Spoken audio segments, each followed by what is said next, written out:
저는 항상 좀 그렇게 생각하는데 물론 우승하고 싶은 게 선수의 목표지만 일단 결승을 가서 좀 환호성이랄까 좀 결승 무대를 좀 느끼고 싶은 게 커요. 좀 우승도 우승이지만 결승은 두 팀 다 주인공이니까 좀 그런 걸 느끼고 싶어요.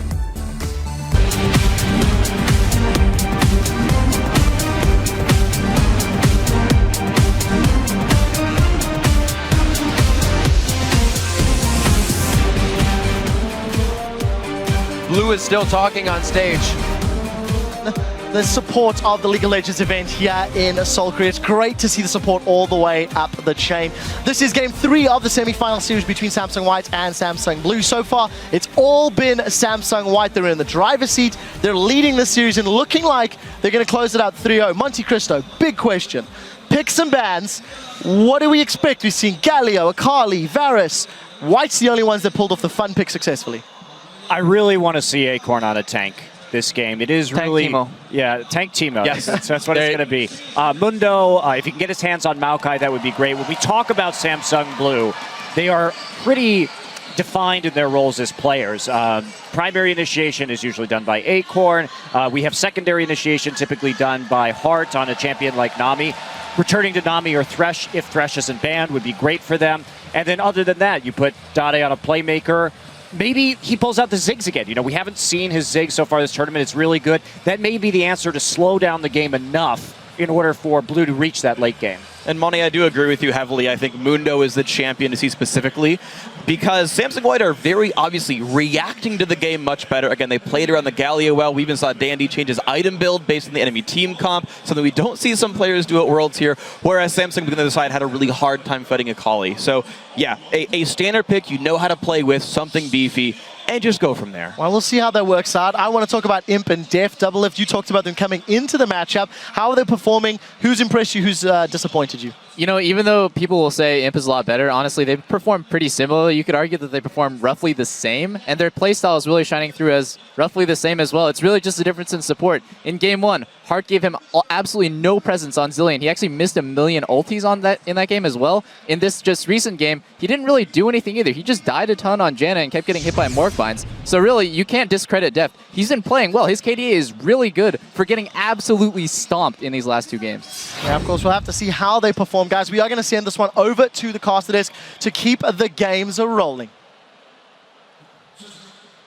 Thank you very much, Quick Shot. And just up to a few minutes ago, we saw Blue on stage with their coach. White has been seated for quite some time, and the change came from the head coach back when they switched Dade and Pawn. That was to shore up weaknesses. And while it did that for Blue, I think White came out with the astronomically scaling ability to keep going farther once they figured out what to do with that composition. Yeah, and I mean, that's just credit, obviously, to every single member. Absolutely. White. Like when they had Dade, they maybe had a playmaker too much. There is a lot of shot callers as well, like Dandy, Mata wanted to make the calls, and Dade wanted to do it. Yeah. Swapping him away was smart, and really let every single player on White now shine. Yeah. And Mata has been outperforming Hard big time as well. Doublelift just talked about it. I mean, the biggest thing I've seen in this series is just how much faster White has been playing, reacting, and doing pretty much everything. Even faster preparation in between games, because Blue took a while to sit down even. So Monte Cristo just talked about how he wants Acorn to play a Maokai if he can get it like a tanky top laner. Problem is, Maokai's been banned now by Samsung White in every single game, and they had no reason to stop banning it, because again, on the side of Samsung Blue, they banned Zilean on blue side, they banned Alistar on blue side. 2 of the purple side bans, because they're so strong you should first pick them, opens up for Samsung White to ban whatever they want. They target Acorn. Once again, his Rumble is gone, and his Maokai, the main tank pick for him. It's really disappointing that Acorn hasn't put enough practice into Alistar to feel comfortable first picking it, because that is hurting their pick ban phase really heavily here.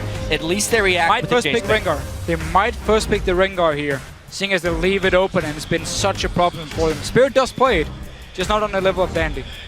We actually see the confidence a bit of Dade saying, I want that Jace out. It is way too controlling overall in the game, and has been controlling Dade in that mid lane. Even when he was up, we saw Pawn finding his kills around the map. And guys, Kind of called that one out there. That first pick, Rengar, coming out to Vicio. That will be now in the hands of Spirit, but Dandy can still wreak havoc with whatever he decides to go with. Yeah. They're not forced to pick that jungler since they already see it. It's the Twitch Janna that they may be locking in. Yep, and at least they can block the poke from Jayceer because they have already banned it, so it's not as lethal as the early comps from Samsung White. At least they have banned or picked away what has been working for White, which is one of the most basic of strategies when you're trying to do things. And honestly, I do think it's time for Blue to go back to basics. They've tried to pull out the Varus and Galio and all these strange things and beat White at their own game. But what they really need to focus on when everything's really on the line is what got them here. Late game control. Yes, and that's probably why Samsung White decided to not pick Ryze here. Because again, Akon is not a big Ryze player. I'm sure he can play, but if he wants to pull it out or not, we're gonna have to see here. But if Ryze is being picked for Dade in the mid lane, you don't have enough wave clear, safe wave clear like a Ziggs would have, like maybe a Xerath pick would have, to stall out the game. Ryze is gonna have to be pretty much in your face when people siege on you. You have to engage with the Ryze here because you have too short range. And that could be one of the reasons for White giving Ryze once again to Samsung Blue here. And obviously because they won the Twitch and Janna pick, and that's a Sona. Sona's a champion they've been putting a lot of practice in. Of the supports I've talked to, she is actually unanimously pretty strong. Yeah, she's kind of like just under the top tier support picks we've seen, like Nami, Janna, and Thresh, which we've seen most of the time. And she's extremely good against Janna in lane. Like in lane, she's so good against Janna, but it requires you to get the lane, and Twitch is pretty much always a lane swap for Samsung White. Face of Pawn right now, so calm as always. Hovers to Katarina, doesn't decide to actually pick it. He wants to know if that is actually the mid lane or if Acorn's going to be taking that to the top lane. So it looks like maybe in the Cassidy as well. Could be loopers. A lot of flex picks on both sides, or at least one, as that is going to be the Cassidy lock-in coming through. Yeah, they don't know where it is. They can swing that wherever they want, honestly. And it will create some confusion as far as Blue having to finish up everything, not knowing really either of their complete lane opponents. But honestly, Blue should keep doing this. They should keep picking some heavy control champions. It would be a little surprising if they throw Acorn up on Ryze, but the control that Dade had on Twisted Fate in that Cloud9 game was really, really high. Yeah, Twisted Fate is the most played champion for Dade in competitive play. Like, he's known for it as well. Like, he's so good on Twisted Fate. He can basically snowball every single lane in the game, which is what Samsung Blue kind of need to actually stop Samsung White for being so dominant in the early game. Deft needs to be breaking out Corki. As Double has said, he's probably the best Corki anyone has seen in League of Legends history. The reason he doesn't want to go Corki right here, too much magic damage. Yes, there's too much magic damage if he goes for the Corki pick, so it's kind of forced on Lucian now. When you had Ryze, you had Twisted Fate, even the Sona coming in. Well, we do see Dade picking up that TF. He can now get around the map. That's kind of telling us he wants to feed those lanes even more. Pawn grabs the Fizz. We've seen a lot of lackluster Fizz play here. Can Pawn change that around? If anyone's going to make it work, it's the guy who's been able to pick anything and succeed on it. We've seen his Katarina. Yeah. Now we get to see his Fizz, a double assassination comp, maybe just a full assassination comp if you count Twitch as an assassin here. For sure. White is going to try and play the same crazy, spread out, killing style. Explosive mid. But Blue has a bit more control this time. This game right here is going to be decided by Dade on Twisted Fate.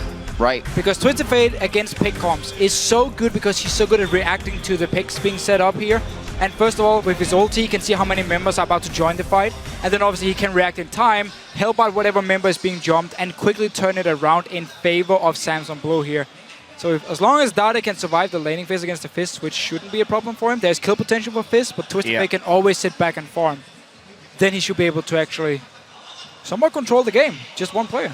But well, let's see. Easier said than done, for sure. Exactly. The teams are loading into the game 3. It's just about to get underway, so head over to Twitter once again and vote for the team you think will win. Send hashtag SSB win or SSW win to @LOL Esports. Don't forget the hashtag. We're going to be reading those later, and hopefully a big level 6 coming out of Blue here so they can make an impact where they've been trying to in that mid game. Because if they fall once again, I think this could be a quite quick 3-0. That's the direction it's going, but we've seen 2-0 swap back the other way on numerous occasions. And if Blue can get their confidence back, and wound the egos here of Samsung White. Maybe they have a chance of coming back in this series, because when White starts rolling and playing with confidence, they look near unstoppable. Yeah, and the laning phase here, I mean, Rise is having a fairly easy lane against Kassadin in a one-on-one, so that's going to be an easy lane for Akon to deal with. Bottom lane is heavily in favor of Samsung Blue, which means with the Twitch pick, there's a very high chance we see the lane swap from Samsung White, like we've seen actually in every single game so far with the lane swaps. Yeah, and I fear for Dade's laning phase against Pon's Fizz. I've seen a lot of Fizzes just go off against TF and lane, especially if he gets a little bit of an edge, and especially since Pon has had such an advantage over Dade this whole series. Yeah, it's all about the outplay potential here. If you go in with your Q on Fizz and you save your Trickster, your E, for when the gold card is being shot in the air from the Twisted Fate and you dodge it, then you have the all-in potential. There is Ghost Flash though, like we often see from Dade when he can. And that Ghost can be very important if Pon wants to try like a max range ulti to try and hit him with it. I'm sure there's going to be a lot of ultis used quite fast in this one. We've seen 3-minute dragon fights and even earlier skirmishes in the jungle. Samsung White did not come out good on the end of that second game skirmish, losing one but still coming out on top in the game. A very hard force to stop, and right now putting everything on the plate. It's like they're coming into these with a roll of quarters in their fist for every fight here, and Blue's got to find a way to stop it. Look at that early game positioning. It's like they're actually predicting that White is camping on their blue and they're trying for a late counter invade, but it's not there. It's completely missed, and they will get spotted here by an outside ward. But they should be able to get the 2v2 lane here. Samsung White can still send Twitch down in the bottom side and just fast push the lane. Now they do see Deft and Hard in the top side, and that's actually what they do. So in the current meta, you can pretty much guarantee a lane swap, because you don't have to freeze the lane anymore necessarily. You can fast push it, have your members be on the bottom side of the map in this case, and still deny the enemy top laner all the farm. So that, therefore Samsung White, because they were around the mid lane, can just send Twitch down bottom side now.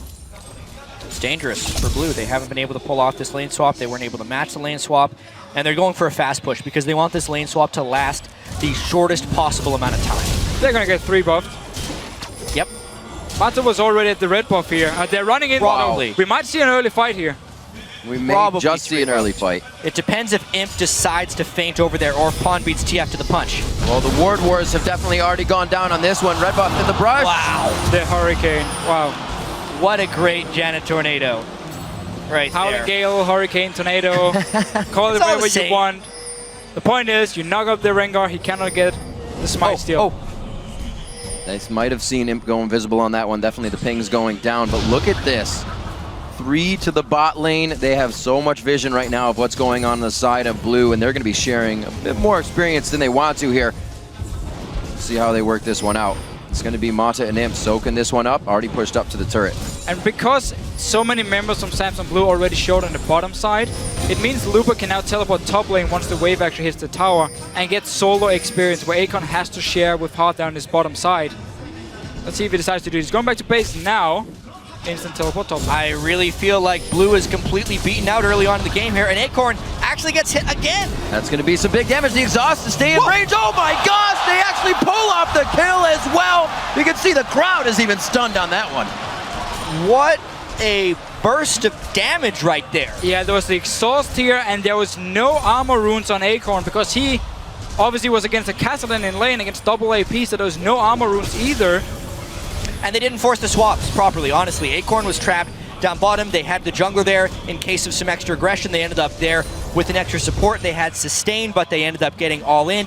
Everything just came cascading down in the wrong direction for Blue here, and they're still not going to be able to manipulate these lanes right. And just the worst possible start when you've just been so down because you've been absolutely destroyed in 2 games. We saw them after the game here. Everyone was just looking down the ground.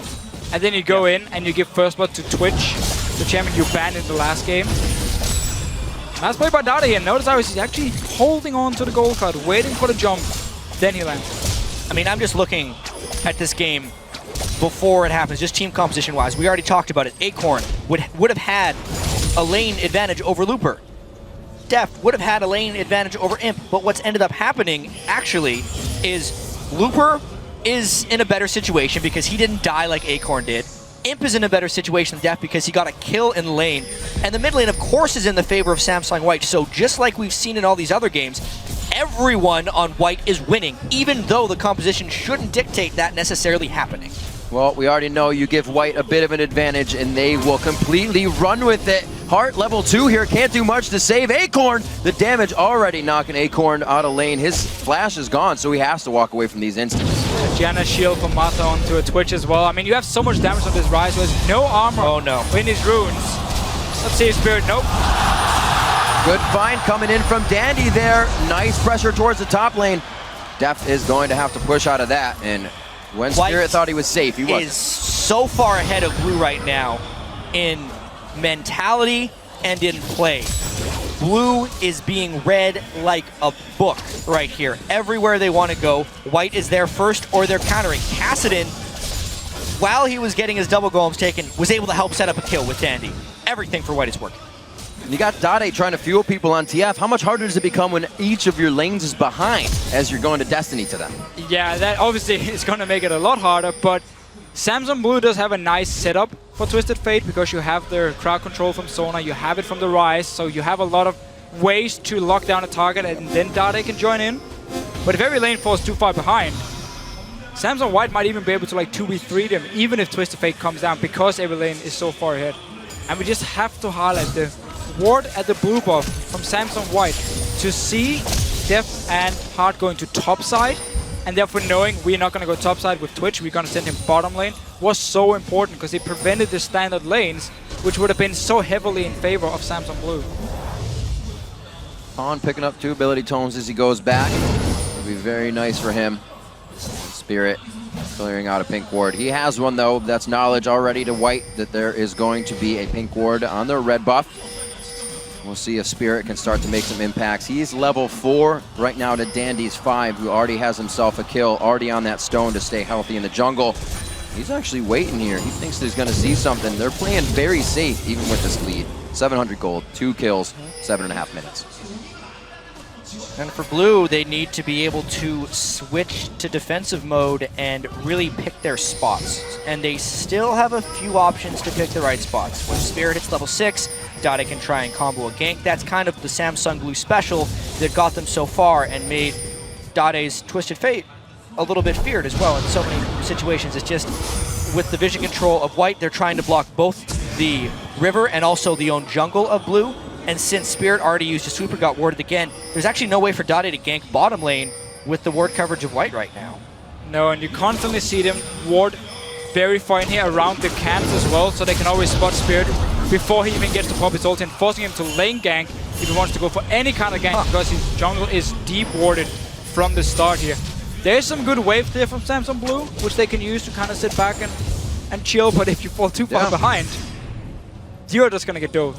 We see Dade there wild-carding the warded brush instead of allowing Looper to just sit there, lose experience. Dade says, yeah, you're alerted, you're sitting on a ward, so he's just giving knowledge right now to White.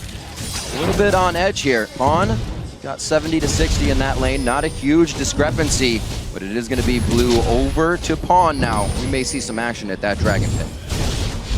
Yeah, and that's where White has kind of made their mark in these previous games. It's either right before the Dragon fight or at the Dragon fight. They've come ahead of Samsung Blue time and time again.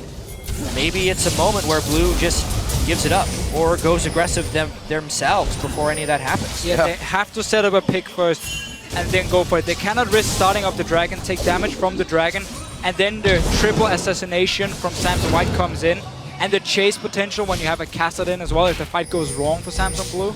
Lose that fight, get a few kills on this and Kassadin, and the game is over. So I feel like they have to go for a pick first if they want to start Dragon from Samsung Blue. Have to consider now White is alert of that window where Dade can use his destiny and get a play for the rest of the team. Right now they're all quite pushed up, so it doesn't look like much can be used from that at this point. 9.5 minutes in. We're going to see Blue trying to do what they can to continue feeding Deft these resources. Spirit's here to try and do that already. Yeah, and Samsung Blue is really going back to what used to work for them. A lot of defensive pink wards as well. Look at the 3 pink wards they have here. Dade is actually standing on one of them, simply to make sure you can use the Twisted Fate. Here's the ulti coming in. Doesn't matter if the lane is pushed. It's going to be a big hit, and they are going to take down Imp. They are going to drop Mata. Looper comes down very late on this one, but safety to get himself out of that one, and Blue tries to make the first move here as they go 6 and they go hard. For pretty much the first time this series, Blue makes a move that can't be countered by Samsung White. That's the magic of the Twisted Fate plus Rengar. They appear on top of the turret, White is not safe, and now they push for more. 5-minute Dragon against 3 of Samsung White. Exactly what we talked about here. Samsung Blue had to set They up want the to pick steal. first. They want to steal. Let's see what they can do. Oh! The Prince of Thieves comes up once again, kicks away, almost to safety. That's a kill going over to Spirit, but Looper's finalized himself 1, 2, possibly 3 with one more rift. No, he's just gonna get the triple kill off an easy Q. It does not look good right now for Acorn. He's gonna be falling from the tree. Possible quadra kill. Pawn's gonna pick one up for himself. Beautiful job at Dragon. And once again, Blue reaches a little bit too far. The Dragon Seal was just the icing on the cake because when White collapsed on that Dragon Pit, there was no hope for Blue. They burned everything during their initial turret dive, and they had nothing left when the fight happened. Let's just rewind a little bit. We're just going to see the fight again. This is 3 members from Samsung White. Dandy gets the steal. We've seen it so many times back in OGN as well. And then the Kassadin here can just start cleaning up kills. Dade goes down first, flash in with the E, and meanwhile, Masa rejoins, and now the Kassadin chase just starts. And It's too much. I mean, they were low on mana, they did not have ultimates, and White was there to collapse. Blue could have been happy getting the kills and getting out of there. Yeah, very true. That's what Blue needed to do in any of the games this series, is make it to 20 minutes without losing the game. But you also have to look at it from Samsung Blue's point of view. Everything has gone wrong for 2 games in a row. The whole idea was we pink ward our own jungle, so Twisted Fate and Rengar can get in for the gank. We get the kills, we take the dragon, we go back to laning phase, and we relax. We get into late game here, we slow down the game. That was the whole idea. The problem was, as we also mentioned, as soon as this dragon fight goes wrong, a lot goes wrong. A lot goes wrong because Kassadin and Fizz, they get the kills. Dade is like, I have to snowball now, and he buys a Soul Stealer. And every time we see Blue come into these games, they want to skirmish. They don't bring the exhaust. Mata and Dandy calling the battle orders, doing so well, and Mata brings the exhaust out to shut anybody that it's there going to make an impact. Yeah, the fallout from that dragon fight is still echoing here. I mean, Looper finishes his Rod of Ages at 12 minutes. Wow. Dade probably at that moment just says he has no way of winning this game unless he gets a bunch of kills by himself. But the problem is Going the for team broke is not there. set up to help him there, and White can do whatever they want. Blue is completely out of sorts now. Surgically removing Blue from the map at this point. White will grab a turret off of this if they even choose to. Keeping the lanes going is a little bit of what's getting them their kills. We see Blue trying to push down on the bottom lane now as White will answer with the drop on top. Bit of a race. Dade getting hit up. He could just get Howling Gales right out of a Destiny. Why he's not trying to get out of this one. He's able to walk out. He has wards on the backside to stay safe there. And he's also giving a little bit of pressure relief here to the bottom lane so they can make an impact. But not much of an impact because they don't have too many forward wards to stay safe for too long on the side of White. See what they can do with the rest of this. We see Spirit actually behind as well. A kill to himself, but he does go for the Moby boots again. We've been seeing it on Rengar's. Still trying to make plays, and making plays indeed. That's the pop-up. Here comes the expunge, locks it down, and the poison, along with all the damage, enough to take Dade down. He just got back from base. Yeah, but when you lose your mid tower so early, it simply opens up for the other team to get in, place a few deep wards. We can see it from Samsung White here on the minimap in the jungle of Samsung Blue, and then just start setting up these picks. You're never safe anymore because they can see pretty much the entire map. And if you find a Twisted Fate standing in mid lane alone, you go for the kill. Yeah, and White's just going to keep going here. They're walking right over wards, and Blue has to give up position because we know how strong Dandy and the rest of White is right now. I just see Blue being in total desperation mode right now and not having the items to fight. But here they go. The Destiny goes, so Vision is everywhere they need it to. Spirit so low, Heart just as low in a matter of seconds. A double kill coming in for Pawn. It doesn't matter what he's on. The team's ready and willing to continue the kills. There we get another one going over to Dandy, and the obliteration begins once again. Now we're only 15 minutes in. It's a 6,000 gold lead as they hit 20K. Yeah. And you can see Spirit, he looks just dejected at this point. Completely defeated. They looked a little bit defeated before the game, and they had that glimmer of hope when they pulled off the Twisted Fate Rengar gank. but they only get pretty much one positive play in this entirety of the semifinal series, and this was just a poor decision from the start. Yeah, they're going, I mean, Rise is not there, so it's actually a 4v4, but they're already so far behind. Instantly, 2 members goes down, Tricks are coming in, hitting both of them, and just, once again, watch you drop low. Kassadin and Elisin is never gonna let you get away, so they can just keep chasing these kills. And this has to be one of the most one-sided series I've seen. Which is remarkable, because Blue has so consistently controlled Samsung White in best-of-5 series. 2 seasons of champions in a row, they defeat them in the semifinal. And what the ultimate revenge for Samsung White, to destroy them probably 3-0 at Worlds. It has to feel amazing for them right now, but honestly, pretty devastating for Blue as well. We say these teams aren't sister teams, but it's like Blue is trying to replicate the battle strategies of White. That mid game was not what they played throughout the season, and it seems to really be hurting them as that's been their focus in 3 straight games. Yeah, they're just getting completely outplayed, and I think for me, we have talked about it before, the pick and ban phase. Now wow! Nobody's But the pick and ban phase, the last 2 times these teams faced each other, has actually been in favor of Samsung Blue. They're normally very fast at adapting to like new picks. Absolutely. Summer semifinal, it was a Maokai pick for Akon, which was a huge deal. Samsung White had to ban it like in every single game after losing to it. But now we've been on the same patch for such a long time, doing Worlds, and it just seems like Samsung White has the edge in Champ Select. Samsung Blue no longer has that advantage. White has every edge. They can ban whatever they want. They can play whatever they want. Obviously, I mean, they played so many different strategies. Pawn's champion pool is like an ocean at this point. I haven't seen him bad on any single champion, which is crazy because when he kind of first switched over to White, he was this defensive Orianna Ziggs player that all the time. Obviously, he had a few standout moments where he'd get the solo kills, but everyone saw him as this defensive player. Now I look at this player, and he is just this remarkably ambitious, versatile, agile player that can do anything the team requires. And that is really the funny thing, because before he joined the Samsung team, he was known as a Fizz main, like a Fizz god actually. When he was playing on like amateur teams, and then he joined, got on the Samsung Blue lineup, in this case after the swap as well, and it was kind of like, okay, you're gonna play utility-based mid laners. But he's always been an assassin player, and now he's really getting to play during Worlds, and he's just shining on it.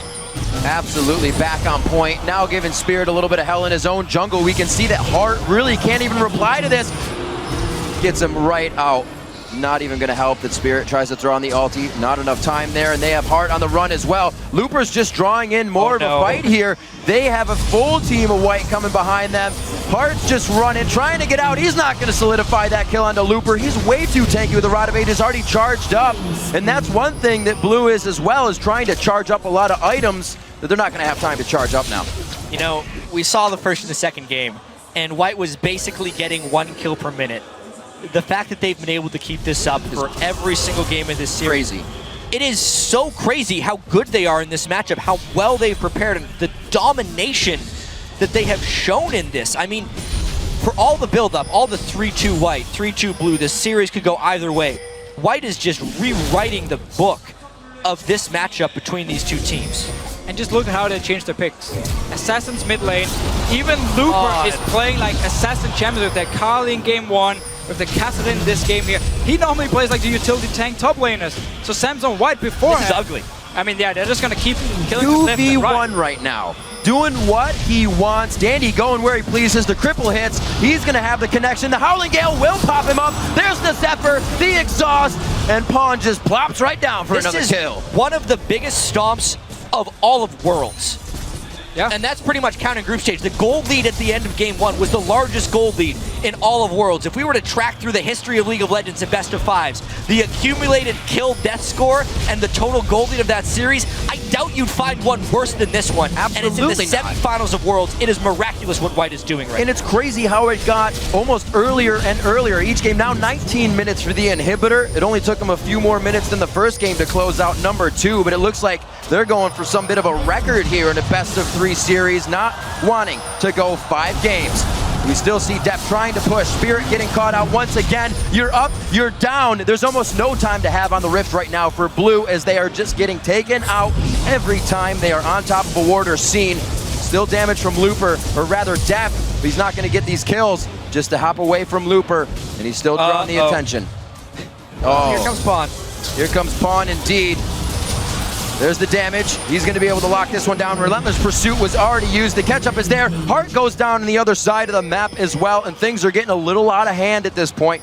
23-3, 20 minutes in with an 11,000 gold lead. This is one of those games where Blue knows it's the last game before they're eliminated from Worlds, so they don't want to give up, and everyone is trying to make a play, but it is just leading to disaster right now. I feel so bad for Dade. I mean, Worlds last year, it looked so good going into Worlds. Disappointing performance by everyone, by himself. Now, once again, they looked extremely good coming in. They're the #1 seed from Korea. He got MVP in the spring when they won the whole thing, got to the final again. Step up. And now, that Worlds, and they're just getting completely destroyed. That guy is not meant to win Worlds.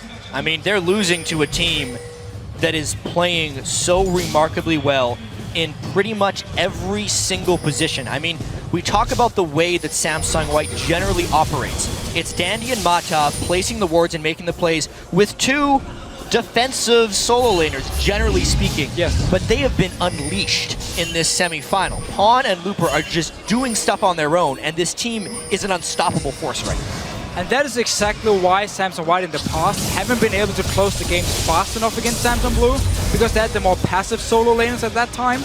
But now when you just give them these assassin picks and you get this lead early on, which we have seen them have before against Samsung Blue, they can just completely snowball out of control and give Blue no chance. Snowball out of control indeed. It's rolling down the hill quite fast. Fish goes out. Acorn gets chomped on that one. And it looks like Dade will also fall. Spirits in the eyes of Pawn right now, missing the bola. But it looks like it's not going to matter. We see Heart going down the other side of the map. It's going to be another clean ace if they catch up to Spirit. They have all the time in the world to work on these inhibitor turrets. Actually, on the Nexus turrets right now. This might be it right now. With game, we saw They might them be going to the finals right now. huge, 28-3, 22 minutes in. Are they really going to knock it down right now? The quickest in this best-of-5 series, and they do not hesitate to drop the Nexus. It's only going to take 3. Samsung White finally defeats Samsung Blue.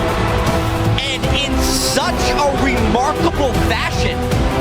3 incredibly one-sided fast games. They do it in such style, picking Akali in the top lane, Cassidy in the top lane, Assassins in the mid lane.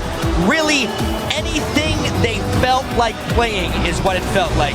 To finally defeat the team they could not get past in this way is legendary. And we have our first finals team to come in now.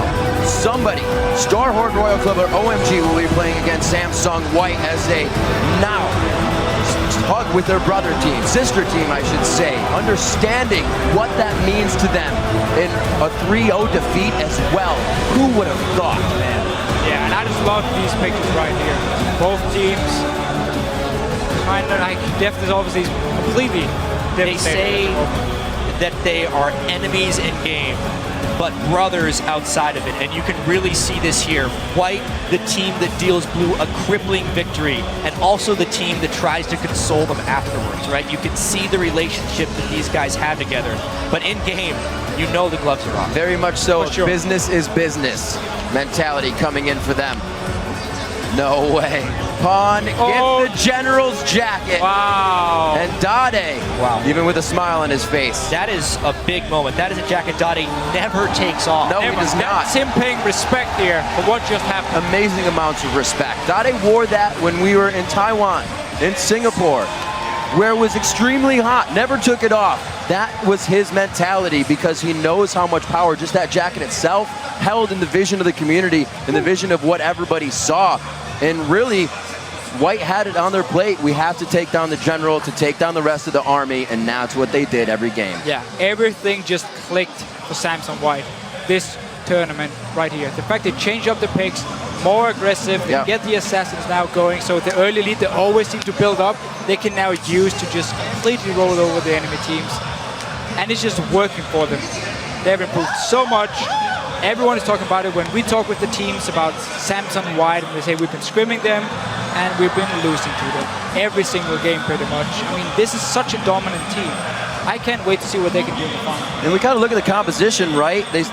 Samsung White lost the TSM with a low wave clear composition. That's pretty much a low wave clear composition, but they did not let that happen this time. They showed how strong that could actually be. Yeah, and so much emotion you can see from both sides. It's amazing to see White, how happy they are coming into here, but it's also somewhat devastating to see Blue lose in this fashion after being such a monster for so long. And yeah, as you say, there's still no good way of scouting White, which is the scariest thing, because we kept talking about how great White was in group stage and how they were in the quarterfinals, and we're saying, well, that's only because they haven't been tested. That's why they pick all these different things. Were they tested here? Are you not entertained? Doesn't seem That's like the question. That is the question. Because every single time they win, we say, yeah, you know, they didn't really get tested. I didn't. 25 minutes. They didn't leave me any time to be entertained. 32. However, I was extremely entertained throughout of it. Yeah. The quickest, was it the quickest of worlds that we've had? I mean, if you're combining 3 games together, the first game was 28, the second game was 32, this game was 22 minutes. The total kill score, I know that in games 1 and 3, Blue only managed 3 kills per game. And I honestly feel like White was rivaling a kill a minute on the opponent. Like, just an uncharacteristically one-sided set of games, especially considering what a great rivalry this has been. Well, there's one thing for sure. Starhorn and OMG play tomorrow, but they have to also be thinking about if they win that game, what the hell are they going to do against White with what they've just shown? Yeah. I mean, at least they are better in the early game than Samsung Blue is. So in that way, they might be able to match some of the aggression, but make one mistake, and Samsung White is gone. And that's it. That's the thing we kind of said about White, right? Is that Dade would punish Pawn's mistakes. That's why he would lose the mid lane. He was the one that could figure out what those mistakes were, and they shored those up throughout every game. This time, Blue couldn't even really get out of their base without being found, without being killed, and that's only going to lead to a very fast win, as we just saw. So, what happens now for White?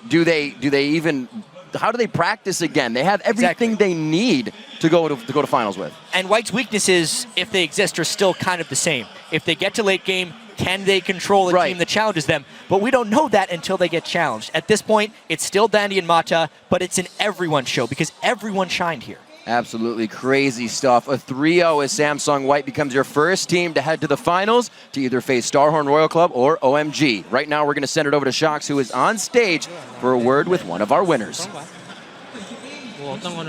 Thank you very much, guys, and I have the pleasure to be joined here by Dandy after that victory. First up, congratulations, and immediately the question, how satisfying is it to being able to beat Samsung Blue that has given you so much trouble in the past and to do it 3-0? 그동안 그렇게 이기 힘들었던 삼성 블루를 드디어 이기게 됐어요. 소감 좀 말씀해 주세요. 그러니까 한편으로는 정말 제 프로 게이머 인생에서 정말 제일 넘기 힘든 벽을 넘었다는 것에 대해서 제 자신이 자랑스럽고 저희 팀이 자랑스럽습니다. I think Samsung Blue was the biggest mountain obstacle during my professional gamer life, and I'm really glad we were able to overcome that mountain, and I'm really proud of my teammates. Tell me a little more about how you were able to bring them down, and especially about those aggressive picks you decided to go for. It seemed like you guys knew something that we didn't. 그 경기 내내 이제 모든 픽들이 다 되게 공격적이고 이제 되게 공격적이었는데요. 그 삼성블루 어떻게 이기게 되었는지 좀 설명 좀 해주세요. 저희가 원래는 이제 스크림에서는 되게 공격적으로 하는데 대회에서는 좀 수비적으로 움츠러들어서 하는 플레이가 많았거든요. 근데 이제 저희 코치 형이 그걸 지적해주면서 대회에서도 그냥 너희 하고 싶은 대로 해봐라. 그래서 이제 저희 스크림에서랑 비슷하게 공격적으로 하니까 저희가 아마 쉽게 이겼던 게 아닌가 싶어요. So usually when we practice, we play these kind of aggressive picks, but at the tournaments we play a lot of passive plays and picks. So our coach told us to just play as you practice, and like we did in scrim, we just picked the aggressive picks as usual, and I think that's why we won easily. Even though you guys did win this game and you guys are big rivals, we saw here at the end on stage, you guys were giving each other big hugs. Tell us about the friendship between those teams despite how you beat them here. 경기 끝난 후에 삼성 블루팀과 이제 따뜻하게 포옹을 나눈 장면이 나왔었는데 경쟁자임에도 불구하고 이렇게 그 형제팀으로서 친구에 대해서 좀 얘기 좀 나눠주세요. 저희가 이제 형제팀이 모두가 다 서로 친하거든요. 근데 이제 롤드컵 결승이 아니라 4강이란 무대에서 한 팀은 이제 떨어져야 된다는 게 너무 그냥 좀 미안했던 것 같아요. 네. As a sister team, like we're really close with Samsung Blue, and I think it's just really sad that one team has to lose at this stage at the World Championship. Well, you guys did make it going on to the final. Do you have any preference of who you want to play there, OMG or Starhorn Royal Club? 결승전 대진으로서 그럼 OMG 팀과 로열 클럽 팀 중에서 붙고 싶은 팀은 있으신가요? 저는 이제 인색이랑 제로님이 계시는 로얄보다는 OMG 팀과 붙고 싶은데 한 번도 만나본 적이 없으니까 그냥 OMG랑 붙어보고 싶어요. Rather than playing Royal Club, who has Insec and Zero, I want to play against OMG. We never played against them in the past, so yeah, I'll pick OMG. What would it mean to you to being able to win that world final after the incredible road you've been through, getting knocked out early last year and dominating here this year? 작년 이제 롤드컵 실패 이후로 이제 지금 이 순간까지 되게 많은 일들이 있었는데 이번 결승전 때 우승을 한다면 댄디 선수한테는 어떤 의미가 있을까요? 저희는 저번 롤드컵에서 안 좋은 모습을 보여줬던 멤버가 4명이 그대로 이번 연도에도 왔잖아요. 그래서 아마 롤드컵을 이긴다면 뭔가 저희의 부족한 점을 채우고 그거를 보완했기 때문에 아마 엄청 보람 있는 그런 대회가 될 것 같아요. When we had a failure at last year at Worlds, the 4 players, except for Dade, we're still in the same team, and if we win this tournament, I think it would mean that we fixed all our faults and our mistakes, and we overcame those kind of our bad habits. So I think it would mean a lot to us. Oh, finally, is there anything you want to say to all these people here that have been watching your games and all the people watching at home, Andy? 마지막으로 지금 현장에 와주신 팬들이나 이제 TV로 봐주신 팬들한테 한마디 해주세요. 저희를 응원해 주시는 팬분들께 너무 항상 감사하다고 말씀드리고 이제 결승에서 저희 홈그라운드가 한국이기 때문에 저희가 우승할 수 있도록 꼭 노력하겠습니다. I want to say thanks to all the fans who are cheering for us. And at the finals, since we're at Korea and it's our home ground, we'll try our best to win the World Championship. Well, congratulations once again. We'll see you in the finals, Danny. And as for us, we're going to go over to the guys at the desk. Thank you very much, Sharks. We have our first contender for the 2014 World Championship. It is Samsung White.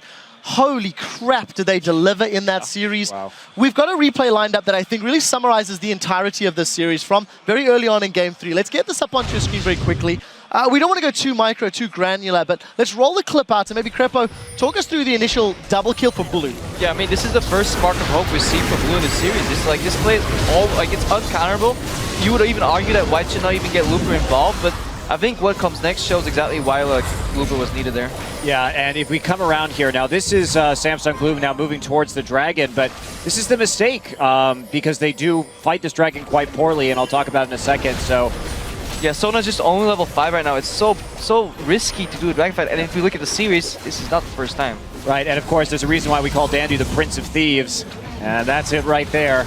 Comes in for a pretty easy steal even through the gold card stun. And look at that flash from Acorn. He isolates his team. He's actually the tankiest guy on this roster. He'd love if Fizz fought him, but gets 0 damage as the team gets mopped up. Yeah, Acorn was really the problem there. I think if he had stuck in the fight that they would have been able to actually at least survive alive. And this is the point when I just knew Spirit is completely out of the game. I'm not going to expect him to play well for whatever rest of the series there is because he got Dragon stolen from him by Jace previous, and then now it's just too crushed. Yeah, and just kind of I think the takeaway here, which is very interesting to me, is we've seen similar compositions. Samsung White lost to TSM with a similar comp. Alliance lost to Kaboom with a similar comp. Very low wave clear. The only way they win this game is by winning a skirmish that is forced to Dragon because they don't have great engage, they don't have wave clear, and so they found probably... Blue found like one of the few ways they could have lost. If they had gotten that Dragon, it would have changed a lot. Yeah, and speaking of skirmishing, I actually want to point out Looper. I thought at the beginning of the series, oh, it's Dandy versus Spirit. I think the make-or-break matchup here was definitely Looper versus Acorn. Acorn got absolutely destroyed. Looper brought out a bunch of new champions.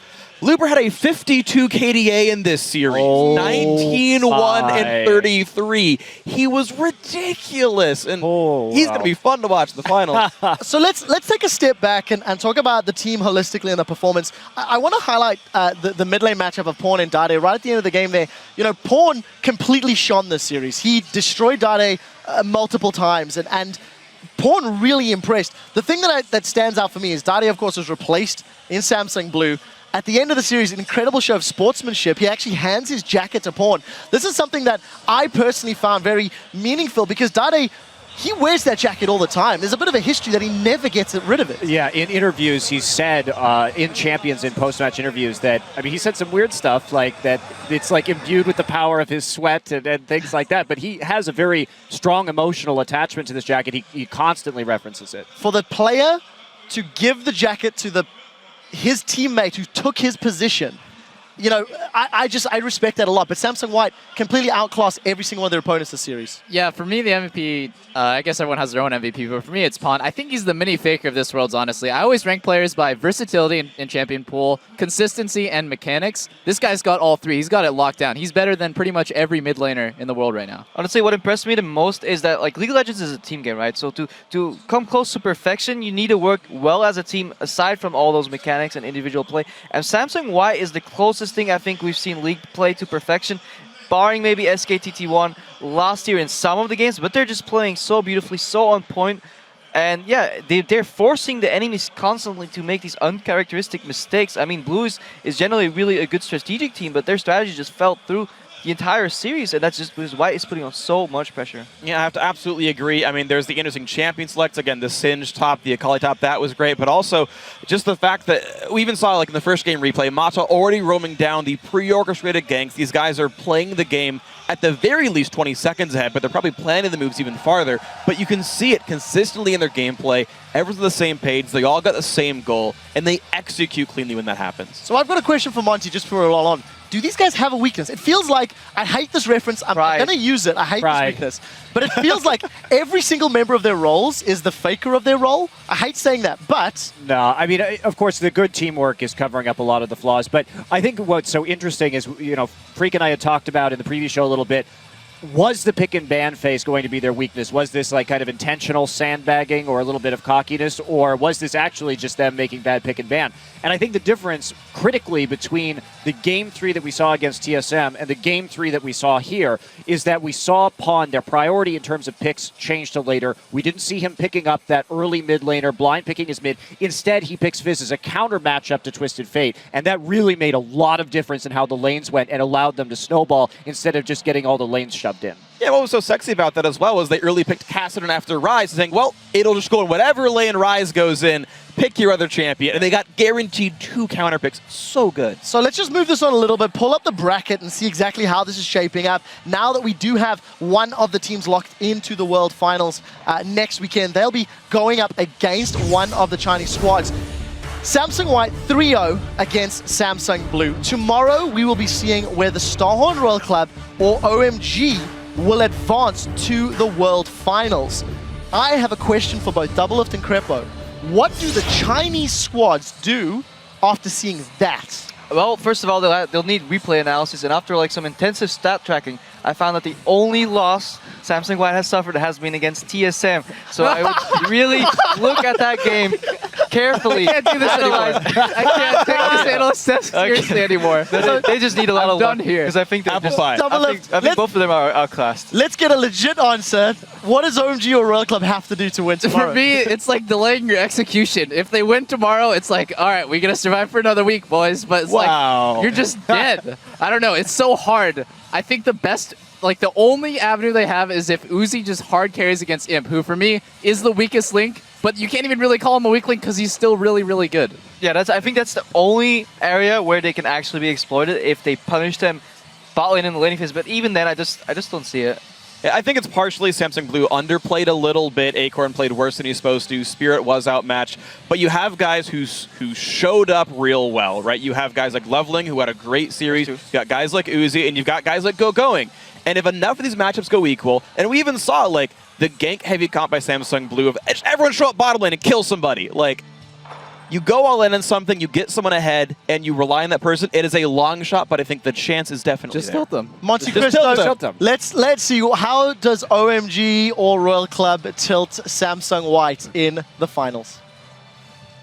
You rotate Well, them, okay, and then they there become we go. tilted. There we go. I mean, I think that's our It is answer. superior rotations. Yeah, exactly. You got to rotate the tilt. Yeah. But I don't know. Nobody's had an answer to this team, and we talked about coming in. The picks and bans were going to be really open for White, and they just got the doors just keep opening wider on what they can do in terms of their team compositions, in terms of their pick and ban priority. And now Dandy is finally. It took him until the semis. I mean, you see how scary that Rengar is. He hasn't even felt a need to use it up until this point.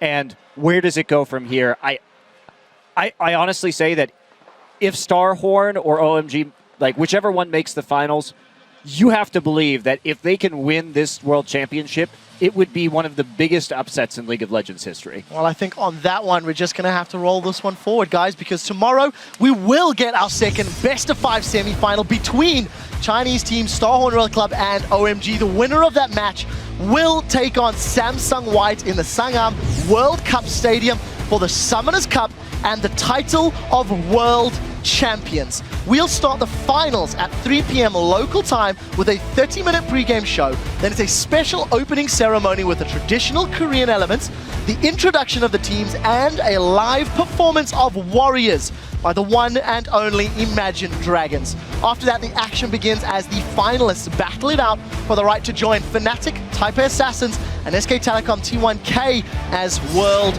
champions. After the Summoners Cup is hoisted, stick around because we will celebrate the champions with fireworks, music, and extended post-game wrap-up show. So guys, mark your calendars for Sunday, October 19th at 8 a.m. Central European Summertime, or if you're in the Pacific time zone, that will hit your streams at 11 p.m. on Saturday, October 18th. Guys, visit us at lolsports.com for the full schedule, world final information, and make sure that you've got the right time zone in your area. That does it for us today here at the Olympic Gymnastics Arena in Seoul. I'd like to give a special thanks to our ever-insightful analysts, and for myself, casters, Monty, he's supporting Samsung all the way, the entire world's broadcast crew. Guys, thank you for watching. It's been a good one.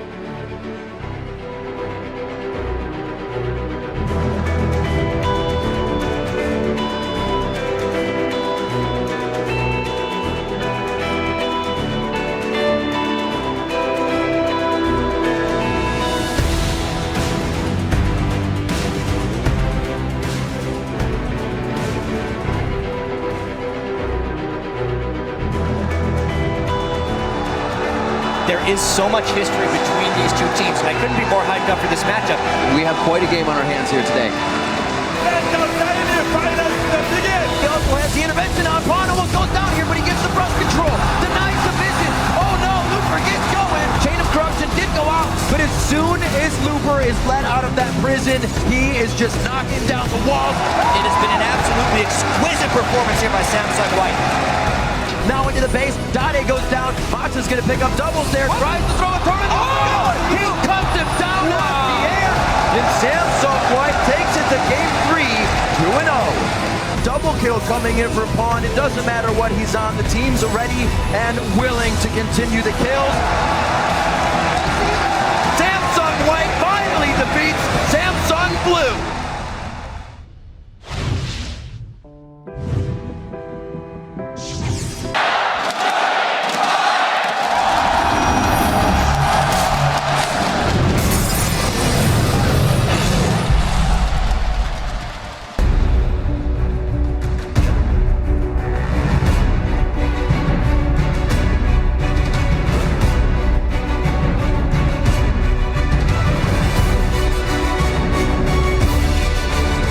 큰 경기장이잖아요. 한국에서도 되게 유명한 경기장이잖아요. 해외에서도 좀 그렇고. OMG and Starhorn Royal Club in an all-China clash. 帮主俱乐部都感觉是我们的宿敌一样的吧，就经常在关键的比赛中就把我们给干掉了。我觉得我们跟 OMG 打这次胜面还算挺大的，因为我们最近的心态都调整的挺好。我觉得赢王族的话，只要我们5个人都努力，然后用心吧，我觉得王族还是能扳回来的。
Welcome to Seoul, South Korea, where the 2014 League of Legends World Championship continues. Today marks the second day of the semi-finals as the remaining 2 teams will battle on our stage to determine who will face Samsung White in the finals at the Sangam World Cup Stadium on October 19th. We're inside the Olympic Gymnastics Arena where moments ago, Starhorn Royal Club entered the venue, getting themselves ready to do battle with OMG, who themselves getting sorted out and having some snacks in the ready room before they take the stage for another important best of 5. Welcome, guys. I am Trevor Quickshot Henry, and joining me at the analyst desk for this best of 5 series is once again the evil geniuses Mitch, Crepo Force Bulls, Counter Logic Gaming's Yiliang, Double Lift, Peng, On Game Netcaster, Christopher Monte Cristo Michaels, and of course, running out the table, David Freak Turley from the North American LCS. Gentlemen, thank you very much for joining us. And this year's Worlds is a truly global experience, as we've got 24 live broadcast partners bringing the excitement directly to you in over 16 different languages. That's our broadcast team working extremely hard behind the scenes. The LPL team is here providing coverage for the Chinese audience, rock on, along with the OGN casters broadcasting the matches for the home crowd here in Korea. Then, of course, our very own Kobe, D-Man, and Joe, who will be casting today's series for us.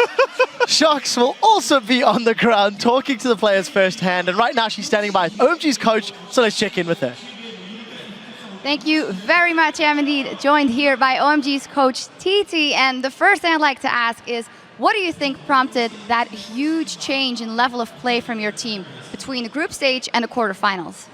今天我们迎来的是 OMG 的教练 TT， 所以第一个问题想问一下，你觉得是什么让 OMG 在小组赛的表现和从进入8进4到半决赛的表现截然不同？我觉得应该是我们在国内的时候，我们训练的队伍可能都是一些我们国内2线的队伍，所以说在训练中我们就得不到很多的提高。但是到了S4之后，我们遇到了很多很强的队伍 ，White、Blue、Cloud9、Alliance 这些队伍，我们和他们练了很多，所以从他们身上学到了很多，所以我们进步飞快，然后就到了现在。 So when we were in China, when we had the practice with other teams, those are more like second tier or LSPL teams, and it's really hard for us to literally level up. After we came to the 2014 World Championships, we practiced a lot with international teams, including Cloud9, Samsung White, Alliance, etc. So I think our learning curve is becoming very steep, and we level up a lot. Yeah, absolutely, and that makes that you're now in the semifinals. I saw you guys were here yesterday watching the Samsung White versus Blue game. How did you keep your team from maybe focusing too much on what a possible future opponent could do when they have such an important game here today? 你们昨天也在现场看了半决赛的比赛，也看了三星白战胜三星蓝。然后在今天的比赛中，你觉得你怎么让队员从过多集中在以后的比赛，转换到更集中在今天这场更加重要的比赛上？就是我们队伍有习惯，就是在别人比赛的时候，我们都会去观看。然后，其实对我自己也是，我觉得看别人的比赛，能从别人身上的闪光点学到很多东西。所以，包括在和纳金秀的对战之前，我们看了EDG 和 Royal Club 的那个比赛，然后看了他们的比赛，我觉得对我们第二天的比赛也有了很多的帮助。所以，其实昨天看比赛，我觉得我们不会去注重三星 White 有多强或者什么的，我们只看他们有哪些比较亮点的地方，值得我们学习的地方。So it's more like our team's tradition or habit to watch other teams playing as well. Even before we play with Najin Shield, we also watch the game of EDG versus Royal. So from our opinion, during the game we watched yesterday, we won't focus too much about how strong Samsung White is. Instead, we will focus on what we can learn from them, what we can further level up about our own skills. Well, you mentioned it as well. Starhorn Royal Club, that is your opponent here today. Great history between you guys, and Uzi is absolutely on form. What are your chances to beat them here? 你刚才也提到了皇族，然后今天你们就要跟皇族正式对阵。我们也知道小狗现在状态也比较好，你觉得你们有多大的几率能够战胜他们呢？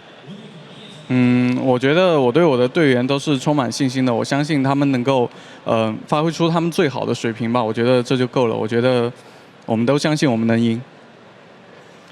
I am pretty confident with all the OMG players, and I believe they will present all their best performance here on the stage. That's enough. And from my perspective, I'm confident that we will win. All right. Well, thank you very much. Good luck in that fantastic matchup. And as for us, we're going to head back over to the desk. Thank you very much, Shocks. Great hearing from OMG saying they leveled up a lot at Worlds. We'll see how good they can be. Before we get to today's series, let's turn to yesterday's action and semi-final series where our first finals team of the World Championship was decided. Gentlemen, Samsung White had a convincing win yesterday. What stands out in your minds in that victory over Samsung Blue? I was just really impressed with how well White was playing both on an individual level as well as team play. There was almost zero hesitation in their play. But then if you look at across, Blue just didn't really show up. I mean, it left a sour taste in my mouth to see like the Blue of old and then the Blue that showed up yesterday. Yeah, exactly. But for me, Mata gets a little bit too little credit in my opinion. He influences the map so well. Best support in the world. The best support in the world, like we've been saying, but nobody talks about him really. He's always 1 or 2 steps ahead of the enemy sport. He's always there faster. He's always sending a vision faster, and that's why White is able to make all these plays safely. Yeah, but beyond those just kind of individual players, I was also impressed by the number of new picks that White was able to kind of unleash and do really well with. Of course, Dandy's Rengar making its first appearance at Worlds. Now, we know it's great from when he plays in the Korean scene, but Looper, man, this is a guy who's known for his teleport play and for playing tanky top laners, and to see him bust out a Kassadin and an Akali in a semifinal match, he's really diversified his playstyle, and it's very exciting to watch. Yeah, I kind of had the same ideas that both Crepo and Monte Cristo had here. Looper had a 52 KDA in that best of 5. I've like literally never seen that kind of a scoreline. Only 52 Only double 52. lift. Do you even have 52 kills like throughout playoffs? Like this guy was incredible, absolutely. And I agree with you, Crepo, here. I felt like Samsung Blue underplayed a little bit. Acorn was 1, 17, and 4. In that best of 5, like complete inverse of Looper here, and it broke my heart a little bit to see that series. Well, Samsung White definitely looking fantastic going into the finals. But before we head into today's game, let's take a quick look at that very nearly complete championship bracket. As we've already highlighted, Samsung White will move on to the World Finals, and today we will find out who their opponent will be when Starhorn Royal Club and OMG face off. The winner of today's best of 5 will join Samsung White in our final series of the 2014 World Championship on October 19th at the Sangam World Cup Stadium. I'm very much looking forward to that one. And for more information about the players and teams, head to lolesports.com where you can find stats, features, VODs of the games, and much more. And while you're there, you can let us know who you think will win the series by clicking on the schedule link and just clicking the thumbs up. You can also visit watch.lolesports.com and enjoy the games in the language of your choice, along with real-time stats and tweets from pro players. We'd also like your input here on the analyst desk, because we love hearing from you guys, and today we want to know which player matchup could be the deciding factor in this series and why. But we want to find out where your focus will be in these matches, so send your responses to us at LOL Esports. Use the hashtag Worlds. We'll read and discuss some of them on air later in the show. So let's turn our attentions to the game, guys, as we head into game number 1 of this all-China clash between Starhorn Royal Club and OMG. The teams are on stage getting set up, and let's take a quick look at the journey that brought both of these teams to the semifinals.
And if it's anything like this video, the next series is going to be a bloodbath. And I really like the OGN style this video was made in, because I sometimes still go back to the 2012 promo video they made for us for when we actually made finals against Frost. And it's just like this fast cut, like pasting of the video. Just had to throw that out there that you made finals against Frost. Self-plug. What happened to CLG in that tournament? Well, let's play nice. Let's play nice and get focused. Guys, we are into the semi-final. Let's talk history for a second. Royal Club knocked OMG out of the quarterfinals at last year's World Championship. The roster was different, with only Uzi returning this year. However, this does mark the first time in League of Legends history that a team has made back-to-back semi-finals at the World Championship. A win for Royal Club would make that back-to-back World Finals. Let's bring things a little closer to home and the events of the 2014 Worlds. Both of these teams looked incredible in the quarterfinals. They both stepped up dramatically. Let's start with Royal Club. They were led by their, ADC superstar Uzi and Double Lift. Talk to me about the squad and Uzi in particular. Yeah, this guy has insane star power. I mean, I don't think I've ever seen a single player, maybe a faker, who can just single-handedly carry a game and turn it around, especially when they're losing. A lot of these times, a Royal Club is not in a great position. They're like on the retreat or something like that, and then you'll see Uzi, oh, he gets a quad kill, and then the game is just completely turned on its head. And what's crazy about that is it's not even traditionally how Royal Club even wins their games. I look back at all their playoff games against OMG, and it's actually more about the mid lane matchup of Corrin versus Cool. Problem is both those mid laners are underperforming now, and so Royal Club are like, well, we're going to key off of Uzi now, and he's just doing fine. Yeah, Uzi's really getting a team on fire. On the other side of the rift, it is OMG. They swept the Korean squad, Najee and White Shield, 3-0 in the quarterfinals. Krepo, I know you get a little excited when we talk about going, so share some more insight. Krepo gets rated R when he talks about going. I'll try to tone it down here, boys. I just want to highlight how smart of a player he is. His target switching has been one of the best, if not the best, in the tournament. When he sees a target drop low enough for his teammates to kill, he'll just switch over to the next one, crowd control that, and his flanks were really good. Always finds a way to either leave his top lane early in the game and come out in mid, or just flank the enemy team, and I think that's going to be really good, because they'll need to catch Uzi. Yeah, and I mean, you have to talk about Kola in this matchup as well, who has had a bit of a shaky tournament, and I really haven't been that impressed by Kola coming in here. He's only played 3 champions, which are Aurelia, Rumble, and Rise, and these are going to be pretty contested picks, or a couple of them, from Going as well. So when you have your top laner playing these carry champions against probably the best carry top in this tournament in Going, you run a little bit of a risk there. And also when we talk about the positioning, Uzi, he really plays with fire a lot of the time. He really pushes the boundaries of where he can be positioned. And a couple times in that series against EDG, I feel like if Coral was more fed or more farmed, that he could have actually gotten kills on Uzi. And Uzi has to be really careful because Going will be probably a monster in this series. So Uzi's going to have to dial that aggression back a little bit, I think. I think it's actually really likely here. And again, it's like beating a dead horse, but over and over again, history doesn't repeat what's happening here at Worlds. Cola's traditionally doing just fine on the top lane again, so going back in China. Here, that's not the case. He's underperforming, and yes, Going is stepping up. But also, talking about stepping up, though, I want to talk about OMG and their bottom lane here, because Cloud came in, and Cloud actually has been consistently great, both historically and here. When OMG played with Cloud, they were 16-5 in the regular season of the LPL. When they were not playing with Cloud, they were 1-6 in the regular season of the LPL. There's a very big difference here. And the funny thing is, it's not even the laning phase that's so different. Even Dada777 was doing well in lane, even against Starhorn Royal Club, even in the regionals. The difference being, though, that the rest of the game is so incredibly different. The mid game is so much better with Cloud in it, and OMG transitioned their game really well. Well, at the same time, at the opposing side rather of Cloud, you have Zero coming in, and that he's been playing such a good job in terms of peeling. Actually, both of these people have been playing so much Janna, whether I wonder, will people start finally targeting Janna? Because we ran the stats, and I think both Janna combined with Thresh, there's only been 4 games where neither have been picked or banned. So Janna and Thresh keep showing up, and I wonder when these teams are going to make the switch to, instead of target banning one of them, either do both or none, because Janna has an insane win rate this tournament so far. Yeah, that could be a really determining factor in picks and bans, because I really wasn't impressed with Zero's Thresh even when he was in Korea as well. But on the other hand, we know that Cloud has a very good Thresh from his play in the LPL. Well, we'll have to see which picks come out. I want to pick your brains and see who you're voting for. OMG, they used to be cursed with a bad bottom lane. They seem to have revitalized it in the quarterfinals with Cloud coming in. Freak ran the numbers, you see how good it is. Is it enough to beat Starhorn Royal Club and be the sole representative of China in the finals? Crepo, who is your victor and why? I think it will be enough. I think OMG is going to take this series 3-2, but it'll be a very close one. It's undeniable that Uzi will just find a way to break open 1 or 2 of these games, but I don't think 3. Double, if we haven't heard from you for a while, who's your winner and why? I'm going with Royal Club 3-2. Honestly, I think OMG's a little bit over hyped because they 3-0'd Najin Shield. I thought they just kind of got a free pass into semis, to be honest, because Najin was playing so badly. And when people say Sand and Cloud kind of revitalized the team with that change, honestly, they're both really passive, and I don't think they stand a chance against Uzi. See, for me, EDG was very underwhelming, and even then they could take Starhorn Royal Club to 5 games. So, you know, I think that OMG just has a lot more dimension, so heck yeah, I'm going OMG 3-2 in this series. I am also going to go OMG, and I think it will be a not very close matchup. I think they can squeak a game 3-1 is my prediction here. The one guy we're not talking about leveling, he's actually 3rd place behind Dandy and Spirit in enemy buff control, so he's been jungling amazing. Insects like bottom 4. Cola's bottom 4 in CS at 10. Going's top 3. This is, by the way, the entire World Championship of 16 players.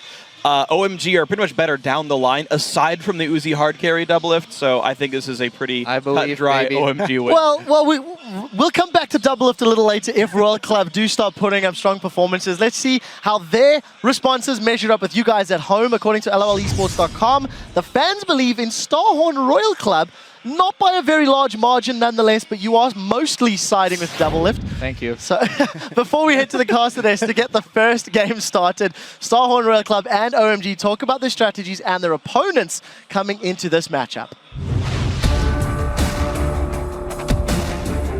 我们队伍在UGI 上真的吃过很多苦头吧，然后这次的话，我想我们一定能让他就没那么舒服的。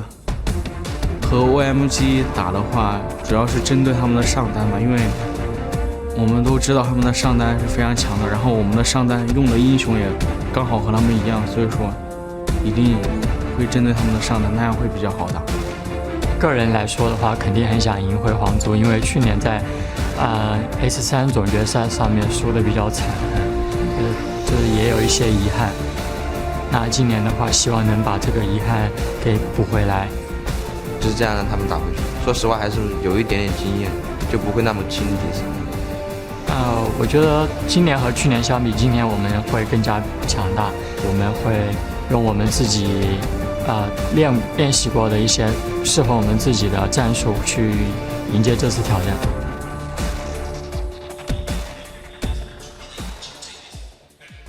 Hello, ladies and gentlemen. I am Lee Demon Smith, and here joining me, of course, is Joe. He's still alive! Miller, and of course, Sam. That's game! Kobe, Hartman, Kensler, as we head into the last semi-final series of the World Championships. Yeah, really excited for this one as well. The All China semi-final, I was going to say. I guess we can even call it the All China Finals. It's only one team's going forward from here. This is going to be a really, really interesting one to watch. And honestly, I don't know which way it's going to go. Yeah, I love seeing matches like this that are two teams that know each other really, really well. Yeah, it's going to be a fantastic series. Let's get on to the starting lineups for these teams. Starting out, of course, on the blue side, the Starhorn Royal Club. They topped their group, and they've stumbled the way here into the semifinals, maybe. Starting out in the top lane, of course, is Cola. Insec in the jungle, the Korean import for them. Korn in that mid lane. Uzi, the superstar AD carry, and alongside him is a Korean. It is Zero as support. And of course, on the red side, their opponents here is OMG. With Going in the top lane, Loveling in the jungle, Cool carrying in mid, San the AD carry, and Cloud on support. And what a game we have here, ladies and gentlemen, because we're going to check out the featured matchup for this match. It will, of course, take place in the jungle. It will be Insec versus Loveling, which Freak, of course, alluded to just a moment ago. Yeah, I'm really excited to see these top two junglers coming out of the LPL to go head-to-head today because, you know, if there aren't lane swaps in this game, then the biggest strengths of these two teams are actually on opposite sides of the map, with OMG having going up on the top side and Royal Club having Uzi on the bottom side, which raises this age-old dilemma for both of these junglers. Do we focus on keeping our enemies' carry behind, or do we try and build up our carry? So as a former jungler and age-old by now, Kobe, what's your opinion? Where's the safest way to go, and where's the most successful way? So this is one of my favorite things about junglers in League of Legends is, you know, normally if you don't know your enemy that well, and maybe you don't know your own laners that well, then the safest route is always to go with your strong lane, just go down there, gank. If the enemy jungler shows up, then it's not that bad because you're already in a 3v3 advantageous situation. However, in a game like this, where they know each other so well, for instance, Insec has a penchant for ganking the bottom lane, then you can communicate with your lanes to control the vision, and you get into position early for a counter gank. You can turn that around really easily if you kite back into a bush, because the enemy will often spend abilities just to close the gap. Yeah, we've got to see how this goes, of course. Pick and bans is a big deal for these, and we feel that actually OMG, or oh my god, whichever you want to call them, do have a big advantage in pick and bans. It feels like there's way more pressure on Royal Club, at least, because they have the smaller champion pools, and just because there's so many threats here that OMG have already shown. This Jace that Cool already showed and was banned against them a couple times, we saw it yesterday, Pawn destroyed with this champion, and that's another threat that OMG have, just coming from all sides here. Well, let's find out then, shall we, as we get into the first champion select here in game number one. Best of 5, of course. Right now, Royal Club not really bringing any surprises out to us. Maokai and Alistair, two very standard bans these days. OMG, though, they're targeting Insec big time. Yeah, the funny thing about both of these teams is that they both ban Alistar on the blue side, so neither of the top laners has really been willing to take that. This time around, we do see the Janna as well. Everybody's been talking about it. She's been the breakout support of all of Worlds. But the thing is, Cloud's main champion was actually Thresh, which Najim Whiteshield banned away every single time last time these guys faced, so we haven't actually seen it. But, of course, Zillion did squeak through the cracks. We'll see whether that's going to be on Korn or Zero. But there's a hell of a lot open for OMG. Surely a Kha'Zix maybe in there, could be Lucian or that Thresh, like I said. Yeah, this is what comes with spending bans in a game as tight as this on the jungle position. Banning out Insec, and then, of course, you're going to pick up the third of the top-tier junglers here, Kha'Zix. That probably shoves Insec down to Jarvan or something like that, which would work well with Yasuo. He still has that knock-up, not quite the Lee Sin. We'll definitely, as well, obviously throw that Zillion over towards Zero in the bottom lane. We'll see about that one. Zero up until now only played the 3 champions. Janna, of course, the big one for him with 6 games played. Nami and Thresh, the other 2. And that Irelia. We were talking a lot about this top lane and the fact that Going and Cola do share quite a lot of champions on that side of the map. And it will be Irelia locked in for Cola, who, for me, has to step up here today in this best of 5. I wonder if that's a little bit of mind games. The fact that they kept that Yasuo open for so long, Cool has been very vocal of how badly it's gone. I wonder if they're going to say, hey, we're going to take this, so maybe do you want it? Cool, do you want it? Try and force him onto a bad champion early on. Trying to dare him into it. Yeah, that would be pretty funny because Cool has actually said, you know, his problems with Yasuo here at the world stage have been with his lack of familiarity with solo laning styles from international players. But he knows Korn really well. We talk about these two teams. They've played more against each other in the LPL than any of the other LPL teams, currently standing even with that 8-8 record. So another champion that was mentioned earlier on, Rumble, will be locked in here for going in the top lane. Actually, he himself has not played any Rumble up until now, being Ryze, Irelia, Maokai, Kale so far. On the other side, Kohler did play a couple of Rumble games. For me, Twitch as well could be a very interesting one in this one, but it is a Lucian, in fact, that San decides to take away. And from his side of things, you know, that's his most played and most successful champion. 4 games played, 4 games won. Yeah, it's good. I thought that was going to be a more hotly contested champion coming into this because Uzi also had played a ton of games on that during the LPL season, but he's had great success on Tristana on the world stage here. Picks coming in so fast now. They do have the combo with Insect once again that they like to run with Orion, Shockwave, plus the Jarvan jump in. But all I'm seeing here is Star Road Club have gone with a fairly safe opening pick, whereas OMG are going full on aggression. This is full mid game. We are going to come at you. And that's a great strategy to bring against this Royal Club team because Royal Club is a heavily tempo-based team. They love to keep it very high-paced because Uzi, you'll very rarely see him freezing lanes. He almost always will shove the lanes early, get the early turrets down, and then take that little bit of gold into team fights immediately. On Tristana, though, that's kind of counterintuitive, so we'll see how they use it this time around.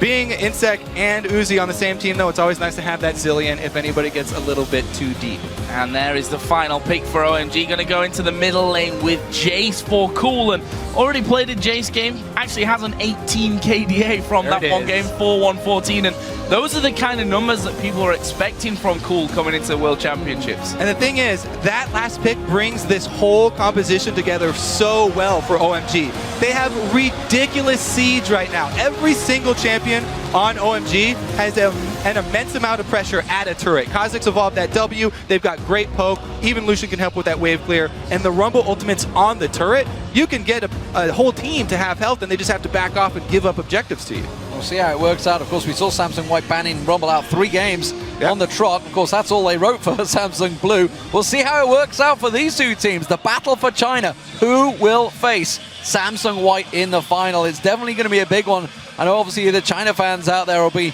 edging on this one, but I want to see what you guys at home think about this series. Who will take the win in the first game here? Use your hashtags SHR win for Starhorn Road Club or OMG win, well, for OMG, of course, too, at LOL Esports. And, of course, we'll check out your votes once we get into the game.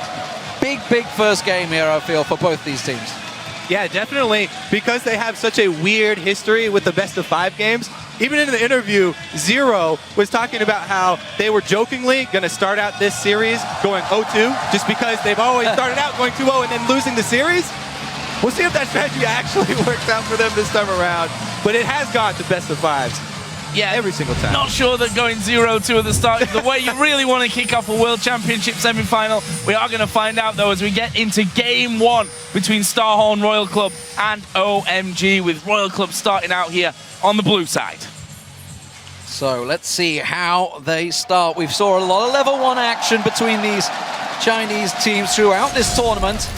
This being the semi-final. Cool immediately getting caught out by Korn, but quickly strikes back. We'll see if there's any big invades. We saw a couple of first bloods. It looks like Go-Going will be searched out, caught out by the Demacia Standard, and will step away to safety as Uzi just puts a quick shot on him, and they get their ward coverage in.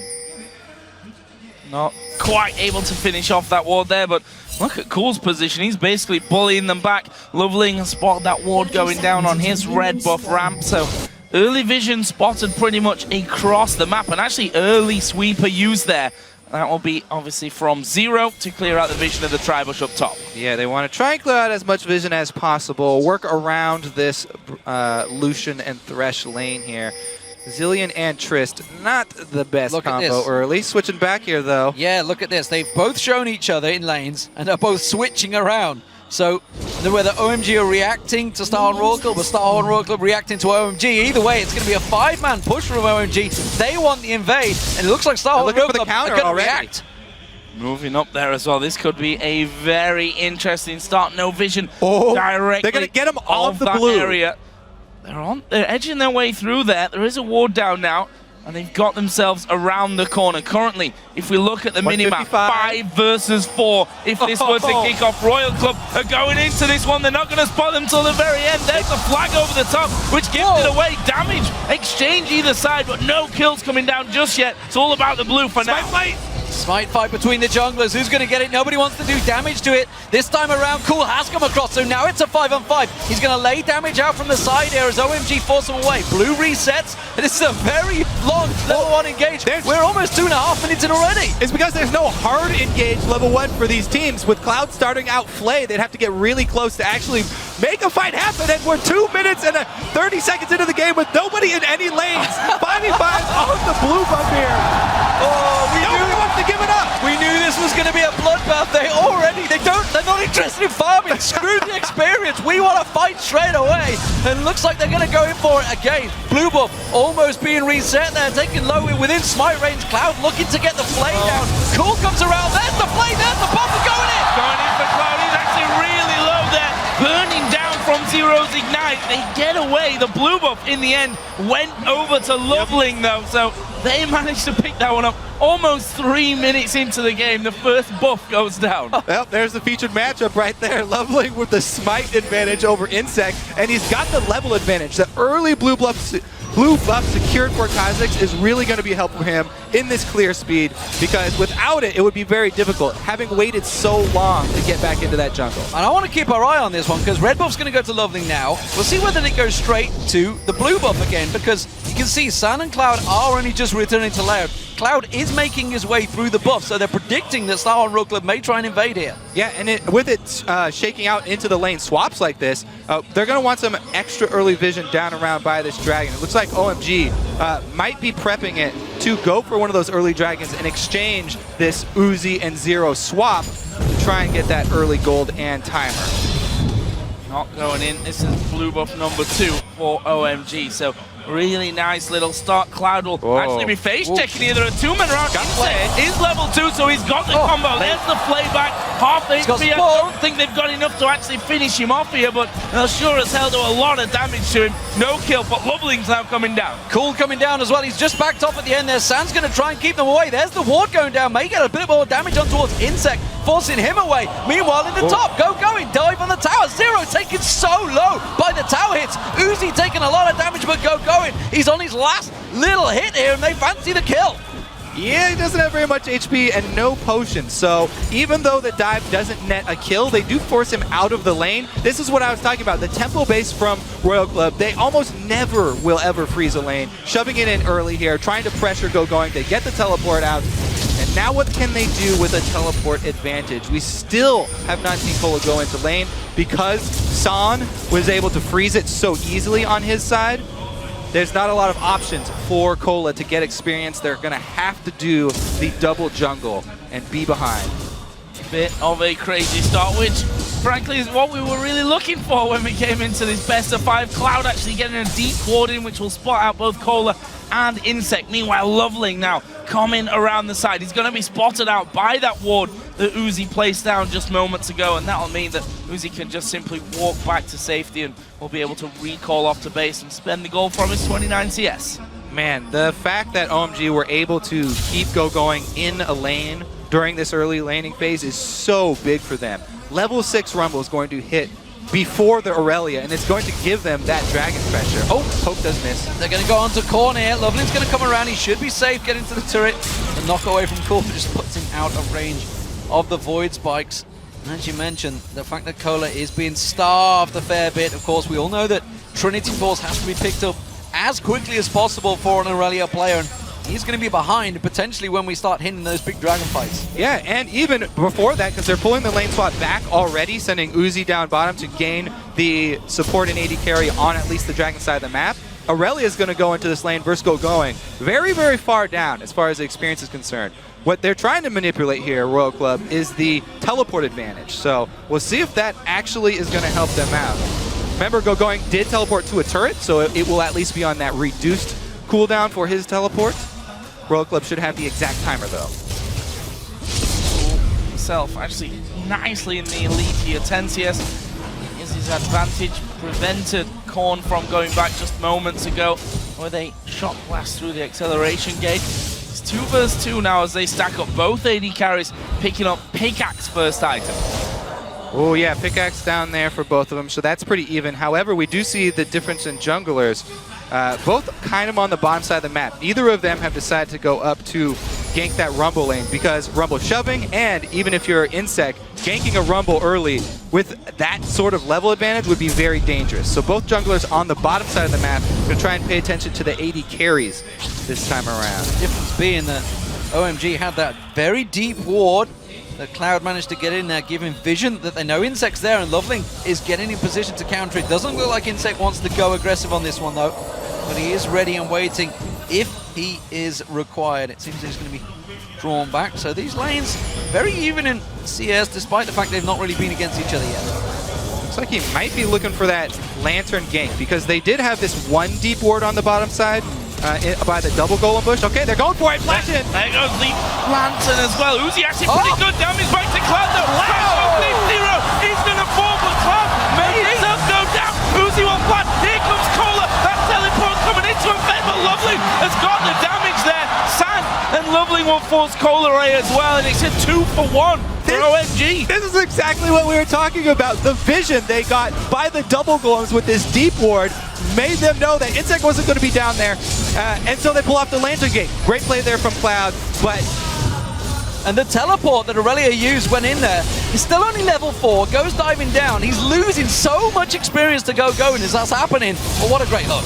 Yeah, again, we got to commend Cloud. And this, of course, is the Uzi style. He's not going to try and escape. He's going to go for the kill. They called in Cola because of the teleport advantage, but because teleport took so long to channel, didn't come in at the beginning of that fight, I think he'd lose out so much that he'd lose the kill anyway. And again, Rumble with the level 6 already got a whole bunch more extra experience. And they could, if they'd have realized the position they were in, there was 2 level 5s versus the level 4 that teleported in. They probably could have got another kill there. They just didn't realize the situation so quickly, but OMG off to a great start here, and you guys are home, 71% of you backing them now. Of course, it was different at the start of the game when you guys were predicting throughout the week, but clearly this has been a very strong start from OMG, just like we saw against Najim Whiteshield in the quarterfinals. 1,500 gold lead in the way that this is going. Looks like that Dragon might be on the cards here soon with going to teleport back up. Loveling's actually bottom side of the map, and of course he's now 2-0 after that last little fight, which has given him that little jump in items. Another hook comes out from Cloud there. Doesn't quite connect onto things, but Dragon may be a real possibility, especially if they've got the blue under control. And I did go back and look at that replay. I mean, Cola was actually under his turret, so he wasn't in danger of dying to going there.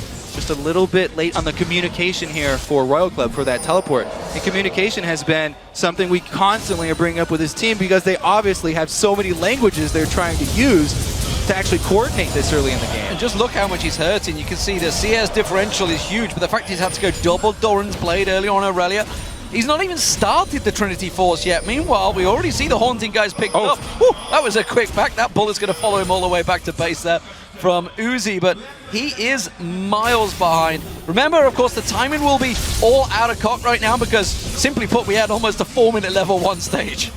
Yeah, I mean, that discrepancy in top lane is only going to get worse because, as we talked about, the opening for OMG, where they were able to get an extra lane of experience, was just so huge for getting this Rumble to a very good early start.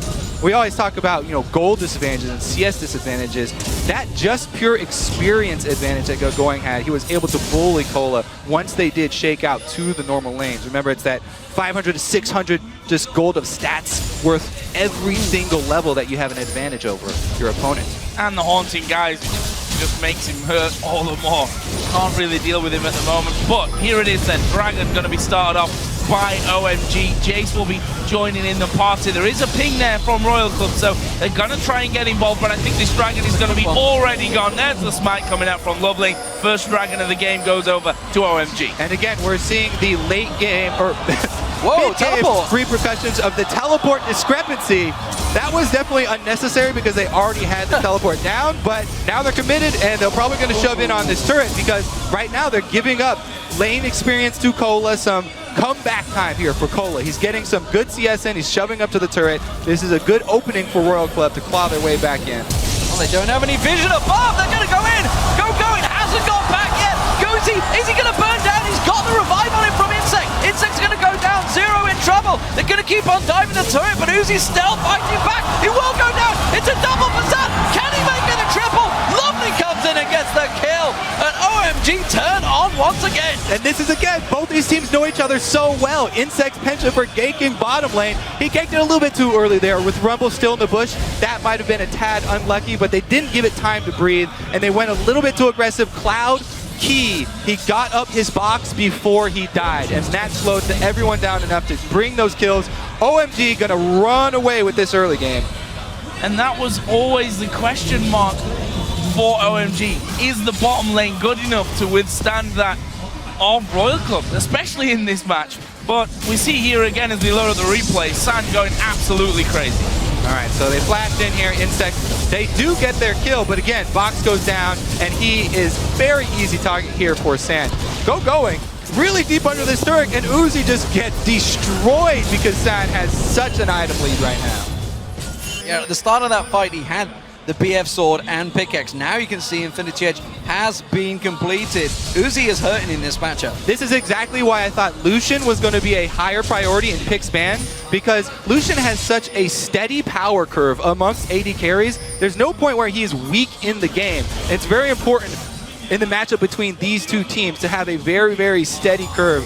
Very good early game here. You can see, even though Royal Club are trying to make these early plays down bottom, they have the wrong AD carry for it. And he's got an Avarice Blade, which doesn't help. Going aggressive, jumping on Cloud. Can he get the kill? He wants to finish it off, but there's no vision. They will come around the side. We'll get another shot off. Insect's going to follow through, but it will force them away, but they can't gain anything from this. And now OMG might corral them into position here. Good voice points, catching off 4 of them. Another shock blast comes through, raining down on Starhold. They need to force something. They're in trouble. Lovely actually using his ultimate there, getting involved and just trying to get onto either Zero or Korn there, the two men that were blasted down by Cool thanks to that shock blast, but that didn't quite work out for them there in the end. They forced them away from this mid lane. It's going to now be all about blue buff. Let's not forget the start was a 3-minute-long blue buff tussle. But everything going one way. San throwing down the Culling. Korn super low. He can't afford to give up that buff. Don't wait though. San may have gone a little bit deep. Insect going to get the knockdown. Cataclysm, but he flashes away and San's the fight to the back. No!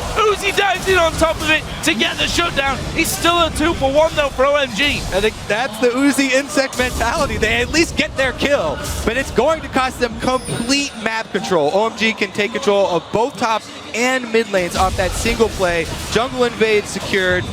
This should be a pretty easy mid game here for OMG. They should be able to control every consecutive neutral buff from now on. They threw so much at that at the start in the mid lane. OMG were happy in the lanes. This whole time, Gogoin's just been farming away at the top. You can see it's increasing that lead in the top lane. He's starting to become a monster. The mid tower's going down. The bottom one already fell. There was damage on towards the inner. There's the top going down. It's going to be a 3-1 tower start for OMG. Yeah, he is already a complete monster. He's a beast in this game. But really, I want to go back to OMG's focus on the jungle. Like the featured matchup, their coaching staff obviously was focusing on this as well. 2 jungle bans, a first-round jungle pick, and then constant counter ganking here from Lovely. They got the very deep ward down in the bottom lane. They saw Insect's move that they knew he was going to make down there eventually, and they took advantage of this bottom lane so well, keeping down the biggest carry from Royal Club. Now 3 of them grouping up on the bottom lane. Only Loveling there for now to defend this turret.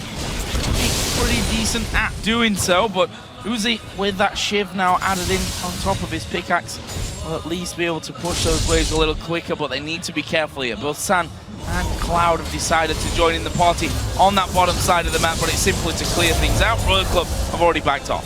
Now, Royal Club, with the Dragon coming up in 1 minute, they have to be playing defensively right now because Going is almost level 11.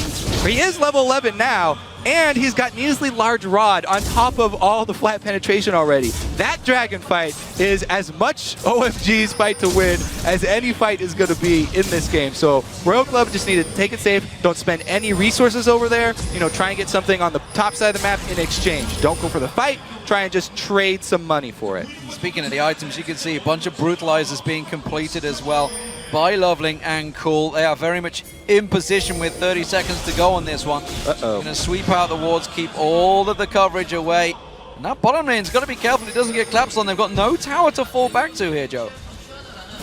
It doesn't look like for now that they're moving down. In fact, Insect has just pinged down onto that bottom side of the map. He was trying to get involved. Zero and move towards Uzi's position as well. So Royal Club not going to give this one up completely free. They've managed to get a ward in the back of the pit there, which I believe, yeah, is just out of range of the pink ward. So actually they've got vision of this one. Can they steal it? Oh, they've thrown the shot. The hook from Korn, and from Cloud will follow through. Korn is going to get blown to pieces. There's Insect throwing down the Cataclysm, but that won't make much of a difference. Zero's one finished up Cloud, but Lovely is still going on this one. He manages to get the Zillion ultimate down. Cola will be chased to his death. They already lose out on Zero, and there is Lovely, who is now unstoppable with 4 kills for 1. Yeah, that's pretty much the exact reason why we said they should probably not go for this Dragon fight. And that's not really Royal Club's style, though. They continue to go close and try and steal it with the Shockwave, but Cloud once again comes up with a great hook, lands his skill shot, and the team cleans up kills after it. OMG probably going to steamroll through the rest of this mid-game. That was a very one-sided fight. You can see the hook started off there on Korn. Yeah, so he tried to steal with that Shockwave. Good attempt there, but man, the collapse. What an ultimate from Rumble. Zones out half the team. They're able to flash over the wall. And even though there's an answer kill, Loveling on this Kha'Zix is so far ahead because of his great early jungle work. He's so strong, able to jump in and secure 2 more kills for the team. This guy, Loveling, the main reason that we like him, not even from just last Worlds, was just because he changes up his style pretty much every single game. And he adapts so well to his opponent. This is somebody that he's played against so many times, and he's just countered Insect so very well. And you've just got to wonder, the question, maybe even the mentality of Star and Rogue, the clear thinking, because going into that fight, despite the fact they knew they were behind in golden items, they're behind on 2 levels per person almost. You cannot win them fights. Yeah, I mean, that's why we thought maybe they would send some people up top side, try and shove the top lane or something on the opposite side of the map so you don't have to fight those great team fight champions that you're faced with right now. However, they went for the steal, and, you know, they have to pay for it. And they are losing more buffs. Cool will get that blue buff, and it will surely just be a matter of time. They push down the top lane towards the inner turret. Sand joining in. Cloud actually clearing off wards on the side. And again, a big shot blast will knock Zero, not quite down to his namesake, but half of his health gone there. And you have to wonder how long they can actually hold on to towers at this point. Yeah, a lot of poke coming through. There's that great siege that we talked about. Culling going down. Don't forget the Equalizer can be thrown down at any point just to bully them and brute force push them off this tower. Surprised they haven't gone for it already here. The shock blast doing their work though, and this is the problem. Once you start falling behind, there is a chase completely pounding away at you. That's your top laner, the tankiest member on your team. Hasn't completed the Trinity Force, has only got the Phage and Sheen on so far. Miles behind in terms of opponents. They cannot fight for these turrets. Yeah, and even Uzi here still not quite completed the Infinity Edge on Tristana. He's holding on for dear life. With the early Shiv, he's trying to wave clear. They're trying to just turtle up here. Well, through that turtle-in, they managed to get a tower, the second one of the game here for Royal Club, but Jace continues to batter from a distance, and they are going to wait this one out until they can get those final hits on that turret. They've scanned out the ward, which has now just been replaced thanks to Korn's trinket, but this turret surely going down. Insect going to die big. Jumping on towards them, but it's not strong enough. Sand just quite happily tanks that through. There's the Equalizer splitting the team apart. Insect gets pounced on. Straight away taking down Zero in trouble. And I think that's all OMG were waiting for. They're just like, wait for their opportunity. They cannot just take one, they can take 2 towers here. So even if you are going to pull one of those last-ditch effort engages as this Royal Club team that's behind right now, you do it when all 5 people are already there. You don't have the teleport start channeling when Insect jumps in. You lose precious seconds, as you said, on one of the frontline champions that they don't have. And that's another lost team fight for Royal Club here. And a very, very easy Baron pickup for OMG. Maybe Zero was not joking, and they wanted to start this series out 0-2 so that they don't fall into their own curse. Well, losing the best of 5s after getting ahead. Yeah, it's certainly looking like they're starting out 0-1 at least, because this game all in control for OMG. Both Dragons taking the Baron. They've got a 12,000 gold lead after just 22 minutes. And we were talking about yesterday's semi-final, a clean sweep for Samsung White. Tell you what, OMG aren't too far away from those kind of numbers that White were putting up yesterday. It is a very strong start from OMG, no doubt about it. There was a lot of questions. Doublelift himself was talking about Uzi the God in the bottom lane, and San was lackluster.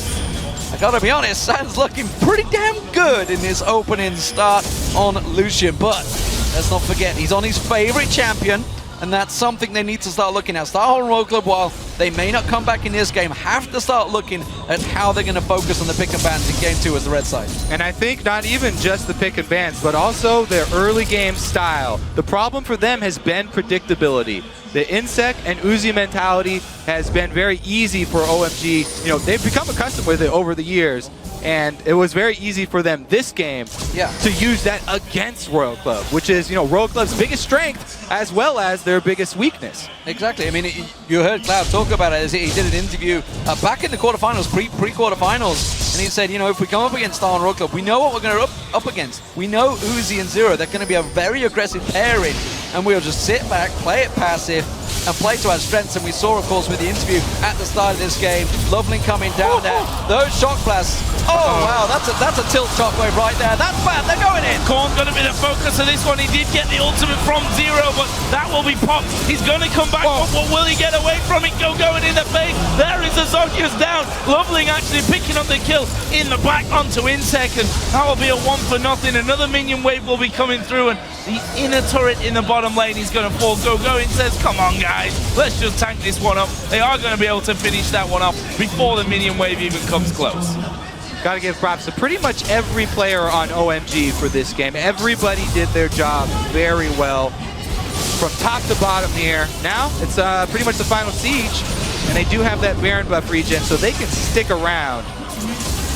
Oh, this is definitely Starhorn Royal Club's top wave struggle. Is massive right now, though. Somebody wants to go grab that big pile of money. We'll see whether anyone gets caught out. Sam's left on his own, and there's 4 members. Don't think they're going to slow down chasing. They could speed up, of course. Insect going to track him back all the way here, but he may set up a trap. Look at this. Cloud and Loveling on the Dragon. Starhorn Royal Club are going to come around. They're going to try to lean it. Not going to happen. Insect in the pit. They're going for it. Cataclysm jumps on in and straight away gets smashed. The teleport's still available for going, so if OMG can bait further aggression in, then they can turn it around. Not going to happen, though. Oh, he's going to try and cut him off instead. Interesting move. See if they can actually grab. Here he is. Coming around the side. He's going to come in towards Korn and Uzi. Who's he going to focus here? Kohler takes a bit of damage. Pinning them against the wall. Sam's coming around. There's the shockwave onto 2, but it's not going to be enough here. 1 by 1, they're decimated. A double in the end for Going is the ace for OMG.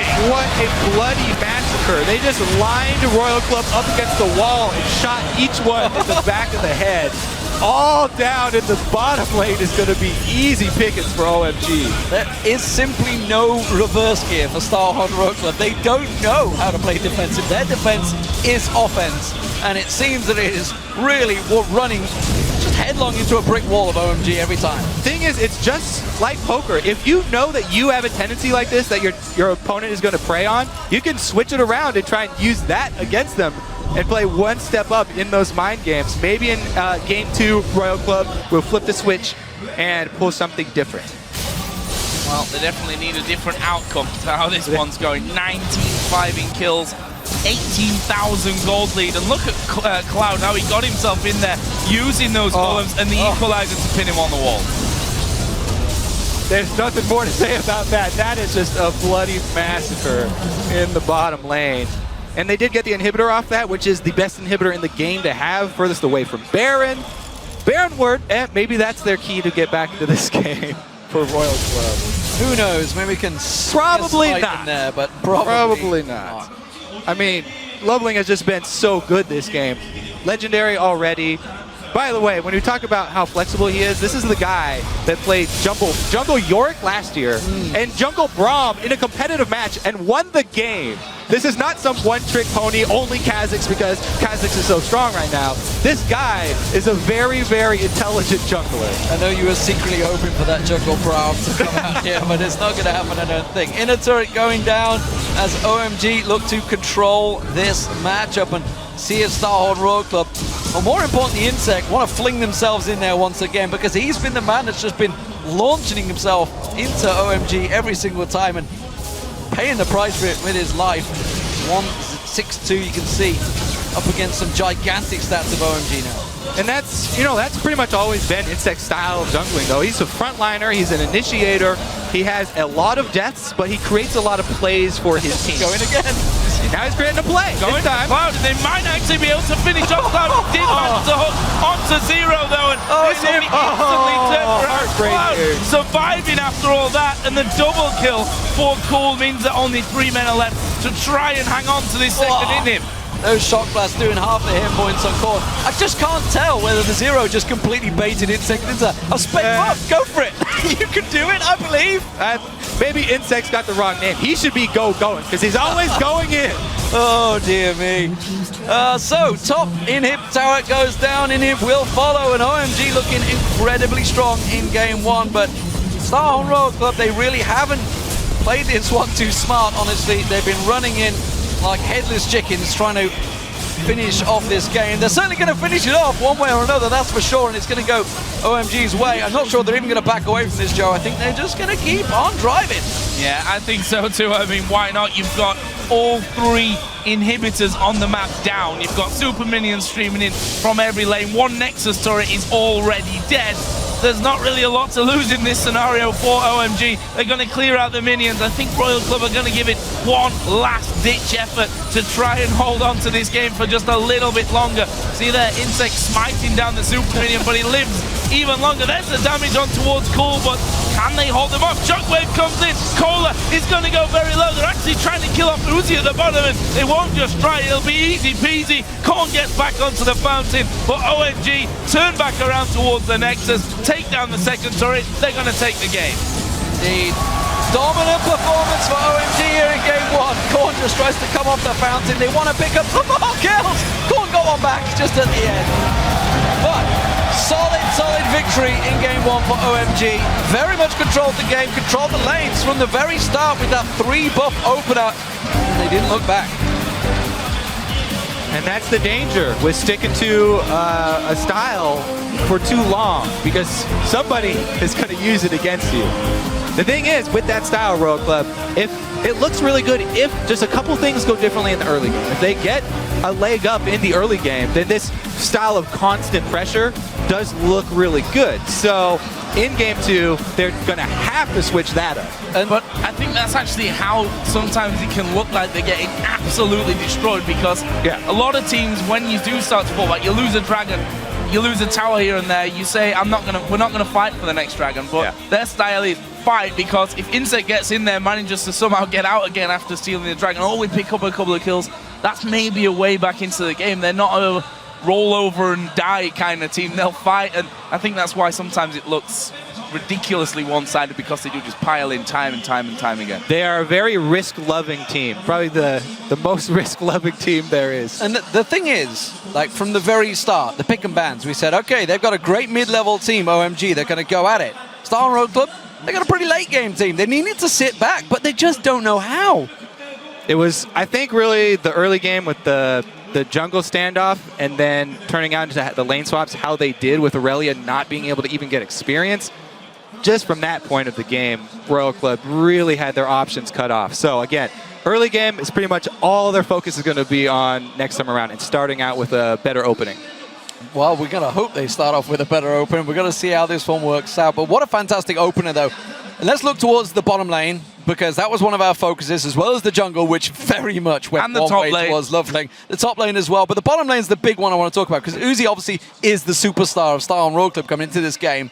And he was, from the very beginning, jumping in, trying to get those kills. And as Double have said, sometimes he can turn them into quad kills and go crazy, but when you're jumping in that early on a Tristana against a Lucian, you have to have a little bit of respect for it. And that's the difference as well, right? I mean, Uzi could have picked up 2 or 3 kills in those early stages and later on being an absolute beast, but you're kind of opposite side to doing those jumps in is that you can die over and over, and then you're just not going to get to your late game point. This is why for Royal Club, I don't like the Zilean Trist combo, because pre-6, Zilean doesn't peel for Trist at all, can't help him out, and Uzi pre-6 Tristana, it was rough for them. Couldn't peel for himself either. And I wonder if that's just the pick and bans. They just fed them into pick that Zilean first, and we know how to counter it. So let's check over towards the analyst desk. Quickshot and the guys are ready to take a closer look at that victory.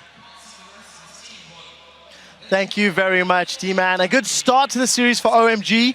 I'll ask the desk later if it's the same level of dominance as White versus Blue game one yesterday, but that's at the end. I first want to ask Double, if you're the only one that had faith in Royal Club along with 50% of our viewers, what went wrong for your team, dude? Holy crap, everything went wrong. Starting from level 1, right, they did that 4-minute standoff, and the waves actually, the camera didn't really show it, but the waves were all pushing in for OMG, which is really good in a lane swap situation, because you saw Rumble got to get XP for free, where Aurelia had to go down that dangerous lane, and it didn't end up working. She got absolutely screwed in the early game, and that just kind of snowballed. Yeah, and we actually do have a replay of that. I'm going to talk a little bit about that, because we haven't had an instructional rotational with video. Monte Cristo. That's right, rotations with your host, Monte Cristo. So this is immediately after that blue buff standoff, so we're looking at about 3 minutes here, obviously a very delayed situation. So when we roll the clip, we're going to see that both of these lanes ended up pushing in OMG's favor. Now, in a normal situation, OMG would want the 2v2 and the 1v1, but they see an opportunity to get going some immediate experience and really get him that advantage. So as he goes up into that top side, the lane is pushing towards him. Uzi's going to have no choice but to give him a big wave.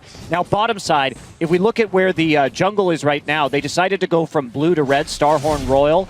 And instead, what they should have done is gone blue to blue, but OMG makes the right call here. They send their dual lane into the bottom side, so if they try and contest that blue, if they do go to red, they will have more people on that side of the map, and then it'll be the defense of the blue will be quite easy. So very, very good play from OMG, a reaction, and it was on the fly, because they wanted the 2v2 initially, they wanted the 1v1. Adaptive play was awesome there. Yeah, it absolutely screwed Royal Club when their dual lane stayed top lane after their blue had been taken. If they rotated their bottom lane down towards the bottom side of the map, they could take the enemy blue, and Insec wouldn't have been screwed early game. But what ended up happening was Insec got 1 buff, Cola got absolutely put super far behind, and because of that, Uzi and Zero had to lane swap into that lane in an unfavorable matchup, so 4 people ended up behind just because of a poor level 1. Yeah, and in addition to that, Zilean just doesn't play out well in a lane swap. I really agree with what Colby said on the desk there right after the game. Zilean Tristana is such a wonky lane to play because 2v2, if you get outpicked, you'll lose, and if you end up playing a 2v1, Tristana can't skill her E ability because she'll push the wave, so the enemy top laner will get more farm. Zilean doesn't roam all that well. He needs at least level 4 and a tier before he can actually start moving around the map. And then short, speaking about that tier, I think Zero should have went for tier into CDR boots at least, because if you go tier and Moby boots, it just doesn't really work out on Zilean. And we could see that he doesn't have the same level of impact in his game as, say, a Janna or a Thresh would have had. So I'm really surprised they ended up banning Janna and picking Zilean rather than just, why don't go with that comfortable Janna pick. So, Freak, talk to me a little bit about what happened after that level 1. I know the analysts are feeling quite heavy, but it also played out individually. It felt like OMG just made more aggressive moves. Right, so ultimately, we have a replay. It's about a 12-minute fight in the bottom lane, and the thing is about this is, number 1, Starhorn Royal Club picks this fight. Number 2, it's not the gold lead necessarily that makes a big difference here. It's actually their awareness of the situation. So things I jotted down like 17 things that happened right before this fight started. So first of all, Gogoy wouldn't even be in this fight if Explosive Shot didn't stop his recall. I timed when he tried to recall, then he got stopped, and he tried again. He wouldn't even be here if he hadn't gotten stopped by like the dot from Uzi in the first place. So that was already hilarious. But number 2, Star and Royal Club have basically they have a 3v4 ahead of them. Cola can't join them, Korn can't join them. They watch Cool Recall, they know Loveling's around, and they saw Gogoing was just here a second ago. So they could be easily walking into a 3v4, and are. On top of that, San has a BF sword and pickaxe, Uzi has a pickaxe and an Avarice blade. So they are heavily underpowered on the map right now, and Insect's like, let's go fight a battle. So let's roll the clip out, see what happens. It's a really cool start. Zero speeds up Insect dives in. That's a really sick hook, and all this is great. And of course, they even blow up Cloud, but surprise, Going's in a brush. He's burning your faces down. And by the way, he's also hit Hunting Guys, so off that lane swap point, he actually managed to earn that 1,500 gold for this one. Pretty quick kill trades here. This is good by Son, though. He ends his ulti really quickly after realizing he's killed Insect, and then keeps going. Going then also does a really good job with turret aggro. He's got no cooldowns up, so he just walks right back. Then goes in when he can cast spells one more time, walks right back out with a cooldown. So good turret juggling, good fight awareness, but a really silly engage by Royal Club. From there on out, OMG just found opportunities to find kills. They completely arrested control of the game. I've got a question to Doublelift and Crepo. How important is the opening, let's say 6 minutes of the game and then that 10-minute tower dive to avoid Royal Club getting sunk in game 2? Doublelift, you're grinning a little bit. What do you think? I think it's so funny because after watching this, I realize now Royal Club is probably the most tempo-based team, and if they get behind early, they have absolutely no idea how to play. So I fully expect them to have their coach kind of dictate a better, safer early game so that they don't fall behind and just run headfirst in these fights that, like Freak said, are impossible to win. There's everything going against you, but they don't have the situational awareness to know it. Yeah, and it's unfortunate that one, Korn is underplaying. He normally holds up much better in the Chinese matches. But two, there have been some Royal Club comebacks. Went back and watched the games. There's one where they were down like 8K, but it was Uzi's Kog'Maw, and they just like found a good pick. I think they do keep picking late game AD carries because they can win those miracle fights. Just be smarter about your mid games. Be smarter about your engages. Honestly, just don't pick Tristan anymore in this matchup because you're going to get rolled over in 18 minutes. Yeah, I really think it all depends on what composition you want to run, of course. Like, I like to see Uzi go back a little more towards the early game because he needs to get that mark going. Even Cog does that. Yeah. He's okay in certain lanes. With certain picks, actually, I agree there. If you get Kog'Maw going. But I prefer something mobile on Uzi because you'll see where he changes himself from an average or a great AD carry to the absolute best is the way he uses gap closers offensively, in which any situation, any other AD carry or analyst go like, hey, what's he doing? Or ambush as well, like his use of stealth also. So last thoughts here, Doublelift, before we move on. I just want to point out how useless I feel Zilean has been throughout this entire tournament. I mean, we saw Hart try to play it, missed every ulti, was completely ineffective against White, which was a one-sided game. But this game as well, Zilean just seems so weak. People are not so stupid to fall for that EXP lead where the solo lanes get the EXP, get the level first, and all in. People aren't falling for that anymore. Zilean just doesn't seem to be as good as any of the other supports, and I don't want to see Zero play it ever again. It was horrible. And honestly, to continue that point, we have these heavily contested top laners like Maokai and Alistar. By the way, I haven't seen Going win an Alistar game in Chinese playoffs or in regionals. He's like 0-5 on the champion, and yet, it's the first ban coming out here from Star and Royal Club. They're repeatedly doing this, whereas you attack Insect's pool and he's gone. Well, I hate to cut you off. We do need to roll this one on, guys. Take a short break. When we return, we'll see how Starhorn Royal Club will respond to OMG's dominant Game 1 victory. Guys, stay with us. We'll keep the conversation going.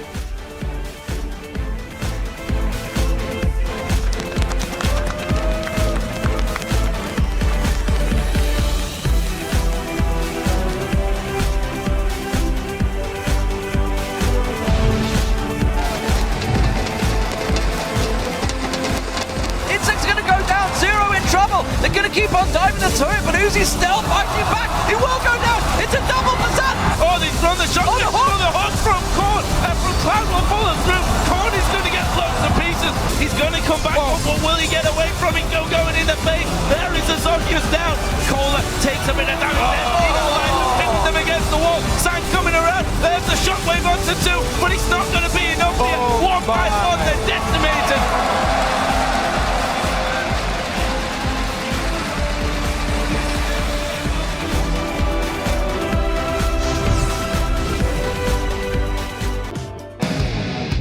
OMG가 되게 16강 때는 되게 안 좋은 모습 보여주다가 8강 때 갑자기 낮은 실드한테 되게 좋은 모습을 갑자기 보여줘서 엄청난 경기력을 보여줬잖아요. 되게 놀라웠는데 탑 꾸버닝 선수가 되게 각성한 것 같더라고요. 롤드컵 중에 각성한 것 같더라고요. 그래서 지금 되게 걱정하고 탑을 어떻게 해야 되나 고민 많이 하고 있어요.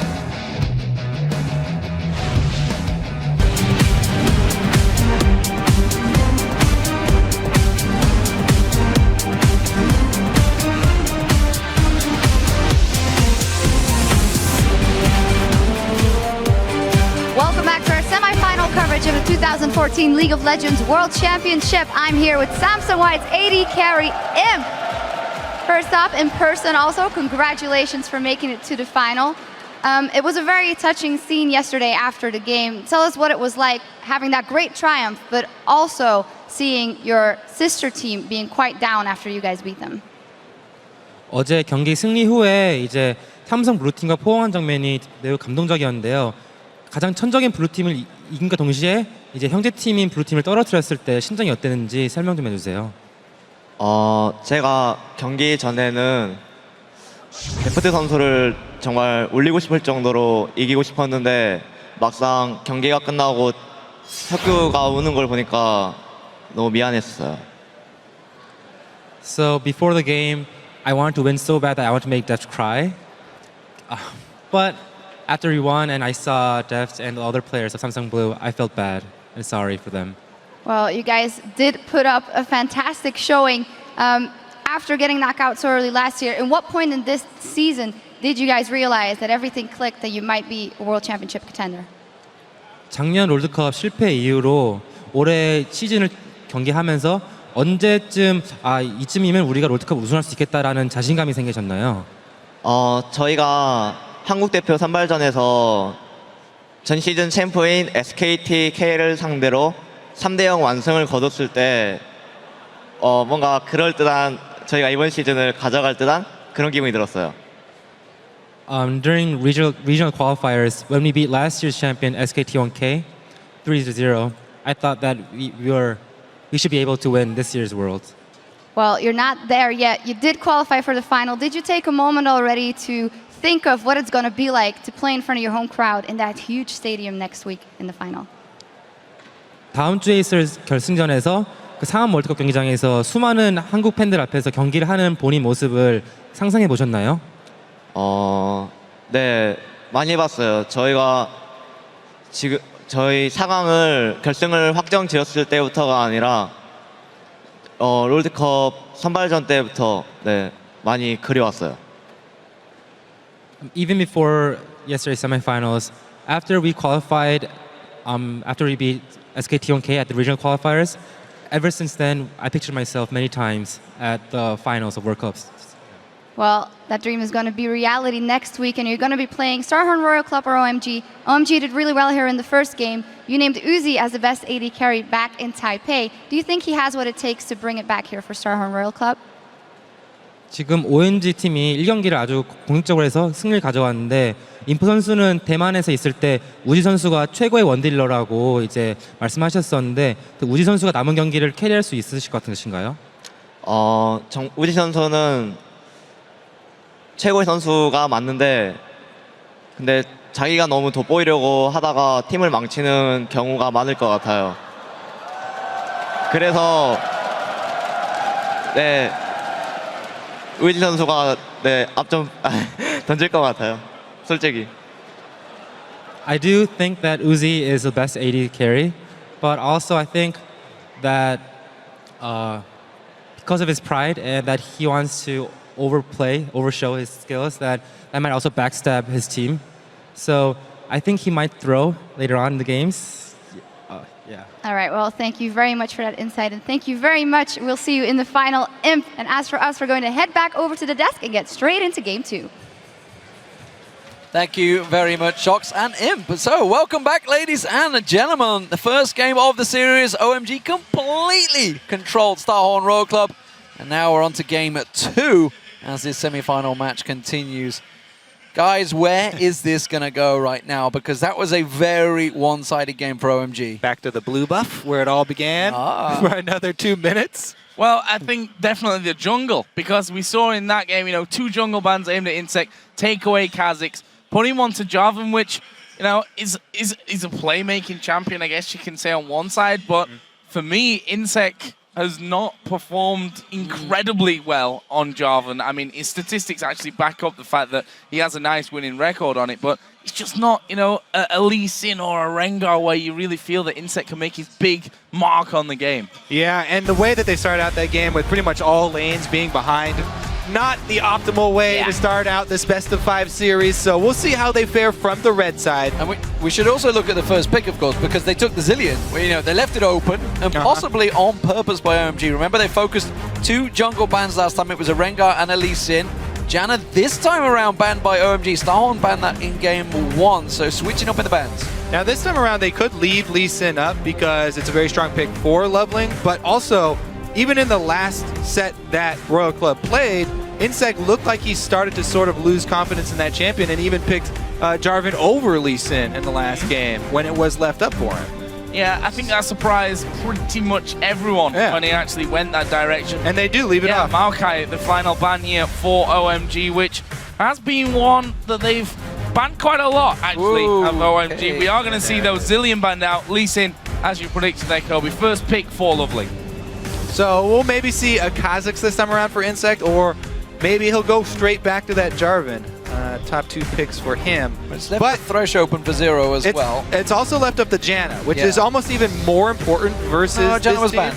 Oh, never mind. Janna was banned. You're right. Yeah, so Thresh and Lucian. So, taking that away from San. This is a big deal because San has by far got the best stats with Lucian. Outside of that, it definitely gets a lot more shakier, so this is a good start for Starhorn Royal Club. Yeah, he definitely relies on that champion to bolster his laning phase performance, but Uzi taking it away is going to be great for them. As we said, he's got a tremendous amount of games on that champion in their regular season. This also will probably mean Cloud does have to go with the Nami support because that would be sort of the 4th tier for them. Meanwhile, Going feels like he's had enough practice with Rumble Ultimates and he can be fairly accurate with them this time around. Last time he had a pretty easy time with that massive experience lead. Yeah. Yep. See the reply there in AD carries. I think we all expected that one to come out as well, taking Corki here to match that mid-game power that we're going to see over on the other side. And, you know, you look at that and you think if you add in a similar rest of team to last time, if you throw in with the Jace at the end, get your poke in there as well. They've got a pretty similar composition. Obviously, Loveling this time around on Lee Sin leaves basically Insect, Kha'Zix, or Jarvan, I think, at this point. Yeah, and bringing up that Jace, they were mousing over it. They don't have to lock it in this early because of the champion pool advantage that Cool has over Korn. Yeah, they do bring in the Mundo, though, which takes a little bit longer to become effective. He's not got good stats on Mundo, that's for sure. Only 1 and 2 throughout the summer. He's not had the most sterling of efforts and not shown it throughout the world so far. So we talked about it at the very beginning. We wondered about the Going versus Cola battle. That's very much going to favor Going, and he was punished early on and didn't even complete his Triforce by the end of that last matchup, which was a 25-26 minute game. And again, OMG have a great mid-game power spike, so they could do the same thing. Keep him down here and try and beat Royal Club fairly early. And a quick statistic on Mundo, by the way, a big fat 0% win rate after 7 games. Not been a good tournament for Mundo. We did see there the Morgana and Jace picked up there at the end for OMG. Yeah, Freddy didn't have much fun with Mundo. The other thing is that this team for Royal Club has 2 threats really here. It's Insec and Uzi. They're the 2 guys that are going to be jumping in, and pretty much everybody else is going to try and, you know, have to help them survive long enough to do the damage, because if either one of them goes down, they really lack damage later in the game. And we're not surprised to see Morgana also coming out for Cloud. It was his fallback champion. It's actually what we were expecting for the quarterfinals until Janna suddenly became such a big threat. But the Lulu in the middle, as you mentioned, is a interesting one, very much a tanky one. It's a definitely a different team from Starhorn Royal Club. It's a little lacking in synergy, though, I kind of feel. Well, you know, Lulu, you can buff up Kha'Zix when Insect jumps in, as he inevitably will. Mundo. He's going to jump in. Yeah, exactly. It's going to help. If anything, that comp does help Uzi out. And as Imp just said, you know, he's going to overplay these situations and it may become a problem. We'll see how it goes, ladies and gentlemen. So, Game 2 is about to begin. Don't forget to head over to Twitter and continue to support your favorite team in this matchup by tweeting at LOL Esports and using the hashtag OMGWin for the blue team OMG and SHRWin for the Starhorn Royal Club on the red side. And we'll continue to check those votes shortly. Yeah, I think that's going to be going more in the direction of OMG after that convincing Game 1 victory. But we're going to find out because we move into Game number 2 between OMG and Starhorn Royal Club. OMG got the lead and could jump all the way onto game point with this one, which would leave Royal Club in a bit of a tricky situation having to win 3 games in a row. And it is going to be a tricky situation for them this game around too, because once again, OMG have got a tremendous amount of poke, and they even have, in this Jace Lulu matchup, Cool again, he's going to take Exhaust because of the 2 damage threats on Royal Club being fairly short range. If he can exhaust Insect here, the team fights are going to be pretty heavily in favor of OMG, especially if they can land some of that poke beforehand. Yeah, let's see if we have only one of those crazy level 1s. We can see down the bottom, Sand getting deep and getting that ward coverage. So he's going to place a ward over at the blue. So both teams got themselves the blue wards that they wanted without too much engagement between the two. We'll see whether they fancy a fight, whether there's going to be a late invade, because Star and Royal Club is still grouped up as a 5 and looking to go for red here. Yeah, fight, fight, fight, I think is the name of the game here at level 1.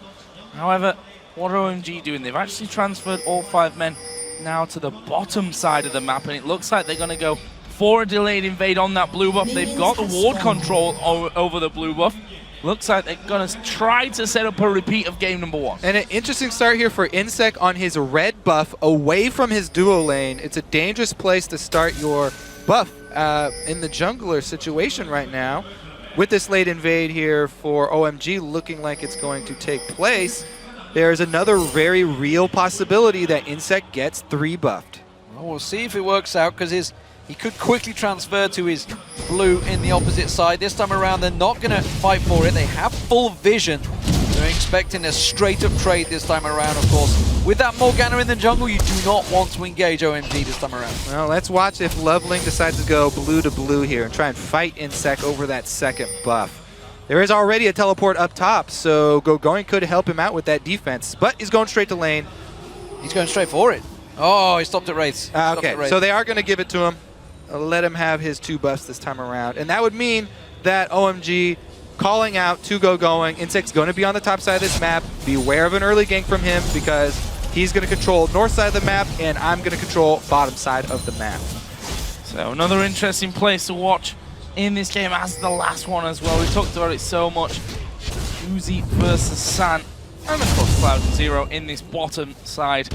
Both of them going favorite in there as Hockey's going to land actually on towards San. There's a nice little shield coming in. Valkyrie away, but it leaves Cloud now all on his own. It means that both of them take big chunks of damage. And this wave could keep pushing in Royal Club's direction there if they want to freeze it, so they can zone out OMG for a while, experience starve San and Cloud, and make it very difficult for them, because going back to purchase, he only gets 1 longsword advantage. They're having a lane swap. They're going straight towards out the of there top. already. Yeah, not giving up on this one. Going, use the teleport to get the experience in that top lane, so immediately to losing that trade, changing things up and heading north. That does, as you mentioned earlier on, give Dragon control now to Star Royal Club. And this is the type of game that people are expecting from Royal Club. Much, much more power from the bottom lane. Uzi taking a very early advantage over San. Loveland coming down and just making sure that experience doesn't go to waste under the tower. Interested to see whether they actually try and shut down Cola here and bring Loveling up there before he hits that level 6 point. Try and kill him underneath this tower. We'll see about that as things start to develop. But we did also see Uzi and Zero recalling. They're going to try and set this 2v2 back up in the top lane. Yep, they're going to chase them all over the map here. But once again, you have another possibility. San and Cloud could just recall once again as soon as they see Uzi and go for another lane swap. They don't want to meet up in the lane anymore after that early advantage that Uzi got. They're running away again. They went up there, got themselves the CS, and switching straight around. The problem is Going has pushed that lane fairly heavily and is sticking around, so doesn't have the teleport again to react. Cola is down the bottom with a teleport, so he can react much quicker, but 2 junglers, both down here. We'll see whether they clash. That could be that dive onto Mundo. If Insect leaves, he may just be leaving him in trouble, because Going's stuck there as well. This is going to be 4 men in the bottom lane. And because of this second lane swap here, OMG now have everybody on the bottom side of the map. With the late recall here of Uzi, they do have advantage and they can force something. Diving this Mundo right now, pretty dangerous still. Gonna go for cool. They're hesitant to start up that dragon. Insect is in a little bit of a tentative situation here because the vision is definitely controlled by OMG around this bottom side as well. Yeah, they got 5 members down the bottom. Now we're going to see San going in aggressive onto Cola. That's going to force him away. Uzi's back into base, but there's 4 members right in here, and Cola's caught out of position. This time around, he's in trouble. They're going to collapse on him. They do have Insect and Zero as support. That is enough to keep them away. And the briefcase on Go Going slows him down, but this is a good buy. Star and Rogue Club, they've slowed them down enough. The rest of the team are coming in, and once Uzi gets there, you know they want to fight. Cool's here first, though, so 5 members of OMG. Oh, big shock blast coming through as well. It's going to be Insect, and they focus. Cool tries to dive in there, but Zero, he lands the hook, but that only baits the rest of OMG to pile it. Uzi comes in. Look how low San has gone there. He Valkyries away from danger, and I think that OMG say a big fat no, we have to leave here. But what do they leave behind? Actually, recalls for Royal Club as well, so it's going to be back to lane for Uzi and Zero. Level 4 all-in 5v5 team fight for both teams here. Nobody goes down, but OMG did get a tremendous amount of vision inside the Royal Club jungle. But their bottom lane, once again, going to be fairly far behind here. Whereas OMG trying to shove in some experience and money into Go Going's pockets and rely on that Rumble. Get him level 6 as early as they can. Get those power spikes out as quickly as possible at the moment. It is keeping actually fairly even, but the big difference is the fact that Uzi had a lot longer in that top lane, and now's given him a bit of a big CS differential. We'll see how that works out as the Dragon fight progresses, because of course with the Rumble in there, you'd expect them to want to fight for it. It does give them that early advantage. Cool and Korn, we haven't seen a great deal about them because they've both been pretty much keeping about their business. They're both joined into the fight, but Star and Rogue Club, they're going to push the pace here. They want to get this Dragon, and it looks like it's going to be theirs. Yep, they've got the dual lane bottom. They have the positional advantage. Pretty easy Dragon for them to juggle here. OMG are just going to try and answer by quickly shoving in the turret, getting some damage on it. See if he can get the Shock Blast steal. Too early. Too early. This is a problem though, the top lane. You talk about Cola. There is a red buff steal coming on as well from Loveling. Equalizer being used, so he's going to try and route around and go for Cola. I want to point out something that OMG did here. This is basically the opposite situation. Well, first they're going to go for this dive, so we'll see how that turns out. Nope, flash. They get a flash. Okay, so they did exactly the opposite of what Royal Club did last game. When Royal Club were outmanned around the Dragon, they still all went over there to try and contest it, try and steal it away, and they ended up losing even more. OMG this time around, they don't even bat an eyelash at that Dragon. They take top pressure, they invade top, get a buff steal, and they get Go Going to farm up the bottom lane. So they farm everywhere but Dragon, and they don't waste any time walking over to it. Well, they know that red buff is being stolen away by Insect. This time they don't want to let it go. Cool's going to try and stick around. Shock Blast. Oh, it caught the little lizard. What a hero. Yeah, the little lizard took the full face smack in there. Cool cannot go that way around. He's going to walk into 4 members. Uzi backs off, and the lane switches come back around. This time around, San and Cloud were looking to move into Uzi and Zero. They feel a little bit more comfortable now. They're getting closer to 6, but Uzi's backed off. Uzi, when they do eventually meet up here, Uzi is going to punish them. He's already pretty far ahead. He does have experience and gold advantage. And finally, they are going to get back down into that lane to meet up. Level 6, as he said, is going to be great for Corki.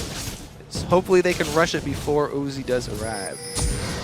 So let's have a look as we approach 10 minutes of this game, how the game overall stands. No kills as of yet. Didn't think I'd be saying that, to be honest. 9 minutes in. 1-0 in towers thanks to that top outer turret being taken down by OMG. And just a couple of 100 gold really separates these two teams at this stage. Very close so far.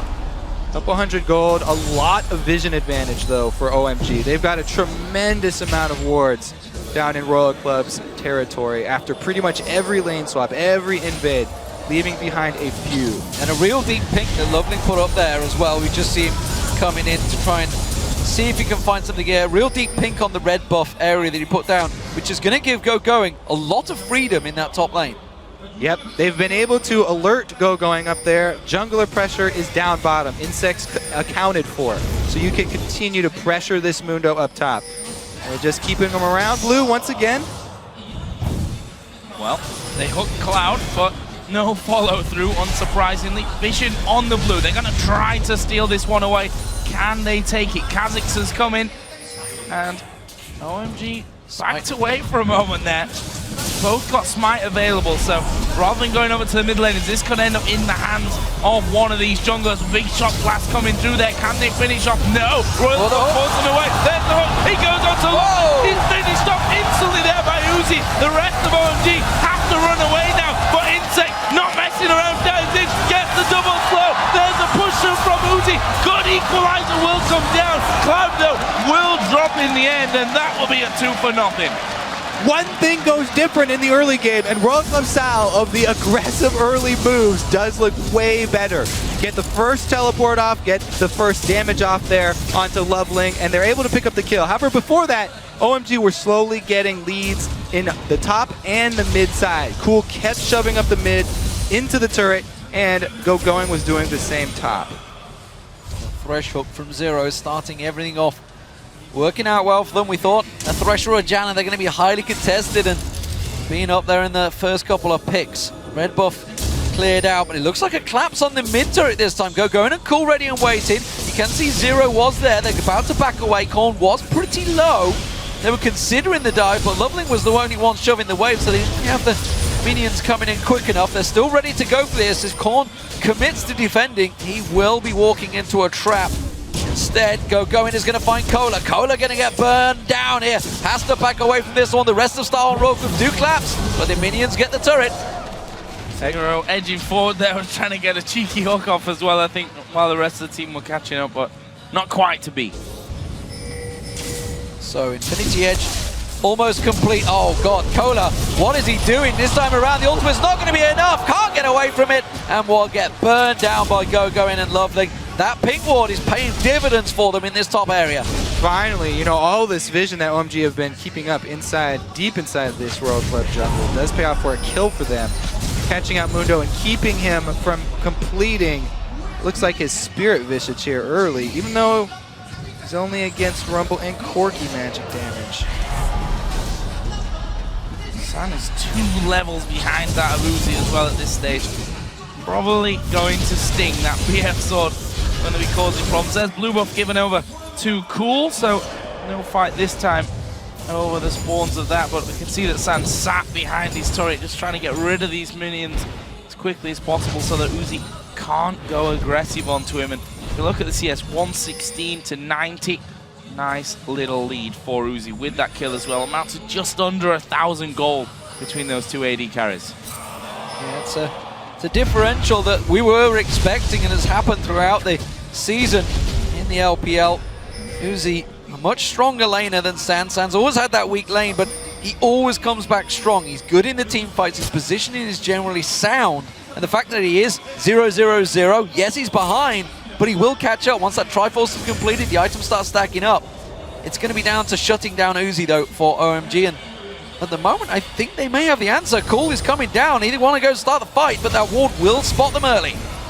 And I think this is going to be a whole lot of nothing here. Cool walks in there. They got it warded up. They do spot that Lulu is headed towards that bottom side, but the damage from Uzi just too much at this point. They're Cullen absolutely hammering them down. And that means that they may not be able to hold on to this bottom turret. Thankfully, Cool did stick around there to help things out. That forced Royal Club to back away somewhat. But let's not forget, Dragon did just spawn back in. It's a dual prong push as well. You can see Korn and Insect shoving that wave on towards the mid tower, which is completely uncontested so far. Cole, of course, gone down to cover that one off. That's going to be at least half the hit point shredded off this. And that Dragon up. This is a big, big advantage for Star and Royal Club. Yeah, so they go for a little bit safer route. They shove in mid and bottom instead of going for the Dragon because they're a little bit worried about the Jace poke at this point in the game. Blue buff on Cool would be devastating for this team inside the Dragon. Lulu can't even shield all of that poke. And Insect on Kha'Zix fairly squishy still. Can't tank up the Dragon. They would have to get complete vision control around it to be able to do anything. There it is. Going has yet to go back and buy, so despite the fact he's got that 2-level advantage and a big CS differential gold mount up, he hasn't spent it. So if they were to go into this Dragon fight, you can see the Infinity Edge now completed by Uzi coming back from base. Star and Royal Club are going to have a massive power advantage. Plus, both of them are going to have to go back to base anyway, probably pretty soon here, because neither of them have their teleports up yet. Both teleports are synced, and they would need to refresh before this fight starts out. Going was trying to get that level 11 before it started, Yeah. but looks like he's going to have to back off a wave ahead because teleports are coming up now, so he wants to purchase. Everybody's setting up for the poke to try and draw in Royal Club, and this is where OMG want to pull ahead and take advantage. Zero, though, pretty dangerous here. On top of a ward, could be up to Cloud to get things started. Both teams actually sending a couple of men Ooh, back we got a into rod as lane well. there to try and push them through. Needlessly large rod on top of the haunting guys for going. That might be enough to deal with the fact that San doesn't have his Trinity Force finish. The Dragon has been pulled out. There are the TPs. They're going to come around the side. Zero gets caught. The funding. Can he safeguard away? They're going to focus on Korn. Have they got too much on towards him? Wild Growth will keep him alive for a while. But is it enough? That's the question. There's going to be the Shroud. Oh, he caught Cola out. The Equalizer splits the team. Cool is low on the back, but he's turning around. Goes on to Instinct. Going. Flashes in there. They get one. San went low, but the binding managed to keep him alive. They've turned it around now on Zero. Loveland will get that one. Uzi will surely find himself a kill on this top side to bring it back to a 3-for-1, but OMG coming up big there. Yeah, and OMG now with everybody up still here except for going, still have vision control of the Dragon Pit. They can get the objective afterwards after winning that fight as well. Korn on the opposite side, isolated. Be really so confident in that. Uzi is coming, Cola is coming. They want to pick up some exit kills here. The Dragon has gone down. They're going to give chase, but that acceleration gate will help OMG out. They're all backing away on a ward, but they should be safe. And all that, San hadn't got that Triforce complete. We thought the power was maybe with Star One, but no. Well, Korn here, just completely on the other side of the rest of his team, split 1 and 4 for Royal Club at this early Dragon fight. And even though they chase off OMG, 5 members can collapse and focus all their damage. Cola gets bound and then ulted by Rumble very early here. And even though they split everybody up, San getting out with barely any life, and they're able to pull off all of the little skirmish battles that happen on the side after they take down Korn. Insect gonna walk away from this one. Does get the smite down, gets himself the red buff. He spotted that ward as well. Finally, they see that ping ward over there. He actually decided not to clear it out there, but he did ping right on top of it. So they spotted that that ward is there.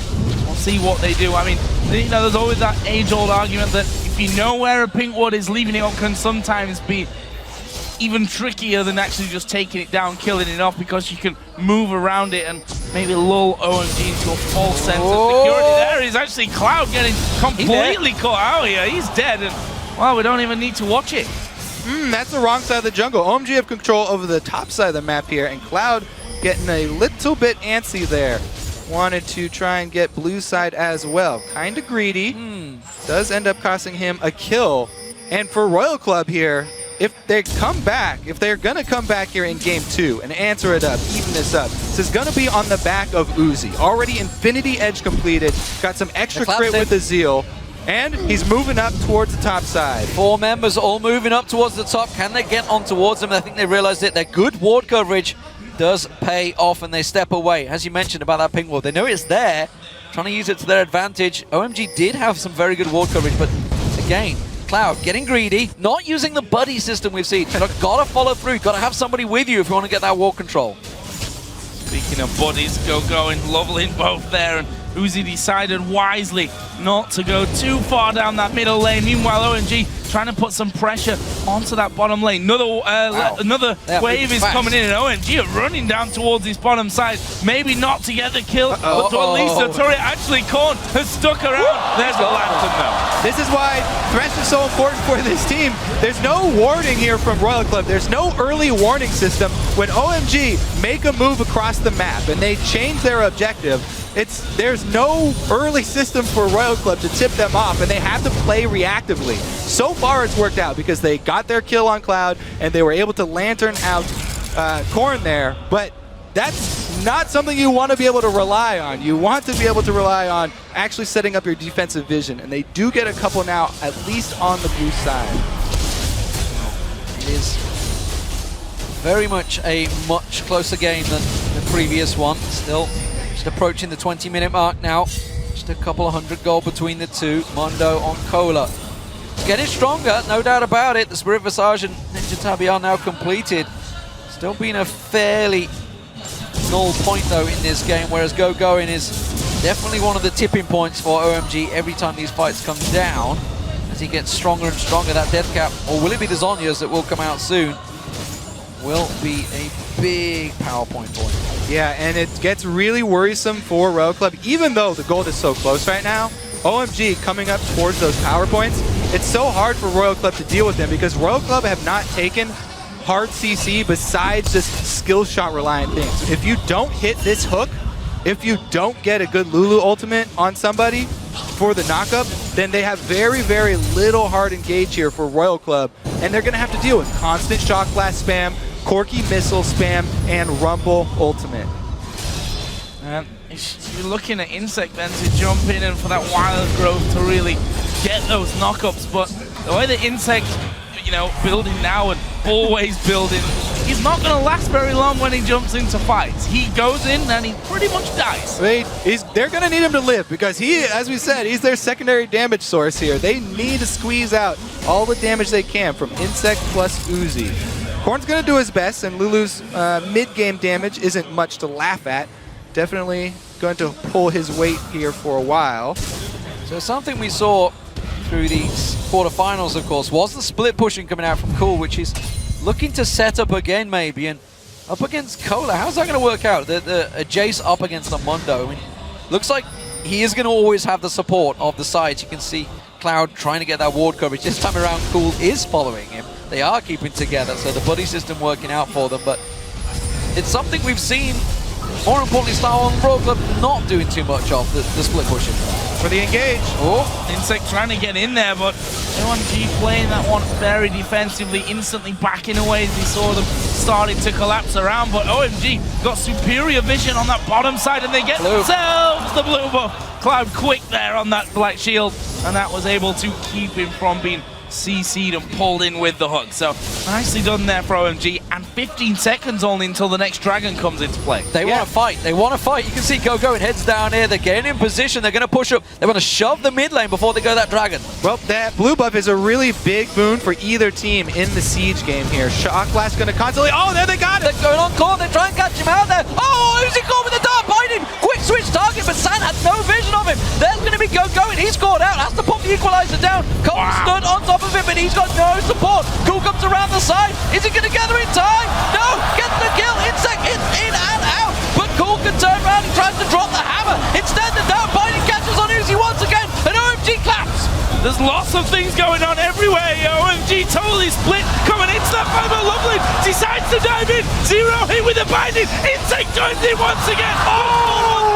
And there is San now going deep. Already got the double. Can he make it? A hat-trick of kills. He sure can with the big one. Now can he take down the even bigger one? Mundo running away to the side, and I think he's actually going to survive that one. A very messy fight that, funnily enough, OMG just about come out ahead of in the end. Oh man, we didn't talk too much about Cool's Jace in the last game because there was such a big lead for OMG, but man did it show up really big here in that skirmish. Able to get in and deal tremendous amount of damage from the time that Go got caught all the way up until the end there, and bringing that exhaust summoner spell so good for this team. So initially, OMG, they catch out on the side here, Korn, they get the Lulu ultimate down, they get the binding, but on the opposite side of the map, Going's left with the numbers disadvantage.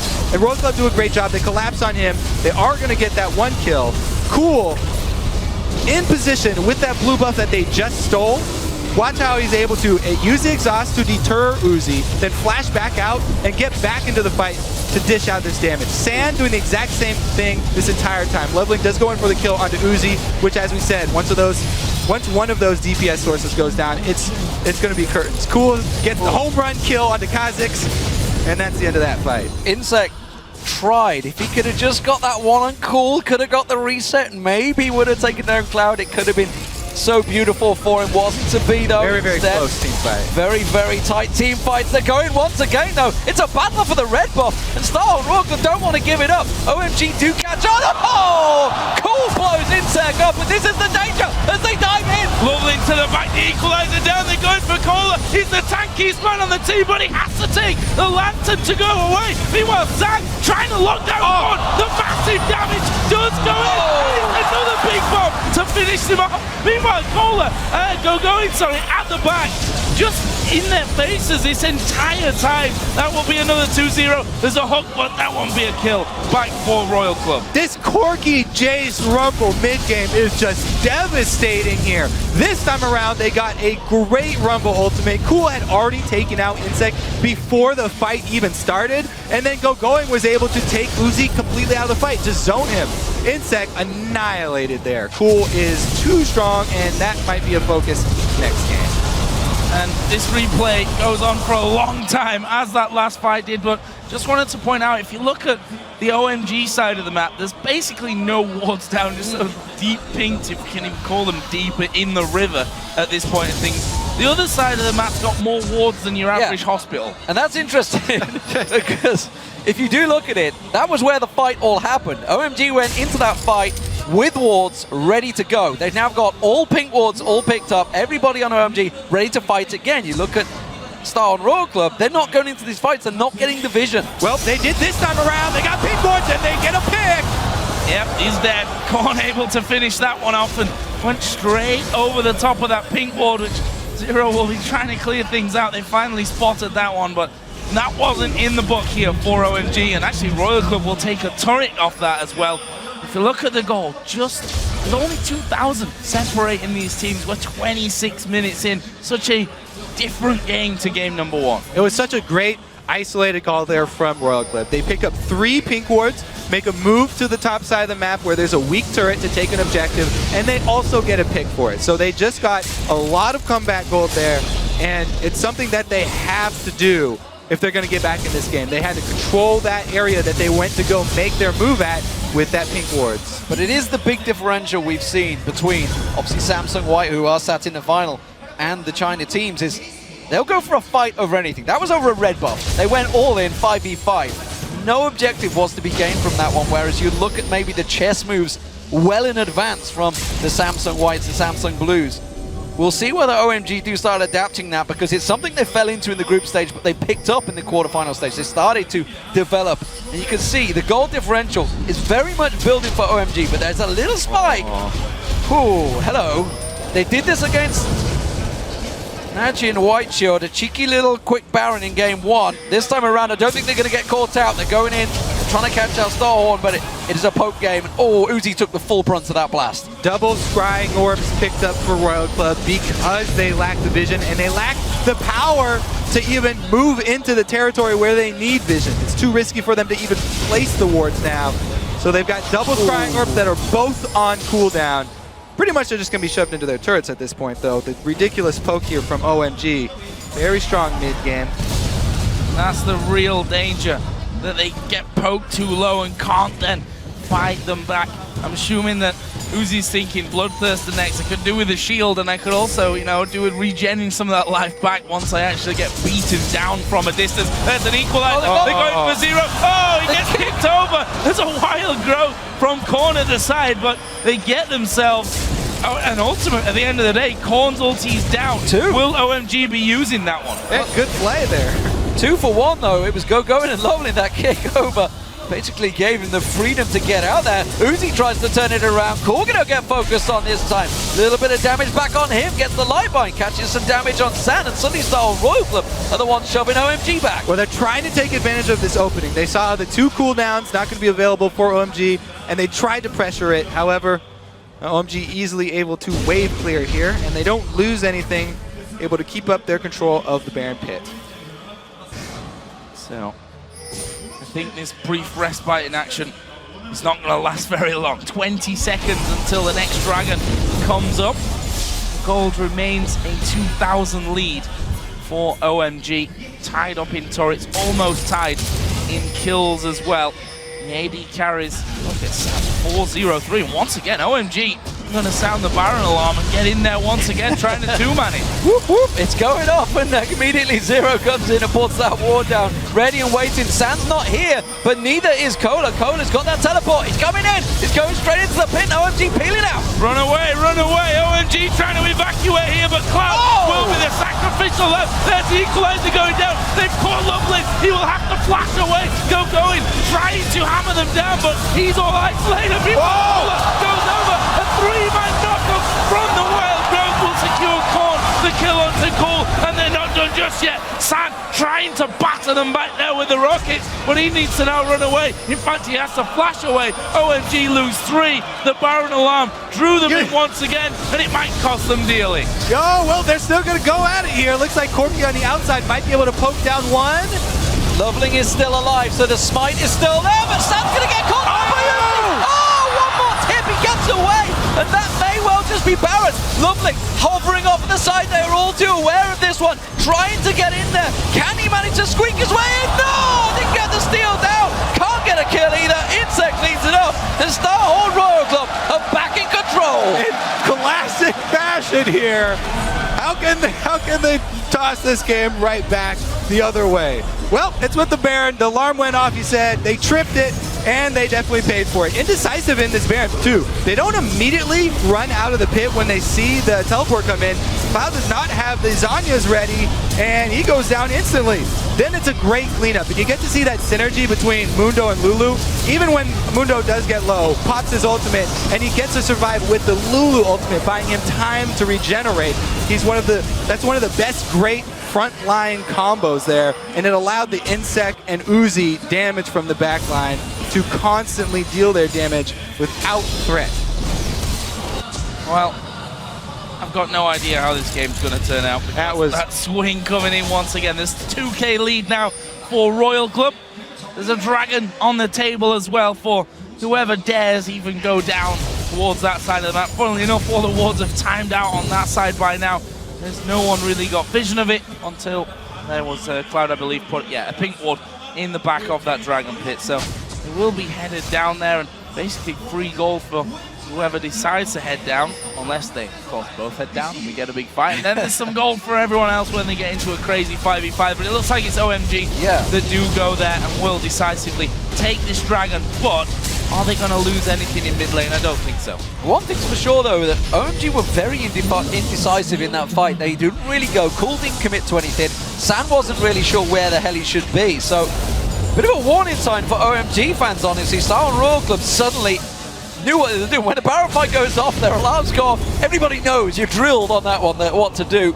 And OMG seemed a little caught off guard. At the moment, though, they have to just play defensive duties while this Baron buff wears off. Well, they do have to worry about this Mundo getting out of hand, because Mundo can stand in the front line. He can take Corky Rockets. He can take Shock Blast. He can even take Dark Bindings for the team on the front line if he gets tanky enough. Well, he's certainly on his way, isn't he? Good switch over here. Yeah. Baiting them top with a little bit of feint, get a little bit more damage here on mid. I think that's going to be the turret as well. You can see, as you mentioned, Cola just standing on that big front line. The Cullen once again drawing them down, and they rotate back to the top, and that's going to be another turret for them because OMG can't get in position quick enough. No messing around here from Royal Club, and we'll see if OMG can weather this storm, trying to poke down the minions as quickly as possible here, using the rockets, using the chocolate. Going to go for Cola here, going down to half. There's a lantern out to safety, and well, they've used the equalizer to try and strip them out. Cloud used his as well, so really not a lot left up here for Royal Club. Yeah, even though the Lulu ultimate was burned really early here, they can easily just continue the siege. For OMG is what I actually meant there. And there is Royal Club finishing off that tower. And let's not forget, that was Amundo with his ultimate running, his Sadie's up, with the shields from Zero. Basically everything thrown at him. And of course, don't forget the Baron buff on top. They couldn't dent him, they couldn't take him down. He's just completed a Thorn Mail now. So Cool and San, they need to start switching targets because he's just going to stand in front of them and cause some grief. And I'm not sure if they can get away from him anymore. Got to worry about that late game Mundo. We always like to say one of the best late game scaling tanks in the game. OMG, they loaded their comp with all this mid game power, and they kind of gave away the most crucial point in the game there with that Baron. You have to also give props to Royal Club for that decisive call. They were pressured, they were down, they had one ward inside, and they were able to pull off the play, commit to that Baron, catch them, not only pick up the kills, but also the Baron afterwards. And this is what Royal Club have to run with. So, let's see if they can get down to this inner bottom turret, the final inner turret that's left standing. It's going to be Cola that will pretty much do that all on his own. Randuin, Thornmail, Spirit Visage.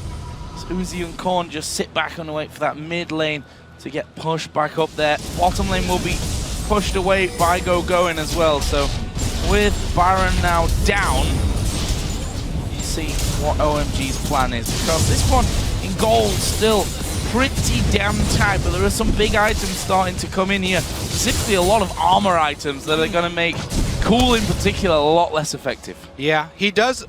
He rushed his early armor penetration. So that will be pretty good for him. But also, you know, him and Corki going to have to deal with that. The big thing for Corki is getting that Blade of the Ruined King versus a Mundo. Pretty much a crucial item. Being able to do the percentage health damage as well as the lifesteal, because you have to have lifesteal when dealing with a frontline tank that has that Blade, or the Thornmail. Because it's going to return damage to you before any mitigation. Banshee's Veil was picked up by Uzi. Void Staff's been picked up as well by both Going and Korn this time around. Another blue flask as well. With that Baron up in 90 seconds, Star and Rogue Club absolutely want to be in position to get this fight down. But OMG, they're trying to get some vision coverage. Star and Rogue Club, they're the ones doing the pushing and the prodding. They are forcing them away. Coca-Cola trying to speed in there. Insect flanking as well with the Void Spikes. Trying to catch them out. Cool doing what they can, but suddenly them big shock blasts, they're not making the devastating dents they were before. Star and Royal Club, they're pushing back. Yeah. They've got that huge frontline Mundo. He's at level 17, highest level in the game now. People giving Cola a very hard time for his individual performances. But this time around, Royal Club are really going to have to use him as the point man. Yeah, I mean, all he needs to do is basically stand in the way, right? He's like, well, normally this would get me killed, but at Mundo, this far into the game, I'm pretty damn strong. That may be just what I need to do. And yeah, with the shields especially, they can see that they can still do damage to him, but do you want to really be focusing everything at Cola just to start to get him low? And then he pops his ultimate on, then he gets a wild growth, and you realize that really you've done nothing with your time there. We've got 17 seconds until the next Baron does come up. There's the hook, doesn't quite land on Sam. Uzi taking a quick shock blast there. He is still easily dented by Cool, but with the big shields coming out of both Zero and Korn to give him defensive coverage, he is very much safe and will still continue to be aggressive, especially with that Banshee's Veil sticking on him now. Yeah, let's see about that next team fight, because OMG have all of the percent health damage and penetration that they need to take down a Mundo. We'll see if they can actually pull it off, though. As you mentioned, all those shields are going to help. But, you know, Landry's plus Void Staff for the Rumble. And as we said, you know... Oh, they can't see the ward. It's just out of range of the pick. Just out of range. They think they're being sly. They think they're being coy, but Korn is well aware. He can teleport straight into this pit. They tripped the alarm again! Has started. The alarm is going off. Zero comes around. Then the teleport. They immediately, this time, back out. But they're split. Once again, they're being flanked. It's the same fight over again here. They're forced away. Cloud is very low. Cola's going to beef it up in the front. Here comes Insect. Sonya's used by Going. Cola go low. He has to flash. Zero's low. Korn has wild growth on himself. Sam's surely going to be big. Cole's still healthy as well. They seem to have forced Royal Club away, but now there's another shock blast to come through. Where are Royal Club going to go? They're going to shove mid here, try and force OMG to react to them and pull the pressure away from Baron. Now, I have to say, even though OMG didn't die in this one and they were able to get out of that Baron pit, this is not the type of game that OMG want to play. They have the advantage in the poke, yet they keep on pinning themselves up inside this Baron pit, corralling themselves for Royal Club to collapse on them. They do not siege up this secondary line of turrets and try and use the Rumble, plus all the poke that they have. They see the wall this time around. They've gone back to it. This time around, they sweep it out. They're going to start off the Baron. They knew Insect's gone back. There's no smite available, but the call it is. In comes Uzi around the side and puts a hell of a a lot of damage on OMG and forces them away once again. Why are they sticking around? They have to back away, but they don't want to risk Starhorn Royal Club taking that Baron as they come in and clear the wards. Good ping, finds the ward. That's the same ward they used against Najin White Shield. That Najin White Shield missed. The Starhorn Royal Club, well aware of it. You got to look at all the nooks and crannies of that Baron pit. There's a couple of shadows. They've cleaned it out though, and now it's Royal Club's Baron to start up. Collapsing though. Here comes the fight. Well, you know they're going to go low. They are going to try and push back. There is Lovely getting hooked up. Can they get into the Baron? There goes the equalizer. The Baron, though, goes over to Royal Club, but they're trapped in the pit. Can they get away? Going, melting Uzi. Cooldown's in. Korn's going to be the focus. Insect, though, gets a reset, gets out of the pit, and they leave Kohler all on his own. It'll take a while, but they take him down, and it's a 3 for 2. Baron, though, for Royal Club. All right, now... They actually won't return to the Baron pit, though, for sure, because it's down. It's down now. Or not for 6 minutes, at least. There you go. All right, but it was taken there. Good smite from Royal Club. They're able to take it and get out with only the 3 for 2, so definitely worth it for them. But once again, corralling themselves inside this Baron. It was a good hook, but they weren't able to instantly kill Loveling. Oh, yes, they did. Never mind. He went down. Everybody gets trapped up inside the pit. OMG able to do a lot of good damage with Cool jumping into the back line and then almost surviving by hitting Cola out. But very good hop there from Insect, getting the kill, reset into an escape. Crazy fight. Cloud And once again coming down. This Dragon will be going across. He's on his own. Can't get involved in this. I don't think he realizes how many members of Starhorn Royal Club are nearby that will get taken and run away from. So, Starhorn Royal Club still with a 4,000 gold advantage, despite Baron going their way. OMG are the ones you would think in control now, but I'm not sure. Yeah, the thing is, OMG were 100% in control before the first Baron because they've got this team of very strong poke champions and they didn't really play to the strengths of that team that they built. Can he get the smite? Yep. Lovelink does get the smite, so almost all the neutral objectives taken there for Royal Club to get back in this game with Baron and Dragon, but they weren't able to hold on to their red. Not as big of a deal. But yeah, OMG, they forced the little skirmish team fights there, and Royal Club definitely were happy to take them. Took advantage, and with some good neutral objective control, they were right back in this game. Let's see if they hold up to the siege now. Well, let's find out here. Is that turret gonna be the focus? There is a hook from Zero that doesn't quite connect for them. They're pushing against the Baroned up Starhorn Royal Club right now. You might consider it a little bit dangerous, and Royal Club decide they're gonna go for it. There's the hook. It lands onto the shielded up Cloud though, and Kohler, he's trying to get in there, but there's just too many slows, too many routes. He's gonna turn back around though and keep going. No, he doesn't get the slow onto Sand, which means OMG themselves will now try and turn it around as well. They're looking for the perfect chance to land the equalizer at the moment. Starhorn Royal Club trying to flank around. You see Insect lands the void spikes, gets the slow back down on towards Go Going, but another dart binding keeps landing. Uzi, that's going to be a good call in. It catches a lot of damage on Cloud. Cloud taking down to nothing. Looking in trouble. Insect flanks around. They got the slow. The hook on Go Going. Equalizer does not come out, and that's going to be an ulti. Lastly, missing there as Starhorn Royal Club try and chase on. Korn, can he get in? Can he get the slowdown? Going for Cool, not got it available, but Insect once again down forward. Void Spike's not quite got the range. Kohler, tank up the damn tower, let them hit it. They can finish that one off easily. They're still trying to collapse though and take out OMG as they go. Korn going forward, San will force him back, but there's still 5 men from Royal Club pushing.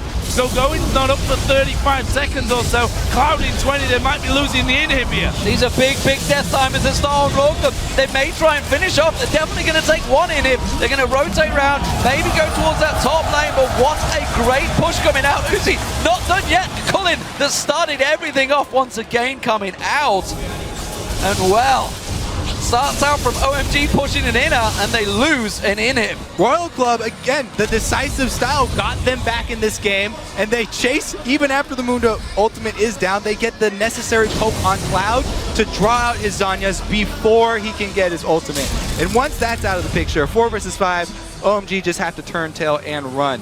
Bottom inhibitor being down means, yes, next time we do see the Baron up, Royal Club are going to have an advantage. They can pressure down bottom, get those super minions chugging along, and force OMG into a bad spot, who really, they missed their mid-game chance. So 45 minutes about to hit the clock. And it's 16-30, lots of kills, lots of action in this one. And the gold lead at about 7,000 at the moment for Royal Club. But that Baron buff, after wearing out, will probably be the big magnet, to be honest, that brings these two teams back together once again. We see their bloodthirster for cool. That could be interesting as this one all develops further on. We've got Sonya's on a couple of men, on 3 men actually. With Korn having one as well. Trinity Force added in with an infinity. Ooh, no Mundo. Ruin King. Mundo isn't there. He's top lane, but are they going to try the fight? So if OMG can start a fight, even if Mundo does have teleport, that's the best way for OMG to start a fight. Having that extra time of the channel of the teleport for them to do damage to everybody except for Mundo. Basically, OMG have to kill everybody around Mundo before cleaning him up. Here come the super minions though, and Royal Club keep up the pressure mid. Cloud was forced to the fountain a moment ago. He's down on hit points, which is giving him a big advantage, but Lovely goes leaping in. The kick on Zero does next to nothing, and they force him away. That's going to be another inhib. They may go for the game here, Joe. They're pushing on, going, they got him! They got him, San getting low. Can he get away? They're binding him, or maybe something, but Uzi going deep and blown down by Cool though. But can they hold on to the base? Super minions are there. They've already lost one Nexus turret. The second's gonna fall. Cool's trying desperately. This is dangerous. But Insect having to go at the back. They've got Cloud to pop his Zonyas. The Nexus down at less than hard. The shutdowns come in. And it's Royal Club that win game number 2 and tied the series. A risky finish. Remember, OMG cleared out Fnatic in a similar circumstances. That would have been 40 to 50 seconds dead time, as they may well have been able to drive up the game. But we are all square once again. Some big performances this time around from Starhorn Royal Club. And you know what, Cola put in a pretty damn good performance this time around. He did his job. He was that big tanky frontman. And Uzi, the aggression early on, the pressure he put on San and Cloud, forced them out of lane at that very early stage, level 2, level 3. And that started all the rotations, all the switching, all the lane swapping. And OMG struggled from there on out. Yep, the biggest thing going back into the locker room with OMG, they're going to be discussing that mid-game Baron. That's pretty much the topic there for them, because they had so much control. And then you can't do that against Royal Club, especially because Royal Club is going to jump on it. You know, they ping and they go. So that was the thing that we said about last game, you know? If you're behind, let them have the dragon. Maybe you don't do it at Baron as often, but Royal Club have shown that they will fight every single time, whether 5k ahead or 10k behind. And if you end up losing out on the Baron, that's how the things switch around. And I think that's what we pretty much all wanted to see here, though, right? Yeah. Tied up after 2 games, another possible 3 to actually be played, and still, you know, a game 1 stomp, let's call it, really, for OMG. Royal Club coming back in game number 2. Who's going to win the best 5? No idea. Who knows? Who knows? Only Baron knows. They've gone Only the Baron distance knows. twice already this summer. We'll see if this one meets it all the way. Let's send it back over to Quickshot and the crew as they can analyze that game. Thank you very much, T-Man. An incredible game to actually break down, and I think very impressive from Royal Club to bounce back from that very heavy-handed defeat. Let's pull up the team comps graphic that we got prepared. I personally was not sold by the limited amount of damage Royal Club are putting forward onto the table. I was proven wrong, but Crepa, talk me through some of the thoughts you had. Yeah, I actually like the comp that Royal Club gets if you can get to the late game. I know there's a lot of questions regarding that, and me and Monty were heavily going back and forth, so I'll let him decide that later. I just want to talk about, like, the Thresh coming out here and just Zero doing really well on that champion, because he was playing what I call forward. He was constantly fishing for hooks while Cloud was trying to be defensive and reactive with bindings. And I have this theory right now that, like, if you ban either Janna or Thresh and you pick the other, your chances to win the game have just incredibly just increased so much. Yeah, and this is Cloud's only second game on Morgana. He played it. He was 0-4-10 in LPL Summer. He lost that game. He looked really uncomfortable on this champion. Now, I really like this draft for OMG. And I think that especially Royal messed up a bit in their bans. They banned Alistar, then Ryze, then Zillion. If I was Royal, I would have actually banned Ryze last, because that made a very easy pick ban for OMG where they were guaranteed to get that Lee Sin first. If you hold off on that Ryze, ban the Zillion second, all of a sudden with the last ban, they're going to have to choose, do we ban Lee Sin, do we ban Rise? And then there was that reactive ban, and Royal could have taken out both of those. Now this composition too, very strong in the mid game, and if they hadn't, I know Kobe was just touching on this, if they hadn't horribly misplayed that Baron, tried to start it 4v5 when Sun wasn't even there, I think we would have been looking at an OMG win. And the problem, though, with that game was the Mundo, and you guys talked about, oh, can you get to the late game? Well, to be honest, the two big physical damage dealers of OMG severely misplayed their road into the late game. Corki built his Infinity Edge last 44 minutes and 40 seconds when the AD carry finishes the most important item in an AD carries build, Edge. He built it. Last was for second. First of all, horrible. Second of all, like Ruin King third.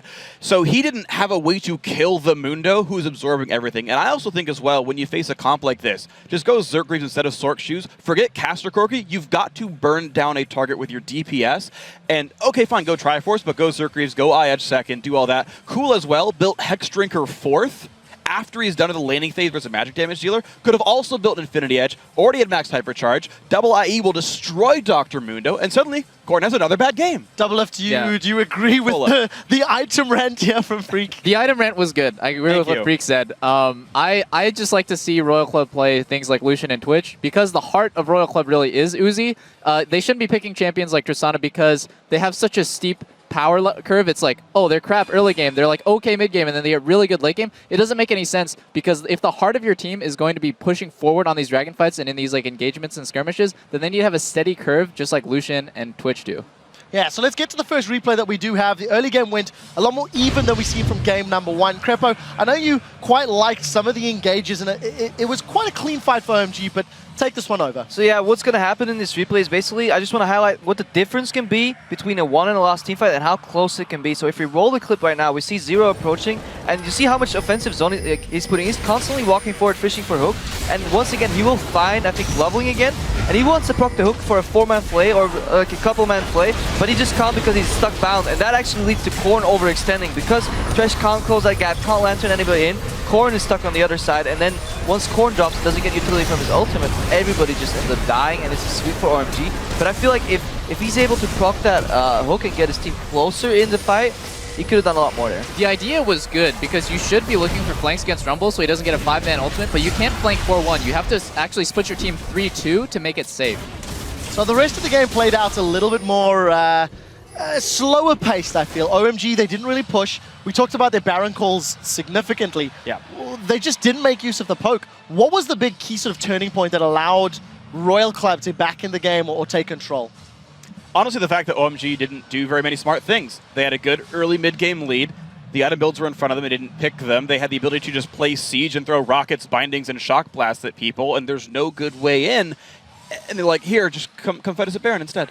I think the elephant in the room really is just the poor vision control. You saw like a lot of free wards that Royal Club was able to place. That really shouldn't be happening. And the fact like that they don't have 5 pink wards surrounding Baron area and kind of a concave means that their vision control is really lackluster, and they're not able to set up these picks that you saw in Samsung White vs. Blue. I do like that Royal did their research on the warding around Baron from OMG. They swept out those little wards around the corner. However, OMG got surprised with that one ward in the Baron pit, and that led for like a really awkward exchange and just repetitive like Baron fights. Right, so we actually do have a Baron fight here. If you want to pull up the replay, it's about 30 minutes in.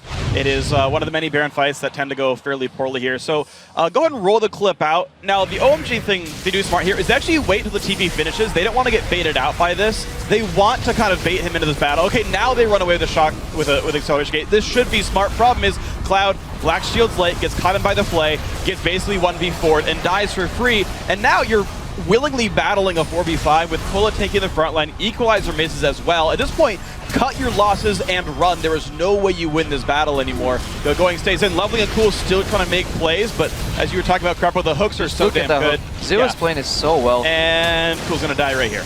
Yep. So Crepo, talk me through some of the decisions now. This was the team fight that got Starhorn Royal Club back into the game.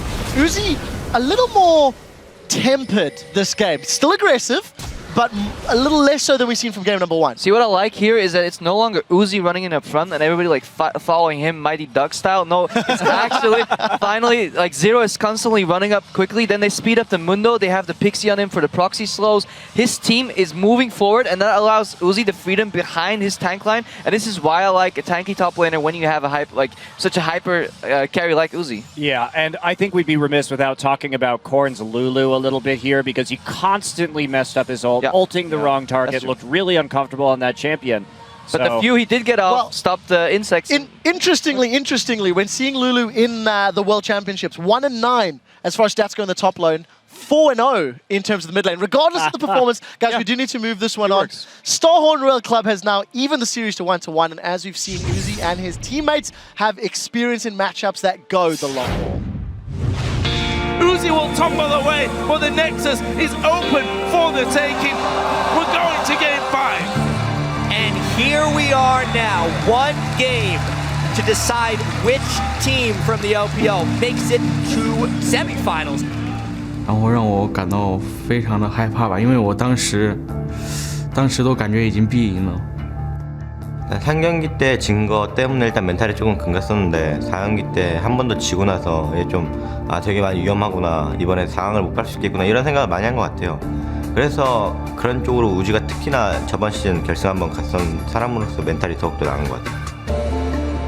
Uzi was completely unable to make an impact in that last game. Yeah, I can't see the rest of his team, but I think they've left. I think they've all left. Really have Uzi's to wonder. devastated. Can history repeat itself for Uzi? There's so much pressure on him. 因为当时前面输掉比赛以后，就让我心态就没有那么好，然后就躺在那里想了很久。 자기가 빨리 수습하길 빌어야지. 제가 뭐 관리한다고 해서 멘탈이 회복되는 게 아니기 때문에 그냥 멘탈이 회복되길 빌었어. 그가 충분히 다시 잘해질 거라고 생각하고 있었어요.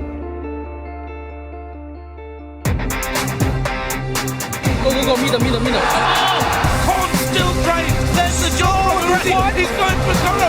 Blows him away. Gets the jump. Gets the reset. Uzi. Whoa! He's staying alive here. Stun to Uzi. Quick double sack. Kill for Uzi. Nami gonna be locked up. Nami goes down. They dive on him. Triple kill for Uzi. It's Royal Club. They're doing the hard way. Will go through to the semi-finals. 因为在中国，就是我们一直都认为中国队可能都不会进决赛，但是这次都不会改变 S3那个激怒嘛。然后这次我们又有机会改变，就非常开心。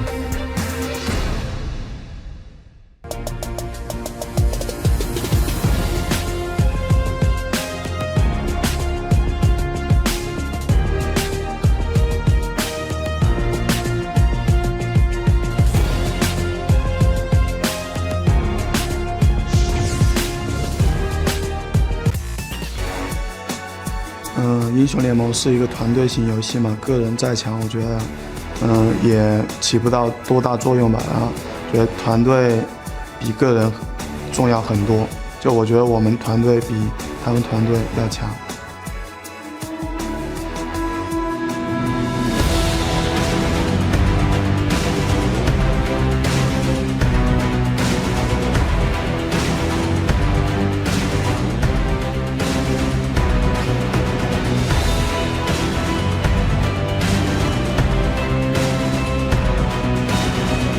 Welcome back, everyone. We're about to head into Game 3 between Starhorn Royal Club and OMG. But first, I am joined here by Samsung White's star support, Mata, after securing his spot in the final just yesterday. And applause is in order. Congratulations, first off. You guys played phenomenally yesterday. Did the way you beat Samsung Blue exceed even your own expectations? 어제 삼성블루와 경기에서 이겼을 때 되게 완벽한 경기력을 보여줬었는데요. 어제 경기력은 평소보다 더 잘 나온 건가요? 아니면 어땠었나요? 어제 같은 경기력은 좀 초반에 운이 좋았었던 것 같아요. 1경기에 제이스가 바루스 궁을 안 맞은 것도 있고 또 2경기에는 용 스틸까지 한 것도 있는데 초반에 저희가 좀 무난하게 가서 좀 게임이 유리하게 갔던 것 같아요. I think we got lucky in a lot of moments during our first two games. say Jace, Varus didn't hit his ult, and also Jace stole the dragon. So I just think we got lucky in early moments of the game. So keeping it very grounded going into that final. Mata, can you tell us what it will feel like to being able to play in front of your home crowd in that huge stadium where a lot of traditional athletes have made their mark? 이제 결승전에 상암 월드컵 경기장에서 열릴 텐데 거기서 이제 경기를 할 시에는 어떨 것 같은지 아무래도 많은 명 경기들과 많은 유명 선수들이 경기했었던 곳인데요. 제가 몇 년 전에 좀 축구를 보러 상암 경기장에 갔거든요. 그때 좌석을 봤을 때 매우 넓었는데 제가 만약 거기서 뛰게 되겠지만 뛰면은 좀 기분이 새로울 것 같아요. I've actually visited Sangam World Cup Stadium a couple of years ago to watch a soccer game, and my impression was it was a really big stadium, and if I get to play in that stadium, I think it's going to feel totally different. Well, you are going to get the chance next Sunday, of course. You've been on a great road here in the World Championship. Is there anything you've taken away from getting to play these international opponents? Anything you've learned? 지금까지 경기를 치르면서 많은 해외 팀과 경기를 했는데요. 해외 팀들한테 이제 배운 점은 혹시 따로 있으신가요? 많은 해외 팀들과 연습 게임을 했는데 해외 팀들이 보통 라인 수합보다는 라인전에 좀 중요시하더라고요. 그래가지고 좀 인프랑 저랑 평소에 라인전에 대한 자신감이 없었는데 이번에 좀 라인전에 대한 자신감을 많이 가지게 됐어요. We figured out that a lot of foreign teams, they focused on their lane phase rather than lane swapping. So before Imp and we didn't have that much confidence in our laning skills, but while practicing and playing against them, we regained our confidence. All right. Finally, the opponent that you'll be facing in the final is decided right now between Starhorn Royal Club and OMG. Who do you think will take it here in this series, Mata? 이제 결승전에서 붙게 될 수 있는 OMG와 로얄 클럽이 경기에 남았는데요. 누가 이기실 것 같으세요? 개인적인 생각으로는 로얄 클럽이 이기지 않을까 생각이 들고 로얄 클럽이 올라왔으면 좋겠습니다. I personally think Royal Club is going to win, and also I would rather have Royal Club as our final opponent. All right. Well, thank you very much. We'll see if it comes true. And now we're going to head back over to the desk for Game 3. Thank you very much, Shox and Mata. I had the pleasure of interviewing him last Worlds as well. Very confident young chap, I think it's safe to say. So, we're 2 games into this series, ladies and gentlemen. Starhorn Royal Club, they've managed to bring things even in the last match after a comeback fight at the Baron, which was a questionable decision for OMG. Yeah, I think everybody's pretty much on that same train and they've decided that was questionable. But this time around, OMG, they're definitely going to look at that. And in the past, they have been able to avoid that area, which has troubled a lot of teams. So I expect them not to repeat that mistake. Yeah, especially when they're, a decent chunk of gold. I mean, let's not be wrong about this. It wasn't like 10,000 gold that they were in the lead. It was still relatively close, which kind of makes it even worse in some ways as well that was then swung around. But let's focus on bans and picks that are coming up now. Do we need any changes after game 2? Jace, boom, there he is. They finally jump onto that train here, and they as well are going to ban that away from Cool. It's just been so strong from him. They didn't really get to notice in game 1 because everybody else was doing so well as well.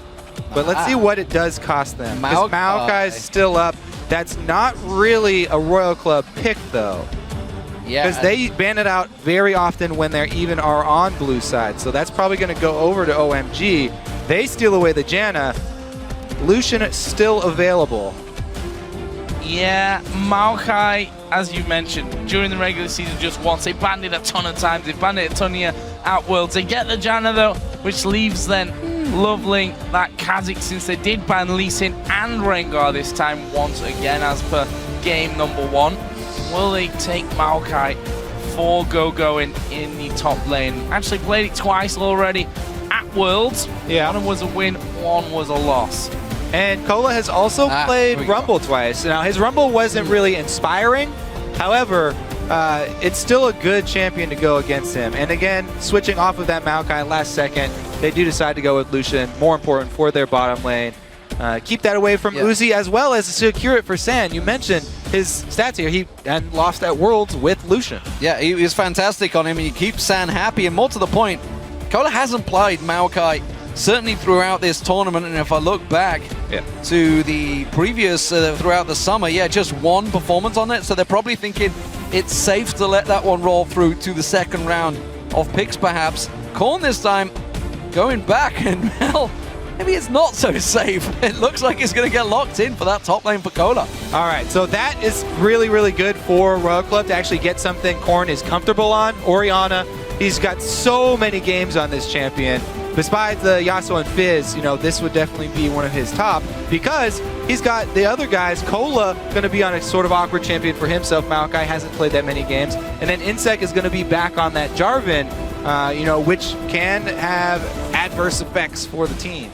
Much preferred Cola on the tanky Mundo, though, I have to say, than something that may be more traditional to him. And he's going to have, at least from the picks that we've got so far, a shield from Janna, a shield from Orianna.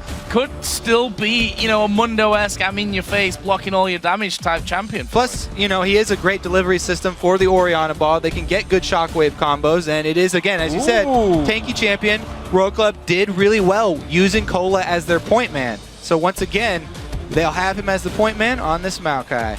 No Nidalee play. Oh! Going in the top lane. The Insect Fiddlesticks! Wow, okay. So, definitely shaking things up in game 3. Yes.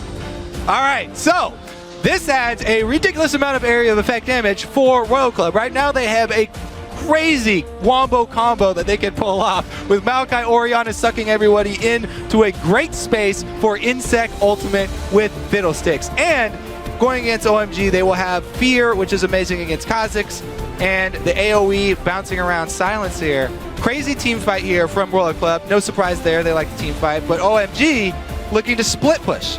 On the other side, locking in that Nidalee, which we haven't seen in quite a while at Worlds. Yeah, it could end up then going to even a 1-3-1 push at this rate if they end up with Nidalee and Twisted Fate in the lineup. Heavy split push here for OMG, which they already did show in the last quarterfinals. They executed it with the Zed from Cool. This time around, though, his Twisted Fate gonna be very good. Let's see what GoGoing can do on that Nidalee in the top line. I expect GoGoing to be the type of guy to go with Bruiser Nidalee, not mess around with any of that AP spear junk. That's a tricky strategy from OMG. They want it, like you say, 1-3-1 split push, whereas Star and Royal Club are going to be all about the death ball. So the question is, who gets ahead early? How will this work out for them? Well, it's going to have to also be about how many picks can Cool get. The early Twisted Fate ultimates are just as important as the late game ones for the split pushing. The early Twisted Fate ultimates, if he can get one of these side lanes ahead, getting Nidalee ahead versus Maokai, there is nothing that Maokai can do in the late game to handle a Nidalee split push. Even if you have a Twitch on your team and he comes out to surprise you, Nidalee can often get away. We'll have to see, though. Early vision control around the mid lane is going to be crucial, and Royal Club have been lacking in their vision control. And that Twisted Fate ultimate, you know, you pop that Destiny and you suddenly see, oh, there's a Fiddlesticks in that there, Brush charging up, ready to jump on us, run the hell away from Or a Twitch. Or a Twitch coming up on you as well. Yeah, that's a good point. Both of these people are very fragile here, and if Twisted Fate can catch either of them, you know, off guard or even counter gank them, then they can turn it around very quickly. Give them the vision they may well need. So with these lineups, who do you guys at home think will win Game 3? Tweet us at LOL Esports and use the hashtag SHR win for Starhorn Royal Club and OMG win for Oh My God. And we'll, of course, check out the results in game. Big match coming up. All square, reset, back to a best of 3. Okay, crucial thing for Fiddlesticks is he really needs to secure a blue buff at the beginning of the game. Also vulnerable to invades here, especially from a Kha'Zix. So it's going to have to be the whole team of Royal Club working through this early game here with Insect to try and secure him and make sure he doesn't get 3 buffed like they did in Game 1.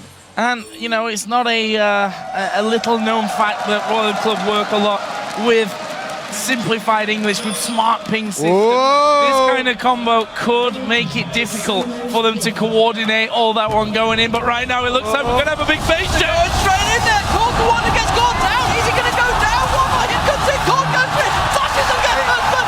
Going in trouble. They focus on the Nidalee. He goes down. Uzi gets the kill. The slow on Seth. Is it going to be enough? They have no vision. There's a good catch there with the void spikes being caught by the Howling Gale. He's going to get taken low. I don't think it's enough. Uzi hopped in, not quite in range of the tower.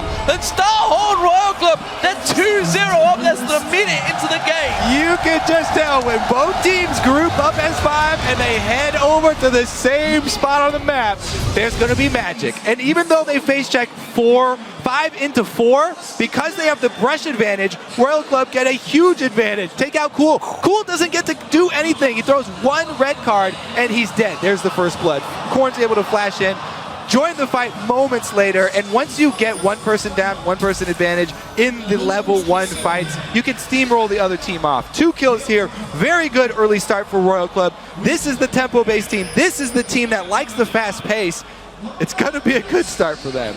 And the champions that they've gone over to as well, 1 for Korn, 1 for Uzi.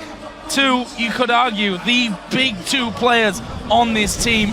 If things are to get going for them, Uzi actually trying to get in here onto Cool. He'll be able to pull out that card, but there are 3 men there. Is he going to go down? Poison's ticking. 1 more auto attack. And Cool able to walk off. Use the ghost. Level 2. Uzi not level 2, so he doesn't have Contaminate, so he couldn't pull the trigger at the end there. But I wanted to go back to that level 1 fight. Zero with the 5-man Howling Gale obviously started things off, but also the fastest first blood in the World Championships. You gotta expect that though. It's asking a lot for Uzi to be level 2 at 150. But Uzi, it's so classic. You have to expect this when there's a Twitch lane swap. Very, very often, the Twitch will come mid with the ambush and get a good chunk on your mid laner. So they are actually the ones that initiate the lane swap here, OMG, and Cool, really far extended, had already burned the flash from the level 1 fight, takes a huge another chunk, blows his other summoner, and he's really far down in CS here. Well, you expect to go going straight into that AD bruise in Italy and not messing around with any of that AP shenanigans. I guess it's got the ring, it could be. That was my point. Yeah, okay. I would basically just calling Kobe out, you know, for the start of this one. But go going, we'll see how he does. Nidalee in a 2 versus 1. Yeah, he's going to get bullied around a little bit, but with the heal, with that spear at long distance, should still be able to pick himself up a decent amount of farm. This mid lane, of course, super interesting now. A kill and an assist for Korn, up by double the amount of CS over Cool. Cool's got to be hitting level 6 and then really making his mark, because the lane phase is not going to be pretty for him. And here comes Royal Club.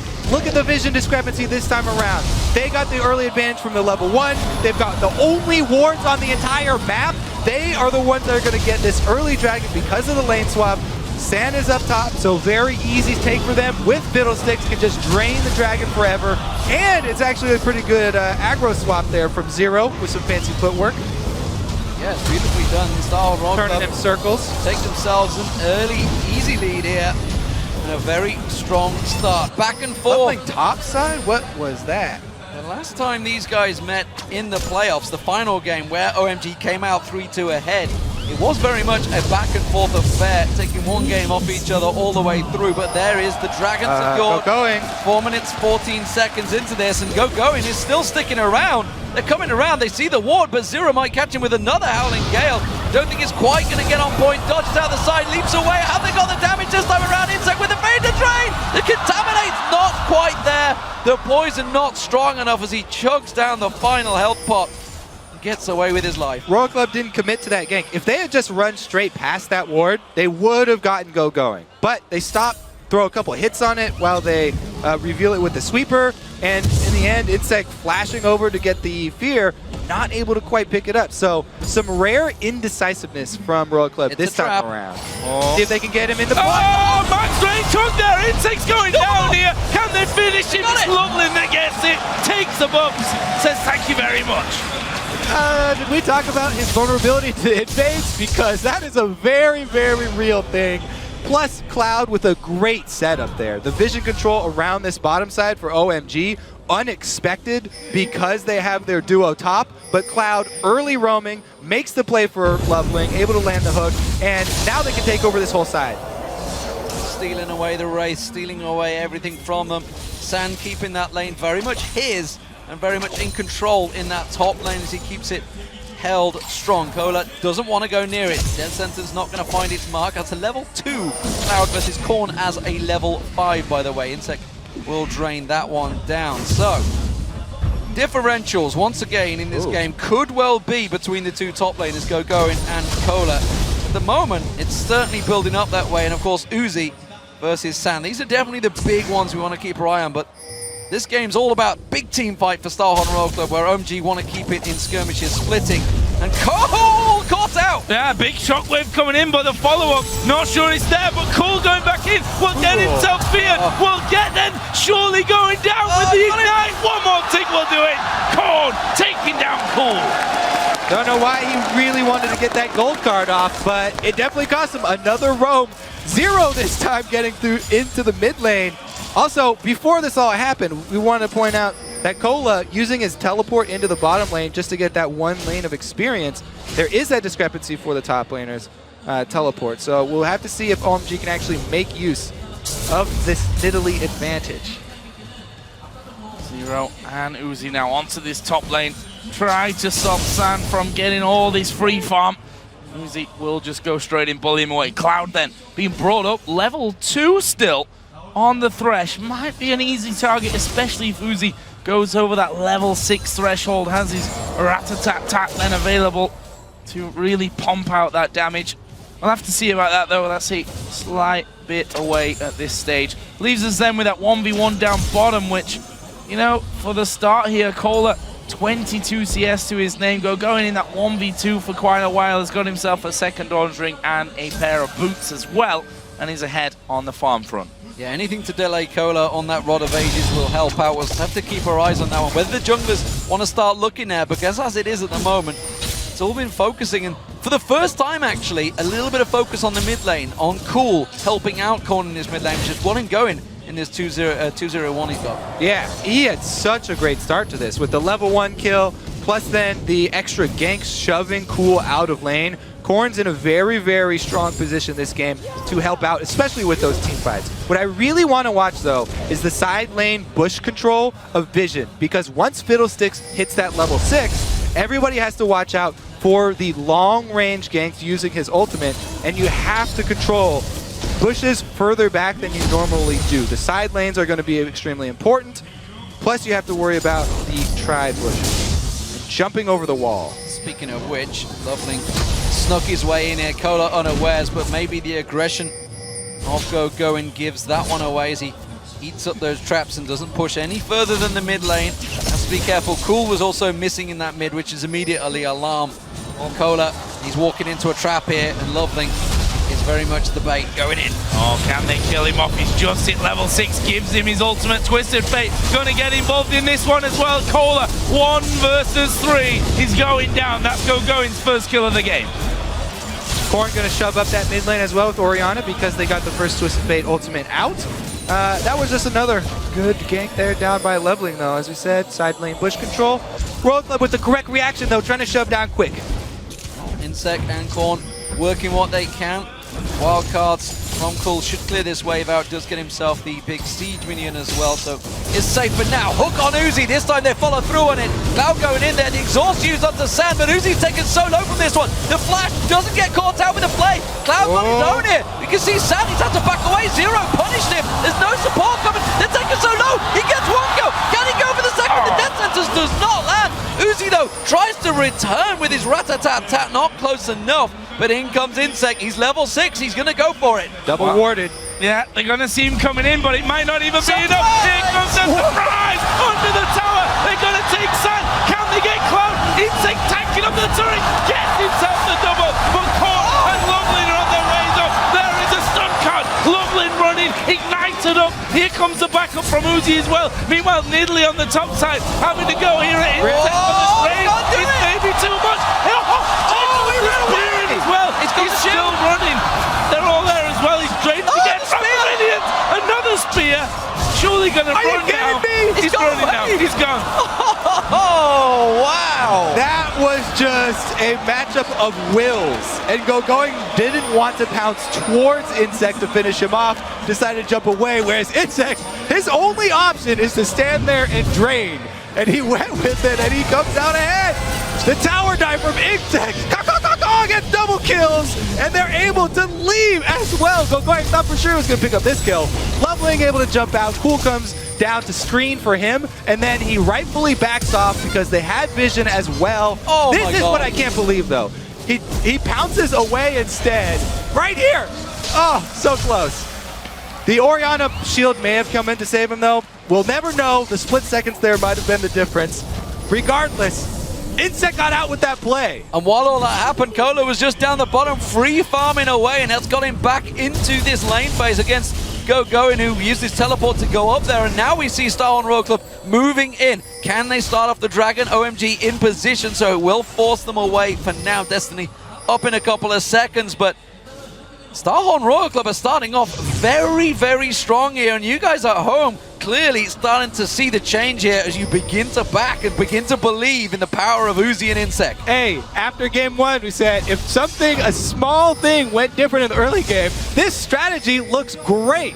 With Insect not hesitating to tower dive, picking up all these kills inside the jungle. Now he's got mobility boots on top of his jungle item. Here comes the TF though. OMG gonna try collapse. Where's he going? He's going top side of the river. Gonna have to walk down. Royal Club dangerous. May or be to Celia. There is the calling coming out the backside. Zero flashes. Loveland is there and he smites down the dragon. There's a shockwave to pull two in. Kohler in the middle of them all. They take out Cloud, but can they get any more? Loveling is low. Insect going for it. Will start the drain, but he's got 3 men on top of him now. Going will kill him off.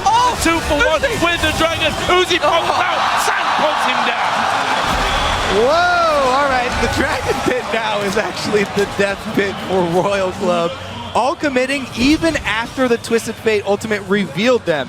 Very, very dangerous play to corral themselves inside. They lost so much there. Everybody got poked out. Wild cards and culling.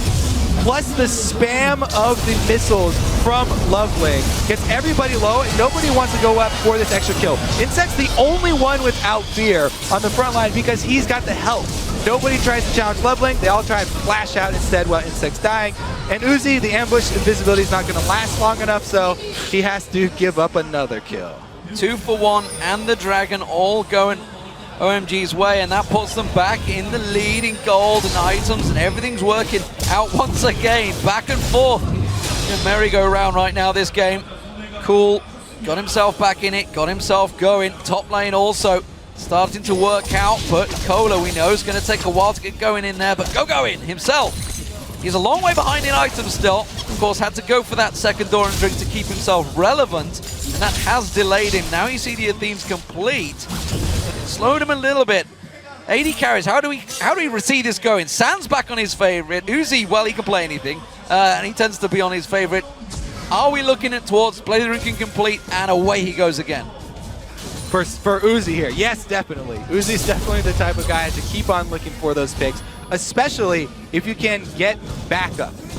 The problem is that there's a Twisted Fate on the other team that can counter gank anywhere, and it's a very big problem for Twitch being revealed like that. So we'll have to see if he again tempers his style. But really, I want to look at the team fight from this team because Royal Club has such a good team fight. If they don't set all themselves up corralled inside the Dragon, taking damage from the Dragon and taking poke from the OMG team, they've got a much better chance here.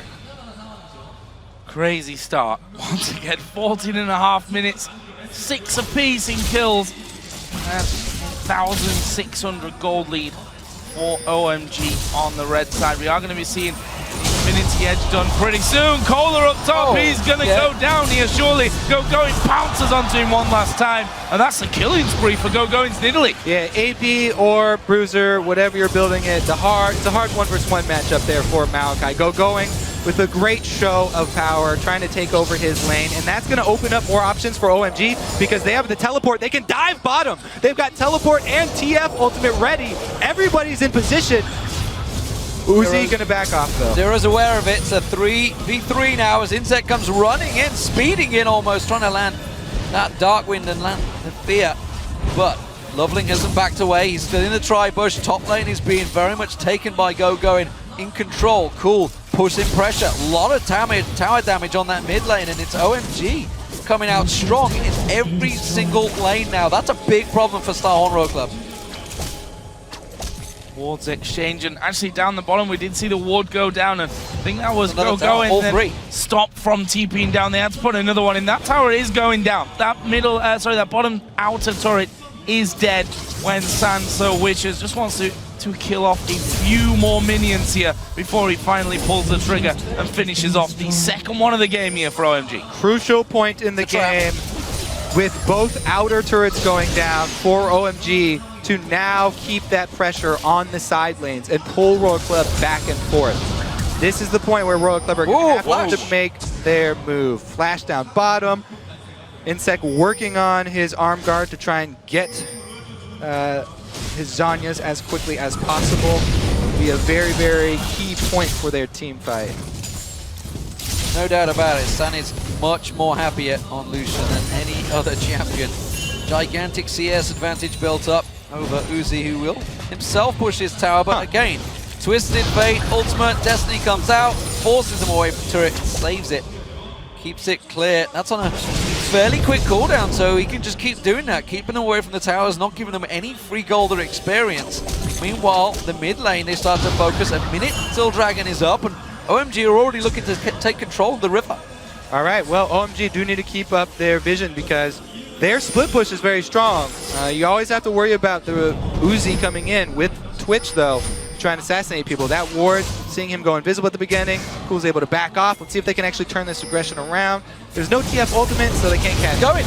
They're going for this one. The colleague comes out. He's hammered Uzi down. Can they finish, though? The hook goes on to 0, and he dives right into the middle. Cloud going deep, but it looks like it'll pay off. 2 for nothing. Cloud now focused by Cola, but he's not got the damage. Shockwave brings in Cool. There's the dive from Loveless. Insect hooked up, finished off. 4 men down. Straight away turning this one around immediately. OMG, big advantage for them, but I don't think they've quite got enough. That death sentence ironically landing on Insect and pulling him into the team, gave the opposition a couple of kills for Korn, and it was a 4-2 exchange. OMG playing this beautifully. The 1-3-1 with deep vision control so that when Uzi makes his move to try and pick off one of the side laners, they can collapse on him. And even without the Twisted Fate ultimate up, they are still able to catch him, which rewards them not only with pressure bottom, but they actually switch over to take this dragon and barely finish it in time. No smite was available to them, so that was a pure standoff, and they were able to finish it just in time. Whew, close fight. A lot of aggression, as we would expect. Here we go, this is the start. So the Ardent plays into the culling. Great from San, all able to land on Uzi. Of course, Insect to take some of it for him too. Zero then has to take the hook, and even under the turret, they're able to pull off the kill. Teleport out for Cola. Don't even have to burn one of their own. Insect comes in for the answer kills, did end up getting 2 as the hooks pulled him into range of killing Cool. The flash flare as well from Cloud there, nicely done, throws down the ultimate. Flash plays it out, and now we're onto a blue buff fight. Star Royal Club, they know they're going to defend this one strongly. They do Insect got one. Secure it. Insect got it, but it means it's not on Korn, who is a bit of a shining light for Star Royal Club in this game at 4-0-2. So many of those have been going to Loveling, though. He's been the king of the Smite Wars. Twisted Fate ultimate pop. Oh, the mid turret's theirs. Especially now, with the spear actually landing there. Oh. Shield did come down, and Cool said... Cool didn't follow through, yeah. I'm off. Backs away. So OMG gaining a fair amount of control, and now it's starting to cause problems. Star Royal Club, every time that Destiny goes off, they are quickly backing away, and OMG are going to start using that to their advantage. We're going to see potentially a duel in the top lane. How strong does Go in fancy it? Does he think he can take down Cola on his own right now as he moves up there? Joe has insight into the mind of going. Yes, I can do it. He shoves him off, though, at least with the spear threat, and then coming around. Cola knows that he's in danger, so he's going to back off. OMG, it's so interesting how they like to go with this 1-3-1, but they always pack a good amount of poke in their teams as well. With the double AP from Twisted Fate and Nidalee, they even have the Kazakhs as usual, and Lucian. So even if they decide to siege up, they still have good poke. Moving around the map here, though, they should be able to draw Royal Club apart. Oh, there's a culling coming through. Korn blast back, though, onto San. Here it comes. They may have done enough to actually force them away. Nidalee's there, Loveling's there, shield from Janna. That's going to be 5 men. The rest of Royal Club are starting to close around, though. Spears not quite finding their mark. Korn was taken so low from that. But again, that was the quick decisiveness that OMG have been showing throughout the last 2 best-of-5s, honestly. They were just the same against Najin Whiteshield, but look at this, Insect and Uzi ready to pounce. It's like, come on, push the tower, dive the tower. We dare you to go and commit to this, and San may well do that. Watching the spacing here from OMG though. Good disengage. They just have to spread out their pokers so they're poking from different sides of the lane. If Royal Club do not get their wombo-y combo here with Maokai jumping in with the ball and Shockwave and getting Insect to ultimate on top, then OMG can spread out and kite back and easily turn it around. Still looking there for something, some option. They've got Cool here to deal with because he's going to be pushing that bottom wave all the way down towards the inner turret. You can see already that Royal Club have decided to just let off a little and probably will send Uzi down there in the end to finish off that wave, get himself some more farm. I mean, he's 60 CS almost behind that of San at this stage. Uzi fancies it. He's going to look for Cool here. He's got Insect with him as well. Insect's about to come into the try, which he's going to get spotted out. Comes around the side. Is he going to land the fear? Early. Not going to be able to get away with the Destiny. Is it too early? That's the question. OMG, can he get away? Early fear. Wow. Cool just gets out. Cool as a cucumber. If you have the slow from Twitch going to come in on the backside and he can just silence, leading with the fear there. Don't know about that one. Cool able to get out of there. Problem is, it's left a big opening, and Gogoin's the one that's pushing down on the top lane this time as he works it down, as Cola had to come around and try and force him away. Is at the moment batting away the waves, but Gogoin is just in free farm mode right now. He's incredibly strong, and once that death cap is picked up, it's going to start being some serious problems for Cola, and they're losing control of their own jungle now. You can see Loveling just taking away anything he pleases. And Insect still unable to get up there and finish off that Zhonya is going to be a key part of his outfit. And he's obviously jumping in there. And still unable to get that level 11 too. He desperately needs his second level in his ultimate before their next team fight. There it is. There you go. Oh. Is he stealthing up? Is he going to go for it? He's careful about the hook. San a little bit, but just not enough really up front. And I think he was a little bit worried about how many members of OMG were actually there. Cool's gone back to the bottom lane. No Destiny as of yet though. They're doing a good job pulling across. Oh, the flash in! He's going for Cloud, but I'm not sure he's got enough to back it up. You can see he is only a jungler. He hasn't got too much ability power. And Cloud just happily absorbed that. He's got the Aegis on him. Of course, you have to pick up with a double AP, or well, a triple AP, technically, combo. So, good itemization from Cloud keeps him alive. Oh, they need to be so careful here though, Royal Club. OMG starting to move in. The hook goes straight down the middle of the two though. But they're starting to really strangle them out of their own jungle. Inner turrets up for the taking in all three lanes at this point. It looks like OMG want to go down bottom. This is where it went a little bit rough for them before. We'll see what OMG decide to do. They've actually sent Twisted Fate again away to push down in a different lane. They've got a dragon coming up in a couple of seconds. Yeah, this game OMG have done a very good job of playing to the strengths of their team. Constantly split pushing with the Twisted Fate, even though they have this great item advantage. They're not meeting themselves into these team fights. Split pushing Twisted Fate, able to buy them some time here. They pick up the dragon, another objective, much more gold lead, plus they get pressure on the turrets. Cool never staying in vision of the enemy team, allowing them to collapse on him, playing very, very safe with his split push here. Hasn't really been caught out. Able to stay alive even when he has been caught out. Double buff secured as well. Let's go going that just got it. There's the Scrying Orb. We'll see Cool taking that one away. So both blue buffs secured for both carries on the team. San clears out the top wave, gets himself a chunk of farm, and OMG in full control now. Really starting to lead Starhorn Royal Club on a bit of a merry dance here. Hook from Cloud as he fancies going straight up against Zero. He always knows now he doesn't need a buddy system because he's got Cool in his pocket no matter where he is on the map. Yep, and as you said, so many of these key items completed for OMG. Pretty much everybody across their team sitting in a really good spot now.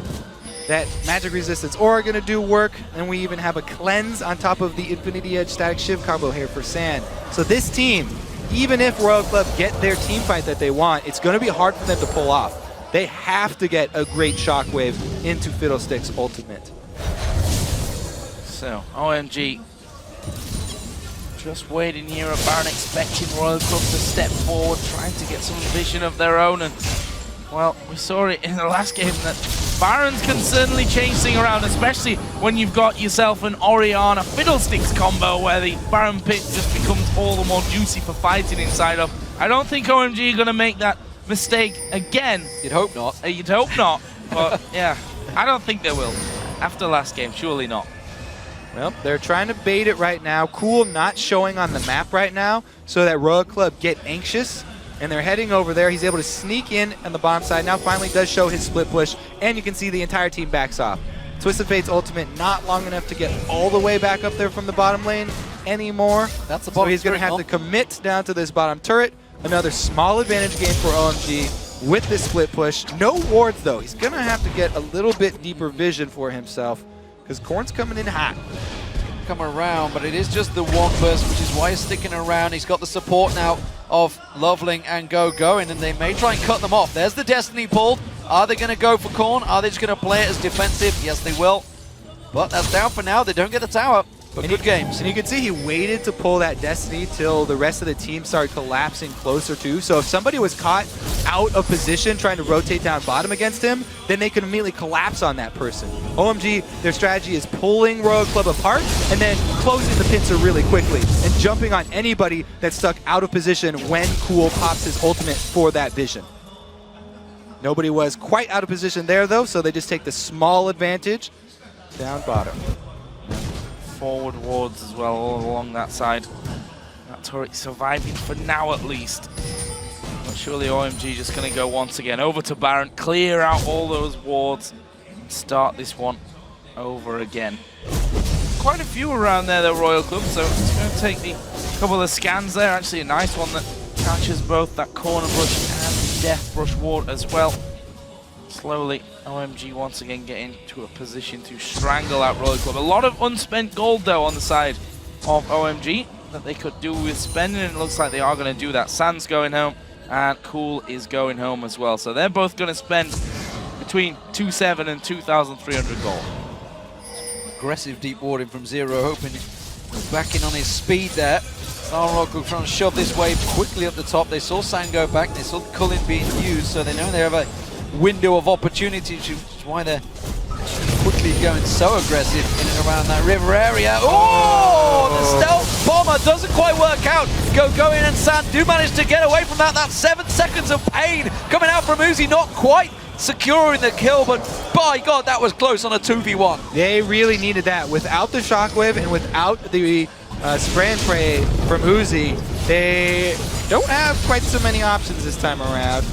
OMG though, with this squishier poke and split composition, they have to be careful. Even if when you have a lead this big, if you get caught into a bad spot and funnel in to a whole team loss, team fight to this Royal Club team composition, that you can still very easily lose this game. So they have to be very careful with their disengage and very careful and diligent to keep up their pressure with the split. Well, they've got the waves past the halfway point, but they're actually pushing back in Royal Club's favor at this stage of things. So that means that OMG's got sitting on his pink ward. Yeah, got a bit of work to do. That ward just around the corner there. Let's see if Insect can actually get in. Zonya's Hourglass done for him now, which makes his jumps a little bit safer overall. You always have to be extremely, extremely cautious and diligent with your vision control when playing Fiddlesticks. Fiddlesticks is all about vision control, getting that ultimate when the enemy least expects it. So having those pink wards and making sure that you are starting your ultimate from out of vision is key there. As you can see, OMG trying to ward all the little places that he could jump over walls from. This is a tower. Cool messing up his last hits a little bit, but like you say, it will be a tower down this bottom lane. Not too many hits left on it. Mini wave will come in, and nothing they can do to prevent this one going down. So split push working out exactly as planned for OMG. Got to keep up that pressure, and the split push teams, they look great until they lose one team fight and start to crumble. Right now, though, they're doing a good job keeping up the pressure, lane shove, take the neutral objective, increase that gold lead, and eventually they can build up a ridiculous item advantage, which will allow them to win the team fight anyway, as long as they can land some poke. Well, Dragon 4 out of 5 this game in the hands of OMG. Royal Club once again just trying to force these waves back. OMG just showed their hand. They just picked on the top inner turret and said, this is our next focus, next objective. Let's go back to where we were and keep on split pushing. Star Royal Club, they think it's all about trying to keep this Baron control, and while it does keep them a little vision in there, it's OMG that are the ones that are in control. Yeah, it's ridiculous how forward this Lucian is. He's got Destiny though. He's already backing out with the recall. He's gonna get away. Just about. And he has been so good with his split push. In the quarterfinals with the Zed, this time with the Twisted Fate, OMG are running them ragged across this map. And it's been so well done too. They picked the Nidalee and the Twisted Fate in conjunction. They're still pushing. And they've got a static Shiv Lucian to shove waves and clear waves so quickly. They're coming around the side. This is a risky play. Yeah, they realize the danger. Of course, you can't have a Fiddle and a Twitch flank around the side of you and they back away. But that's damage on the inhib turret purely by Cool, pulling everyone towards him. He didn't even use Destiny to see them coming in. Oh, the spears are even hurting from this AP Nidalee now. 4-man poke squad here, and they use the static Shiv, the early static Shiv Lucian to go clear a wave really quickly. This is a key part to this team with the double split pushers. Make sure that your 3-man squad can clear waves very quickly, and OMG have done it perfectly this time around, constantly pressuring at least 2 sides of the map. The thing is, with all this pulling and pushing that is going on while it's working now, will become a bit of a problem when they get into the actual base turrets, because that's where Star and Royal Club can easily defend them, because at the moment they're just simply running them ragged around the map. But once they're in that tighter defensive mode, Star and Royal Club, they still have that crazy team fight, don't they? Like you talk about, the power that they can just jump on them. Well, that's what we caution against, but the gold lead gets big enough. Yeah. You can just bring enough weapons to the fight that it doesn't matter. Yeah, I mean, the poke's there, right, from OMG. You've got Nidalee spears coming through, Void Spikes, wild cards, Sand can throw down the call-in, and all of a sudden you have to back away from those inhib turrets. We'll see, though, as this one progresses, but now OMG seem fairly content with running the system that's worked out for them so far. There's another call-in from Sand, force that wave back. You've got Cool still on the top side of the map, but it's Korn actually that's been sent up there and tasked with trying to keep him up far away as possible. Do they from dare? that inner turret. This is the question, do they dare? Of course, we saw Star and Royal Club's Baron Alarm. It was pretty potent in the previous matchup. It's what turned the whole game. They've got to be careful they don't fall for it. Uzi is stealthed up, he's looking, but I don't think he's going to find a target this time. That's one of the main things that Royal Club have going for them, is that they've shown that they are willing to go for very aggressive plays. Their bold style shows to OMG that they are willing to call bluffs, and here goes Insect! There ain't no party like a Royal Club party as they dive in the top of them. Insect will use the Zonias, and that right there is 2 men down, 3 men down. The 3 gets himself through, and they're going to take down this tower. Cool though, as you say, he's on the inhib turret. There's a TP back there though, and Royal Club are going for the inhib turret.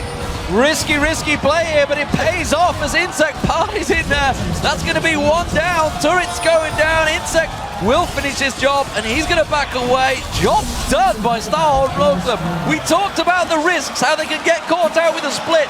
Star Royal Club commit to a fight, and by God, does it pay off. Insect parties hard, man. These guys just pull the trigger, and immediately they take an inhibitor, and they're moving towards Baron. Well, what are they going to do? He's got to be Cool here to be the hero. He's popped the Destiny. He's going to come down, but can he stay alive long enough? There is the knockup. Surely they're going to go for him. Wild cards come down. Can they hold on to it? Cloud in the back. Going to get in there. No, they got it, but they might be going down. Uzi in there. He's destroying Cloud at the moment. Cool, he's going to fall as well. And the Baron goes over. And Uzi stays alive. But it's not over just yet. Lovely comes down as well. They're going to pounce on towards this one. It's not over yet. The Howling Gales will force Lovely away. He hasn't got to jump away, but Sam's going to join him in the moment. This is so risky. The death timers are pretty long. OMG could counter this so heavily. They get all 4 members down. Zero, the only man to escape. The question is, can they take any more? San alive, they can push in on that inhib. They already got damage on this top turret, and they're going to push in with the wave. Not too much of it, though. It might take him a while. Insect is up in 5 seconds. He's got mobility boots.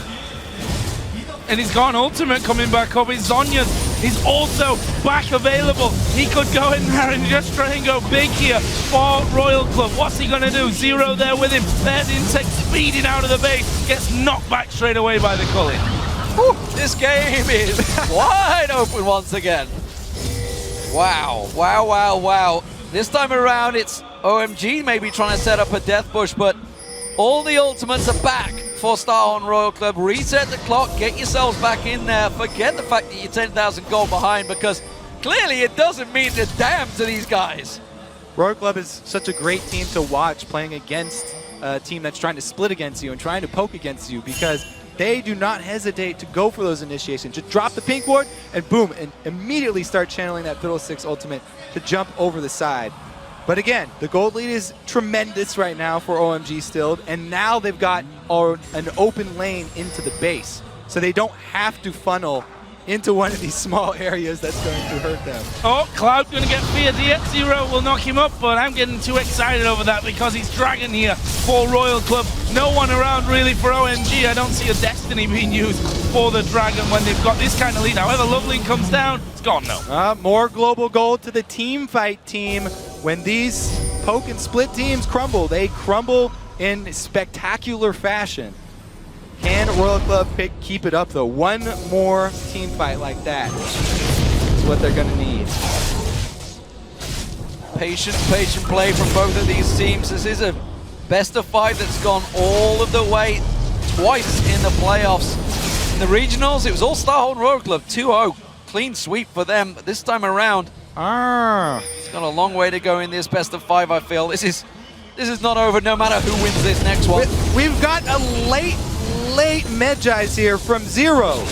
Zero, your team needs magic resistance or a cleanse. Not a late stacking Medjais. If you're gonna win a team fight at this stage in the game and stack that Medjais, you're gonna win the game anyway.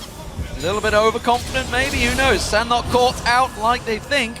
Takes the lantern, pulls himself to safety. Zero being a little offensive there. Super minions, of course, in mid lane for OMG. Not too long left on them, but getting it at the top. But talking about jungle power, Insect, of course, on a Fiddlesticks will start becoming a really scary monster as that ability power starts to ramp up. Yeah, we've seen the team fight game-changing power that Fiddlesticks has, and why the only reason bringing him into team compositions, the CC that he can provide to one target when jumping in and taking everyone down. Talked about how important that early Zhonya's is going to be. He's got it now. He used it effectively with the tower dive and got Royal Club back into this game. But again, vision control is so big with a Fiddlesticks.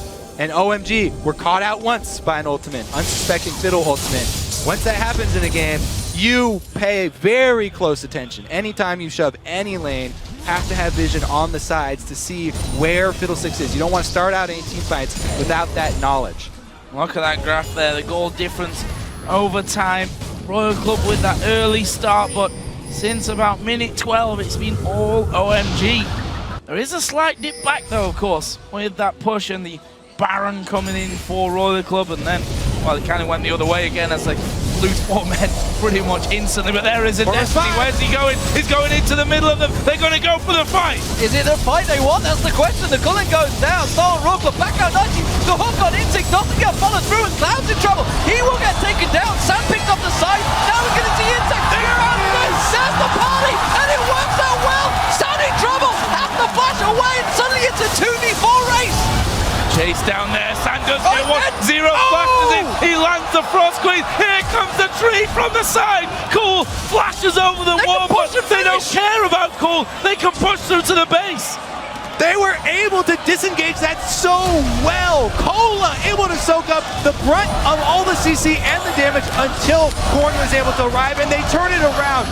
A little bit of an overextension there from OMG. And Royal Club are looking to win the game. They're going to go around. Cole's got the card, but he's not going to land it. Cola's taking a couple of tower hits. The shields from it. Is it going to come around from Zero? There's the minion wave. One Nexus turret goes down. The second is being pulled. Zero caught out. He's going to get dropped. Not quite. There's the Nexus turret finish. OMG are going to spawn it. Surely. No, they have to back away. They have to back away. They cannot risk it against OMG. And they will get out to safety. But by God, can Starhorn Royal Club turn these fights around? There's the Destiny. Cool's going for it. No, he doesn't have it. coming in. Uzi, though, gonna try and push him back here, but the heel will get all that health back. Oh, no! Uzi down the run. Go, he bounces in there, picks up the kill, and the kill's coming back now for OMG. They're pushing through. They can finish it now. They're going to try and turn it around. There's only in second corner line. There's 50 seconds that time on Uzi. This was the risk. This was what they knew they had to back away from. They're lacking in the minions. I'm not sure if they want to commit completely to it, but the wave is coming through. They may only get an in with this one. OMG gonna have flashbacks to Fnatic this game. This is going to be an intense base race game. How much can they get off of this though? Long death timers, everybody not up. They're destroying the base. Inhibitors on all sides taking damage.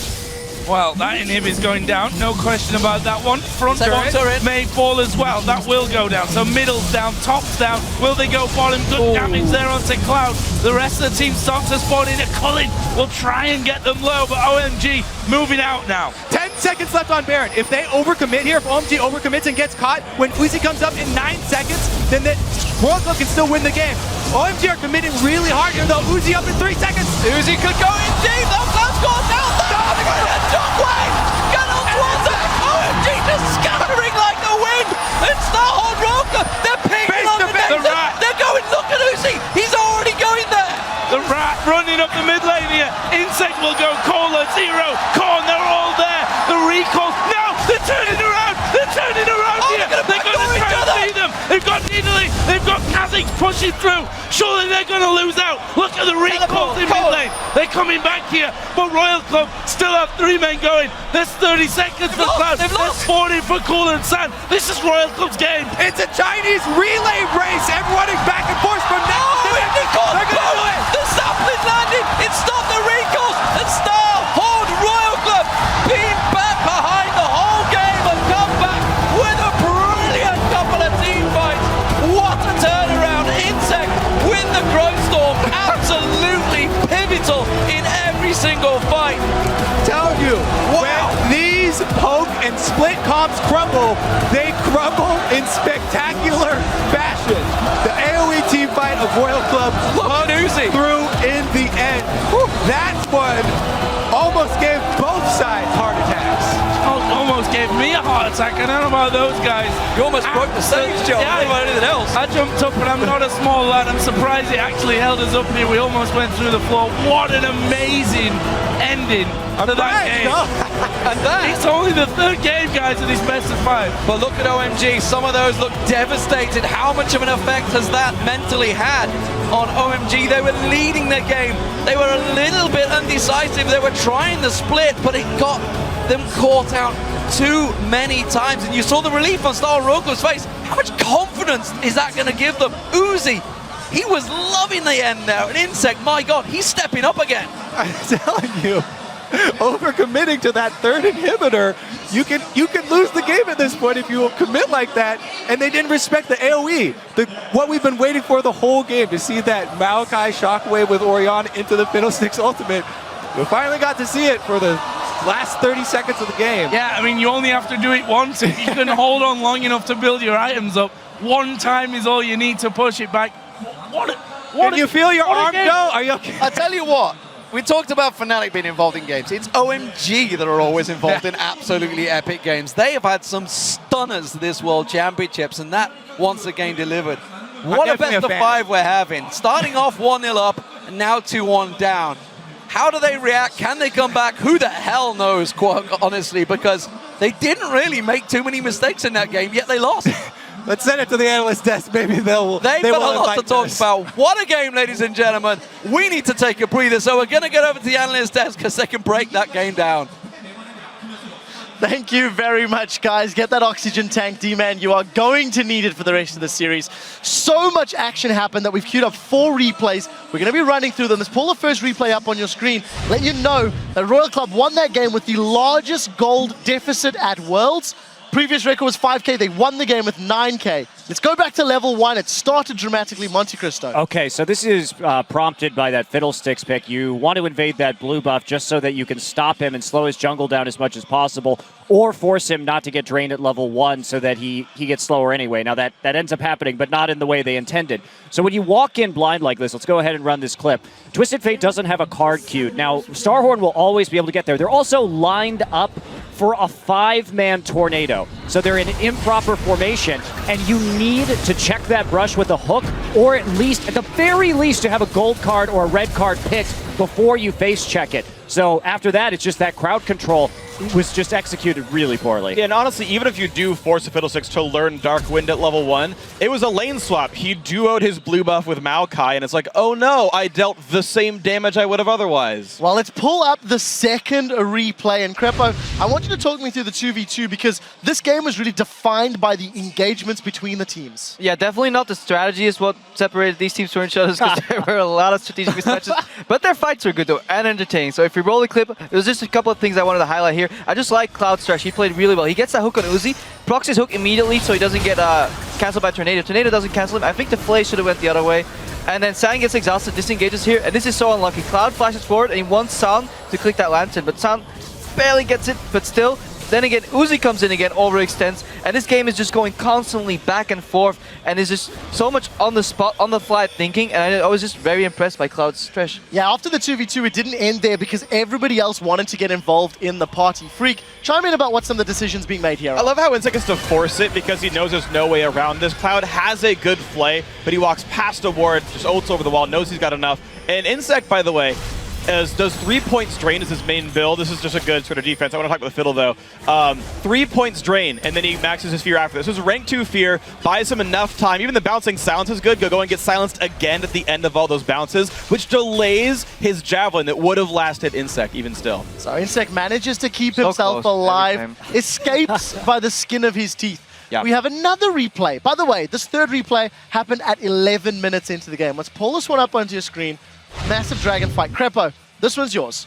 Yeah, I actually don't even remember what. Oh, they get pincered. Yeah, we can roll the clip right here already. This is why TF is good against Switch, because he went invisible, and we knew already what's going to happen. You get Kali from one side, Spears coming from the other side, and then Lovely, he doesn't want to go for the Q smite, because he knows he'll die. He'll just smite, get that. Then he walks up together with Cloud, and there's no way OMG can get touched. This is almost the best Orianna ulti you can hope for. Good ulti from Insect. He actually could have played backwards, just barely intact. But he does. Before he dies, he plays Insect out there. That's such a good... He knows he has to go in, draw the abilities, and let his team clean up. His stretch play was just on point. I think he could have canceled, like it was a risk, but yeah, I think he could have actually canceled Crowstorm instead of having the guaranteed push away from the team. I don't know. I'll take it, man. I'll take it. Sure. I mean, it did work out. I was just like, he walked in. I was like, he's trying to cancel Crowstorm. But it's a slow animation. You do it backwards, right? Yeah, but even then, like, Well, you don't want to be that guy. You don't want to be that guy get like freewheeled over you. Right. We do have another replay. This came after a slightly slower mid game. Replay number 4 happens, I think, closer to the 30-minute mark. And Double Lift, talk me through how this starts out. Yeah, the fact that they're willing to even pick this fight against split pushing TFN when Orianna's so far back is ridiculous. And just look at the coordination. You can roll the replay right now, and you can just see Uzi's looking for a pick on go going. Roll the replay. Hello? It's coming, boy. It's coming. Don't worry. Zero's tornado here is so funny. Not this one, but the next one that's going to come. So you see Insect come across. It's just a lack of vision control by OMG. Why is there absolutely no vision on what is going on? We reset the replay because we record them differently. So it's going to roll this time. You're fine. All right, we're good. Yeah. You can see how hard I guess you already said stuff. You can see how hard it is to play against Fiddlesticks. Yeah, it is. Right, because you have no vision now. They actually moved their fight. So now Fiddlesticks has no wards on him. Yeah, but I just don't understand why they're hugging this side. They know that they have no vision on this side. Going will get popped instantly. Watch this tornado that's actually going to come in a couple seconds. So Going dies instantly. Watch Loveling. Why didn't he jump quicker? And at this point, it's a max charge tornado that hits him, so he can't jump. He dies mid-jump, and then Sand gets flash borked here by Uzi. Just ridiculous. The fact that Insect even lives this it's ridiculous. And it just shows you how much of a man Uzi is. Even if he's only 17, instead of flashing out of that tower backwards, it's like that. There's only one way but forward, and he just gets another kill there. So Sahon Royal Club got the inhibitor, they back away. Monte Cristo, this turns badly for them in a moment or two.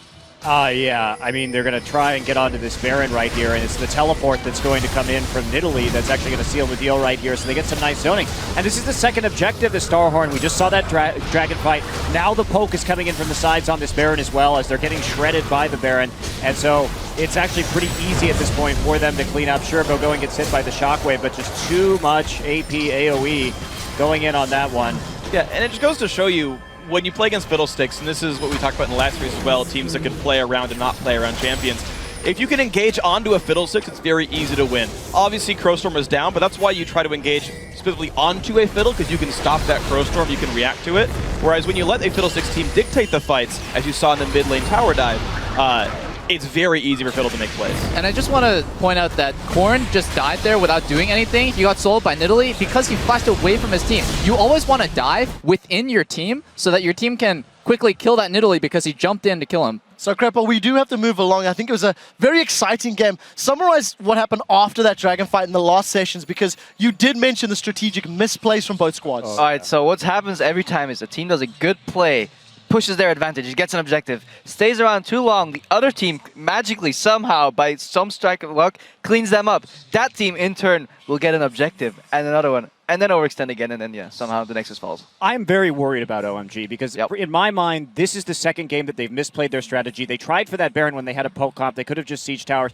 This game, what really bothered me was the fact that we didn't see second item Lichbane on Twisted Fate. We didn't see second item Lichbane on this Nidalee. You want a 1-3-1. You go second item Zhonya's on this TF, and you are committing to team fighting. It was a long time before you got to use the Zhonya's active. I just want to see them take down turrets. You don't want to 5v5 the Wombo comp. Yeah, and I love the 1-3-1, but every time they had that 1-3-1 in motion, always push, they was like, okay, we got a lot of gold, let's base. There were so many Baron opportunities they could take off the back of that 1-3-1 push with vision control, and they just didn't do it. And you could just TF ult right to the Baron pit from bottom lane anyway. Could have, but unfortunately did not. Royal Club pick up the win. So we do need to roll this one on and see what you guys have been saying on Twitter. Earlier in the show, we asked you which player matchup could be the deciding factor in this series and why. Here's what you guys have had to say. From @JetTheFury, he tweets, this person tweets, this series will be defined by Go-Going and Cola. Both of these top laners will need to be the rock their team needs. And that was a great Nidalee performance, I believe the first time from Go-Going. Next one, @FireandIce writes, I'm looking forward to Uzi versus San because Uzi will have to hard carry this series with San trying to stem that. I think it kind of worked out. Uzi did a good job in the previous matchup. And finally, I think from @Coon52, definitely Insec versus Loveling.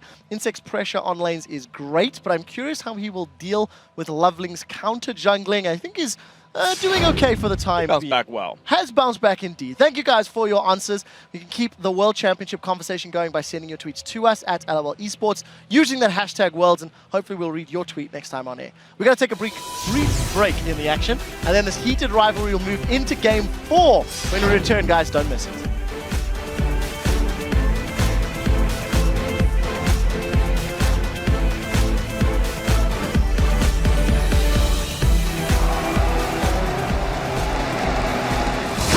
Focused by Cola, but he's not got the damage. Shockwave brings in full. There's the dash from Lovelace. Insect auto finished off. They are willing to call bluffs, and here goes Insect. There ain't no party like the Royals. The party as they dive in the top of them. Insect will use the Zhonya's, and that right there is 2 men down.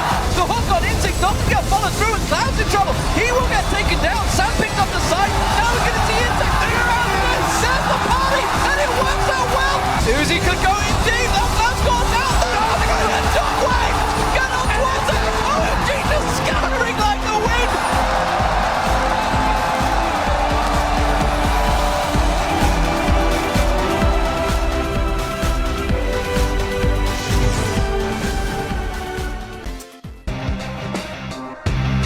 자, 저희 멘탈이 안 나가 있으면 충분히 괜찮고 대회 도중에 딱히 크게 멘탈은 나가지 않는데 제가 말하는 멘탈은 이제 연습 도중에 많이 나가거든요, 저희가. 그래서 하고 이제 대회 때 좀 좋은 멘탈로 갔으면 했는데 갔으면 하고.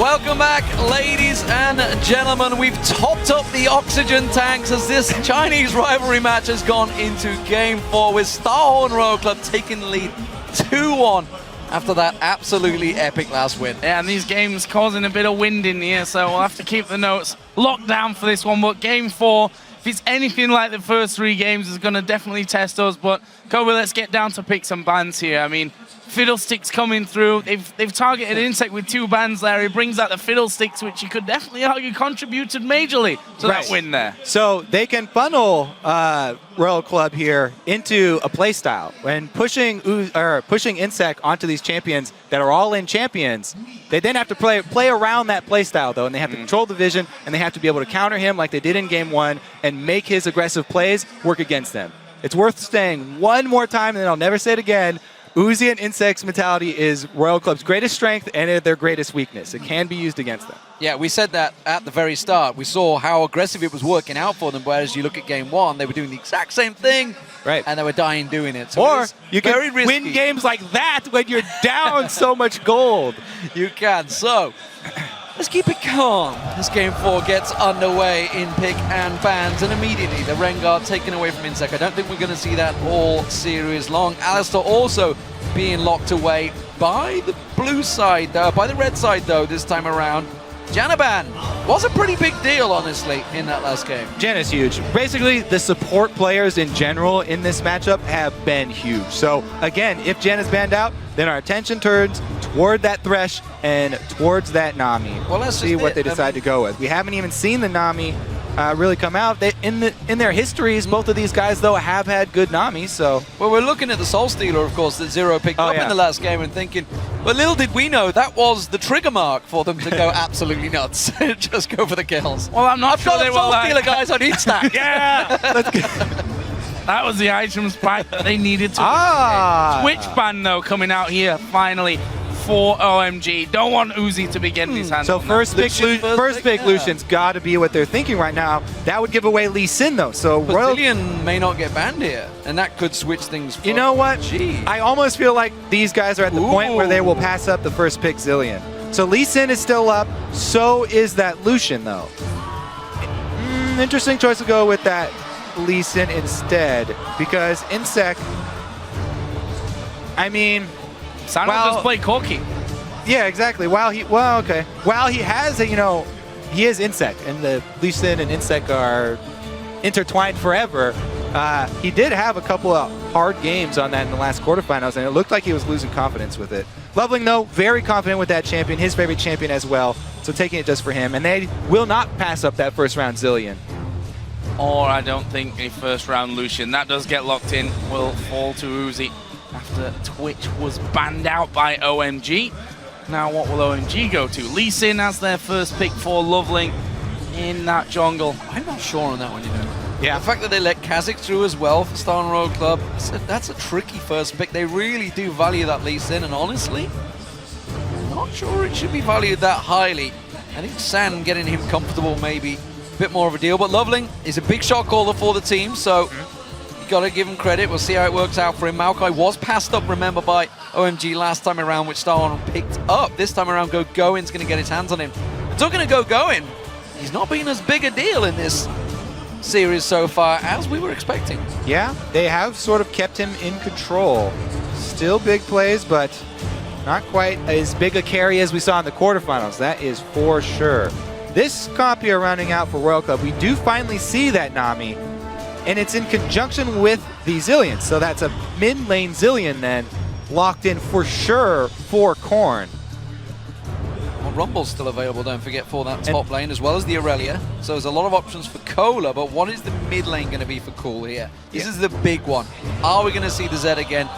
Wasn't that great last time? So the thing is, locking in this Nami here really gives away your mid pick, and you don't have to give away your mid pick because their top laner is already picked. So you can pick your top laner, you can counter pick both of these here, but they gave away their counter pick advantage, and they showed their mid Zillion, so frees up Cool to just go with his Twisted Fate and try and push him in with wild cards. Mundo again. So, this time around you don't have the Lulu for the Mundo, but you do have the revive for him.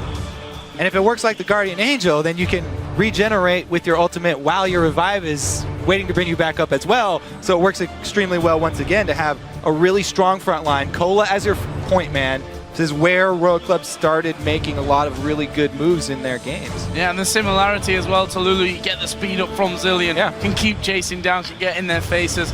definitely an interesting lineup coming in. We're going to see Cool once again on that Twisted Fate. Was pretty devastating to a point in that last game, but you know, that's the thing, they did so well in the mid to, you know, early late game, if you like, with that whole Twisted Fate off to the sides, but in the end they ended up grouping up and getting piled on anyway. But they have made good adjustments, I feel. Of course, now they have the Maokai in there. It's a lot more of a defensive 4-1 split, so they can cluster up, and maybe if they do get caught out with that Maokai ulti in there and everybody piling in, if you're jumping in, you're going in against the Maokai and Lee Sin. Somebody somewhere is getting manhandled. Yeah, I always like Maokai into a Kha'Zix just because he can lock down melee carries so easily and protect their own carry.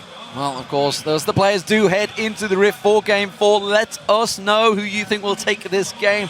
Tweet us at LOL Esports and use the hashtag OMG win or SHR win.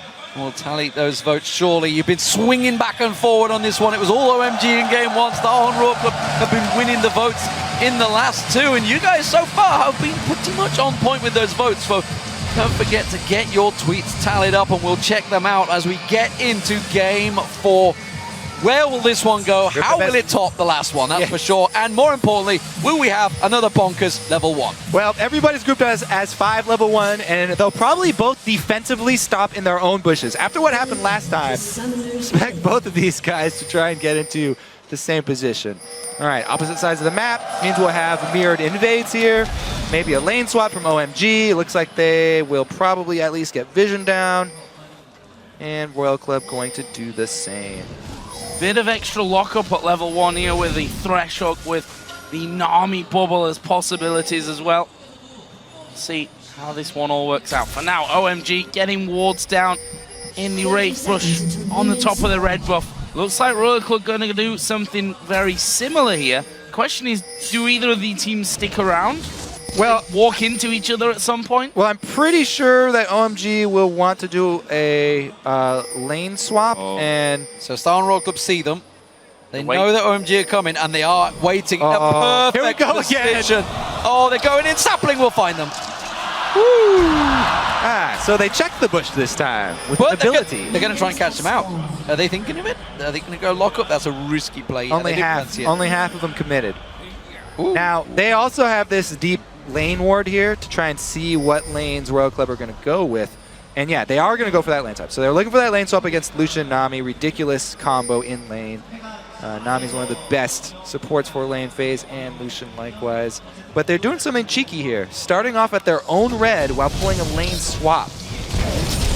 With the blue start here for Insect, this could very well be setting up a 3 buff by OMG. Leveling trying to set up a 3 buff here. They've already got Cloud scouting it out, and it looks like they'll be able to pull it off easily. Insect and Royal Club here just going to, you know, take what's handed to them, and pick up the scraps. Yeah, Loveland and Go going rushing straight towards that second red buff. We'll take that one away. Does leave San on his own, but he's feeling pretty safe. He's just going to play it cautiously. Pick up from long range that CS. He's trying to get drawn into this one. It doesn't mean, of course, open things up for a potential pile into the top lane. Yeah, oops, indeed, a little bit of a reset there. Not really what they were wanted. As going will back to base and then teleport down bottom. Now, since OMG have this ward at Dragon, they can see if Kha'Zix goes into their jungle. Since they haven't seen that, they could have set up Cloud and Loveling in that Wraith bush, and they could have just gotten First Blood onto Insect, but instead they're going top for a gank. And they may get First Blood here. There is a Flaze on towards Zero. He will take an early flash. Double bubble as well. Will stop the threat coming in and actually trading good damage back. Man, I mean, with all the information that OMG had set up, I really feel like that could have been a First Blood on Insect in his own jungle. They made the move over here, though. They did get that flash, as you said, and, you know, trying to help out this Cloud Sand lane, which tried to lane swap away, but again, Uzi chased them down, and they found the 2v2 that they've wanted. Let's see if we have some more lane swapping shenanigans and they try and run away again. They're going to find Insects coming around to Loveling on the blue. Will ward it. Loveling's already managed to clear it out, but it does mean that there's a potential 3-man push towards this top lane. Cloud is the only one there because San just went back to base, but instead they don't choose to go for it. Loveling will find Insect. Does fancy a straight up duel just yet. Interesting one that as well. Loveling actually going to show himself here with that ward in the side brush there in that mid lane. And actually going just going very low there. Not sure exactly what happened. Must have been the briefcase. A bit of harassment. There is Loveland finally spotted out in the mid lane as well and forced to back away. Shoving Zillion early is pretty easy. Cola's far up. Ooh, cool. Loveland coming down. As you mentioned, Cola is quite far away. A little bit of information from his mid laner, Korn, saying, hey, buddy. Yes. Whoa, Zero, what? Fate missing. What Can he land the Aqua Prison? Will it be a good bubble? Got Cloud. That's going to be good damage from Uzi. Will burst him a little bit more. Insect now comes to visit as well. But again, Nosy spotted. There is a ward placed in the dry bush. Man, Lucian plus Nami, especially with side lane bush control, whew, that is really painful to try and play into. We'll see if this gets any worse for the duo lane of OMG, what they decide to do about it. Because they've also got Zillion on Uzi's side, so he's going to be leveling up very quickly, especially with all these waves being missed by Sam. Though. Look at Loveland, counter jungling straight away in towards the Wolves. Knew that Insect was up there because he passed by that tri-bush, so immediately went in and took that away from him, which is a gain. But obviously on Cola on the back foot down the bottom lane here. Yep, that was a great move by Loveling. I have to say, pretty much the only time I've ever been disappointed in him. Pretty much my favorite Chinese jungler. Could have got that first blood. He had all the information. You could infer the exact location of Insect after that level 1, but didn't do it. Okay, I'm done with that. Now we'll go back to the mid lane here because he just hit level 6 and in comes a roam from Cloud. Where are they gonna go? Cloud starts to move down. Mondo not hit level 6 yet. Possible target for a Destiny and Pylon in that bottom lane, especially now that Horn has gone back. Lost sight though of Zero and Insect, so playing it pretty steady for now, and you can understand why for OMG, of course, need to win this game to stay in, force us to a game 5 and have the chance to meet Samsung White in the Sangam Stadium next Sunday for a chance at the World Championship. We do get this 2v2 coming back into position though down in the bottom lane. The question is for how long, because they're now recalling as well. Yeah, we got that chase game going on. Uzi has a giant advantage building again. Seems that just anyone that gets their hands on Lucian is very much in control in his lane phase. San definitely out of his comfort zone when not on that champion as well, so he's going to have a slower laning phase and no power spike as they look towards this first dragon in a few moments. And we saw it in the last time where OMG kept trying to lane swap away from Uzi. Eventually, you're going to have to face him. Eventually, he's going to catch up with you, and he's going to have a huge item advantage. They've placed him now in the bottom side of the map, so that huge item advantage will be at that dragon. Interesting move down from Going, though. Heading into the jungle, and he sets up some deep wards, and this is a Zillion who does have his ultimate, so he'll have to be killed twice. It's a 4-man collapse on the mid turret. There's the teleport, so they've forced the teleport out, and they are clean, but there was cancel. But that's going to kill the timer a little bit here. Maybe going to force the dragon out, knowing that Cola has to make his way down. Yeah, they canceled his teleport there, so OMG just got a huge advantage. Let's see what they can do with it here, though. Uzi's lead in the bottom lane has not ballooned quite yet. On him. Oh, he could be in trouble here. There is the Destiny coming in as well. Sun card comes down. Hook lands as well. He's surely falling here. Uzi, he's got the ultimate from Zillion. They're trying to let that time out. There is the timeout. He gets the kill. He gets one. He goes down. First blood for Uzi. Does fall after. OMG still going. That's cool. The wild cards dodged away from Bicon. Flash. Q. Dead. Well, should be the dragon then. They've got complete control, but that was a little bit of a blooper there. Sometimes you want to leave the guy with the Zillion ultimate up because you want to get the kill after, but it was just put on him, and they let him get first blood before they take him down. Everybody just kind of moves away from him, tries to chase deep into the forest. It could have gone better, but it was still good for OMG here. They get some extra kills, and they're going to pick up that early dragon. Teleport not going to be there from Cola because he canceled it for that feint at the mid lane. Thing is, Cloud could have flashed away. He had flash available to him. Knew he was going down, but all right. I guess they thought he was going to get him first. You've got him surrounded. His team has abandoned him. One hit, kill him when he gets back up. But they get greedy. They want to get more kills and chase the rest of the team. They do end up getting another kill, but cost up first blood. Here comes Insect. Is he being baited into this one? He has to walk away. Cola can't really follow.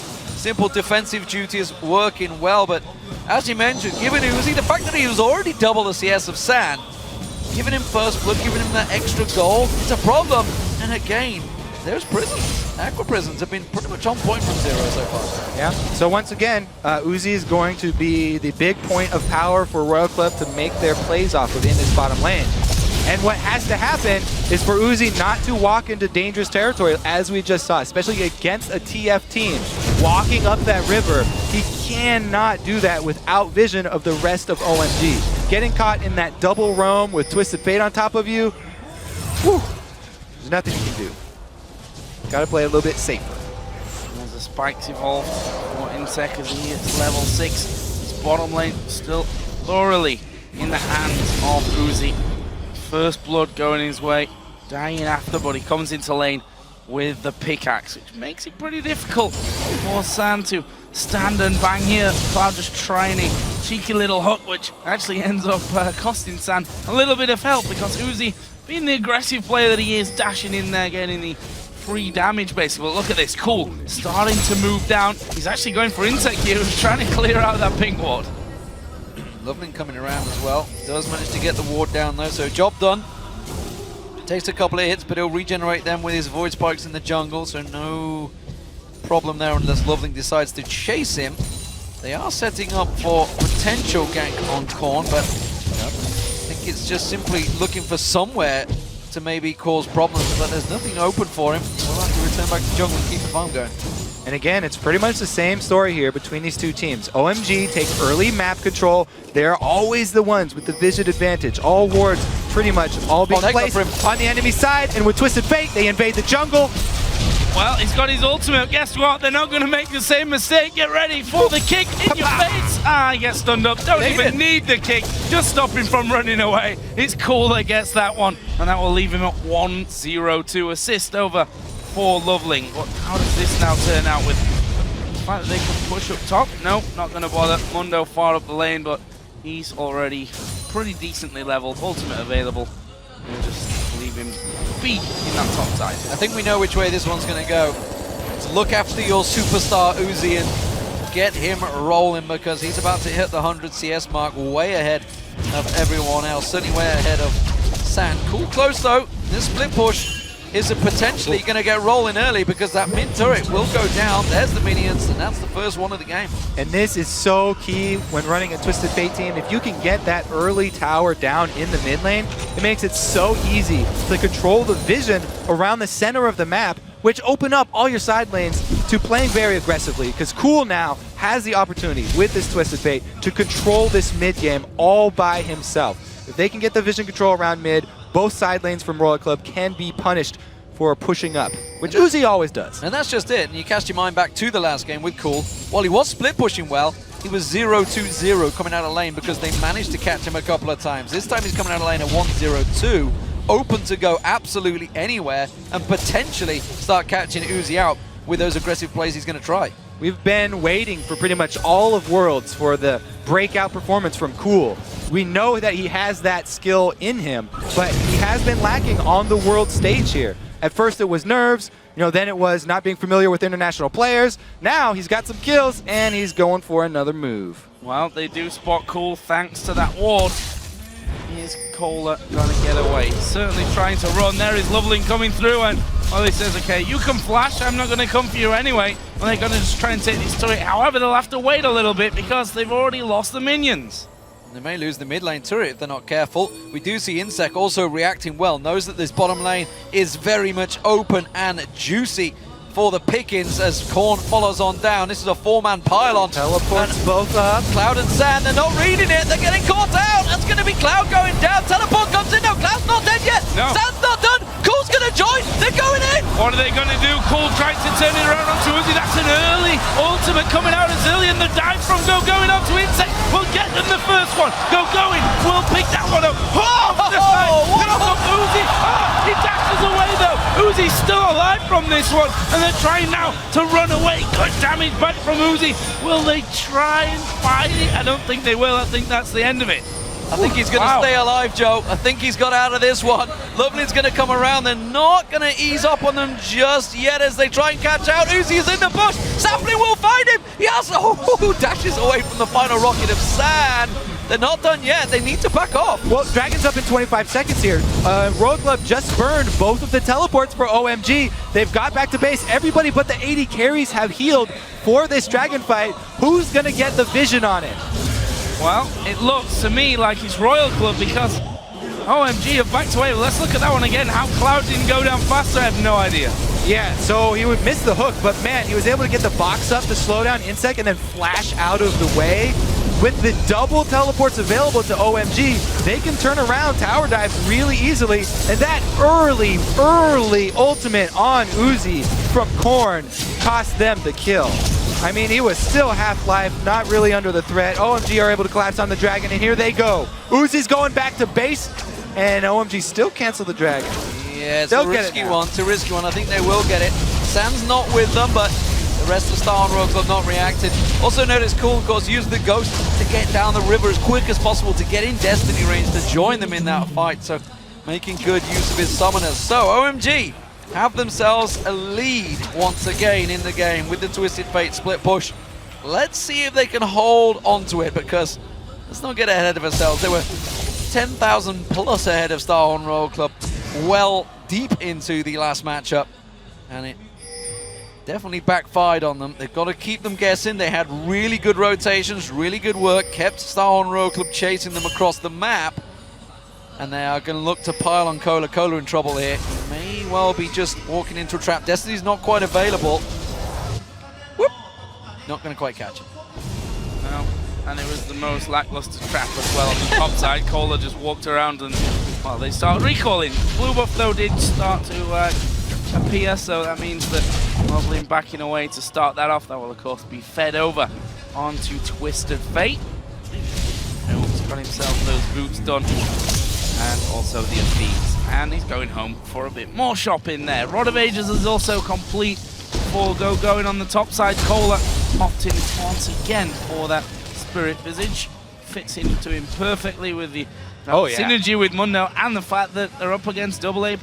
Yeah, double AP and Corky as the AD carry. That is a very, very worthwhile purchase there for Cola. Going to be a really big point for him to make. The other thing for Royal Club, though, that they need if they're going to come back again in this game is that Korn probably has to step up a little bit here. He's had fairly rough go so far, and that Zillion ultimate is crucial. It's all about the timing and precision with that ultimate. Can make or break team fights. Bottom turret, it's got Loveling coming down here. Cool thoughts about following, but instead just back away. They want to collapse on Korn instead. Korn. Pressure on him as usual. Well, he flashes to get the other side to go going, but he will just get knocked back. Ultimate is running, but can they finish him off before he gets away? I think the answer to that is going to be a yes. They're coming in. Well, they do manage to get it, but here comes Insect. Zero off to the side as well. Cool is pretty low, avoids the bubble. I'm not sure they've got the damage or the health. Now they may do as Cola comes around. Sam's going to be there. Cola going low. They managed to finish up. Going. There's a big culling out. Uzi as well. Everyone's super low here. Loveling's looking to pounce around the side there. Uzi didn't quite find his mark. It was very much on the edge of the whole fight there. Loveling looking to try and land one of those sonic waves to get involved, but it will be a simple 1-for-1. And the key to that is the speed at which Royal Club collapse when any fight breaks out. This is something that's always true for this team. They immediately respond to danger. And Korn, in a sense, he stepped up there. He bought enough time dying and reviving and getting back up for the team to collapse. And were able to answer the kill. Didn't react quick enough. He's like, I need a card, I need a card. I can't find the yellow one. Not going to get it, just going to run away instead. Scared me there, but I also wondered what was going on. Yeah. Well, Korn just wandering blindly in. Zero is going to clear that pink ward. Loveling is waiting off the side. This may be a mid-turret. Sam's the only defender. Well, what was going on is they were getting their deep vision in. Once again, OMG, they keep up and refresh the deep vision inside Royal Club's base. This is how they control the early game and the mid game. Pretty much all series long here. They've got all this deep vision and they can make Royal Club react to them. The only problem is that Royal Club are so good at reacting. Well, OMG, you can see Cool, look at it, he's drawn them all to the bottom, and San's just like, right, I push the mid, just keep you guessing, and this is how game 3 turned out. This is exactly what we're expecting from this game. Cool's going to keep them guessing, keep them on their toes. Once he gets that Sonya's hourglass, he may be able to start getting involved in the fights, but they are starting to get a good vision control over the jungle as well to buy Cool a lot of time. Yeah, and this time around, they've got the Maokai, which is so much stronger for team fighting than that Nidalee. So they haven't really committed as hard to the 1-3-1 style. They can just have Cool be the split pusher and gain all the early advantages, get him all this gold, and then rely on Maokai for that team fighting with Corki as he hits his mid Trinity Force power spike and try and end the game a bit cleaner than last time. Oh, insect. Your jungle is not Maybe yours! oh, there's the hot landing on Insect. Oh god! Is he going to get in range? Insect flashes! Cool flashes! There's the stun! He comes San! He's going down! Cooler will be able to get away. It's Cool that gets the kill though. Cloud with the max range skill shots into the perfectly timed play.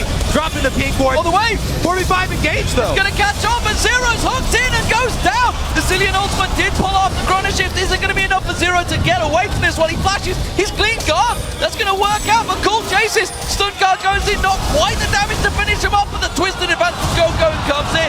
Sand catches on them, and the rest of Star Wars, they have to get away with this. Oh, they're going to go in. He's got him.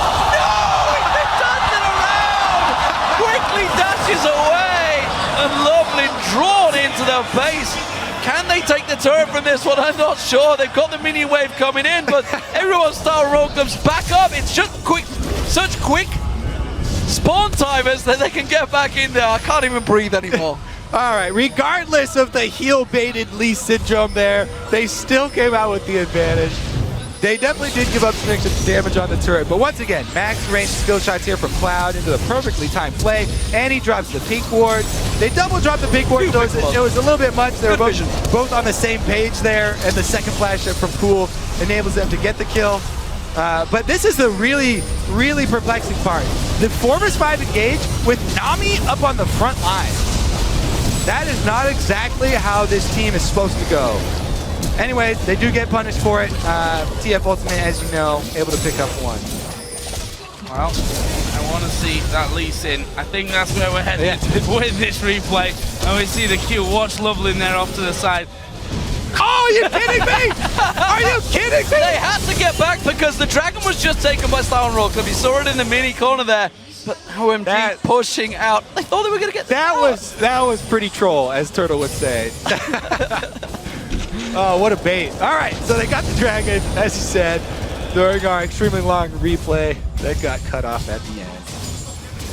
So, let's quieten down for a minute. We've hit 22 minutes of the game, and it is a 33.7 thousand goal to 29.8. 4,000 the lead here for OMG. Up 7-3 in kills, 3-1 in towers as well. And we're seeing more items being dropped. Sonya's, for example, for Cool. On the other side, you look at Korn, a little bit behind. That tier stacking up still. Must have a little bit of gold to be working with, although he is 30 CS behind and has 3 less kills, which are actually sat in his death column at this point. Those 3. And not looking super good at this point for Korn, but that Zillion at the end of the day can just turn these fights around if the revive's on the right person at the right time. Yep. If OMG get a little bit too deep here, then it could turn around on them again. Whoop. But they're looking so much better this time than they were last time they had this lead. Corki has gone full-on mid-game here with extra damage on top of his Trinity Force, going with the BF Sword instead of going second item Last Whisper. They also have... Whoop, they're shoving mid right now. 1-3-1 push. They also have the Maokai for the team fights instead of that Nidalee. And Cool's got pressure bottom side, so as soon as Maokai does join the team, it'll be a little bit more secure. Blue buff there over for Cool, and he will be able to keep up his pressure. Yeah, the 1v1 push working out there, and Uzi's actually in the top lane. He was the one that was stopping Go and as Cool continues to drive it forward, but Korn has great wave clears, throws them bombs down, clears out the way. Sand's the problem though. If they're gonna have to use Uzi in the top to stop going, what do they do to stop Sand hitting his turret? Well, they throw briefcases at him. That's the simple case. That's how you react. And Cola keeps on chunking them out, but he's not as tanky as he likes just yet. But Sand lacking Uzi might be going back for a static shiv now to help with that wave clear. There we go. That will be a really good. They really need that wave clear from Uzi that he just locked in. Korn, again, dangerous to tower dive in because he does have the respawn, but if you bring your whole team over, might want to pull the trigger. Nope. They want to go back to mid. Keeping them guessing. This is what worked so well for them. They haven't got a fiddlesticks to surprise them this time from the side. They're going to see them coming, and they just keep on chipping away at those turrets, getting them down. The hook goes in. Insect, there's the wave. That's drawn the big ultimate out. Cloud's going to take a lot of damage, but he should get away from this one. Please. Oh, hooked in as well. This is surely a finisher. Does go down, and they didn't have Zillion to keep him alive. But surely means San going deep. Actually, they get another kill there. Meanwhile, bottom turret did go down. Zero going to be locked up. Finished off there by San. That leaves just 2 men to defend. One of them is Uzi there. Oh, he didn't go further there.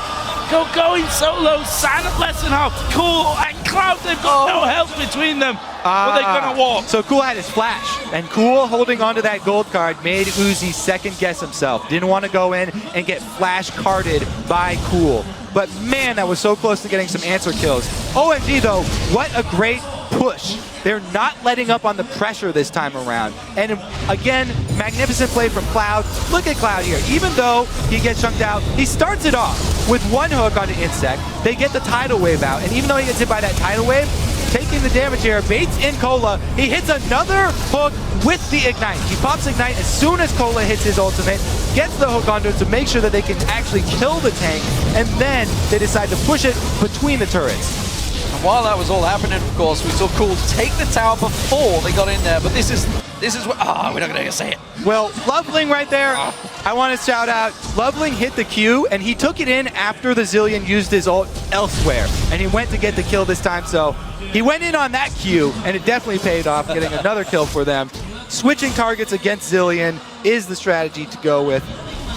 Taking down pretty much everybody here for OMG. Not much reaction from Star and Rogue Club, although they're not going to commit to it. Instead, they're going to commit to the top lane. That's where they want to go.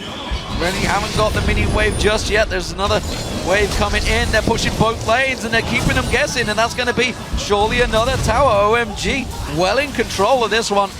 Star and Rogue Club, they need another Hail Mary to just pull them back out of this one. There's the top tower. Cool working that one down as Cola shoves a wave in, but a minion wave versus a champion is not enough to react. With the Dragon up in 30 seconds, they're going to try and position. There's not a lot of wards on the map by both teams. You can see OMG, they were preparing for that top lane, but you've got to be careful of this inhib. That's what, exactly, that's what OMG are looking at. They're like, yes, top lane is all our focus, so we're keeping Cool up there to pressure with constant TF split pushing. So they've got him well warded, and they keep this up. I mean, OMG, the team, split pushing here out of the LPL, they've been constantly doing this since we got to the quarterfinals.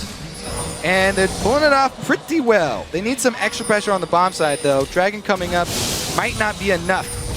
Oh, Cool's thinking about it. Instead, Uzi, look at that. You see the damage he's got on him. The culling goes down. San has to come in and try and keep him away there. Does just about get out. The Aqua Prison came in, but that's the Valkyrie away. Ooh, great cover fire there from San to scare them off. And that's how it's working so well for them. Loveling here, maybe chase down. Briefcase will land, but there's a Thresh Express. And he's got no problems with living through it. However, Royal Club, no, won't have a go at that tower. In fact, they lost their wave. We'll end up pushed back there. Is Loveling trying to get in? What's he going to do? Actually, nothing. He goes back over to going. And then pushing him right back. Trying to bait out that Nami ult. He does get hit by Insect caught out. There's the burst. The Chrono Shift goes down on him. He's going to pop up and leap away from this one, but where's he going to go? He's going to get locked up instead, stunned down by Cool once again as he picks up another kill. Aqua Prison on San keeps him where he stands, but that tower is not too many hit points on it. They can't rely on it to defend them. Oh, but can they get on towards Cool? Uzi just about gets away. King from Dublin. Pounces in there. Starhorn rogues them, they're dropping. Korn going very, very low from this. He's got no ulti just yet. He needs a couple more rewinds, and he's going to be chased all the way down the bottom lane. They've taken that inner middle turret. They could focus the inhib, or they could keep chasing Dillium, which is actually what they're going to do. Yeah. Go with the kills. That's the way. Go, minions, go. Oh, the siege minion not quite enough. They could go for dragon. They're going to spend a teleport for this kill. They ignored inhibitor turrets and spent a teleport for this kill. That's how much they want to kill Korn. Well, his Oriana was good in the last game. They're just, you know, it's about sending a message, I believe, with the phrase. Message sent. They threw a hell of a lot at him there. Yeah, sure from going.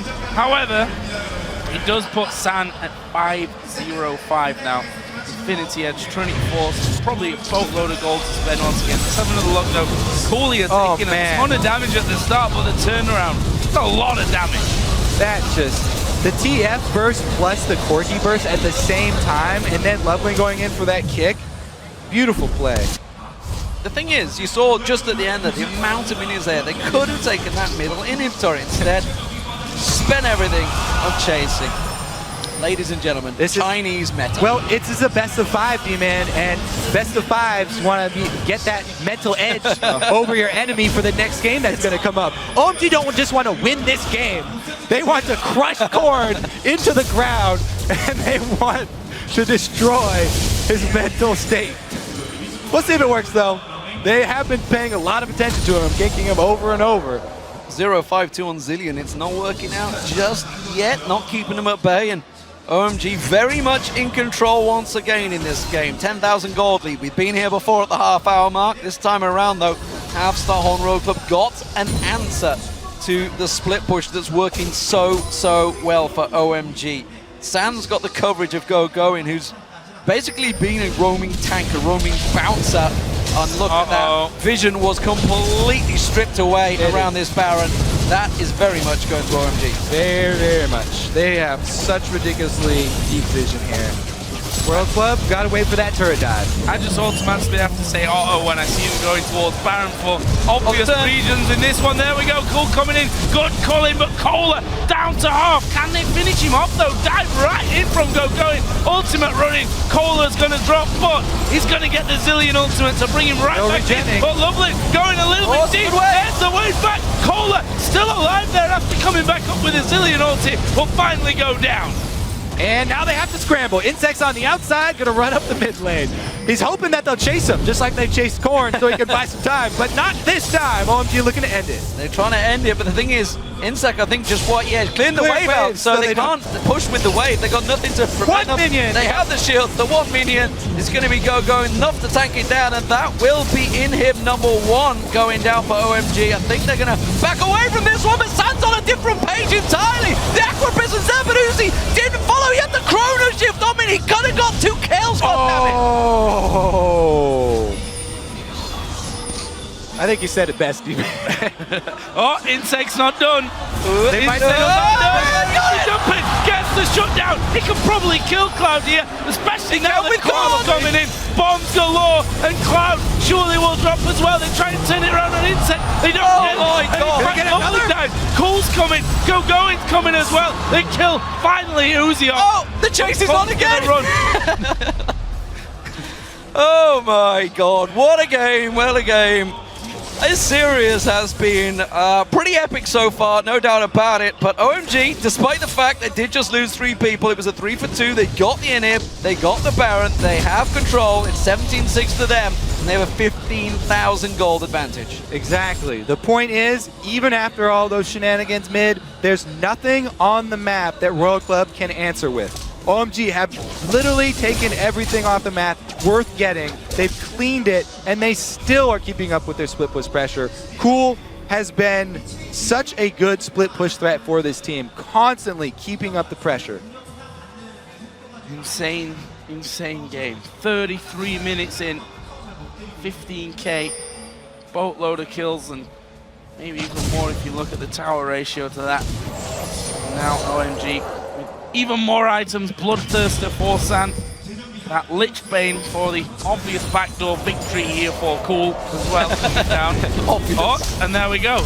Destiny used, they're going to get involved. Oh, the hook goes wide though on Cooler. They cleaned the map. Everything worth taking on the map, OMG are taking it. Their teleport will be down though, so the split push not going to be there. But again, Corky, this time around, all about that flat damage. He can dump out the damage right now. Trinity Force procs with all of the flat from his Infinity Edge and Bloodthirster. He will destroy turrets. A single shot is going to take out a massive chunk. He's going to work his way down that minions. Midwave being pushed in, blue buff taken away. Super minions driving in there, keeping them guessing. Gogoin's going to head down to the bottom lane, keep that wave pushing, keeping the pressure on every single position. Starhorn Royal Club, no other objectives available to them. And now it's about whether Cloud can land one of those killer hooks on Uzi, who has been putting himself out there a little bit. Zero taking some big damage there. Corky, here they go. Minion wave comes in. All of them there, but they're not going to follow through. And we can just see that again. Go in for a one Corky auto attack, get a lantern out. All right, wave is cleared. And they don't care that much. Stuck around quite a while there to actually do the damage. And look, the turret's almost dead just from that. And they've got a Baron buff on them, so the regen coming through. There's the death sentence on Cola. A lot of damage on him, actually. Gonna maybe force out that sadism. Sand comes in, gets himself shielded up. He's gonna be fine with that bomb. If they're gonna go, they have to go on the next wave, Royal Club here. Their turret's gonna go down in the next push.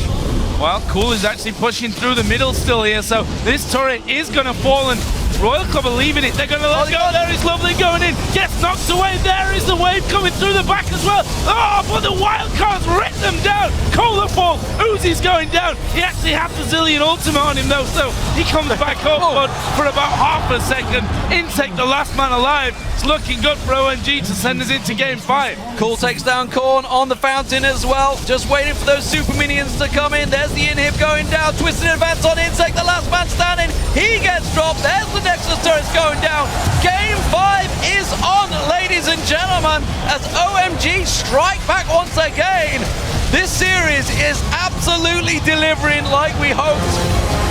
And would you expect anything less from a Royal Club semifinal? Insect now even on the team, so they get to go to the best of 5. 2 games won. Will he be able to clean up the third, though? They already broke the curse. Will it come back to haunt them? You have to feel now going into that all-important game 5 as well. Picks and bans for me becomes so much more interesting. The fact that we've seen a Fiddlesticks jungle from Insect in a semi-final of the World Championship, and it worked for them. They won that game to move on to game point. Does he go for something crazy this time around? Because honestly, he got Kazakhs that game. Little to no impact. You've got to go all out this game. Think of it. This is OMG and Royal Club, the classic matchup. Last year at Worlds, they got kicked out by Royal Club. Uzi, he's fighting to get back once again to the semifinals with a whole new squad of guys. You have to pull out all the stops here. Absolutely. I mean, where do they go as well? Because OMG, while they did lose game 3, they were using the split push just like they did in game 4, and it was working. It was only the Fiddlesticks that unlocked them along with that Orianna. Do they have to switch back to the Orianna? Because it worked very well for Korn. So they have to do, again, an early team fighting team, I think, for Royal Club. That's where their biggest strength lies. However, now they need an answer for this cool split push, because the early game has gone to cool split push over and over again. What is that answer, Kobe? That's what I'm looking for. Kill him. Korn's got a great Fizz. Fizz is great into TF. Where's the Fizz? I want to see it now from Korn, because I want him to step up, and he can do it on Fizz. That's a big ass pulling an assassin out when you've been sitting back comfy the whole way through. We're going to head over to Quickshot and the gang, though, over at the analyst desk for a closer look at that 4th win. Thank you very much, D-Man. And we are going to game 5. OMG dig deep. They've demonstrated some growth in their play. 2 games with fairly well executed split push at different times. Not consistently good throughout the entirety of the game. But entertaining. It was entertaining, extremely entertaining. Let's talk about the game, because OMG, they got a lead, they held on that lead, and Royal Club didn't get opportunities to come back into their game. Freak, maybe care to chime in on that. This was really good, and to me, I want to talk about the fact that Cool played really well. We saw the tweet from Peke, but I think it plays out differently, where as long as you don't it's like the inverse of going to the source of the global. You go away from the Zillion. You teleport away from the Zillion, and you do something else on the other side of the matchup. We saw that repeatedly. Getting picks, Zillion's trying to get there, can't get there in time, can't save the teammate. He's anti-pick, but you're picking away from Zillion. Yeah, I think the biggest story of this game was how ineffective Zillion was. Like I said before, I feel like Zillion's not that great, especially showing at this Worlds just a lot of missed ultis, kind of too early ultis, and TF just splitting everyone up and making those picks happen for OMG. That's the reason why they got that early game lead. Yeah, just to add on to that, Zillion in the mid lane is currently 4-3 at Worlds this year. Zillion as support is 2-4. Crepper, you actually said you don't think Royal Club is a Zillion team. They haven't shown much proficiency with the champion. Well, I just think any game where Zillion performs poorly, I don't want to blame the champion rather than just the execution. I mean, we saw this game. You're not getting the value out of Zillion, right? What does Zillion provide? Like the mobility, instant lane push, you can roam, you can revive targets when they're just about to die, but all we saw Korn do is like 75% ultis. There was no synergy.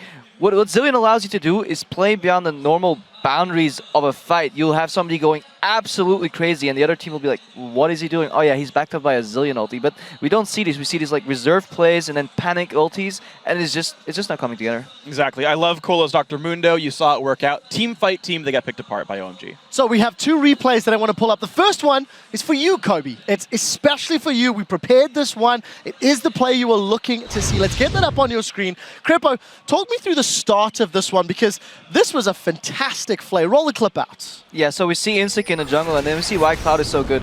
Hook proc, and then he holds the flay, and in his mind he's like, where's he going? Okay, waits for it, flay, and then double pink wards coming down here. So OMG has the right ID, flash into the gold card. So they're doing everything right here. Cloud has the presence of mind to lantern backwards to get his teammate in. Koa's dropping low, so good execution so far from OMG. Yeah, OMG, they did try to siege up this tower. Monte Cristo, maybe talk me through the rest of this replay as Royal Club tried to re-engage.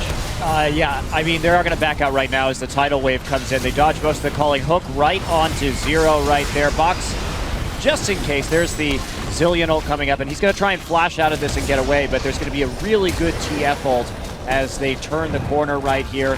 Just going to lock Zero down. What I like about Ghost TF, he actually got no range because of that. Yeah, really, I love Flash Ghost TF as well, and here we go, coming in. Zillion's just a really great answer to, TF's a really great answer to Zillion, but before I go into that, Loveling with the sweet here view, it is. the Leaf Syndrome, God, the mechanics. I think right here, Loveling should have gotten the Penta. Yeah, he deserved it. Well, Kobe got his moment. Let's get the second replay up onto the screen. Freak, you were quite excited about this mid lane play, so take it away. Right, so once again, it is the prime example of what Cool did in this matchup of TF versus Zillion. Look at the minimap. That is TF and Zillion, bottom lane. His team engages the 4v4 with their gold lead, so there is no Zillion ult to Dr. Mundo. Roll the clip out. It's very beautiful from OMG. They do everything right here. Standard siege stuff, TF getting the turret down, and then it's just an amazing hook. Cloud's thresh is ridiculous. Even the Lee Sin Q lands, so he can jump in if he wants to. It's actually good. They kind of pull Cola in. But again, they're kind of engaging without their mid laner here. They know TF can come in, so Swordhorn Royal Club are like fighting against the wrong type of team. Again, another amazing hook from Cloud. He maxes that hook first, maxes his Lantern second, allowing him to tank things up more. And because there's no revive, suddenly, you don't have the same way of doing it. And then look, he still shows up before Korn does. By the way, killed the turret while that was happening. And then it's just beautiful. Very well executed. I want to ask Monte Cristo about something you were discussing along with Freak off air and actually tweeted about it.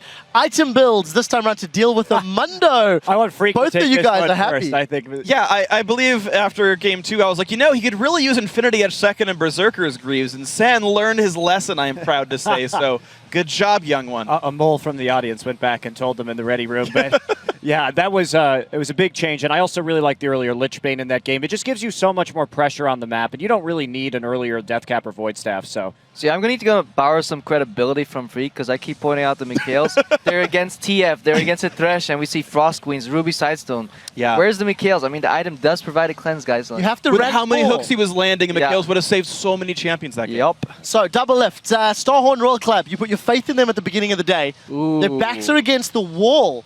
What have they done right or wrong over the course of the last 4 games that They don't seem to understand picks and bans very well. I think it's really strange that they gave up Thresh, which is, what's his face? Cloud can only really play Janna and Thresh, in my opinion. And it's really strange that they picked Nami into it. I think Nami's an awful matchup into Thresh, not only in lane, but outside of lane. She has no way of stopping somebody from getting hooked. So I think like a Braum or a Morgana is way better. Mikhail, I think I've heard Grumpo cry about Mikhail's, and not cry about it. You're justified in saying it. These supports need to buy Mikhail's so much earlier, but they're not doing it. They're rushing Frost Queen's lame. Yeah, and I think as well, to add on top, that was amazing by the way, but to add on top of that for Starhorn Royal Club, if they just pick a little bit more late game, don't go over aggressive like they did in game 1, but pick the late game.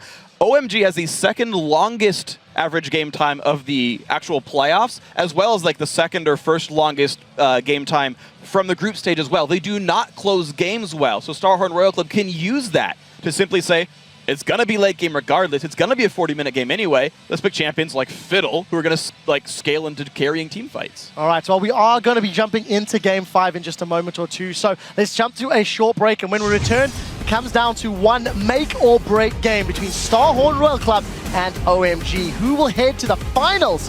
Find out when we come back.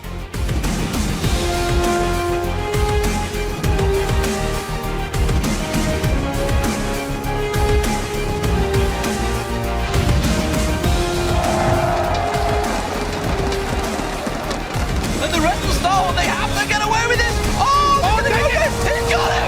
Oh, he turns it around. Uzi just about gets away. King front of it. Pounces in there. Starhorn rolls and they drop it. Bombs galore, and Cloud surely will drop as well. They're trying to turn it around on Insect. They don't get it. My God. Gets knocked away. There is the wave coming through the back as well. Oh, but the wild cards rip them down.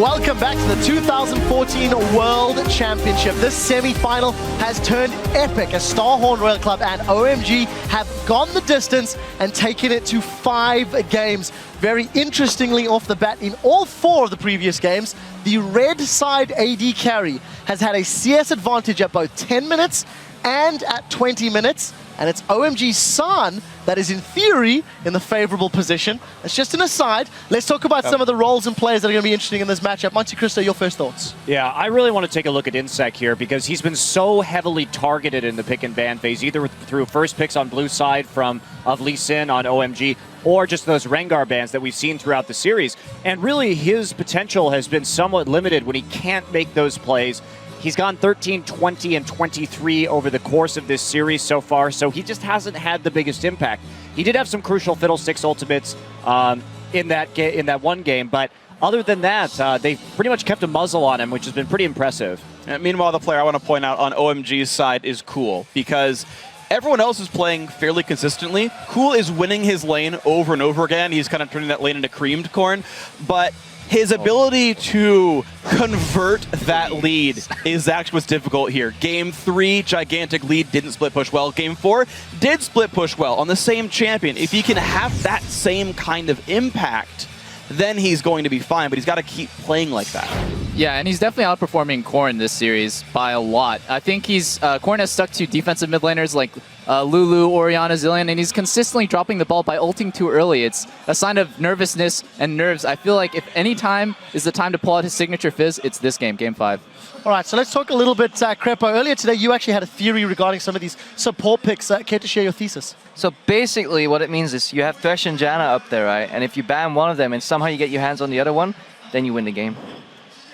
Well done. So far, so good. Well done. That's pretty deep. Great. What about Game 3 when there's a Thresh and Janna both in the game? Then the fans win. Quick shot. And it's true. That game was incredible, by the way. It really, really was. All right, I got one more question as the support at the table. OMG have placed 486 wards over their 4 games. Starhorn Royal Club, 392 wards placed over the games. 209 wards purchased for OMG, 162 for Starhorn Royal Club. How much of a difference is the reduced vision hurting Royal Club or helping OMG? I mean, more vision is always good as long as you use it well, right? We saw a couple instances where vision was not even used correctly. The biggest thing I like is when they get OMG gets Lee Sin, because not only is leveling such a good Lee Sin player, it also allows him to play double Sidestone. And I'm not as big of a fan of the Kazakhs, even though he does well on it, because he can't build the Sidestone. I think especially in these high pressure matches, if you can control vision, you can control the game. The thing for me, though, is the stats back up what it was like beforehand. OMG had about 50% more wards placed, wards killed than last time, but they aren't converting very well, right? We see them not play around their vision perfectly. Their Barons are kind of sluggish, so I'm not sure that the vision specifically plays much of a role since they're not using it very well. Well, very, very serious looks there on the face of OMG. We'll have to see how they handle themselves in Game 5, the deciding match that sends one of these teams to the World Finals. Let's send things over to D-Man and the casters for the final game. Thank you very much, Quick Shot. So, trip to the World Championships is on the line. It has all come down to this last Game 5 in this best-of-5 series. What an epic it's been so far. Pretty exhausting for all involved, I think. And you just saw, of course, the players there focused, head on hands. Uzi didn't stay alone this time. He went back with the team, but they are really going through it. And mentally, this is pretty draining for them, as well as physically, of course, with the APM. It definitely has to be, as we talked about, both of these teams trying to surpass what they did last year. And I have to say, though, looking at the picks bands, going into this game, last game, red side Royal Club have the guaranteed counter pick with their Zillion flex pick locked in, and they threw it away with the Nami. If that was the time to pull out the Fizz to counter a TF with your red side guaranteed counter pick, they had it, and they didn't do it. They really want that Fizz, don't you? It would have, like, they had guaranteed counter pick, so they could have waited until it was locked in and ensured that they could get that. And Korn's Fizz is one of the most banned champions against Korn.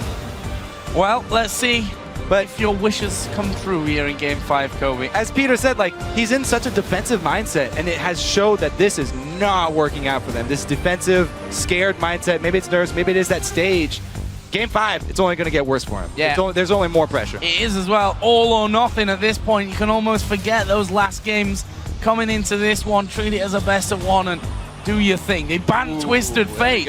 So one way, counter pick, another way, ban that Twisted Fate out and stop Cool getting his hands on it. That's what us old guys did back in 2010 when we encountered Twisted Fate and didn't know what to do against it. Right. Once again, though, focus on Insect here. Rise is available. Will OMG ban it? Will they let Cola get not that great on it, honestly. So there we go. Okay, this has left the option, and they can't let go and have Rise. Cola's locked it in. What will OMG do to respond? They've got the choice of really anything here. The Janna's on the table. Lucian, of course, for San. Big, important champion for him. What will they focus? I see Gideon as well, don't forget. I could very well see a Janna Lucian focus. Interesting that they're going to stick with their jungle, though, with banning out 2 jungles and first picking another one, as they've done, targeting Insect over and over again. They want him to be uncomfortable, and they want to try and take advantage of his forward pushing plays. I was going to say, they can't decide. They want both. If you're going to ban out Twitch, surely you've got to take that Lucian in the first pick, because Uzi's going to be just as comfortable on that one. They decide to switch back, though, and take Janna here along with Kha'Zix on their first round, which means that Cola going to have his hand on Rise, which he's 5-1 with so far in the World Championship. Or Korn. It is Korn. Yeah, it is a flex pick for them. Interesting decide to go with it, though. Yeah, you're showing your hand very early there, and it will, of course, mean that that is Rise in the mid lane, Maokai in the top, and, of course, Uzi gets his hands on Lucian, which forces a potential Corki to come out for San. Now, does Going really want to go with a Rumble again towards the top lane into this Maokai? Well, we're going to find out, and that is the first one that's hovered and locked in quick. from the second No round of missing picks. Obviously listening there, Kobe, and saying, yes, Kobe, that's exactly what we're going to do. Rumble locked in for Going in Game 5. We looked at him at the start of this one and said, this is the man for OMG that could carry them to a World Championship final. And he's going to be running Rumble here as Corki is also locked in for San. No real surprise on that front. But what do Royal Club now go with to finish off this lineup? It's not Vel'Koz. Vel'Koz support, I don't think so. Thresh is there. Well, so, yeah. Thresh. Will the jungle be Insect on Fiddlestick? According to Crepo, the fans have already won. The fans won this game. The Both Janna and Thresh have been locked in. OMG, once again, mid-game focus. They've got the Rumble, they've got the Corki. We've seen this play out so many times, trying to force those dragon fights and take advantage of it. Don't make me go on Jarvan. I want Fiddlesticks. It worked. I won on it. Don't make me go on Jarvan. So, this is really difficult though, because OMG have done such a good job of controlling vision around the objectives before they take them. It is difficult to go with that Fiddlesticks against long range. Oh! Holy cow. Pantheon in the jungle, Kobe. Want to hear that Spartan chant that we got at All-Stars from the French I know crowd. Chips au Noir would be absolutely loving it right now. Okay, so early ganking pressure. That is the name of the game for Pantheon. Let's see here. It also gives them engage. The only problem here is that you already have Insect, a guy who has a tendency to engage without the rest of his team, a little bit too far. Yeah. Pantheon enables that. Pantheon is the enabler for Insect here. This could very well be some really deep engages. This is one of the champions that you have to coordinate more heavily with your team than almost any other jungler on your engages. And it's going to be very difficult for this team who relies very heavily on those pings and the small phrases in either English or Chinese to communicate. However, it can turn out really well because both Maokai and Ryze have CC that they can start off a Pantheon gank with. So if it's normal lanes here, this could be devastating for them early game. And I'll argue with you as well when you say he's one of the most, that you need coordination with. I'd argue that Fiddlesticks is right up there, with him as well, which has worked out already for Royal Club. But we are going to see the man drops of Insect in this game. Orianna was the final pick here for OMG for Cool in the mid. All right, so if Royal Club can get an early lead with this squad, then it looks very good for them. However, we'll see if they can actually do that, because typically Maokai going with the Rod of Ages, as well as Ryze having to stack up, mid-game focus from OMG means they've pretty much got the cards and the keys to go with towards that mid-game, and we'll see if they can pressure it enough. Insect's not played Pantheon throughout the entire summer. Yeah. So this is very much a do or die tactic, I feel, coming out from him. And you can see him talking to his team. He's like, no, but this can work, guys. This Said you can got to work. pull out all the stops, game 5. Pantheon's got the stop. Take it to the Worlds. That's what you got to do. Well, we wondered as well at the end of their quarterfinal game where he left Lee Sin open and took Jarvan, worked out for them. Now he brings Pantheon, for me, a more high-risk champion. We'll see if we can do it again. Massive, massive risks, ladies and gentlemen. Which team do you think will meet Samsung White in the World Championship final next week? Tweet us hashtag SHRWin or OMGWin to @LOL Esports and we'll check out the results. This is the one that counts, ladies and gentlemen. This is the final 5th game of the series. What an epic clash it's been so far. Who will take victory here in Seoul? Absolutely no idea is the real answer to that one. Royal Club sat here on the blue side, and OMG, of course, who have fought their way back in this game. They were down 2-1, picking up game 4.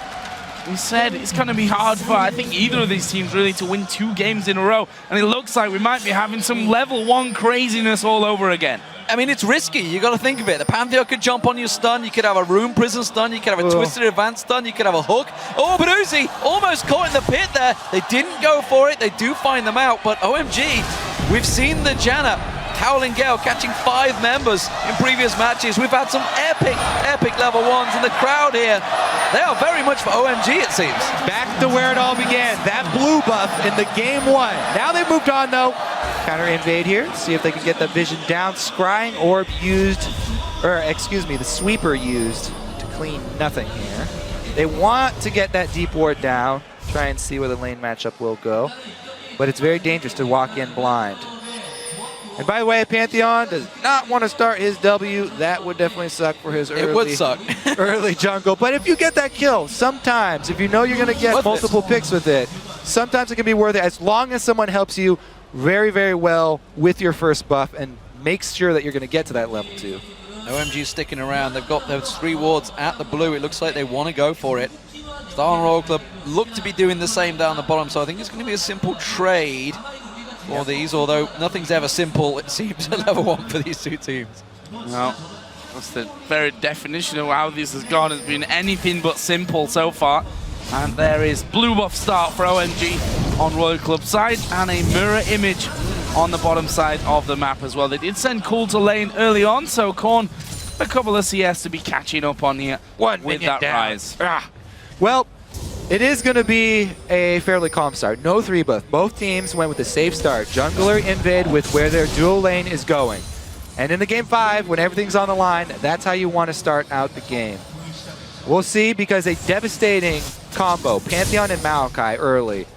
You always have to worry about mid lane roams. Picking on mid, yep, they're going for it. He's got that level 2, so he could get that stun. Cool, not extended too far yet. How patient are they? Oh, not very patient. Not very patient. Korn actually, though, will get in range and blows the flash. It's Ghost for flash traded there between the mid laners. All right, Korn, might be a little trigger happy there. Rise starts ghosting at you level 2.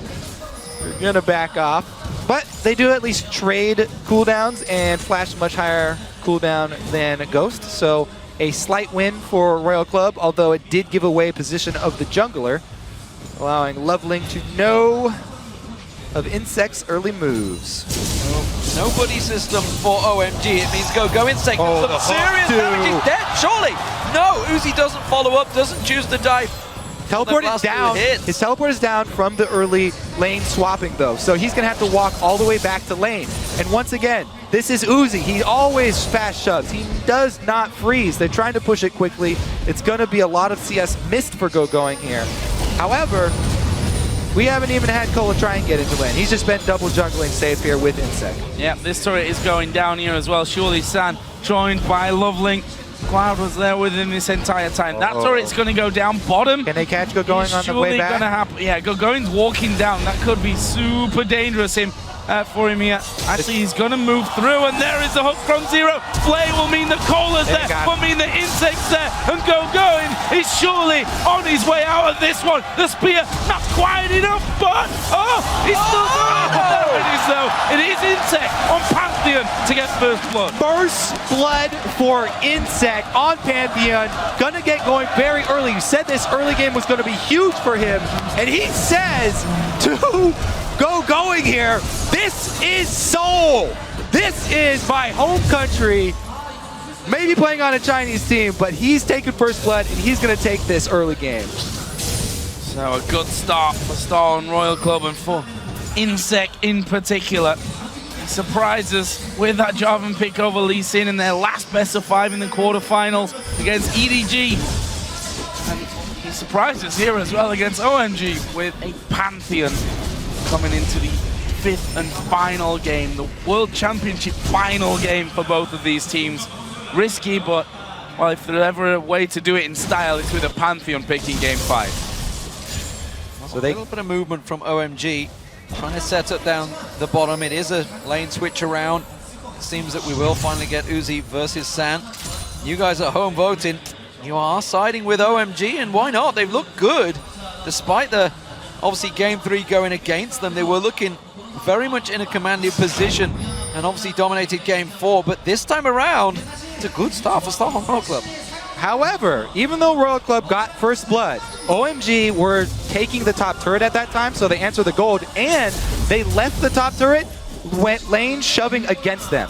So it's going to put Kola in a really tough spot versus Gogoing here. He's already playing level 2 Maokai into level 3 Rumble, and the lane shoving against him, it's going to be pretty easy here for Gogoing to soak up a big CS lead, and then it's very dangerous for Kola to overextend. That's why both junglers on this top side, let's see if they can actually draw in that bush counter gank and take advantage. Here comes Pantheon with his double longswords after that first blood. So Insect will have extra combat potential. However, he's been seen. Yep, Loveling on that side of the map. They are pinging, though. They just pinged Rumble, but they saw Insect. Yeah, I think they did as well. Yeah, he's got a ward in that bush, so they know that he's just left down the river. That means they know that Kola's on his own right now. We'll see whether he sticks around deep on this one, because I think... Oh, he's seen...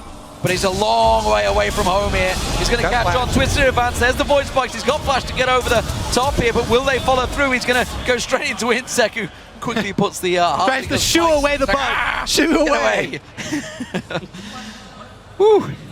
All right, so the big difference here between the starts, the first blood money was all funneled onto Insect. So it's all about, can Insect actually make another big play early? Whereas the goal to spread out here for OMG due to taking the turret, and their experience was focused on the Go Going. Can they get Go Going to level 6 earlier and bring him down for a dragon fight? Basically, is the early game plan here for OMG. Well, there's an invade going on once again. OMG after taking that blue buff at level 1. Blue switch by for it as well. Yeah, Royal Club gonna do the same on that bottom side. Insect pinging. He's on the way to that blue. There is Cool getting the blue buff on the other side. Corners now come around as well. So it should be a simple trade to come out from this one. That's a good little Howling Gale out of Cloud. Well, the collapsing oak, they could come around. This could be a 4v2.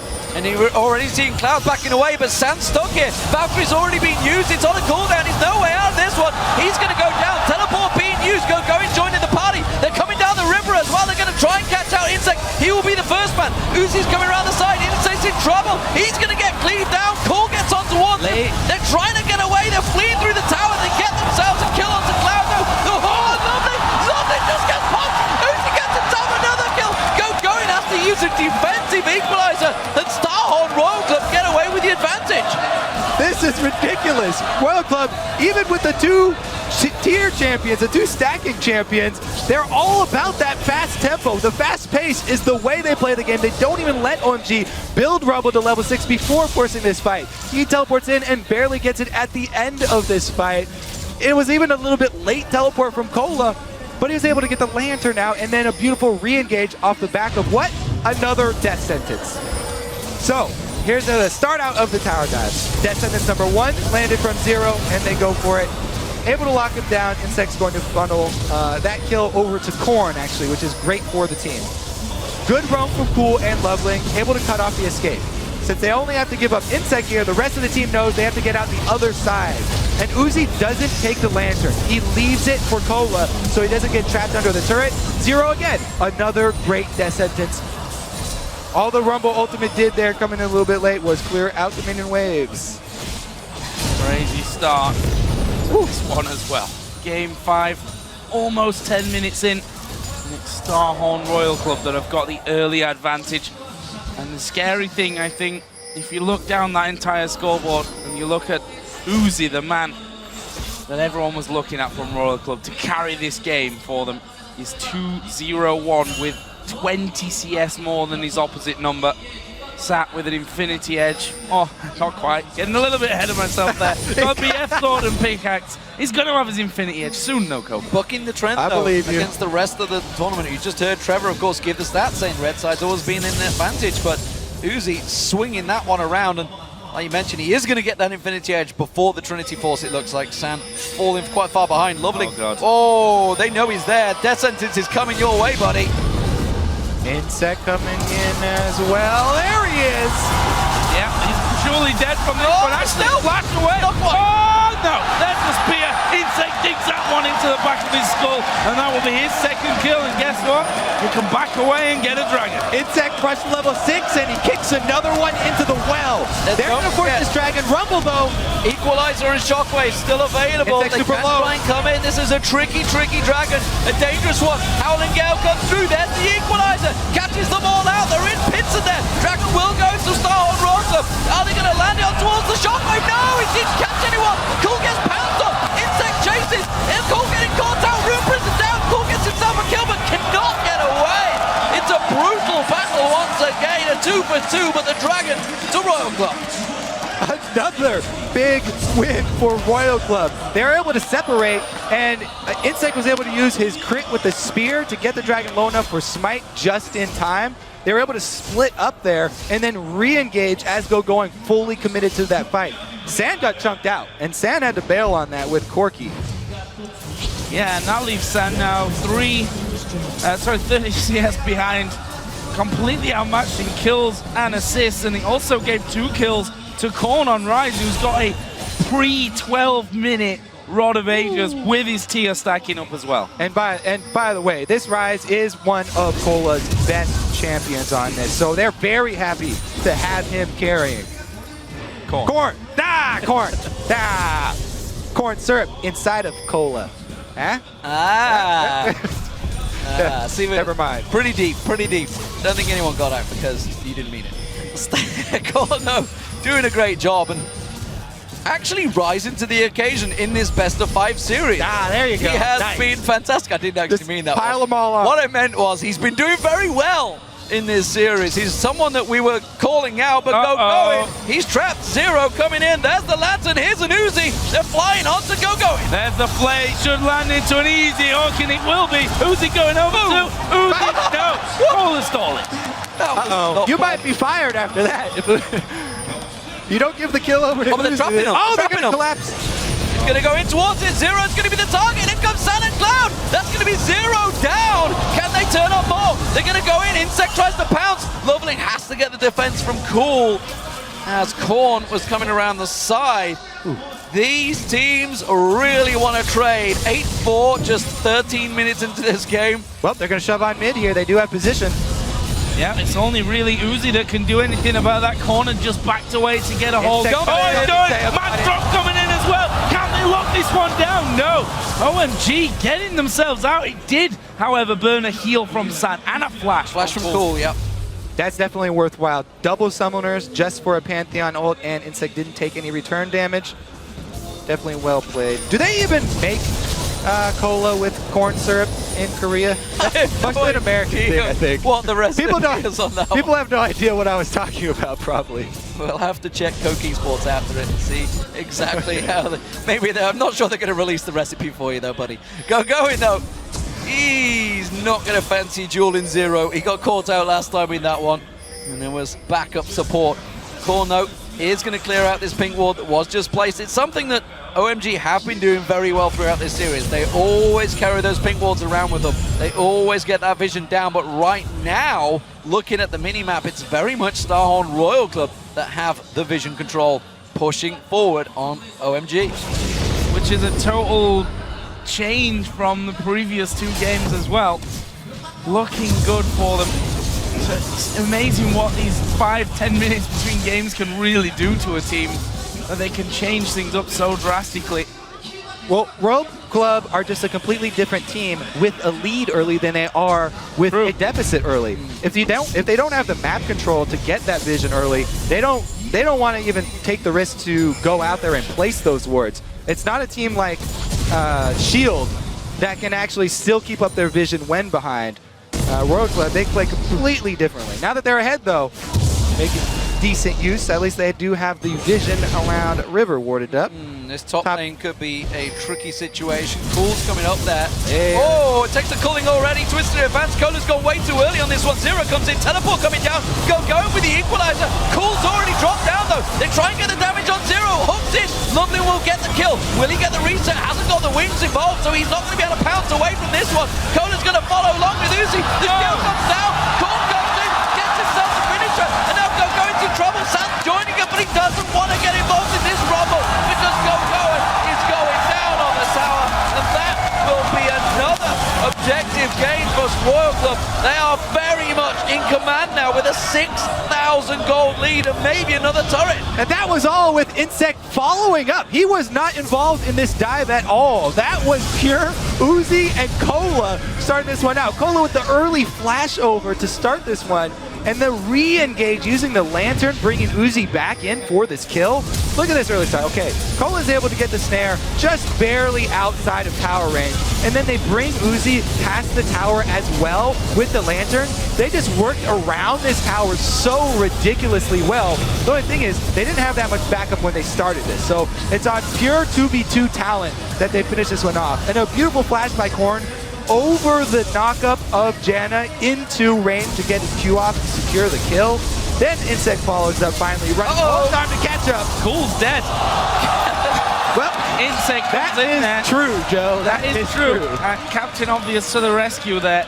But that leaves them in a bit of a sorry state now. I mean, we're talking 6,500 gold. It's going to be 7,500 in a few moments because this middle outer turret's going down. They're pinging the bottom inner turret now as well. It's Uzi that's pushing that up. And Royal Club are walking all over OMG here. Head in hands there for Cool. They knew he just made a big mistake, and Seoul Road Club are in danger of snowballing this game very much out of control. Dragon Spawn. OMG should not get involved in this one. This has got to go to Royal Club. They have to sit back and absorb the pressure right now, despite the fact they have this mid-game spike. It's just not working for them. Royal Club, they've skipped the spike. They've got a commanding rise right now at 306. They've got a big Maokai. Pantheon, for crying out loud, is at 424. 307 for Uzi. They are very much in control. The driving seat is theirs, and they're driving it straight over OMG. All the stops, D-Man, bringing out the Pantheon here. For Insect, able to get that spark for the early game for Royal Club. That is so imperative to their play style. They have one speed, and it's a very quick speed that they run at. Plus, we also have to shout out Korn here. We wanted him to step up, and he did it on something that we weren't exactly expecting from him. You know, in the regular season, a lot of times they give Rise over to Cola, but then at Worlds, they make it a flex pick, and both of the guys have been using it, and Korn has really been performing on it this time around compared to the last couple games with the previous champions. Now that he's a Fed Rise, moving towards the late game, they've jumped over that mana building phase, and he will be a beast late on.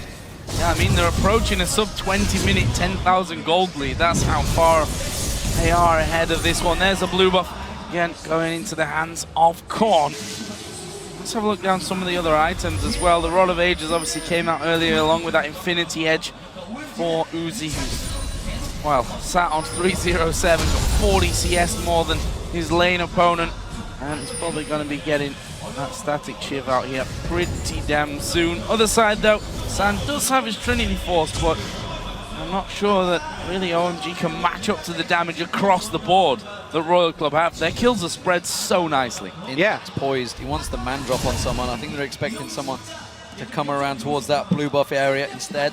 It's not going to happen. Cool was the potential target. They know that the pink ward was there. He will clear it out. And really, Star and Royal Club booking the trend here. Remember, they've lost the last two best-of-5 series versus OMG. If you look to yesterday, of course, Samsung White did the same against Samsung Blue, despite losing 3-1 twice against their sister team. They booked that trend and got themselves a place in the final. Can Starhorn Royal Club do the same here? Blue buff will go across the Cool. That's very important at this early stage because he is hurting right now and he needs every little help he can get. Yeah, if OMG are going to pull this game back, then it has to be with really strong terrain control. Their team relies 100% on these AoE ultimates from their solo laners. They have to control this terrain. If they use a funnel in jungle, if they use one of these pinch points, then they can still pull off an AoE combo. But they have to be worried constantly about Royal Club picking them off. With this Pantheon, Insect can join anybody else who gets a pick very, very quickly. Posturing around Baron here, trying to get control of that. There is a ward inside the Death Brush though, so for all their efforts, Royal Club were still spotted there by the OMG ward. Far too early for Baron, you'd expect, at least. Maybe. Talking two Chinese teams here, so maybe they would be drawn into that at this stage, but I somehow doubt it in Game 5 of the World Championship semi-final. Top tower. It just doesn't make sense to me that would happen. Meanwhile, Royal Club moving in towards an inner turret. This will be the first one of the game. OMG are going to have to loop around the back way because they've got no vision inside of their own jungle. Not sure they can defend this one. It's a risky move coming around to go try and forcefully get in front, but they have held them away right now. Korn's looking to try and come around the side. Lovely. No, did he just hit his stealth there? I think he did. That's going to be crucial for the team fight. Death sentence not quite landed from Zero. This is buying time for going in the bottom lane to get that tower. They need the gold, but they really need to hold on to this inner turret. This is a risky time for OMG. They could quickly they can dive. Snowball out of control. Insect to charge his ulti. Good job, cameraman. They love me now. Turret does just not on replays. Just not on replays. And well, in the end, they don't even need the man. Yeah, that TP actually Going backing away, and Kohler says, guess what, They're all Going? coming. We're going to party down bottom. There is the rest of the team. The man drop goes up in the air. Going. Going to take a different route, but that brings him right in line with Korn, and there are 3 of them, whichever way he goes, that are going to help take him down. Slowly, but surely. He's trying to draw San away draw them away to buy time for San in that mid lane along with Cool, but this is risky because Zero and Uzi are ready and waiting to pounce Cool. Just around the side, here they go. San has the Valkyrie away. Zero and Uzi follow. Cool caught out. Korn goes in. Insect pounces. Korn catches on and Kohler gets the kill. Now Loveling has to leap away. And just like that, Star on Royal Club, there's traps all across the map and they keep springing them. And forward march. Royal Club right up the mid lane now. They're going to be able to push this one, and they're even going behind the turret. OMG have to back away. This turret's gone. Lovely. He's dead as well. And wow, Royal Club just coming up big here when it really counts. And Minion Wave comes through as well. And that means in a turret number 2 for them from the mid lane. Bottom lane not quite pushing in their favor, but I imagine they're sat on quite the chunk of gold to spend. The biggest thing for me with this game is the fact that it's not all about Uzi. The whole team is stepping up when it counts. It is all working out for Royal Club, and they really are delivering. Kohler going up big. Insect, he's pulled out so many champions, we're not sure what the hell he's going to play next. If he gets to the final, maybe he's going to play something completely crazy, who knows. But Korn, what a man, what a delivery he's really done. Picking that Rise up, finally snuck through the pick and ban phase. And really, he is delivering. Fantastic Orianna earlier on as well in Game 3. Starhorn Royal Club surely have 1 foot in the finals right now. Looking Insect is not quite ready to man drop, but they're certainly moving in. The bottom inner turret looks to be the focus along with the Dragon for Royal Club, whereas OMG, they are sneaking up to Baron, but there's a pink ward there. Loveling will find it. Well, if there's a place to turn this game around, it is around Baron. Yeah. OMG, if they can get a couple of wards in all those little cracks and use that fog of war to their advantage, and they turned around Baron, would be the way for them to get right into this. They do have, as we said, great area control. Their potential inside the Baron pit is immense. Rumble plus Orianna could destroy a whole team. Insect is getting ready again on the flanks. Here we go. Here comes the drop from Insect. Korn's coming in. OMG going up to the other side. What are they going to do about this one? Going. Actually fighting Korn on the top side. Here comes the rest of Star and Royal Club. What can they do? They're going for Cloud. It's a deep twist and advance to get that kill. Can they keep going on it? Cool trying to slow them down, but Kohler keeps chasing. Cool's going to try and run Zero's around the outside. Can he slow them down? The hook! Going, got out. Zero goes big for his team. Is it enough? Yes, it is. San locked down. He's in trouble. They managed to catch out Kohler as well. And so far, it's a 3v1. OMG are just fleeing now. They can't do a thing against Royal Club. Oh, Loveling. Yeah, he's got to jump. We're all good. Can survive that one. Wow. The calm after the storm. Yeah. They've just destroyed OMG here, and they, again, have control of this map. All they have to do, let's take a look at this one. How did Korn get into this spot?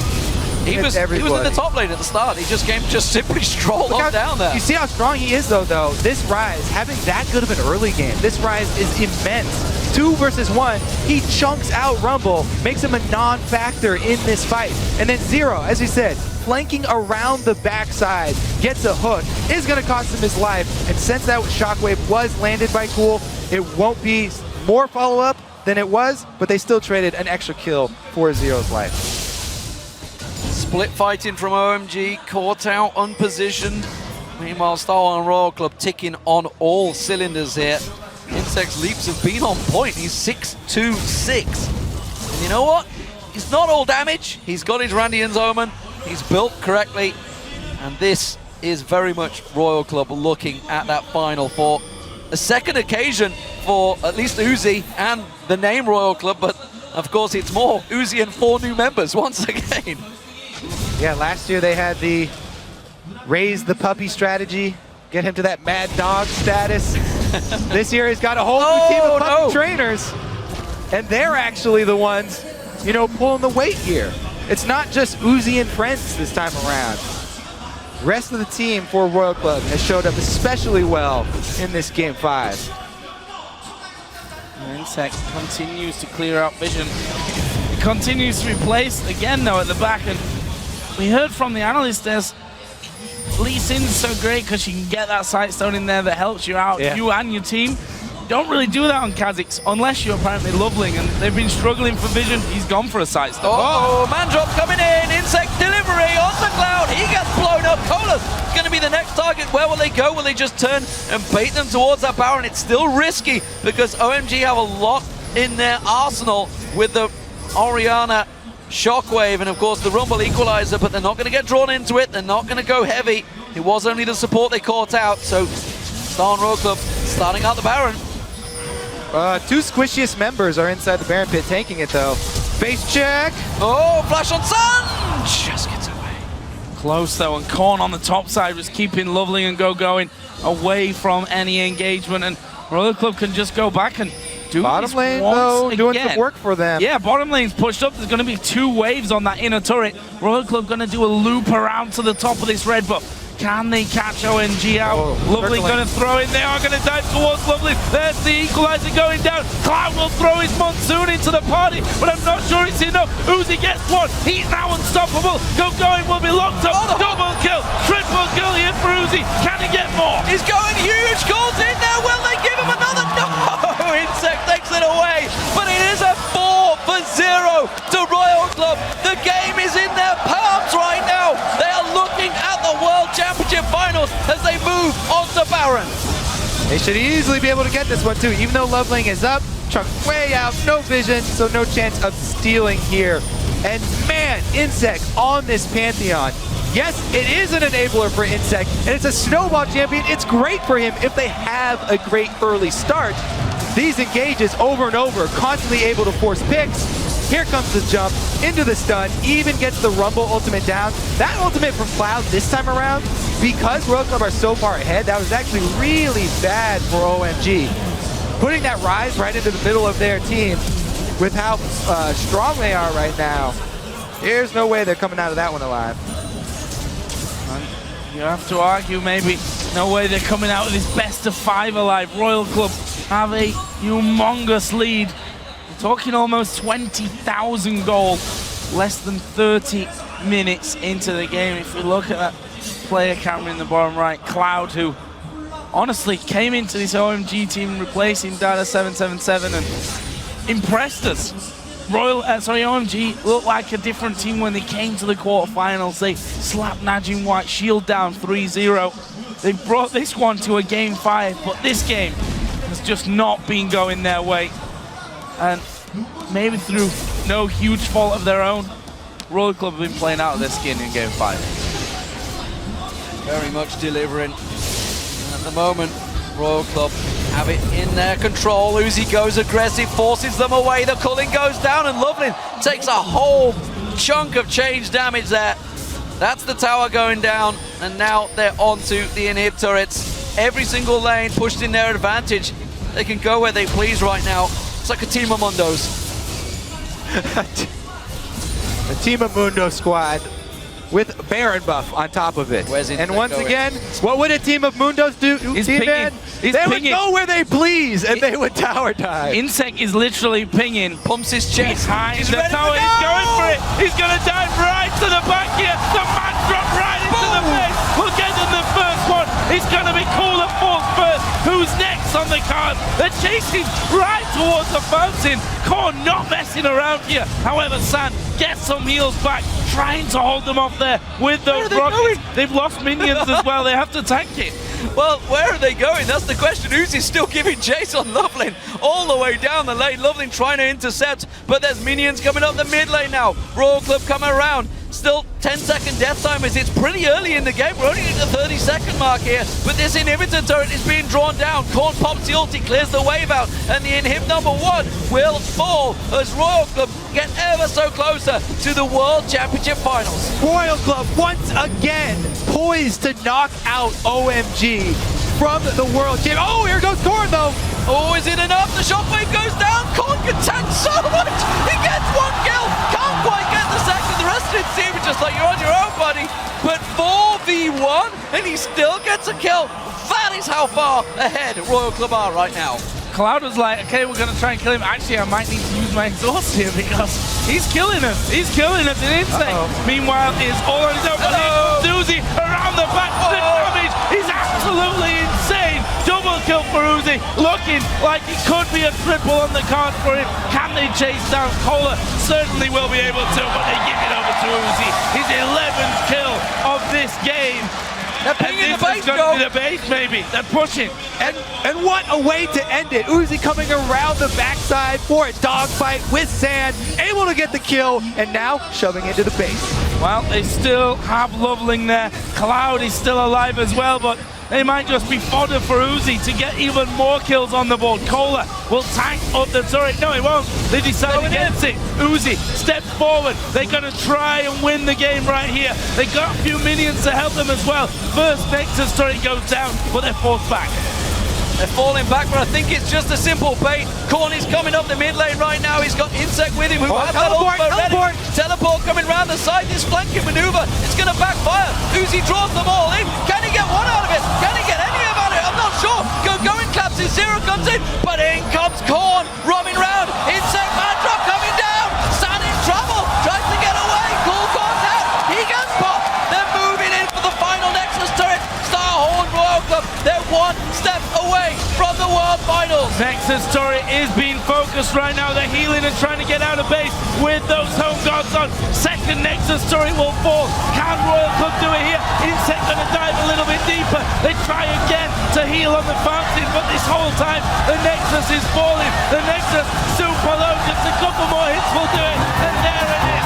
Starhorn Royal Club take down OMG to move through to the 2014 World Championship Finals. And that guy, Uzi, becomes the first player in the history of League of Legends to make 2 World Championship Finals, and back-to-back nonetheless.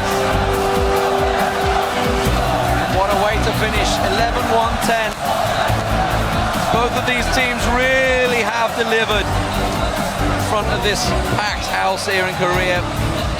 What a fantastic matchup we've had. What a fantastic best-of-5 series. We expected it. Starhorn Royal Club and OMG absolutely have delivered. And that man in the middle, Insect. It's not unfair to say that people call him washed up when he went to China after failing really to find a home for himself in Korea, but this guy's going to the World Championship final here with Starhorn Royal Club.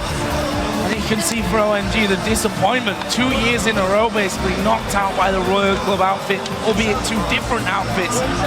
But the man with the biggest smile on his face, Royal Club, was there last year. That is Uzi. 2 World Championships back-to-back. Of course, didn't win it last year. They got steamrolled by SKT in the final. Well, it'll be hard this year as well. They're up against Samsung White. Yep. And Insect saying that he really, all that he wanted was to beat a Korean team on Korean soil. Now he's going to have to beat the best Korean team, Samsung White, in the finals. It's a very tall task, but it's such a grand stage. It will be exciting, that's for sure.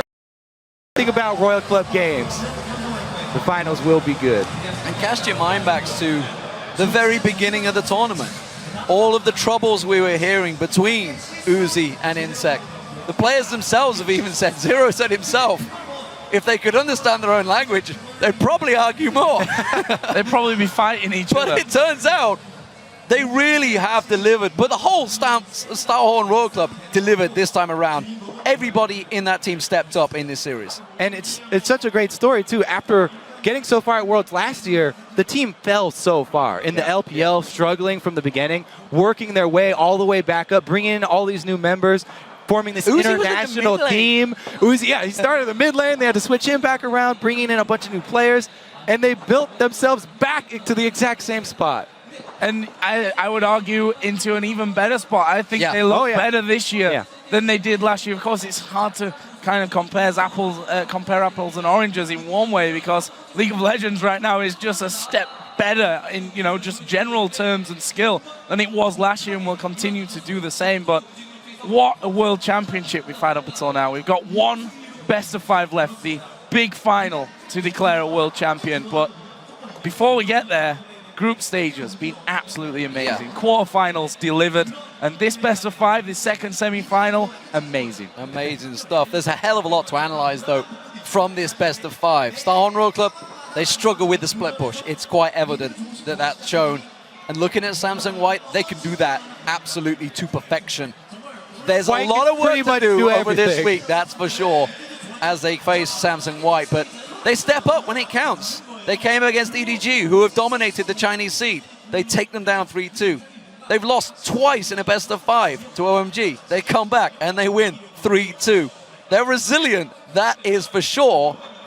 They've got a It's a long way to go, though. very tall task ahead of them. But as you can see from this series, they do not stop trying to make plays, and they will continue to try and make those plays throughout the series to come back. And actually what I really love is the fact that they're not scared to bust new things out. They're not scared to bring Fiddlesticks Jungle in here in the semi-final of the World Championship. Pantheon in Game 5 of the semi-final of the World Champion. Brilliant stuff. Incredibly entertaining to watch. Brilliant. Absolutely. When you think of Insect, you don't think of scared.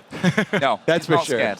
What a fantastic series, ladies and gentlemen. Thank you to Kobe and Joe for casting this one. It has been a fantastic series. We're going to head over to Shox on stage because she is ready to talk to Star Horn Royal Club star 80 carry Uzi.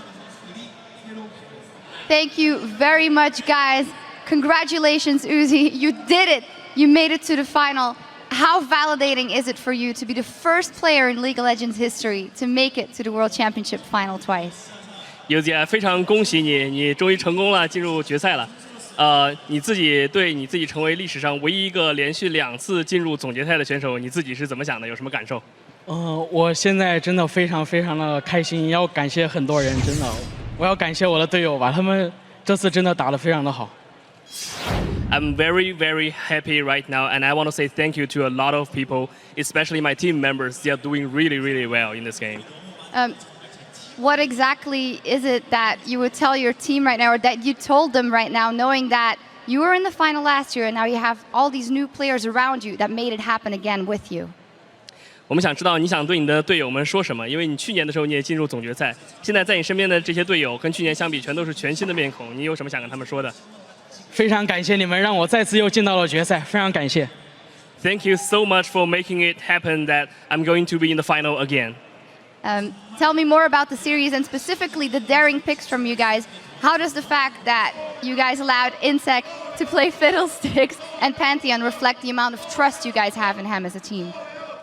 我们想知道，我们注意到在比赛里面 ，Insect 自己他选择了包括像末日、包括像潘森等等之前不常出现的英雄。我们想知道你们是队伍里面是怎样给他的这个信任，来让他选择这些英雄来跟你们一起并肩作战的。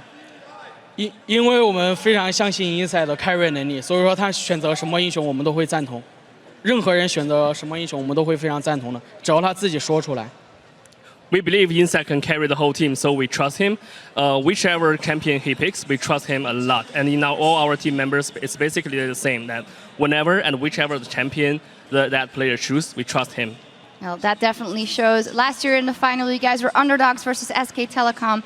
Now you have a formidable opponent in Samsung White. What do you take from last year's experience to make sure you can do it this time? 去年的时候，你们被 SKT 在总决赛中击败了。这次你再次回到总决赛的赛场，然后你们将面对的是强大的三星白。你觉得从去年的比赛中你学到了什么，可以带到今年的比赛中，让你们来赢得比赛？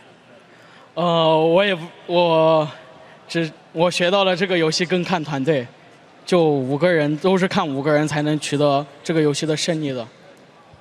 I learned more about this game is more of a teamwork game. We only what we can trust, what we can rely on is a 5-people team. Only with that we can win the game. Well, knowing that you are the veteran as the only person who's been in that final twice, what are you going to tell your team to prepare them for that moment next week Sunday? 你是从去年到今年唯一一个能参加总决赛的队员，你觉得你会跟你的队员来说什么，让他们更好的准备接下来的比赛？我觉得我要跟我的队员说，非常感谢他们吧，然后我也希望他们打得更好，都非常的强。Firstly, I want to say thank you to them again. And secondly, I hope they can do much better in the final as well. Okay.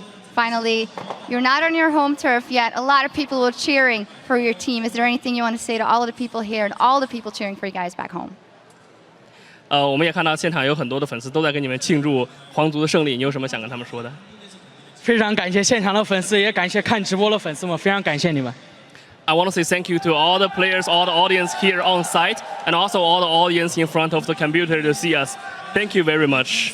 Well, thank you very much, Uzi. We'll see you in the final. And as for us, we're going to go back over to the guys at the desk. Thank you very much, Sharks. Congratulations to Uzi. Guys, excuse me a second. I need to have a bit of a rant here.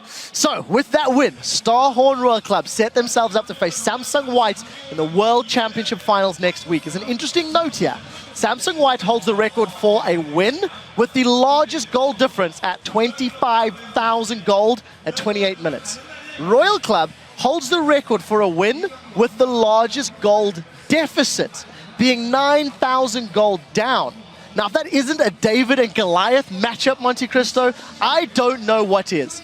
Just before we give Doublelift a moment to shine, this is a team that also has the third highest gold lead. The game they just won, 23,500 gold lead, is the third highest at Worlds. The only person that predicted this victory correct was Doublelift, and 50% of the fans at home. Doublelift, care to gloat? Yeah. To all the naysayers and to Crepo, Monty, and Freak, you guys are all trash. To be fair, I did predict the fans to win. Hey. I mean, this is just the worst thing ever because this is only fuel for Doublelift's delusions that a team centered around an AD carry can actually make the world final. I'm not listening. Which is true, by the way. I'm not listening. Hey, it worked. AD carry point, What up, man. baby? And I I'm all have to on your say, side. I made a terrible, terrible error. I actually disobeyed my own rule by betting against Korean players, and I feel so damn stupid for doing it now. Man, you did it in the quarterfinals. I know. You did it in the semifinals. I thought you would learn what your lesson. What the hell is wrong with me? But at least we have the most Korean players in the finals that we've ever had at Worlds. So You should feel bad because you were wrong.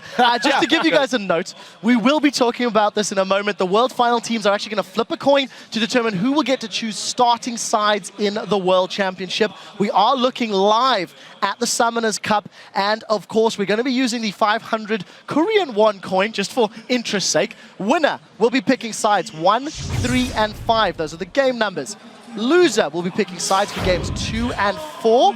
We've got Dandy from Samsung White and Uzi from Starhorn Royal Club, as well as a Borson flipping the coin. Let's see what the result is. We'll hear that answer in a moment or two. It looks like Uzi has won, I believe. We'll get that confirmed in a second. Teams will have until 11:59 a.m. on Thursday, October 16th, to submit their picks to us in terms of which side choice they want. Last year, Royal Club opted to go red side against SK Telecom T1K. It backfired tremendously. Well, Starhorn did win it, so they will be picking 1, 3, and 5. They lost 3-0, and Malphite was terrible. Nobody can argue that. Hey, Malphite's won some games. I believe in the Rock Solid. Let's get back to this game. I've been waffling for long enough. Let's talk about this matchup. Freak, you were talking about Cool. I think he choked in Game 5. His shockwaves were not on point.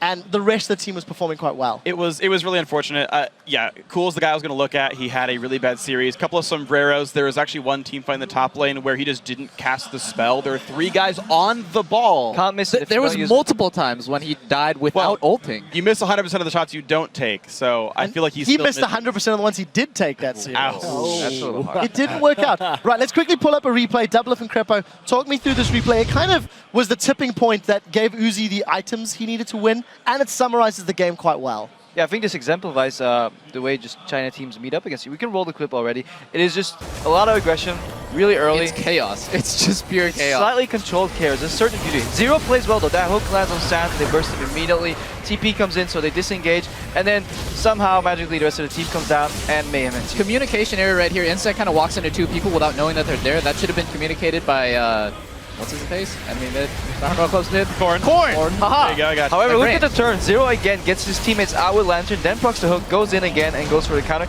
And the sombrero. Oh, that Rumble actually levels up to 6, but yeah. Also, the adult wasn't very good, even though he did hit 6 in the middle of that fight. I mean, it's also a TP you don't take. As soon as that person dies, you have at best a 4v5, basically. Like, there's no reason to take that battle. Like, just go push something out. Like, it's one thing I've noticed with Chinese LoL is they react to something by doing the same thing against them instead of taking something elsewhere across the map, right? In Game 3, you had the team fight comp, and they wouldn't split push against it. It's really hard to argue. If you look at the Koreans, the reason why a lot of their TPs are so good is because they do it immediately without hesitation, and then they just play the game, whatever happens next. I don't think there's time enough for him to assess that situation to see what happens. Stop it. Also, he died before TP finished, of course. If both Ori and Rumble didn't whiff their ultis, though, I think it could have been a good turnaround. A decent turnaround. And if Rumble had actually been 6 at the start of that fight, he would have had a crazy ulti in that tribe. Great, but he wasn't, so don't go. But an Ori ulti could have made him... I mean, it's arguable. Both ways, like, I see your point. Well, let's step back a little bit, talk about the series holistically. Starhorn Royal Club demonstrated an inability to play from behind. I'm going to exclude their 9,000 goal deficit win because I think that was more OMG making mistakes than necessarily Royal Club, winning it. But I think if they don't have a lead, they don't do well. Game 5 is maybe a good example of that. Monty, what do you think? Yeah, I mean, and to be fair, the Pantheon pick was very snowbally. I mean, if you get a good lead on the Pantheon, you get some items, you're just going to be able to ult into their backline for free all day. So that was a major contributor as well. And I think if we also kind of look forward to their final against Samsung White here, one, I like the fact that they could actually handle the game without getting banned out. Lee Sin Rengar denied from Insec every game, still found good champions to play. And also, I think that as long as you put Corrin on a tank in the top lane, he's going to have a much better time getting out of the early game, which is something that they will have better than like Samsung Blue had in their semifinal. Well, hold that thought. We'll talk a little bit more about the finals in a minute or two. Crepper, I know you and I were discussing just before the game ended that Starhorn Royal Club have gone 2-0 up, then lost 2 in a row, and then won the 5th game. That twice this event already. They seem to be able to first game, though. Seem to be able to dig quite deep. Yeah, I think they did the same thing. No, yeah. No, they lost. Lost 1-2. Lost on 1-2. Right. So let me rephrase. Wrong, They've gone now to I game apologize 5. for messing up They just stepped it up game 5. They take it to game 5 and then they win. So I'm going to make a bold prediction. If Royal Cup makes it to game 5, then they're going to win the series. Well, take a look at the teams. This is the final that we will be witnessing next Sunday. It is, of course, Samsung White taking on Starhorn Royal Club. Royal Club back-to-back World Finals. Uzi, back-to-back World Final member. Monty had a beautiful line where Uzi said, we didn't win last year. Recycle these 4, give me 4 more. He's done it again. That's right. Yeah. I just look forward, like I said, to the reality show for Uzi, where every year they have a contest to pick his 4 new teammates that he will then carry to the World Finals. Let's actually talk about the final. Let's pull the championship bracket up. Remind everybody how we got to the stage where we are now. Samsung Blue losing to White in the semifinal. Royal Club beating OMG in 5 games. So it does set us up for the world final of Samsung White versus Starhorn Royal Club next Sunday. It's a best of 5. Crepo, you and I are now aware Royal Club goes to 5 games. We'll disregard the order in which they get there. I take blame. It's been a long day. Crepo, first thoughts on this matchup, on this series, after seeing Royal Club today, after seeing White yesterday? I just want to go back to that shot. I just like that there's this epic stare down on the summer. Yeah, I'm coming for this cup. It's a sweet cup. Yep. It is. I too want one of those cups. Well, you just got to keep playing. Just find Uzi, put him on your team, and then I figure if you can outplay. Down to join Uzi and friends next season. No, they don't need they don't need 280 carries. But see, this is the thing. It doesn't matter who they get. This is the thing, Peter. What you have to do is now replace CLG with 4 new members of your choosing. That is the road to the But they got to finals last year. If we end up in relegations against this year, it just kind of right. So you replace everyone, but hold up. I love you all. This is not your moment. This is Starhorn Royal Club against Samsung White. Yeah. And Freak, legitimately, what are you expecting from the final? Okay. First of all, as you mentioned before, David and Goliath battle. Samsung White are still going to be gigantic favorites here. They are clearly an incredibly strong team, and just like SKT last year, they are big favorites coming in. Royal Club, I think, do have a chance to do the crazy snowballing. They're one of the better early game teams here. Uzi, still incredible. They can still peel for him. On the right kinds of champions, the players step up. Insect still mechanically very good. Corrin on the right champions actually plays really well. He's been the number 2 mid in China for a long time. Had a really bad first 12 games of the tournament, and then finally did really well here in Game 5. So a difficult road, but if they step up individually, you'll see a better series than the one against Samsung Blue, and they can play from ahead. But I do think the difference in individual performance will have to be so big because the difference in team play and strategy is so huge already. And look at Mata, for example. If he gets rid of Thresh and Janna, Mata's champion pool is so deep that it doesn't even matter. Well, I think Zero might actually be affected there. So Doublelift and Monty, just before we do wrap up the day, what's your take on this final and whether or not the Protect the AD carry style can challenge White? Oh man, just like Freak said and Crepo said, they're such underdogs. I mean, Royal Club is gonna have a hard road ahead of them, and just watching White, it is the closest to perfect I've ever seen League of Legends played. And playing perfectly, part of playing perfectly is having perfect communication, because no one player can see everything, right? You can only look at whatever is on your screen. And Royal Club clearly has some communication problems when they rely on smart pings, they don't all speak the same language. Yes, they made it to finals, but communication, if that breaks down at any point, it's just going to be really hard to come back. And very final thoughts, Monty, before we do roll forward. Yeah, I think that that individual, just player by player, they're not going to be as far behind. Of course, Looper's been playing amazingly, as has Going, and we did see at some points Cola have some problems during this series, and I think those problems are going to come again. And with the kind of better lane swap and better map tactics, as well as the deeper champion pools on Samsung White, Royal, it's an uphill battle. It is definitely an uphill battle, one that we'll be discussing this week as we prepare for that final next week. Guys, we do have one more thing we need to get covered here, because there were 33 different champions played over the last 2 days here in Seoul, but instead of choosing a lineup of the most popular choices, we've decided to put together a well-executed poke comp styled champions which played exceptionally well within their roles. So I'd like once again to ask our analysts, who would your roster be based on these semi-final games, that MVP roster we've done for each of the stages? Freak, I'm going to start with you in the top and the jungle. If you can list them off and give me some points as to why. Yeah, so first off, Rumble. Rumble's been awesome. As long as you get the ultimates, you have ways of winning the team fights. It works with the rest of the combos. We unveil it, but he's a good, like, oh my god, a team fight, let's hit some buttons, as well as pushing people off turrets. Second champion, or second role here, jungle, Rengar. Rengar has been absolutely incredible this week. We see him when he's played well. Insect getting it banned all 5 games against him.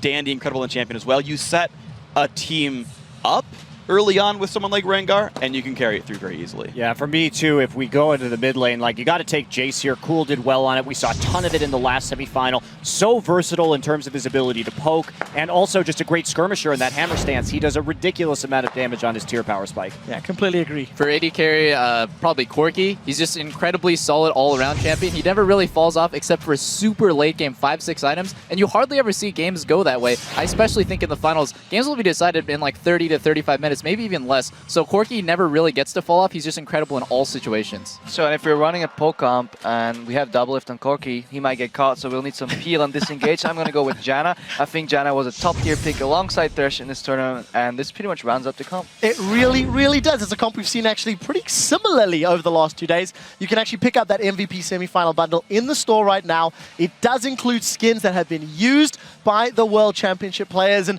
quite a few of those have actually been the reason that these teams are in the World Championship final. Of course, we will remain here in Seoul, South Korea, as the Warriors from Samsung White and Starhorn Royal Club meet in the Sangam World Cup Stadium next Sunday for the 2014 World Championship final.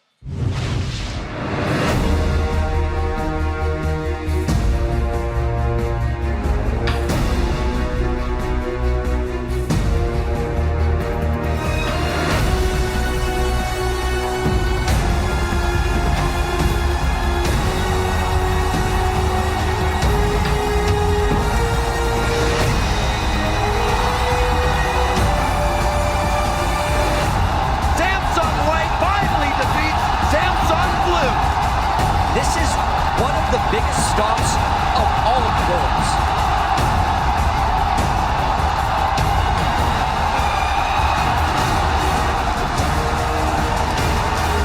Starhorn Royal Club take down OMG to move through to the 2014 World Championship Finals.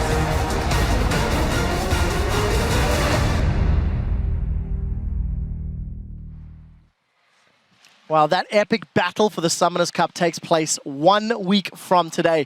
The finals will begin at 3 p.m. local time with a 30-minute pre-game show. Then it is a special opening ceremony with traditional Korean elements, the introduction of the teams, as well as a live performance of Warriors by Imagine Dragons.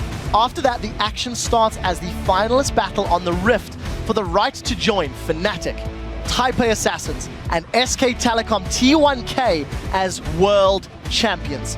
Once the Summoners Cup is awarded, stick around as we celebrate the winning team with fireworks, music, and an extended post-game show. So guys, mark your calendars for Sunday, October 19th at 8 a.m. Central European Summertime. Or if you're in the Pacific time zone, that will actually start up on your streams at 11 p.m. on Saturday, October 18th. The full schedule and more World Championship information is all available at lolesports.com. Be sure to check it out, especially for times in your time zone. Guys, that wraps up things for the final series of the knockout stage, but we will be with you again very, very soon as we head to the World Championship. Until then, I'd like to once again thank all of our analysts here on the desk and for the rest of the entire World's broadcast team.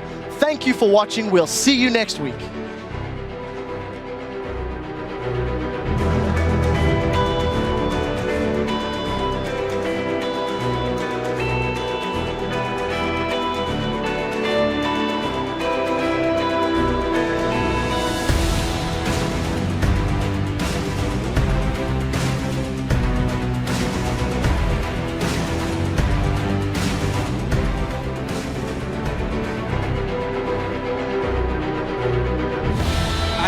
Seeing matches like this that are two teams that know each other really, really well.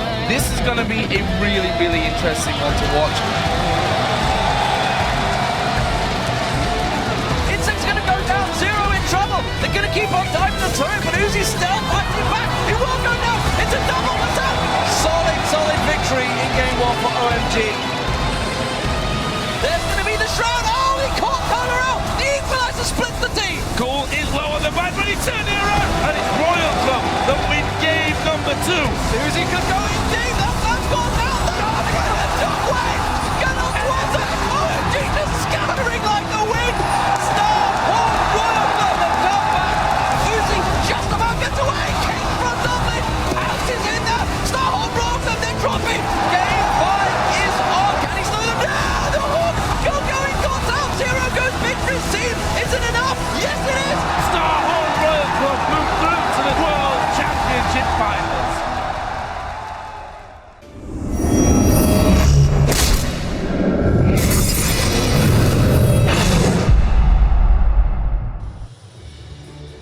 Hello and welcome to the 2014 World Championship pregame show, live from Seoul's Sangam World Cup Stadium.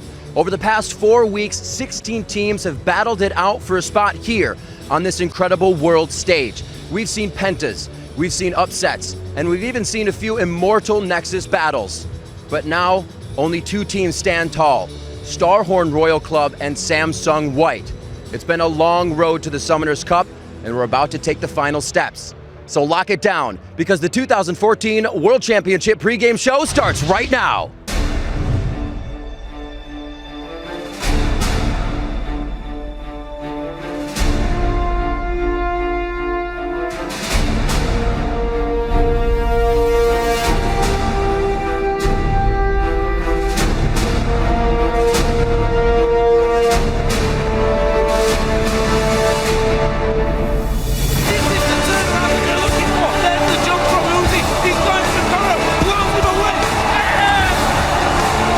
就先继续奖杯就行了，其他没有什么要求。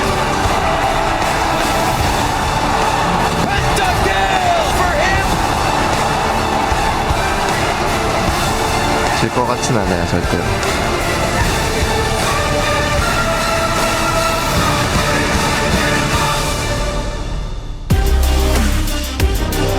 Hello everyone and welcome to Sangam Stadium in Seoul, South Korea. As you guys can see from the shot of the stadium, we still have a massive queue of people coming in. So we are pushing the start of the opening ceremonies back just a little bit to make sure everyone has time to find their seats. And on the topic of the venue, this historic venue was host for the 2002 FIFA World Cup. Today is the setting for the 2014 League of Legends World Championship as the 2 best teams in the world face off for the Summoners Cup. We're about to kick off today's action, and I am joined by my stalwart companions once more who've been with us every step of the way. Starting, of course, with Mr. David Freak Turley from the North American LCS. Mitch Crepo Forceballs joins us from the Evil Geniuses. as well as Counterlogic Gaming's Yiliang Double of Ping, as well as on-game.net shoutcaster Christopher Monte Cristo Michaels, who is celebrating his birthday today. Happy esports birthday. Hey, thank you very much. What did you get me, Trevor? Beautiful event in your hometown. Gentlemen, welcome to what's going to be an epic day, and I'm looking forward to it. It's going to be fun. Thank you very much, Quick Shot. So teams from around the globe have competed all year long to make it to Worlds, and now for two teams that moment has finally arrived. But before either China's Starhorn Royal Club or Korea's Samsung White hoist the Summoners Cup, we've got a lot of excitement in store for you today. The opening ceremony will begin shortly with traditional Korean music, followed by a live performance from Imagine Dragons playing their hit song Warriors. Yeah, then the two teams will compete in a best-of-5 series, with one team becoming the 2014 League of Legends World Champions. After that, we'll have the presentation of the Summoners Cup, the MVP award, fireworks, and an encore performance from Imagine Dragons. So keep your radios active or streams or televisions, because it's time to take you guys around the venue. Yeah, of course. We throughout Worlds, we have had several teams working hard to bring all of the action to League fans around the globe. There's actually 24 broadcast partners sending these games out in 16 different languages, and we certainly hope you've been enjoying the coverage. We're going to take a quick look around. Of course, the LPL casters are here and ready to cover the action for the Chinese audience, while OGN casters and crew certainly look excited and dapper for their broadcast. Our trio of casters will be calling the games: Joe Miller, Rivington Bislin III, as well as Joshua Jat Leesman, and of course Shocks in the interview room. She'll be talking to some past world champions, along with players from today's matches. We'll be checking in with her shortly as she shows us the excitement happening all around the venue. Before Imagine Dragons take to the stage, let's take a look back at Starhorn Royal Club and Samsung White's path to today's finals. After sweeping their way through the group stage, Samsung White dispatched Team Solar Mid before crushing Samsung Blue in the semifinals, and they earned the first spot in the World Championship. And on the other side of the bracket, it was a much closer fight for Starhorn Royal Club, who were taken to all 5 games by two Chinese rivals, Edward Gaming and OMG, on their way to the finals here. Yeah, and showing up shortly on your screens will be a countdown clock. Once we get ready, it'll signal that we are getting closer to the opening ceremony. And then, of course, we'll get to the final. Let's take a look at the contestants that will take part in that titanic clash to crown a World Championship team. First up, it is Korea's Samsung White. They come into the series as the heavy favorites, and we've seen them absolutely dominate the competition throughout Worlds. They even beat Samsung Blue, who they've been able to take down all year long. And to say that Samsung White has been dominant is absolutely an understatement. Not only do they own the highest team KDA at Worlds, but their 5 starters each own the top KDA for their individual roles as well. They've taken out the #1 Chinese, North American, and Korean seeds throughout this entire tournament, only dropping a single game total, and their bottom lane of Imp and Mata is widely considered to be the best in the world. Yeah, I completely agree with that. And earlier this week, Samsung White's AD carry Imp sat down with Jat to talk about playing in front of the home crowd and going head-to-head against Uzi.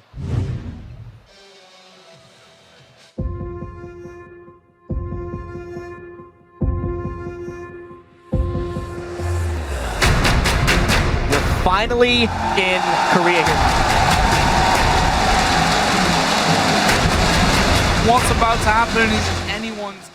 So we will be getting to that package in just a moment or two. And, you know, it's quite nice when the players actually take some time to talk to the casters and analysts. And I believe we've got that ready for you. Let's kick to it. Hello, everyone. I am here with Imp from Samsung White, 2 days before the World Finals. And Imp, my first question for you is, you've had such success here at Worlds this year. What has been your favorite moment? 아마도 제가 가장 좋았을 때는 최초의 펜타킬 있잖아요. 가장 처음 펜타킬을 기록했을 때였던 것 같아요. 베인으로. And I mean, you actually got 2 pentakills throughout the entire World Championship. Why was the first one more memorable for you? 최초기 때문에 뭔가 지금까지 롤 대회가 4번 열렸는데 처음이었잖아요. 그래서 더였던 것 같아요. 뭔가 처음이란 게 잘 기억에 남으니까. You said previously that Uzi was the best AD carry in the world. Now that you've seen him play at Worlds and you've had such a great performance yourself, has your opinion changed or has it stayed the same? 저랑 우지 선수만 따로 놓고 비교하자면 우지 선수가 최고인데, 근데 이 롤은 리그 오브 레전드는 혼자서 하는 게임이 아니라 팀 게임이잖아요. 그래서인지 저는 팀원들이랑 호흡도 더 잘 맞출 수 있고. And now knowing that you're going up against Starhorn Royal Club in the finals. After your semifinals, you knew it was going to be either OMG or Starhorn. Did you expect Starhorn to be in the finals? 대충 속마음으로 대충 예상은 로얄 클럽이 약간 뭐라 해야 되지? 약간 근소하게 이길 거라고 생각은 했는데 너무 뭔가 밀리는 느낌이 나더라고요. 그래서 그래도 저는 OMG를 상대하는 게 편해서 지길 바랬는데 그래도 네 마음은 그랬어요. 로얄 클럽이 이길 거라고 생각했어요. 근데 로얄 클럽이 너무 약한 모습을 많이 보여줘가지고 들뜨긴 했었어요. Final question for you now. This is now the World Finals. You can see the size of this crazy venue. How are you feeling going in, knowing that you could win the World Championship for Korea? 좀 약간 붕 뜨는 느낌? 약간 붕 뜨는 느낌? 뭐라 해야 되지? 롤드컵이 롤드컵이란 대회가 열린다는 걸 알았을 때 막 저 대회에서 우승하면 얼마나 기쁠까? 하고 생각했었는데 지금 여기까지 온 것도 뭔가 대단한 것 같고 우승한다면 정말 좋을 것 같아요. Imp, now that you're here and seeing the venue for your own eyes, we've never been in a place this big. Just talk to me a little bit about what you see here and how excited you are. 솔직한 마음으로는 지금 저 잔디에 누워 뒹굴고 싶어요. 저 그냥 크고 경기 잔디가 예쁘네요. It's ridiculous to see Imp have so much humility and respect for Uzi and just say, yeah, Uzi's probably better.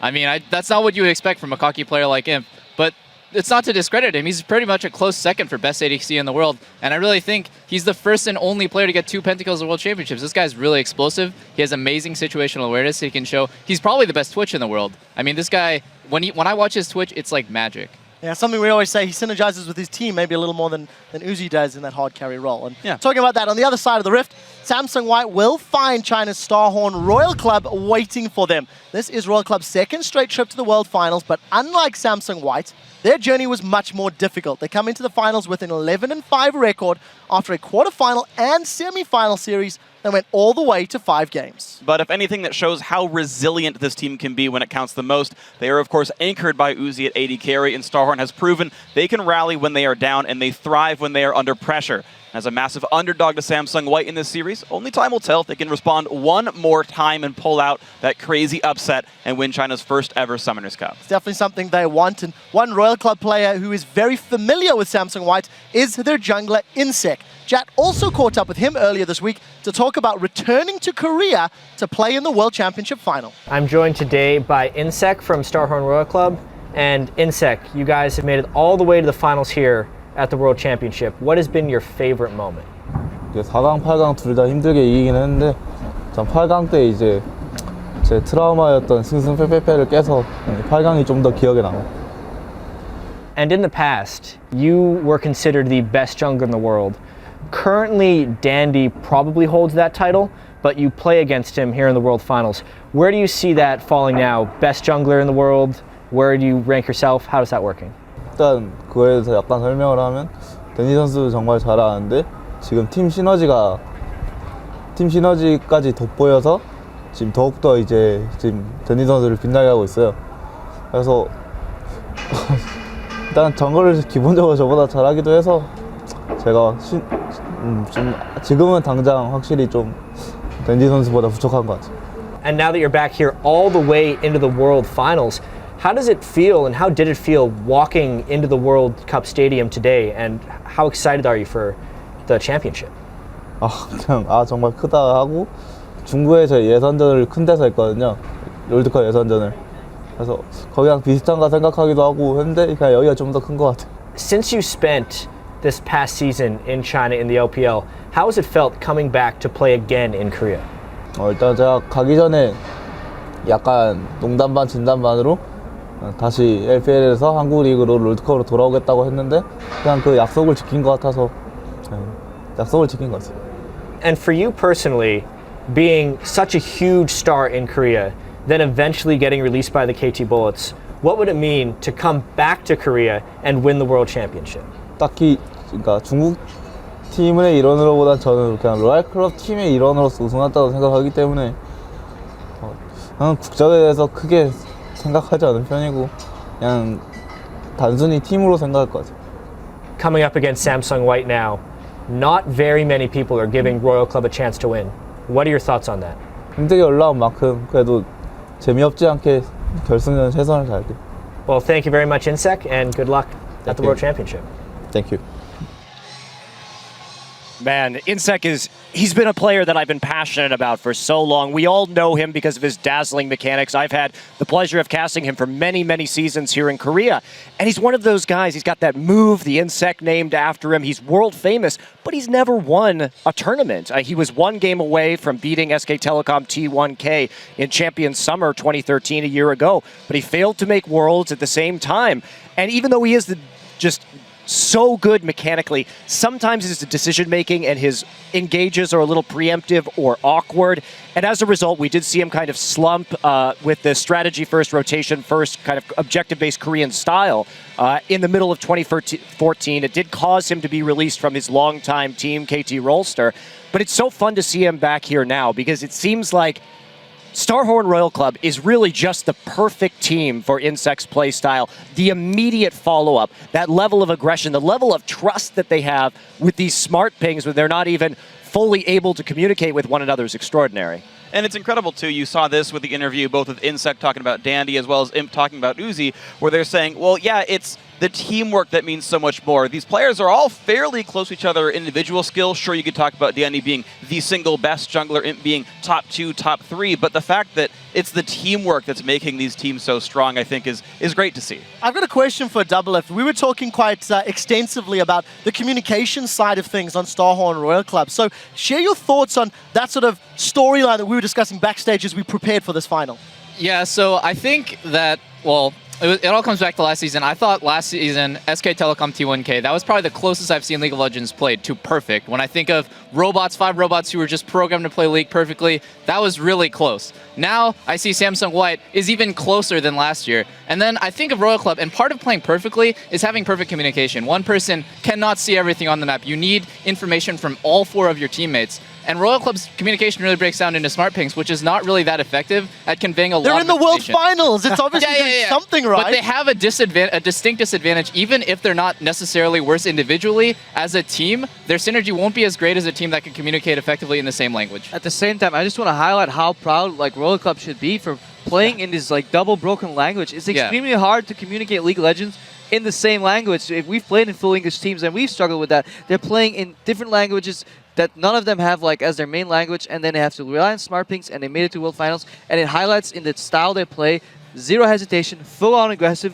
Sadly enough, White's is very good at abusing that. But that's the thing is, and you were talking about this as well, Monte Cristo, with Insec finding the right team for him, is sometimes when you make a team, you make the right team. You make a team of 5 players who instinctively play the same kind of game, and it makes it so much easier to coordinate as a group of 5 when you've all got the same goals, you've all got the same instincts, and you just have amazing zero hesitation plays that talking couldn't even handle. You've got to have the same instincts to even do them, and that's what's great about Royal Club. And that's what gives them such a unique flavor as well as a team. And that's what I really love, is talking about each of these kind of team strengths and weaknesses as we come in here. And it really is just kind of miraculous that Starhorn Royal Club managed to make it this far, but they've done it on some great playmaking. Yeah, I didn't mean to discredit Royal Club at all. I think it's ridiculously impressive that they managed to make it all the way to the finals without perfect communication. I mean, that's just a handicap in itself, and they have to more than compensate for that in skill, in playmaking, and strategy, and everything. And they definitely are doing that. We'll have to see how they perform on the finals. Before we get to that, we need to roll forward just a little bit. And last week on the semi-finals show, we did ask a World's Trivia question about the finals. And the question was, which player secured the fastest first blood in World's final history? And what was the time? And the correct answer was the Taipei Assassins mid laner Toys in 2 minutes flat. I believe that was against the support of Frost. I'm blinking Mad Life. He did it against Mad Life in Game 4 of the Season 2 World Championship Final. This time, 28 of you managed to submit the right answer. So as Maokai would say, we're getting closer to stumping you. Yeah, but Maokai will have to wait, because today, instead of quizzing you about world records, we actually want you to look back at the past 4 weeks of Worlds and answer this.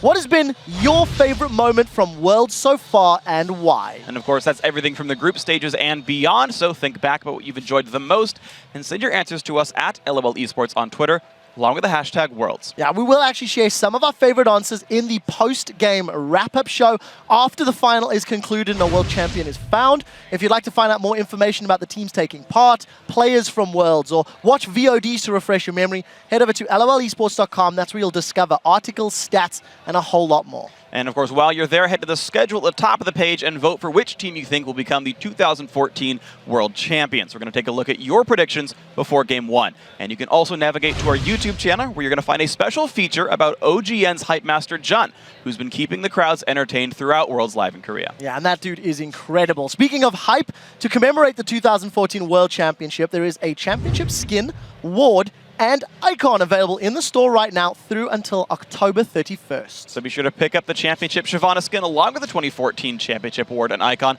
before the 31st, because they won't be available again for another year.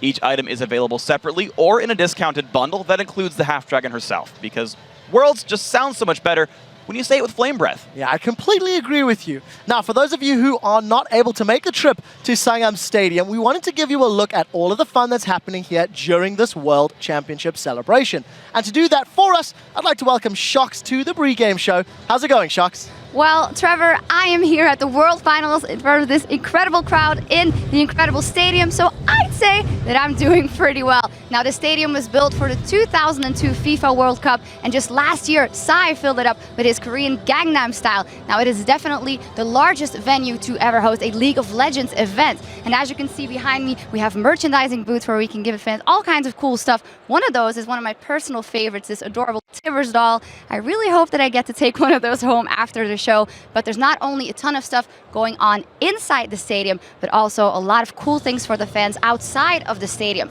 One of those things is the cosplayer show by the guys and girls from Team CSL and the Spiral Cats. There's also a fan art exhibition where fans have a chance to share their artwork with everyone here at Worlds, including an awesome mechanical Baron Nashor who doesn't look ready to give up his buff. And some of the fan artists are on hand signing special posters featuring their artwork as well. And not only fans are showcasing their artistic creations, but we also have a graffiti wall where pros are tagging scenes from the Imagine Dragons Warriors video, as you will see in a second. In short, there's just tons of incredible stuff going on here for the fans, both inside and outside the stadium throughout the venue, Trevor. Absolutely fantastic. Shox, thank you so much for that look around. And it is great to be here in person. I hope you guys at home get a little taste of that. Guys, we have been singing Warriors since it came out at the beginning of Worlds, and I'm excited to see them take the stage in just a couple of minutes. The clock is counting down. Earlier this week, guys, Riv and Crepo had a chance to sit down with Imagine Dragons to talk about their journey to the World Championship. What's going on, everybody? Rivington here, hanging out with Crepo at the Sangam World Cup Stadium. We are very pleased to be joined by Imagine Dragons. Gentlemen, thank you for joining us. I want to get to a little later the fact that you guys were streaming, having a huge amount of fun. But for now, Warriors, huge song right now. How did this creative collaboration just start with Riot? Where did it begin? Well, it all started on tour. You know, there's so many, like you come off stage, and the kind of adrenaline that is pumping through your veins, it's pretty hard to like unwind.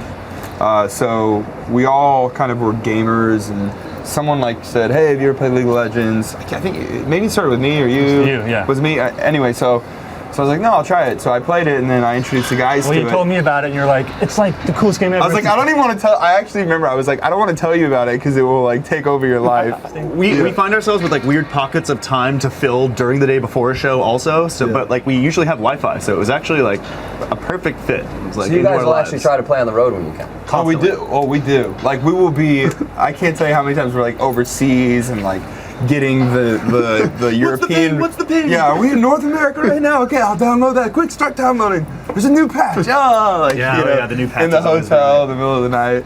But yeah, I think we have time if we start right now, guys. Yes, I will tell you this. We have been late on stage in front of like 20,000 plus people at Arena, literally just due to the fact that we were playing a League of Legends game. It's a secret. Yeah. Well, if there was ever a reason, that would be the best one. So how did Imagine Dragons work with Riot Games to come up with Warriors? What was kind of the idea? Where did it come from? We met Christian, who is over the music, and just started riffing off and talking and wanted to create together. It was really this super organic thing. It just felt like I don't know, it was something that we loved, and they were a fan of the music, and we were like, well, let's do something together. What was the length of that process? Because it doesn't happen overnight. Right. There was a lot of collaboration between both. What would you say? It was probably about a month, right, of back and forth. Yeah. It was a month of kind of starting to create a song, and you get the bare skeletons, and he said, well, let me pull it in with this huge 100-piece orchestra I have, and write out some parts, and bring in some timpanis and different things. It was a really fun process. I really didn't know what to expect, honestly, when we first sent him our bare bones. Yeah, it was really cool. Was that a new process for you guys to kind of write something, throw it out there, and then get it back with something else new, and then you have to dabble with it? Totally. Yeah. I think we're a pretty introverted bunch. We haven't done a lot of collaboration with other people, so we're kind of careful about that. But this was just so organic and easy. It has to be easy for us to do it. It's got to feel natural, So it was so natural with him that it was really fun.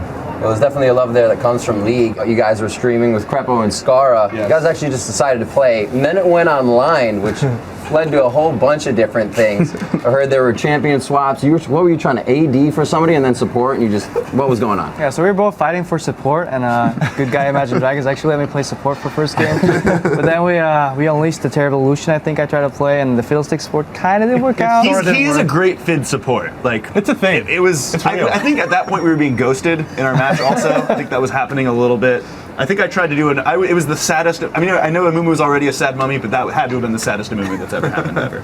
So how'd you guys feeling playing with some pros? What was that like? I felt extra not good. I felt very small. To lose with two of the best players in the world, you have to be really bad. Right? We won some, we lost some. It was always due to us for the losses. Whoa, Blue Kong did carry. Well, I heard there were wins. What is this Blue Kong about? Because you let him run into lane or into jungle with AP runes. No blue buff leash at the beginning. Yeah, what is? Nice guy Crepo over here. I literally wanted to die. We started the game with these pros. It was the big moment. I was way more nervous to do that than any show or anything. I'm shaking, and then I'm like, oh my gosh, guys, I picked the wrong runes. And I brand palm right there. Yeah, I was, and everybody was so nice, but it was just donezo.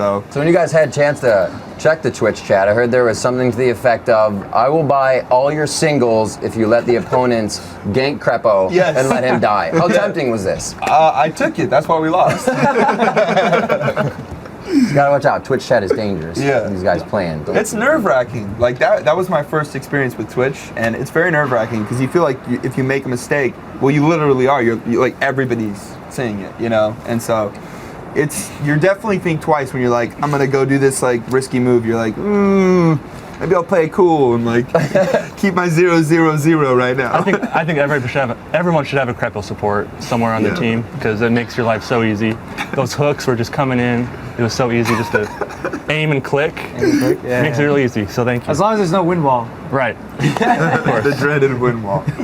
So during the stream, you guys seemed really genuinely just touched by what the fans were saying. Everybody on Twitch about the new Warriors. What has it been like since the release of the song and the new video? It's been a great response for sure from even old fans that have been there since the beginning. I've heard great stuff from newer fans that are just kind of getting into the band. I've heard great stuff, and I've heard so much positive stuff about the video. Everyone loves the video, even people that don't know what League of Legends is. The video is just unreal in the way it kind of captures the song. It's kind of cool that we had the opportunity to create something a little outside of the music that we usually make, something a little more cinematic, a little more kind of, dramatic, something that can kind of score the excitement that comes from this. At the end of the day, the most important thing to us and to our fans are that our project is real. Everything we do is real. This is who we are. At the end of the day, Imagine Dragons is what Imagine Dragons is. As long as we're being true to that, our fans are cool with it. So our fans absolutely know. I think I tweeted probably 7 months ago, playing League of Legends, this game's awesome. So it's part of our life. It's part of our story. Our fans just want to know our story. And so to create a song and to do it, with something that we love, it's cool to us, it's cool to our fans, and we've been really happy. Guys, I want to thank you so much again for joining us here at the Sangam World Cup Stadium, taking time out of your busy schedule to hang with us today. It's really meant a lot, and we can't wait to hear the show. Right on, Thanks for having us so much. I just want to stress on how much of a league players they actually are, because they got to Korea the same day they actually wanted to go to a PC Bong and start playing League, and they were so open to the coaching and they were so humble, and I was so surprised because these guys fill out these like big stadiums, and then they're like, yo, what do I do? What do I buy? Where do I go right now? And even right today, I was almost late to this very analyst desk because I was inside playing with them, and they were just like long game, 50 minutes, a brawl, so much fun. So it's really cool to see people that I actually look up to, like music-wise, and just what they do for their job is my hobby. And at the same time, their hobby is my job. So it's really cool interacting with them. And yeah, once again, I think I have more ego than Imagine Dragons. So that was a bit of a reality check for me. Yeah, that's what I was going to say. It's like, these are the biggest celebrities, the most famous people I've hung out with to date, and they have no ego. They're totally like, when they asked me to coach, or when they asked everyone to coach, they're totally okay with you backseat driving them, telling them like, oh, you should try this, do this, do this. They have no ego. They're not like, oh, I'm Imagine Dragons, look at me, I'm so important. They're just super down to earth. If I didn't know that they were Imagine Dragons, I would just think they were just these really normal, cool people. So, Double F, did you get to play with him at all? Yeah, I did. Well, I didn't get to play with him, I got to coach. Yeah, Double and I backseat coached one of the teams. We won, thankfully. I was sitting behind I'm the best coach. cheering him on to win lane. Continued his undefeated Nivea streak. That was nice. And then, yeah, just helping out, finding guys to play. And it's very interesting, yeah. One final question for Cripple. What was your win-loss record with him across your games? Because I know you've played a bunch of times, like on stream, PC Bang, like interviews. Oh, so on stream, 1 and 2, and then I played one more game with them here, and then I made it 2 and 2. But I tried a little too hard. Well, hey, look, winning a game in Korea, it's like worth 2 wins in NA, right? Yeah, we'll call it 3 and 2. We'll call it 3 and 2. All right, guys, as we can see from the clock, we are getting closer to kicking off the World Finals. But first, let's take a look back at the best plays from Samsung White and Starhorn Royal Club in the semi-finals, or as Insects Fiddlesticks likes to call them, the Penta Party. At number 5, it is Starhorn Royal Club shoving OMG really out of their base. Uzi up in 3 seconds. Uzi could go in deep. The flash goes down. Shockwave. Get on towards him. OMG just scattering like the wind. And Starhorn Royal Club, they're pinging on the Nexus. Base to base. At number 4, it's Insect tower diving for a double kill. But in comes Insect. He's level 6. He's going to go for it. Double warded. Yeah, they're going to see him coming in, but it might not even be enough. Here comes the surprise under the tower. They're going to take Sat. Can they get close? Insect tanking up the turret. Gets himself to double. The tower dive from Insect. Gets double kills, and they're able to leave as well. Coming in at number 3, features Pawn stealing a dragon while picking himself up a double kill. Are they going to be able to get danger. in? Dade's big. This is real danger. Dade is big. That's a kill. That was just not good. The quick hit over. Acorn goes down. Dragon goes to Pawn. Pawn gets another one. What in the world is happening right now? Really poor Dragon aggro swapping. Spirit didn't want to get low because he knew he had to smite, and no one else was in there to take the Dragon for him. Boom.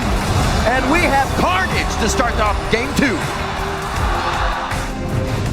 And at number 2, it's Starhorn Royal Club steamrolling a tower and netting 3 kills. Bold style shows to OMG that they are willing to call bluffs, and here goes Insect! There ain't no party like the Royals Club party if they dive in the top of him. Insect will use the Zonias, and that right there is 2 men down, 3 men down. The tree gets himself 2, and they're going to take down this tower. Star Royal Club commit to a fight, and by God does it pay off. Insect party's hard, man. These guys just pull the trigger. And the number 1 play has Dandy's Rengar going on the hunt and taking the hit of Spirit's Kha'Zix. For the Idle Duran, we were saying it had to happen, but it's an all-in. You have to get out. Spirit with a nice jump to the back. He could have that reset to get out, but the man is quite low. Dandy's trying to get the fight on. Has Fizzin in the brush. Now into the base. Dade goes down. Mata's going to pick up doubles there. What? Tries to throw a torrent of soil. He cuts him down out of the air, peeling his wings right off. Let's see that again. He gets his 5th point in ferocity with the bullet, heals as he jumps on top of him, and then finishes him with the Q. He had that plan. I gotta say, I am just incredibly pleased by the Fiddlesticks play overall. I love seeing new stuff come out. I've never been one, it's like, oh, you've got to play the meta every time. There's always things that come out and work. And the amazing counter engages by Insect. To know the style that OMG plays, pulls it out in game 3, so if it doesn't work, he's got a game to fall back on anyway. Like, even the pick was planned within the series in the first place. And he's like, yeah, OMG's gonna dive in. We're gonna try really hard to get ward coverage, and then look at all these Crow Storms that I can make. Look at all these plays I can have happen. And there's even more synergy you could have. You could do it with a Thresh in your team and Lantern in for even better plays. Doesn't need those. Just very, very smart decision-making, planning his fights about 3 seconds in advance because he's got to get the channel going in the first place. honestly pretty wonderful. And that was just one of the most crazy games to watch on the desk, because I can still remember I was going back and forth, and Peter, at one point you said, this game's over. Yep. I thought that they were at an insurmountable lead, the other team that is. But it's just ridiculous to pull out Fiddlesticks, like that pocket pick that nobody would have expected, and come back 10,000 gold deficit with it. Like, the balls on that guy is insane. Well, also, it helped that they had this giant, wombo combo AoE damage composition, and it only takes one good team fight where everybody's ults hit, even if you are 10k down, to make a comeback in that scenario. Target ban Fiddlesticks? And Panth, apparently. Hey, you know what? That's a hell of a question. Well, sure. What about Akali in the top lane? We saw Fiddle, we saw Pantheon coming out. Well, here's the cool thing about the champion pools, actually, is in general, Royal Club's champion pools are a little bit more shallow, but they are entirely shared. So if you, outside of these side picks like Pantheon and Fiddlesticks, if you ban anything on Royal Club's side, you're banning Samsung White's champions, right? If you're banning any of those champions, you're banning your own champions by doing that. So it almost gives more freedom to Royal Club because, like, well, we'll ban the Akali because there's no way Cola's playing this. Like, it's almost, in a way, easier for Royal Club's pick and ban.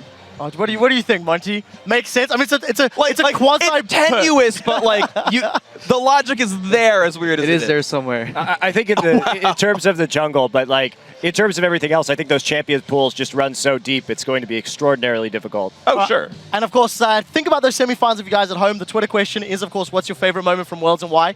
Includes semis, includes groups, etc. One play that did not make it into the Penta, but is still entirely awesome, comes from Game 3 between Starhorn Royal Club versus OMG, and it was this edition of World's All Chat. 10 seconds left on Merit. If they overcommit here, Fleecy comes up in 9 seconds, Royal Club can still win the game. 打拢，打拢，打拢，打拢，打拢，打拢。啊？打拢，打拢，打拢。下了，下了，下了。哦，下了。有加血的，有加血的。OK， go go go。老鼠出来了，中标了，他辅助。退。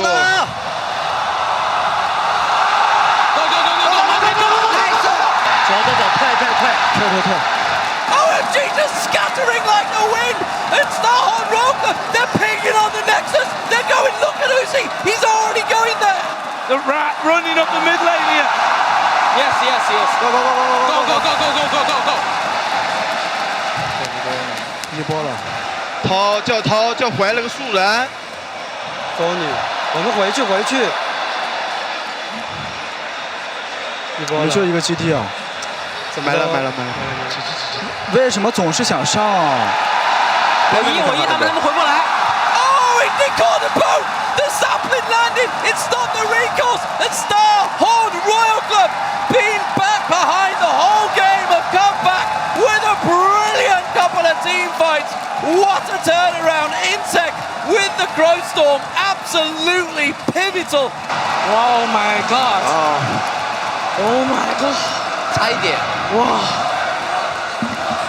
What a fantastic ending. That was one of those moments where you're surprised that a team can come back from that far behind. And like Doublelift, you were actually talking earlier about the communication on the side of Royal Club. There wasn't a lot of talking, but it seemed efficient. I actually wanted to, like, a piece of my heart broke off when I saw San say, why do we always go in? Why do we always fight? Because if you're dwelling on past mistakes, especially right as you're about to lose when everyone's feeling terrible for throwing, it's going to put your entire team on tilt potentially. The best thing to do is just don't say anything. Just be like, it's okay, we got it next game. But I guarantee just him saying that small offhanded remark is going to affect them in the rest of the series, and it did. I completely agree with Doublelift here. I've played like so many series back to back, and you don't want to get negative at all. And you saw it, like the Koreans have this phrase like breaking somebody's mental is what they call it. So if that actually happens, it can snowball out of control really quickly. And I just hope whatever happens in the series, people stay positive. Yeah, the Korean word for that is menbun, which is a mental break. And so that's like kind of their equivalent of tilt right there. And absolutely, it's one of those things that you really have to lock down. And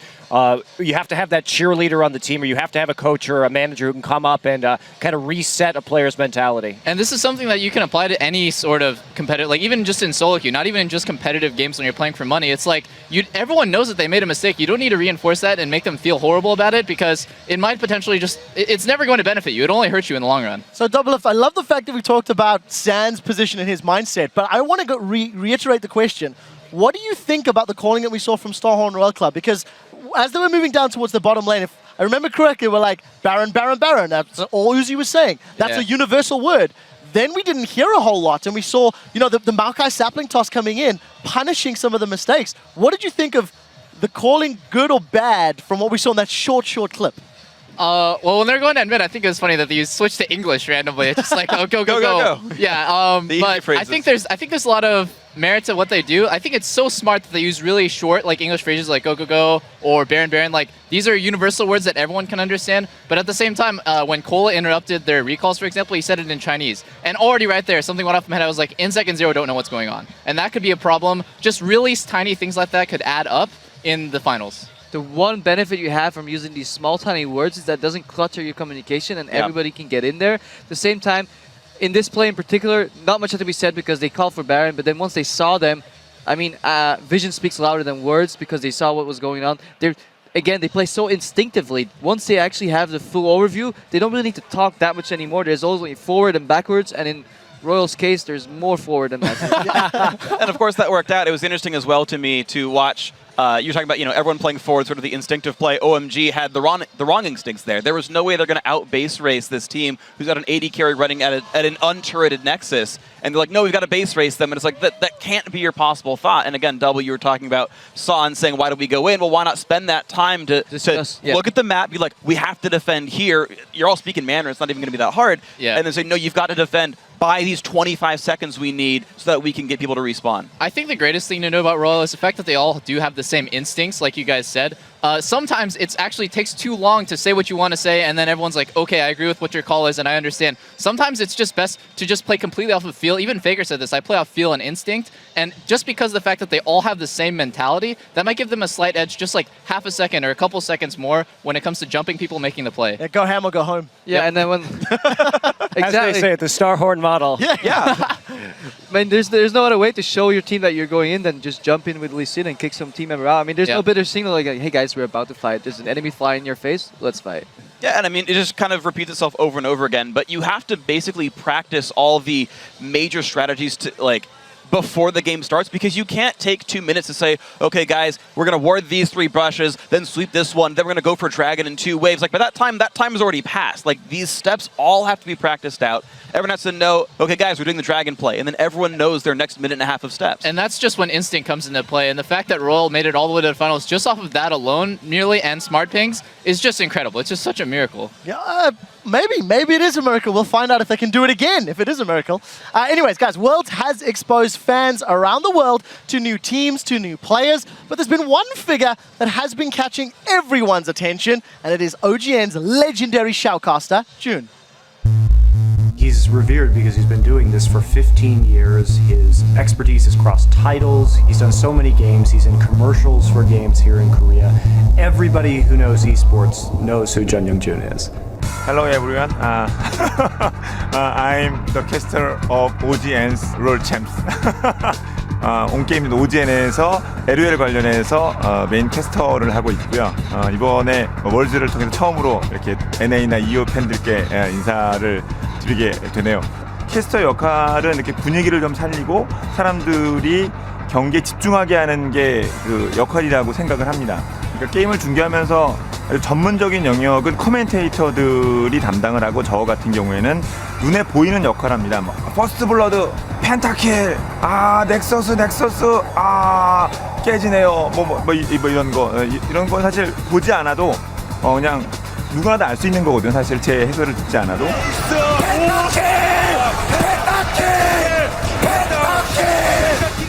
그게 때로는 문법에 안 맞을 수도 있고 때로는 이렇게 말이 좀 어색할 수도 있고 뭐 한국말이랑 영어랑 섞여 있을 수도 있는데 저는 뉴스를 하는 사람이 아니어서 좀 더 즐겁게만 하면 되는 사람이라 정말 중요한 순간 이때는 딴 거 보지 마시고 경기에 집중해 주세요. 그런 느낌을 주기 위해서 빠른 그 스피드와 높은 톤으로 얘기를 하거든요.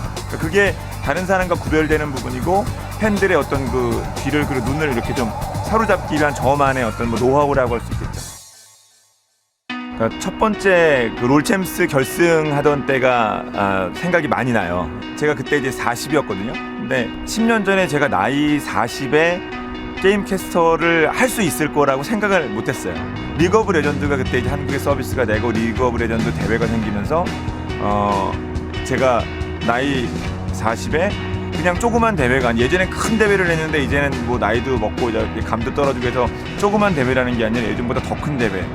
더 화려한 대회, 그 대회를 중계를 할 수 있게 돼서 오프닝 하러 가기 전에 막 그때는 막 이게 진짜 정말 나이 40이라는 게 사람한테 큰 일에서 내가 진짜 이제 거의 중년이라고 할 수 있는데 이 나이에 내가 사실은 많은 사람들의 관심을 받는 가장 중요한 리그를 중계할 수 있다니 정말 감격적이고 리그 오브 레전드 라이엇 게임스 그리고 리그 오브 레전드 좋아하시는 팬들께 정말 감사하면서 야 이거 내가 진짜 무대에 올라가면 울 것 같다. 근데 올라가기 전에 밑에서도 막 눈물이 글썽글썽이었거든요. 근데 지금도 약간 글썽글썽인데 그때 딱 올라갔는데 그때 오디오 방송 사고가 나서 정신 번쩍 차리고 해서 울지 않고 그랬었는데 그때가 정말 기억에 저는 배우가 아니거든요. I'm not actor. 그래서 그러니까 그분들이 저를 바라보고 있고 그 많은 웅성웅성 와 하는 이런 와 하는 거 있잖아요. 그런 게 있어야 저도 거기에 그럼 100명이 있을 때는 톤이 있고 1000명이 있을 때는 톤이 있고 10,000명이 있을 때는 톤이 있어. 준결승 톤이 있고 결승전 톤이 있어. 결승전 톤은 결승전에만 나오고 준결승에서는 아무리 해도 안 나와. 그거는 팬이 있을 때만 가능한 거고. e스포츠가 만들어진 한국에서 e스포츠 종족이라고 대한민국이 그렇게 얘기합니다만 종족이 된 이후로 가장 중요한 행사가 롤드컵인 것 같아요. 이번 저 상암 경기장. 그래서 불안합니다. 제가 잘 못한 거죠. 불안합니다. 또 그 자리에 제가 선택받았다는 것에 대해서 정말 뭐라고 할까 막 끌어오르는 진짜 내가 저기서 한번 신나게 한번 놀아봐야겠다. 제대로 한번 내가 다 쓰고 정말 껍데기만 있는 상태에서 내려와야겠다. 내 몸에 조금이라도 힘이 남아있으면 내 몸에서 목이 멀쩡한 상태에서 절대 내려오지 않겠다. 그런 생각으로 다 저기다 던져놓고 저기 상암 스테디움에서 다 던져놓고 그리고 내려오고. What a promise. I mean, voice, energy, love, heart, everything behind on stage. I just want to touch on something that stands out for me. Jun was talking about how emotional he gets and how he, cried during the first OGN final. I did back-to-back at Gamescom.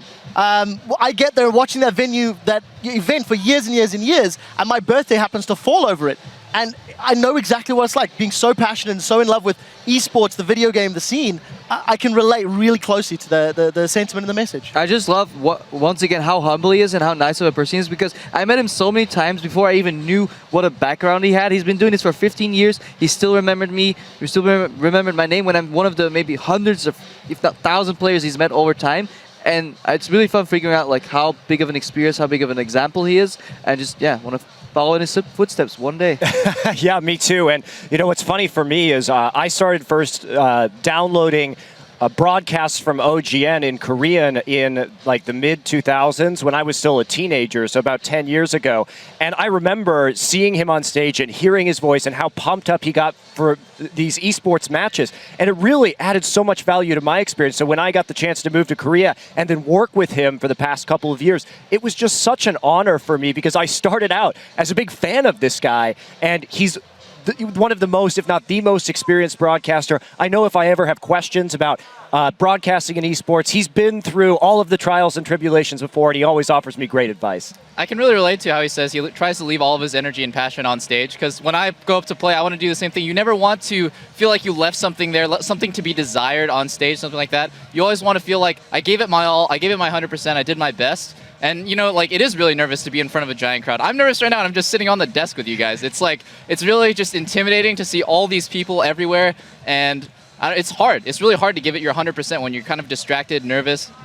Yeah, the one thing that helps me, though, and I've had the pleasure and the luxury of being able to broadcast in front of live audiences for a couple of years now, and I have to completely agree with what he says. It's different when you're in front of a final compared to a semifinal. It's different when you're in front of an audience that can react to what you're saying, that laugh at your jokes or cheer at the same moments that you are, and it just brings you up. I never get excited before an event. As soon as I sit down, though, and I see these people behind us, and I see the giant screens over there, and I can see all this, I'm just like, okay, we're here, and I'm up. I'm at 110% the entire time, and to have an actual audience there with you to be with those moments as well it doesn't compare to anything. No, it really doesn't. I want to get back to the nerves question in a moment. Before we do, we've got a crowd here, but they're not the only crowd, because there's viewing parties happening all over the world as fans are getting together to watch the World Championship live, regardless of the time. Here's a look at the Midnight Finals viewing party inside the hangar at the Orange County Fair in California.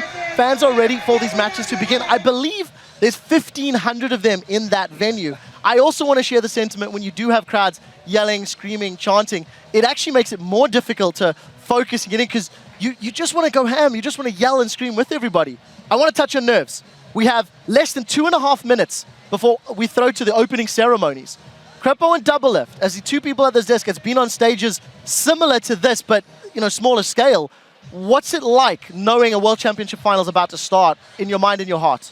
Well, I've never played a World Championship final. Made it to semis. That's why we're here. That's why we're sitting here. I've made it to semis, and honestly, it's literally, at that moment, I did not know how big that moment was, and that's the only thing I regret is not realizing how close I was, and it was both a curse and a blessing because 1 year later, I realized I was this close to play for that 1 million, and that made me really sad. So just the point I want to make is sometimes you get caught up in the moment and you don't realize how amazing it all is until you look back in retrospect. But I'm really glad I had that experience. It was an amazing crowd, and this final for both these teams is going to be an amazing memory regardless of what happens. Yeah, I've actually never won anything my whole career, but I have played in a lot of really high-stakes tournaments and a lot of finals, and it's just mostly for me, I get really nervous and really caught up. My hands are shaking, I can't really see straight, and well, Double Lift, you're going to have to calm yourself down and hold on to the nerves. Ladies and gentlemen, we are 1 minute and 37 seconds away from kicking off the opening ceremonies. Wherever you are in the world, I want you to wake your family, your neighbors, your pets, and your friends. Scream loud. The World Championship final opening ceremony is about to start. Fnatic going to win the Season 1 championship if they can hold on. This Nexus will go down. Congratulations to Fnatic.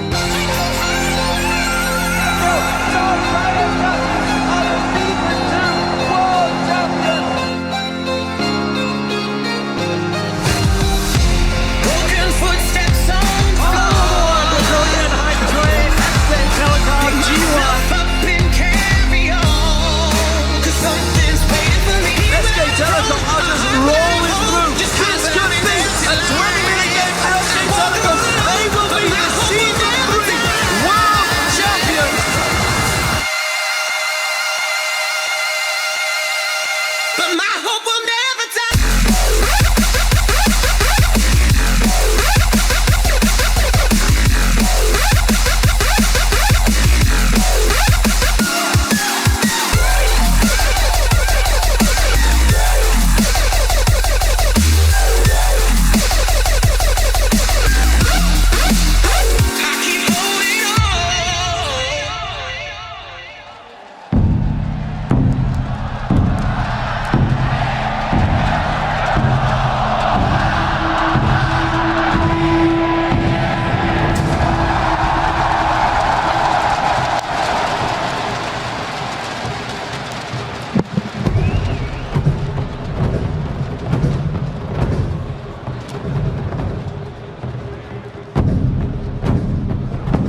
decimate. It ain't nothing, no push the button and detonate. Spit fire and trip wire, you get blew up. Let's go. Shoot up.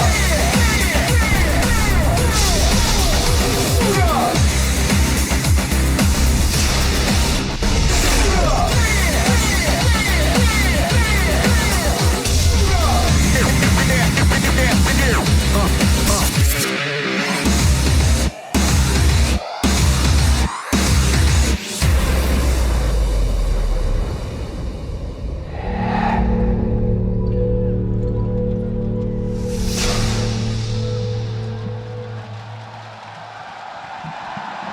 Hello, everyone. Welcome. 대만, 싱가포르, 부산, 서울 잠실을 거쳐서 파이널 스테이지 이곳 서울 상암 월드컵 스타디움에 오신 여러분 안녕하세요.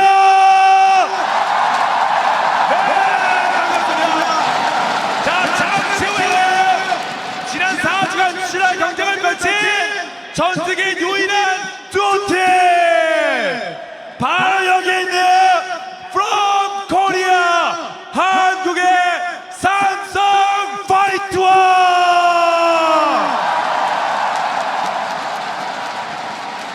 이에 맞서는 From China 중국의 스타운 로얄 클럽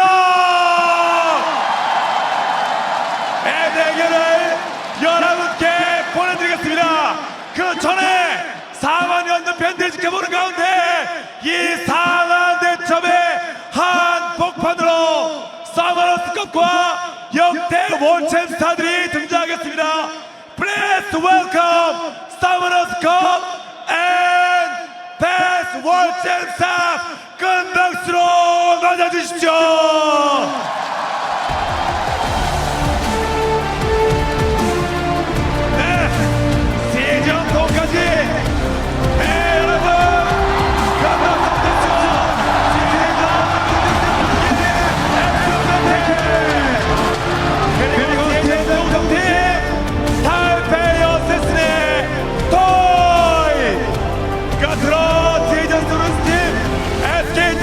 T1K의 페이커입니다. 여러분 다시 한번 소원상컵과 함께 3명의 스타들에게 축하와 감사의 박수를 부탁드립니다.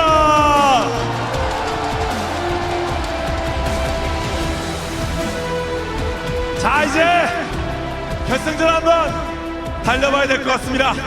제가 여러분께 뭔가 물으면 큰 환호로 답해 주시기 바랍니다. 결승전을 시작해도 될지요? Are you ready to begin?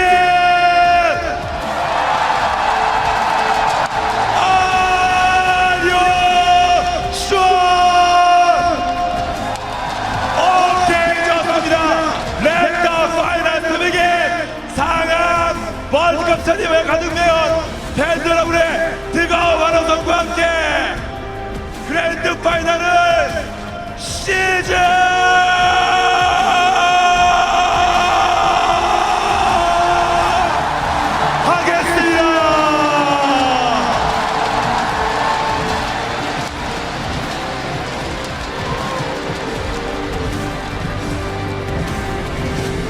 And with that introduction wrapped up, let's get to the reason that we are here. Game 1 of the 2014 World Championship final between China's Starhorn Royal Club and Korea's Samsung White.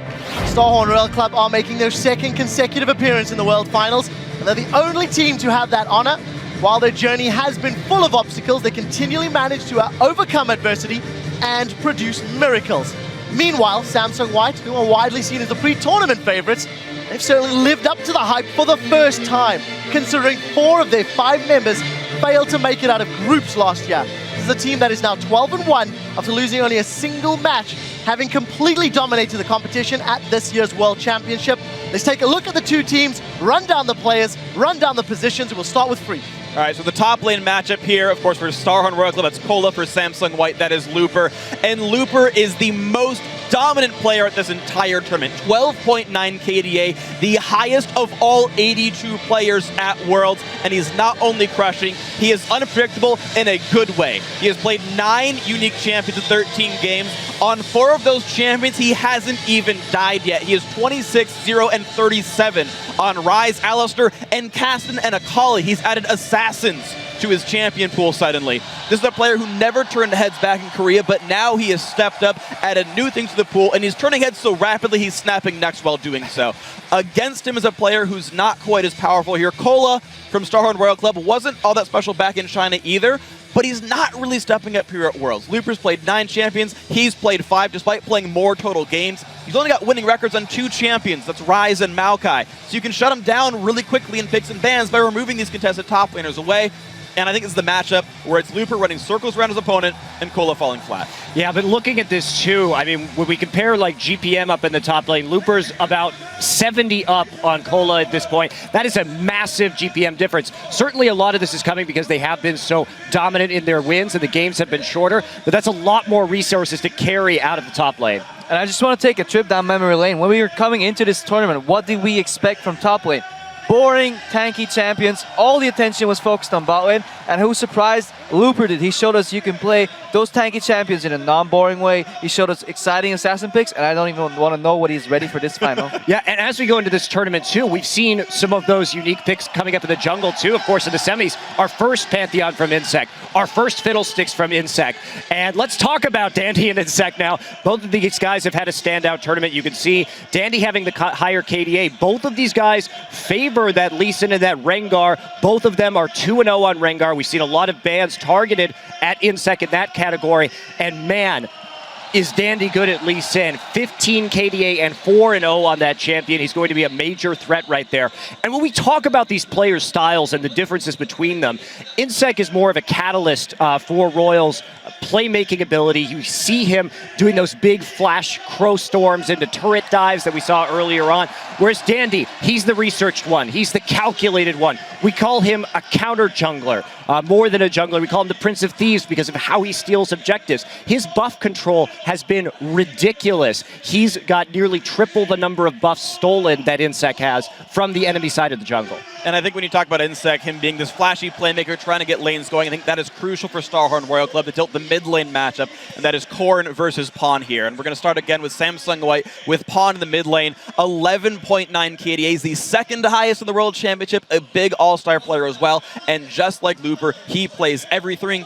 8 unique champions played, but his best, I think, are the AD mid laners. He's 42, 4, and 57 on Jace, Yasuo, Talon, Zed. These AD mids have been crushing so far for him. He's even got 6 more champions that he played in the summer split in Korea that he hasn't brought out here. What's more, most of his extended champion pool he's only played once, meaning he's saving them for counter picks. He's saving them for specific matchups, meaning he's got even more prepared that he hasn't shown us yet, and he's an all-star right here. On the other side is Korn, and Korn is actually pretty consistent here. He's a little overstepped, but he's quite strong despite having a small and predictable champion pool. Half his games at Worlds are just on Orianna, but he's 6-2 on that champion. He's 2-0 on Lulu. He's got a win on Zillion as well. The support mids are working for his team. His assassin mids of Yasuo and Fizz are actually pretty strong as well. They just haven't quite turned into many wins yet, but this is a player who's been stepping up. Korn had 80% kill participation in the semifinals. He was actually instrumental in their victories here, so I think if Insect gets mid going, Korn is a big force. And a tendency I think I've seen so far is that Pawn is the one that always ends up pushing his lane first to disappear, help his side lanes, put pressure, or get that objective control going out there. I want to see if that holds through in this series as well. The one thing, though, that Korn will have going for him is that Pawn, one of Pawn's most played champions, Fizz, is actually one of a shared champion pool. However, the Jace, I don't know if they're ready for it yet. If they've adapted, we'll have to see in the series. Yeah, the fact that Pawn is always pushing and roaming along with Dandy just means he can influence the map so much easier. So Kola, like you said, has kind of a bad matchup into Looper, and that can be snowballed super easily for Looper if Pawn just roams top. And he can also just hold Uzi down bottom lane, which is the lane that I want to talk about. The most interesting one for me is the AD matchup. I mean, I'm so hyped to see this because really, Starhorn Royal Club's only chance is really just to rely on Uzi as they have before. And I was talking to the stats guy. It's just ridiculous. This guy has the most kills of any player in the finals. He's got higher damage kill participation. He's got higher damage dealt than Imp across the board. I mean, we even look at laning phase, for example. Generally, we use CS differential at 10 to kind of measure laning proficiency. And Uzi has just been blowing everyone out of the water in lane, over 5 CS ahead consistently throughout the tournament. Then you look at Imp, okay? He's only really been ahead in lane in group stage. Since then, in the knockout phase, he's actually consistently been behind his lane opponent every single game. So it's just ridiculous. And the thing that you can't really even quantify past the early game, past the kill participation, is the X factor. Uzi can play when everyone has a target on him. Everyone knows when they play against Royal Club, let's kill Uzi. If he doesn't carry, we just shut him down, we'll gank him, our jungle will pressure him, our middle will roam on him, we'll TP on him, we'll do everything we can to hold this guy down. He's still able to put up these numbers. Then I think of Samsung White. They have so many threats. Nobody's really looking to kill Imp. They have Dandy, they have Pawn, they have Looper. Nobody's looking to just shut down Imp. That's how we win the game. The fact that Uzi can outperform Imp despite his conditions just goes to show how amazing this player is. And that ties in perfectly when we talk about supports. If we highlight Zero against Mata, we always say how Zero is such a defensive, peel-oriented player because he has to, because everybody is trying to kill his AD carry. If we contrast to Mata, the god of supports, can peel equally well, but he adds another offensive flavor to that. If you compare them as well, they've both had good runs, but compare Mata's Janna to Zero. Mata has something of a 27 KDA in 6 wins on that champion. That is absolutely bonkers, insane. If you look at the other picks, Thresh and Janna are just the ones that have been being picked galore, and I wonder if we can target that and just force them on champions they're not used to playing. Right, and when we talk about these guys, of course, they've all seen that Nami, Thresh, Janna that you mentioned, but for me, it's interesting where their champion pools diverge. We see that Mata has been running with the Morgana, with the Braum, these high engaged champions, whereas, of course, Zero, he's on Zillion. That's how they differ here, but Mata is the big playmaker. He's going to be much more dangerous on the roam in a lane swap scenario. Yeah, definitely something we'll have to keep our eyes on as we get into the game. We are moments away, ladies and gentlemen. All of our analysts are predicting Samsung White will win this series. I want to compare that with how you guys are voting at home on lolesports.com.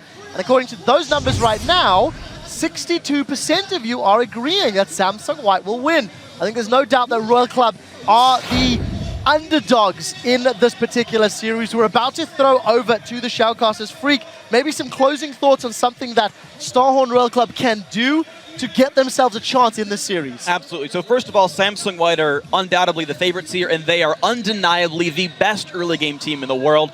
Their average game time is under 30 minutes. They crush people, and especially from the early game. Dandy makes a bunch of plays. Mata puts the wards down to make those plays safe, and all of their aggression turns out well for them. They've only been brought past 35 minutes twice. Game 1 against Edward Gaming in the group stage, Game 4 against TSM in the quarterfinals. Neither of those games actually ended very cleanly. Their end game is a little bit sloppy, especially compared to their early game. So in my opinion, Royal Club, bring them late. Bring them past 35 minutes. This is a team who has consistently made comebacks. They have an over 40% win rate with gold deficits at 20 minutes. Royal Club routinely come back. We saw them come back from a 9,000 gold loss against OMG and win that game anyway. We've seen Samsung White lose games with gold leads. And I want to see Corrin play Ziggs to make this happen. It was his second most played champion in the summer split in China. Bring out the late game, bring out the stall, and then take Samsung White out of where they're comfortable and play from there. That's right. I mean, you only have to make one of those big plays at the end of the game with how long the death timers get. And if you're playing these big wombo comps, you can actually snatch victory from the jaws of defeat, really. So, I mean, Starhorn Royal Club has been excellent at punishing teams for these mistakes and capitalizing on the throws, but there's a troubling statistic. I mean, Starhorn Royal Club is down 4,800 gold net across 16 games at 20 minutes. So they actually, at 20 minutes, they've been behind more than they've been ahead. And if we compare that to Samsung White, their statistic at that exact same point is plus 100,000 gold net at 20 minutes. So it's going to be hard for them to bring it into the late game, but if they can do it, they may be able to get a win. I just really hope that Royal puts at least one engaged component in their draft, because if they're playing just protect the Uzi, Samsung White is a team that will not get cut out if there's no CC trying to catch them. Yeah, and I've said this before, part of playing a perfect game of League of Legends is having perfect communication, and it's like Royal Club has such a limited ceiling on their comms. I liken this to both them running the same race, but Royal has like their hands tied behind their back. It's just a big handicap that they have to deal with. Now, it's something that they have dealt with time and time again. We keep talking about the AD carries, the top laners, the mid laners in this particular matchup. It feels like Royal Club have an outside chance. How important is blue side in games 1, 3, and 5? As a reminder to at home, Royal Club won the coin toss. They will have first pick, first ban on that side. Freak. I've never been a personal fan of saying that blue side has a big lead. There's some stat there's a small blue side advantage, but we've seen a couple times red side teams make the right choices and they pinch 3 rolls, so blue side gets 1, red side gets 2. And I think because the champion pools are shared very largely between these teams, there's not like this one first pick that matters. The Ryze matters on both sides. The Rengar and the Lee Sin matter on both sides. The mid lane Orianna matters on both sides. The Fizz matters on both sides. So there's a lot of stuff where you're going to keep trading back and forth. Both sides care. I think it, especially for Starhorn Royal Club, is not a big advantage to have blue side. They had to ban Alistar in every single game on both sides throughout both of their best of 5 so far in the playoffs, and they banned Zilean most of the time as well. They're not comfortable in that champion. Meanwhile, Samsung White, very comfortable on both. They'll play that mid lane Zilean, and so I don't see the blue side being a terribly large advantage for Royal. Last thought, Double Lift. Yeah, I think the biggest advantage of having purple side is the fact that you get the last pick and the counter pick, but I don't think Korn and Kola are really diverse enough in their champion pools to take advantage of the fact that they are going to get that counter pick, so I would give the advantage definitely to blue side. So I think we do know the weaknesses, we know some of the possibilities that Royal Club has to bring it to Game 5, or maybe the win in the series. Let's send it over to the caster desk to get our games underway, and let's hear the teams tell us about their mindset going into the World Championship. 肯定会期待决赛，毕竟就能拿一个冠军是所有就选手的梦想嘛。 우승 이제 코앞에 우승이 있으니까 그냥 좀 재밌을 것 같아요. 그냥 재밌는 경기 보여드리고 싶어요. 我觉得我们队伍5个人都需要表现得很好才可以赢。如果真的要说一个特别的话，应该是我们的上单吧，因为我们在之前的训练赛中跟他们打，他们都特别针对上单，然后就会把我们上单前期就把它压制得很惨。要想打败3星白的话，我觉得我们要去拿一些就没出现过的英雄吧，去打。 초반에 저희가 만약에 좀 변수 있는 픽만 안 준다면은 저희가 운영하는 대로 게임을 이끌어 갈 것 같습니다.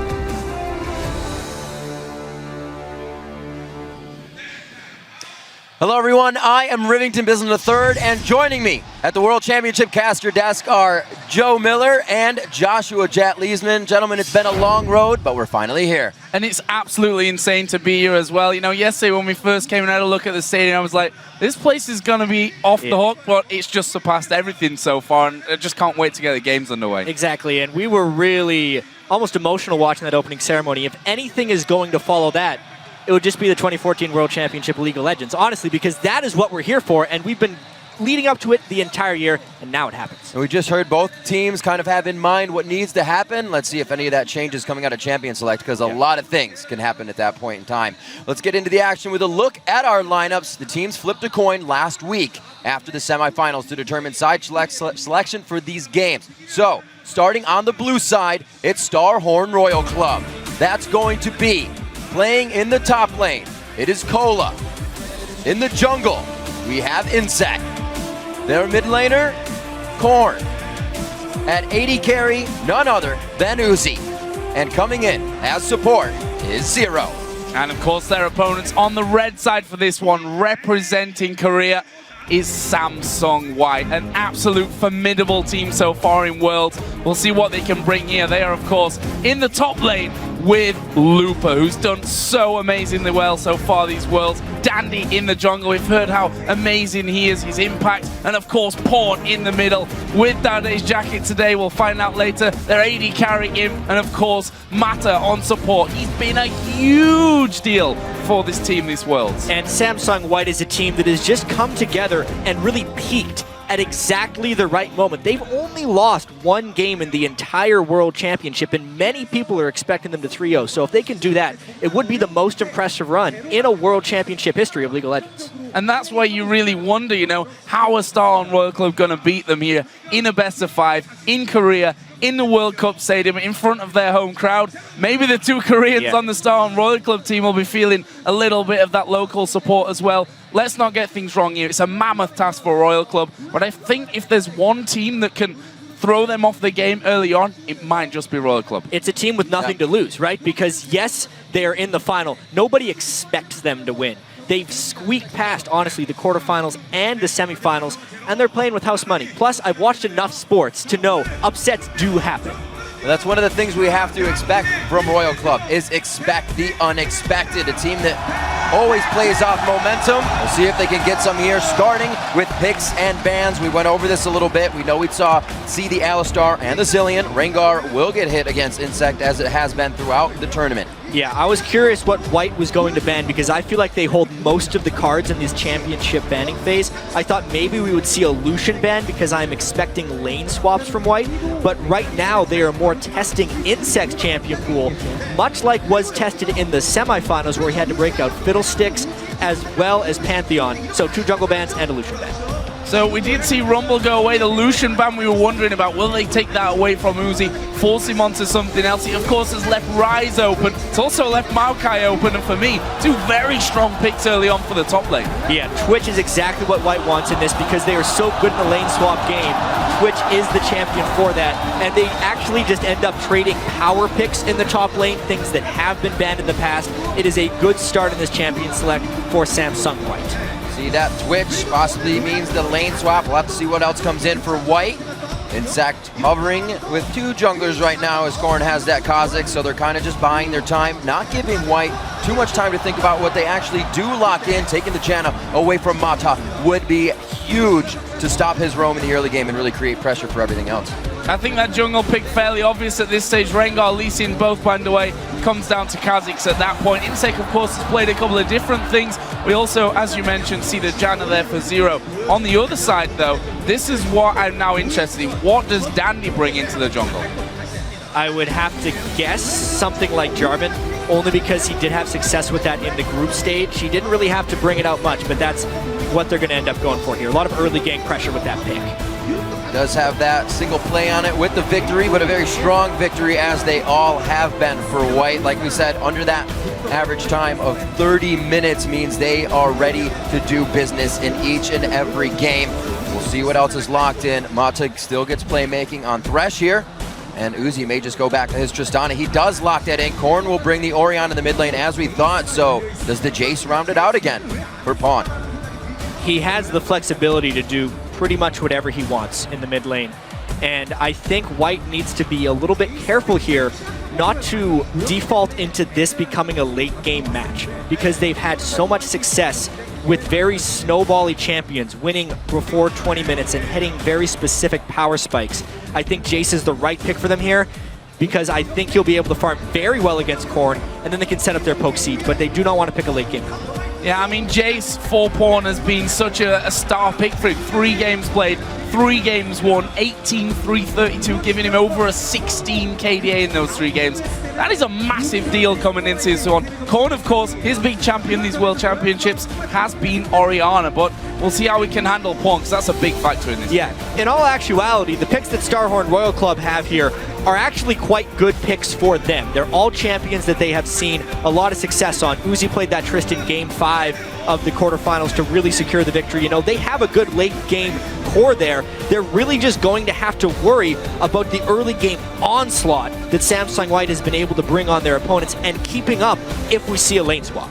It's been crazy what White has brought to this tournament. Aggression, pretty much without preparation. You just find them in your face, and that continues to happen. They win the game practically before it's over, if you could actually say that. They have such a gold lead. It was 6,000 at 6 minutes on blue, and then even more at 10 minutes to about 20,000. It just multiplies so fast for them. And we'll have to see if Starhorn can actually match that aggression in the early game. And it's very interesting when we're talking about early game. We don't have much of a big pool to look at how Samsung White lose. Only 1 game in these World Championships. Yeah. It happened when TSM dominated the lane game and snowballed off it.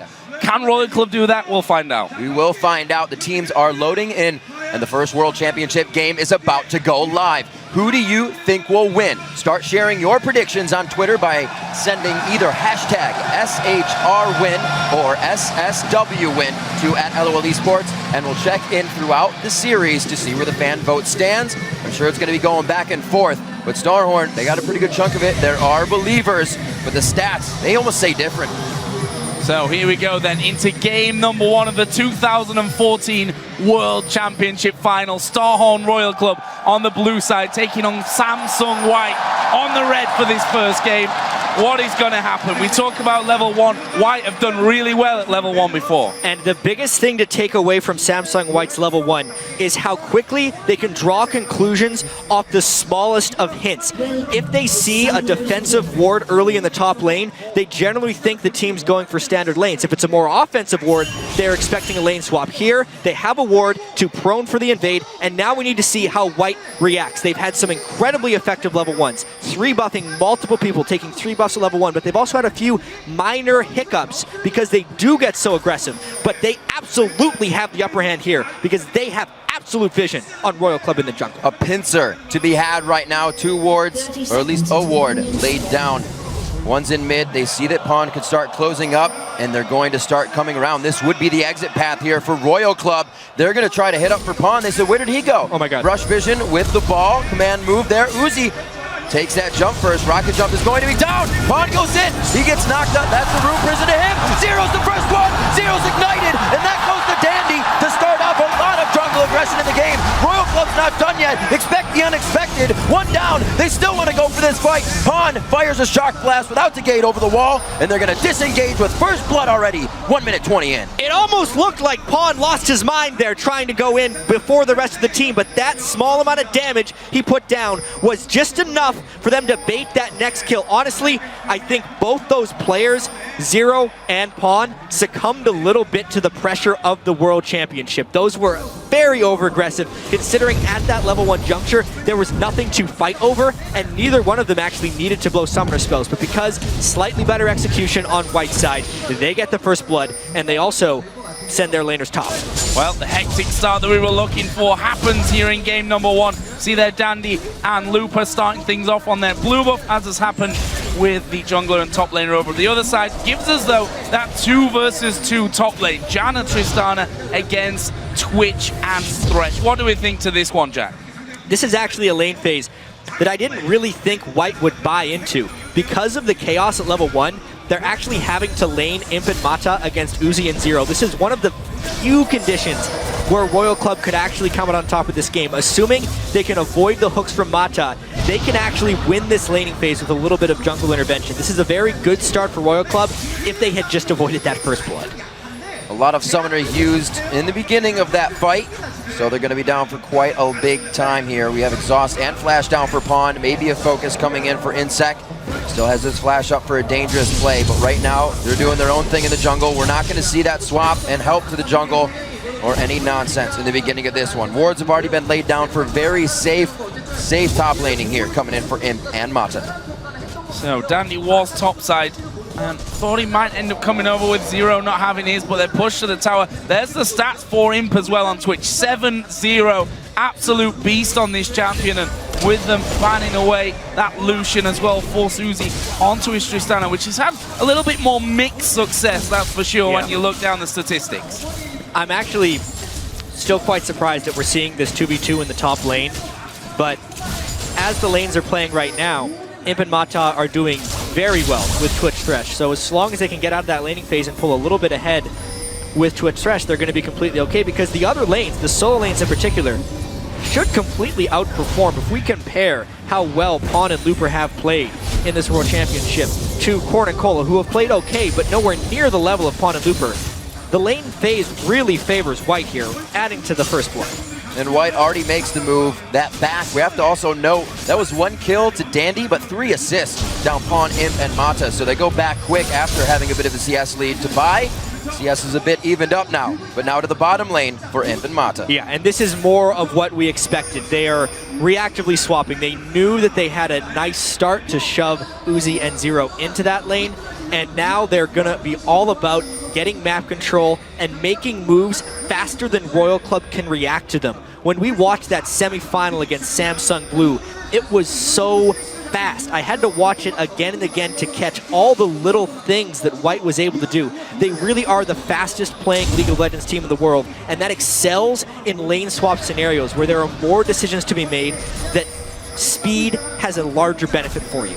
And we saw there the impeccable timing from White. They see the recall in bottom side. They go through into the enemy jungle knowing they'll have the numbers advantage there. They get full vision control that's the biggest thing there, Joe. Because they recalled first and initiated the swap, they get the vision, and there's a dive. The dive is straight onto Corny. Opponent tanked up the turret. One more hit will come in, but he survives that one. And again, Dandy coming around the side, but it was basically a one-on-one play, which Pawn is so good at. Yeah, and honestly, the end of that play started a minute and a half ago when the duo lane recalled from the top lane, because that prompted Uzi and Zero to go back, which prompted time to get vision control in the jungle, which allowed Dandy to turret dive, knowing that a counter gank could not be there because he came from a place of absolute vision. It is just Samsung White working in synchrony as they have the entire World Championship. Ridiculous aggression and calculation. Pawn's flash and exhaust both being ready, not ready, exhaust was, but he couldn't flash out of that. They knew what they needed to do, and this is what Samsung White continues to do, is push small advantages, and they become very big, very fast. It's incredible to watch right here, but honestly, the game is obviously not over. It's just 2 kills.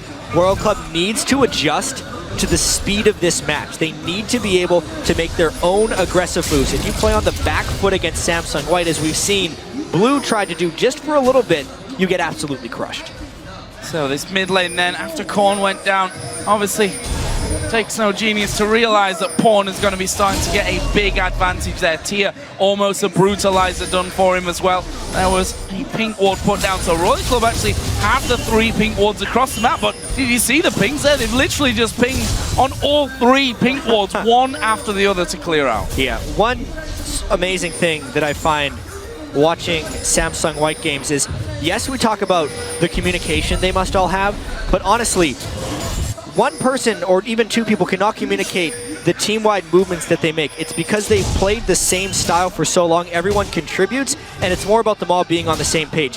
The ward control and the vision on this map has already deeply invaded Royal Club's personal space. So there's no way Royal Club is comfortable right now in any of their lanes, really, because they don't have jungle control, they don't necessarily have CS leads, they've already been dove in the mid lane 5 minutes into the game. Things are not going well for Royal, and that means they can't react to the next play that White decides to make. Saw just a minute ago the combination of Pawn and Dandy giving each other help to clear one of those pink wards that now Mata is in that area for. And another thing we see Dandy doing, if he does well or doesn't do well, is rushing those mobility boots to continuously make plays.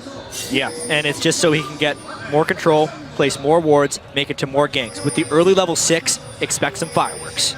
And again, we see Dandy and Mata going completely unchecked towards mid lane.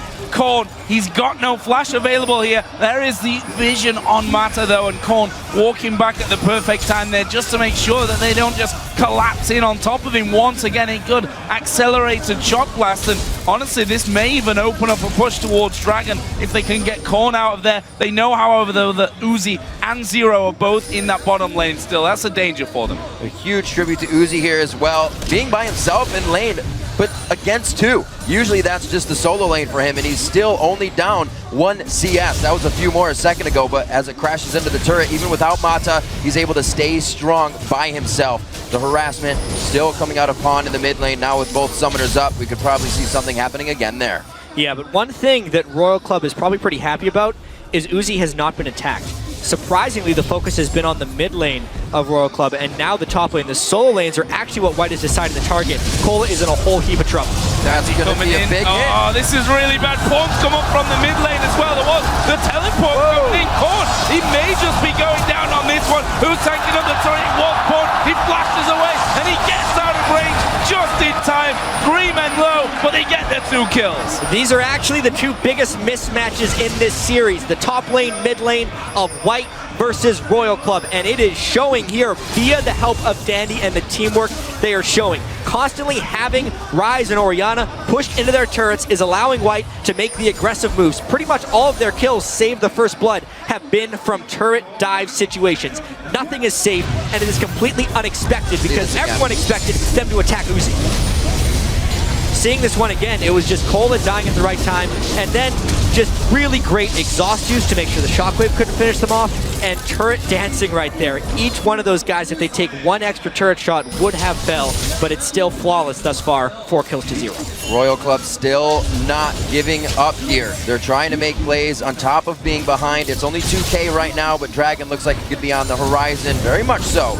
for Samsung White, and that's going to catapult them even more into the lead. Pawn starts building up the Brutalizer. It'll be a Last Whisper next as he gets that damage going. The tier already stacking in that sense, and Looper's almost finishing that Rod of Ages to charge up as well. The wards to be cleared out here. It looks like they know they'll have the control to start on this dragon quite soon. Yeah, the one thing that Royal Club can hope for here is a messed up dragon by White where they take a little bit too much damage, and if Korn can somehow land a nice shockwave in there. But the pressure is just ever relenting. They can't focus on anything because everything is getting pressured. Well, one thing that we didn't touch on too much is the fact that Korn went with that teleport there in the mid lane, something that you've just got to make plays on. I mean, if you don't take the ignite in there, a heal in there, even a barrier in there, whatever, you still have to make use of this teleport, and so far he's made a use of it once. He went to the top lane too late, ended up dying. They get 2 kills from that. We'll see what that teleport really turns into a little bit later on, and you can see that Pawn moving up already. Saw already though that Kola was walking back and realized he's probably on top of a ward there. And in theory, having double teleport on your solo laners can also help out your bottom lane even more because you can collapse your entire team there in an instant. It'll also help you catch up if the other team rotates faster than you. But even with the catch-up mechanics, they didn't have enough raw power to take down Samsung White as they were diving their turrets. I'm actually very impressed, once again, with Samsung White's focus in this game, actually attacking Kola and Korn and leaving Uzi to his devices, knowing that he's on Trist, knowing that that won't become scary until very late in the game, and focusing on not letting it get to that point. We see this numerous times from White. They know they're so far ahead. They say, if you want it, we'll force you into a fight. We could probably ace as well, but Royal Club knows they need to stay off this one, continue to farm. Insect is 63 to 46, but he doesn't have the 3 kills and an assist that Dandy has, so he still needs to get himself built up here, only with the Lizard Elder. That puts the gold at about 3,000 up, 4-0 here. Still waiting for Uzi to make a lot of plays. Like we said, expect the unexpected. We've seen him jump into fights to start them. There's 0 on the backside still.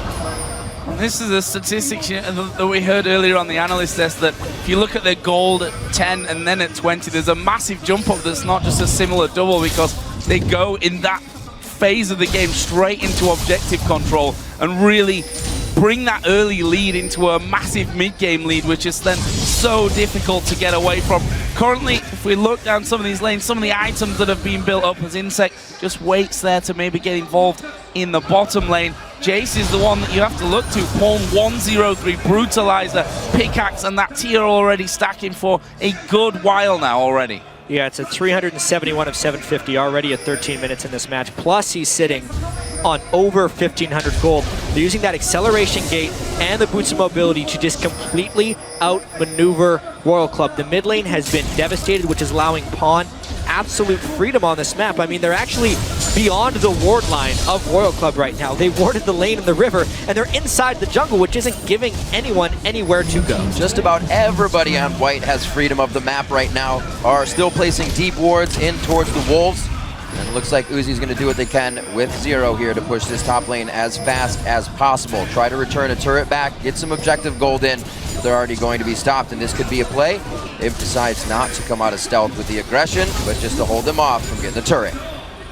No, but he may well do soon. Blade of the Ruin King is done for him, and that's traditionally when he's really got involved as Uzi actually using his ultimate. There is a Blade of the Ruin King used from him. Gonna try and get in there. 0 will have to bring the Monsoon down. It's all gonna be about the hook from Mata. Good Howling Gale. Mata's hook was on cooldown there for a little while longer anyway, and they walk away, taking out the first turret for Star and Royal Club here. And that was the only place on the map that White hadn't attacked. Now, Royal Club trying to turn that into a larger strength. Flash away, they hook him in. Could be Imp getting a kill here. That Blade of the Ruin King is down, so they don't have too much more catch potential, but they do have Pawn coming down. What a shot! There we go. From Pawn. Here comes the next 2, Dandy and Looper. That wasn't even a teleport coming in from Looper. It's still up. That was just him walking on down. The timing from White has been impeccable already. And with the mid lane turret being taken down so early by White, they have the freedom of both junglers. Korn has been pushed onto his back foot, and it is allowing Samsung White to attack any point of the map they want. They have more map control, they have more movement speed, and they have quicker decision making, which is leading to this 6-0, 5,000 gold, 15-minute lead. Pawn deadly accurate with that shot. And we're going to watch that one again, starting with Mata flashing into the hook on Insane. Yeah, and he was just getting out of execution range from Uzi, but the whole time he was planning on turning this one around because all 5 members of Samsung White were there. That small minion gave him vision to line up his shock blast, and the rest of the team just piled on for some easy kills. Red buff now to Pawn. He can even go for the 1v1s, which he loves so much with that. And we're going to see if Royal Club can start to answer back at all. Now completely on the back foot. We said about that 5,000 gold behind. They need to start getting the forward wards out. Not need to, but it would definitely help here. Zero staying with the team though right now. They will have to protect Uzi if he is going to be the one to start getting the carry. Static shiv to start so they can stop some of these waves from crashing into their turrets. We know White for their impeccable wave control as well. Wow, and there is another shot blast coming through the acceleration gate, and well, killing spree now for Pawn. Once again though, it's Imp that actually got that one started, coming in stealth, using that Blade of the Ruin King to getting going. And wow, just a bit of a destruction right now. Pawn absolutely on fire with Jace. And what do you really do? This is something that Samsung White has been able to do against every team at the World Championship. Another dive! Oh, there's the moving from Mata. Monsoon using the back. There's the kill coming down. First one of the game from Royal Club. Well, what will it cost them? Zero goes down. They trap in Cola as well. Only an Uzi and a Colt to survive it. And now they go back, say thank you for the turret as well. We'll run away. It was only Mata that went down for Samsung White. And they get 2 more kills on the backside. First blood in a sense for Royal Club, but is on the support. It goes to the mid laner, and they lose yet another turret. 4 turrets to 1, and still completely on their back foot. This is what Samsung White does to teams. Well, even the White himself is in the lane. He's helping out. He's helping out a little bit. So what we've seen from White throughout all of their games from the tournaments is this skirmish team that also has that pick potential to come in and just keep eating people alive. We see it here from both sides. They create another pincer. And this could have been a whole lot more worse if Dandy didn't get Shockwave out of his EQ combo. That slowed down the initiation from Samsung White, but you can see it's just a full pylon. They are very tanky and very willing to all go in on the same page. It's at 15 minutes. A lot of the old criticisms against Samsung White were the fact that they would get over-aggressive in games. They would become overconfident. They're playing with a whole bunch of confidence now, but it's merited because they're picking champions that better fit that style. Jace is strong right now and will continue to be strong. It's not like they're making moves before they are powerful, and that's why it's working so well. And it's incredible because we saw with 4 of these members that confidence was what actually really kicked them out of the tournament last year. They got too overconfident, and they didn't really respect the power of other teams. They seemed to be able to level that confidence out and use it to just keep going forward, keep pressuring aggression, here more ward control to come in, and they're gonna have no problem, an uncontested dragon. While we're on the confidence topic, I mean, the way that Samsung White have got to this final makes it harder for whoever would have met them, because you just look at their games and you say, how in God's name do we beat these teams? They look so incredibly good. They're making very rare mistakes. Yes, you'll find 1 or 2 in each game, but not usually things that you can just jump on and say we can snowball the game from that point. Yeah, and I think there is a distinct difference between aggression and speed. Samsung White just plays fast. Yes, they are aggressive, but it is all very calculated. They see 1 ward on the other side of the map, and that will mean they can make a play completely elsewhere. We've seen that time and again in this game. They are always having more people faster than Royal Club has. They pick boots of mobility up as quickly as possible on their jungler. I mean, Dandy had those at 5 minutes into the match. Insec is still yet to complete his, because at the moment, Royal Club can't keep up, so they're just trying to become as powerful as possible in very small corridors in the hopes of a brawl. But White isn't really letting them brawl. They're picking the fights when they want. That was a little crazy, though. Mata gets himself into a dangerous spot, but do they want to fight? Looper's already there, knocks Insec away, and he makes sure Uzi cannot return. That's the buster shot onto Looper, and they've hardly taken any damage as they take over control now of the bottom jungle. We saw two of the, I don't even remember the name now. Scrying orbs, there it is, had to be up on the map. So they can get into the jungle right now, but we don't have ward control. They can't have ward control. Another hook from Mata. It's going to be everything that they need on Nicola, who would hopefully carry the game on Rise, or it was going to be Korn coming out onto Ori. He also goes down, and Pawn is going to be the one to pick that one up, and the turret for the team.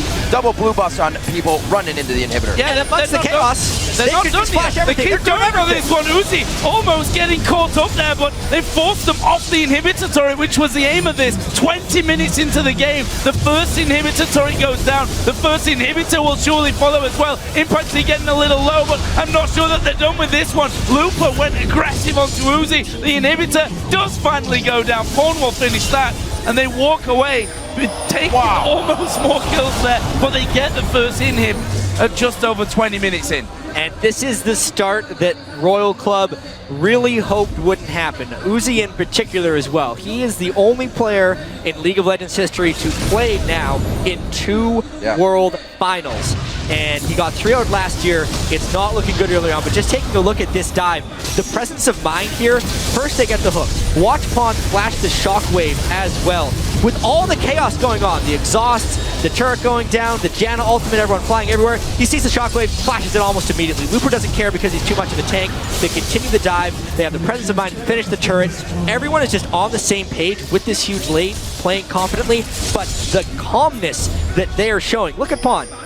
He's got this expressionless face at the moment in front of 40,000 people in this stadium, and they're doing whatever they want. And it doesn't look like it's going to end in the bottom lane. They go right to the top on the other side for the flash of Cola, but that was the ult into the flag and drag out of Cataclysm to keep in range and keep the kills coming. We can see into the minds of Starhorn a little bit, whether he wanted to use it or not. In that last fight, Korn did not use his blue elixir. Just too much going on. Samsung White is not stopping. Pedal to the metal now. Baron at 22 minutes. And what a game 1 display this has been from Samsung White. 12,000 gold, about to secure this Baron buff. A small participation award for Royal Club to maybe get that second turret, but honestly, 13-1 with the Baron buff. This game will not last much longer. And it's hard when you look down the performance in this game, number 1. Dandy, early first blood, doing things like he did there, flag and drag into the enemy jungle to cut them off. Cataclysm, it was flashed instantly, you think, okay, that's over. No, flag and drag straight away, even got the knock-up from it as well to keep things going. Matter's hooks so far have been absolutely godlike, and Samsung White, if there was any question as to if they would turn up here in front of this massive audience, they've already been answered. They look incredible. And this is their stage to succeed. Honestly, they were so close throughout all of 2014 to winning an OGN championship, and they just couldn't get there. They were always something just a little bit off. Everything is coming together here, and honestly, they've always been a pretty fast team playing the game, but they haven't necessarily picked the right champions for them. Additionally, this is such a good patch for them, and it's showing through right here. This gold lead is insurmountable pretty much at 23 minutes, and they're just waiting to group up to finish the game. And it's quite easy for White to succeed. Every time they win a fight, they're able to go back and finish another core item. We just saw Uzi finishing a last Whisper after his static shiv. Pretty strung out for gold in that bottom lane. If he's going to be the carry, it's going to be that much harder.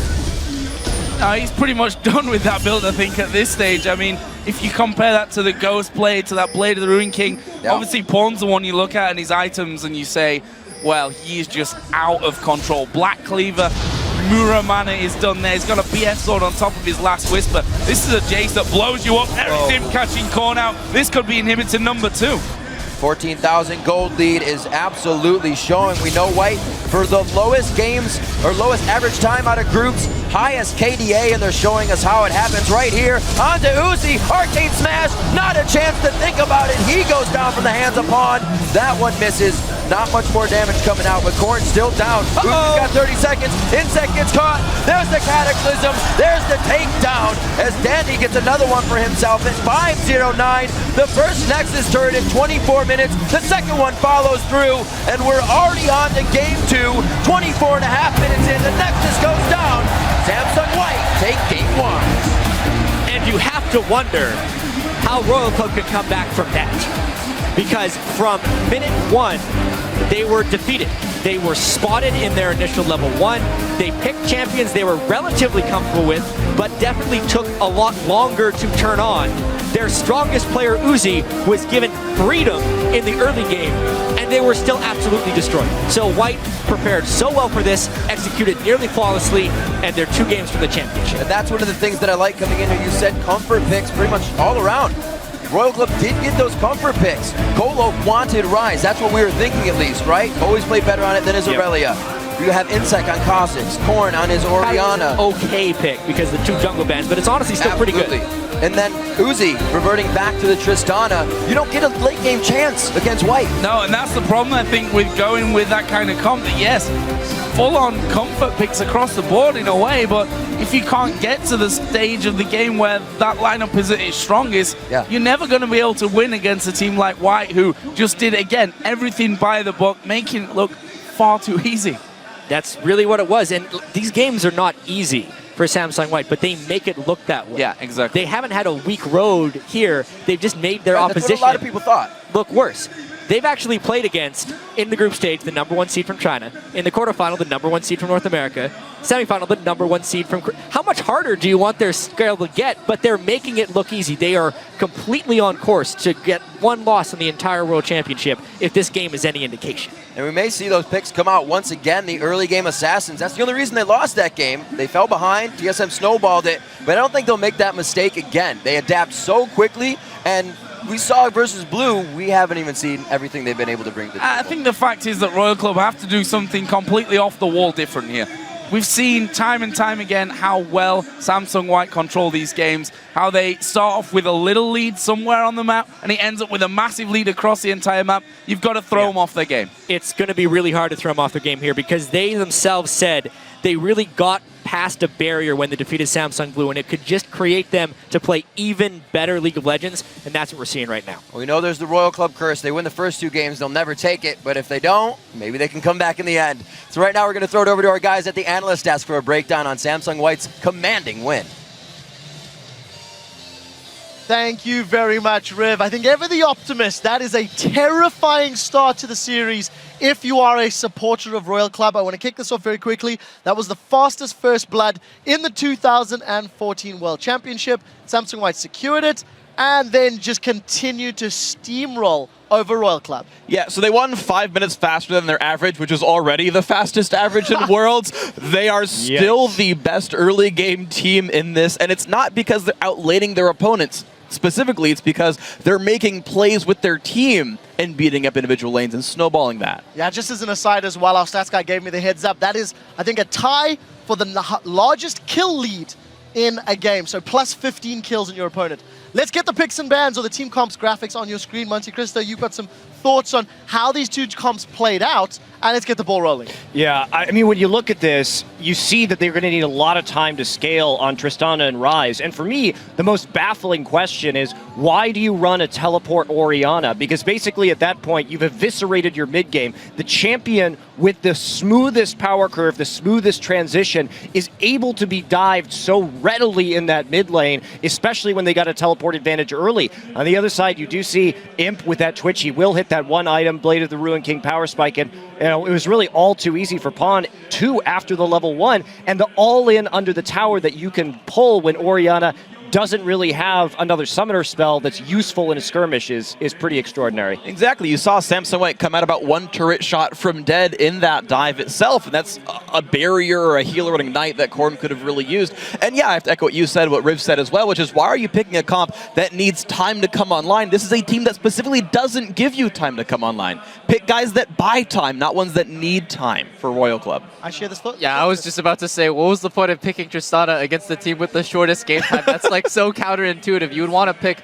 something like Lucian, like Corki, something that can turtle and actually kill the minions when you're getting 5-man by Samsung White. I just want to highlight some of the beauty in like their map-wide plays because it's impossible to even catch that in a single replay. I remember this instance where top lane, the 2v2, they base on level 3. Mata has about like 300 gold. Normally people would say like, I want to wait for an item. No, Mata bases, buys 2 green wards, a pink ward. He runs down the middle lane. Imp goes down the bottom. Dandy does a camp. Once that camp is done, they meet up perfectly at the exact same time. Invade the enemy jungler. Pink ward goes down. Green ward goes down. Green ward goes down. At the same time, Looper on the other side of the map, he somehow figures out where his enemy top laner is, goes into the jungle, and then at the 6-minute mark, all camps, barring 1 from Insect, are warded. They have complete knowledge of anything he can do on that side of the map, and that's when the snowball starts rolling. Yeah, absolutely. And with those pink wards too, it makes Insec afraid to even go into the bottom side of the jungle. They drop 3 pinks and 2 greens. Like you're saying, just total control. Yeah, let's get the replay up onto your screens. That really highlights and demonstrates just why this game was so one-sided. All of the vision you guys are talking about was sort of leading up around this point. Monty, talk us through this play. Well, this is the point where this teleport needed to be used properly from Korn in the mid lane. But as we've noticed, White is just making plays on the teleport lanes. They're leaving Uzi alone because they know they could snowball so hard off of this. So let's watch and see how this plays out. Because what we're going to see is Looper. Now, Kola knows something's up right now, and he's actually going to be able to flash away from the knockup on Jarvan, which is pretty good. But the teleport starts so late right there, and there's no excuse for it. Korn was in the fountain at the start of that. Had that TP been a little bit earlier, this could have been an even trade for Starhorn, and they need to make that play. You make a decision to get that teleport, you have to make that play. Now, I have a question for the two of you guys. You know, we're talking about the vision, talking about all the decision-making. Pre-10 minutes, Samsung White were 3 minutes ahead in terms of their planning and their thinking. They punished the flashes down. They tower dove more efficiently than I think I've ever seen. Is that just communication? Is that planning? Is that natural thinking? See, I mean, the beauty in that play that Monty highlighted there, it doesn't matter when the TP comes in because White will react in unison together and they will make the right choice every single time. If they realize TP is going to stop them and Orielty can just screw them over on that dive, they'll just back off, but they know exactly what their limits are, they know exactly how many tower shots they can take, and they know exactly when to flash out. It's just a beauty to watch them play League. Yeah, this game really illustrates how well Samsung White shot calls on the fly. When they see that double teleport, they know double TP generally is used to snowball your bottom lane and protect your bottom lane from ganks. So if Pawn was to go down, roam like you said he would, and go down for the 4-man gank with Dandy bottom lane, they can double TP and turn that gank around so easily. They abandon bottom lane, even though that's like a really high priority player to shut down. They never gank that lane and just abuse the fact that there are down summoners in the solo lanes and just snowballed off of Korn and Kola. And not only just the shot calling of, hey, what lanes do we go for, but the actual individual plays that we were talking about. We were talking about in the preview show as well, about a team has to kind of understand collectively, instinctually, what kind of plays work, what kind of dives work. There's no way they're saying,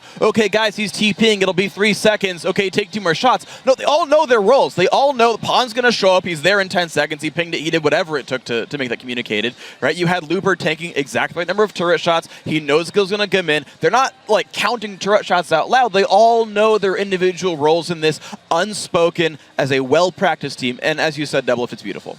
Closing thoughts, Crepo, just before we move on? Yeah, just watch Mara's player cam and how much he's talking. I wish I spoke Korean because I would be taking notes. Yeah, fantastic demonstration from Samsung White. They've definitely showed up to play. It's going to be an uphill battle, even more so for Royal Club.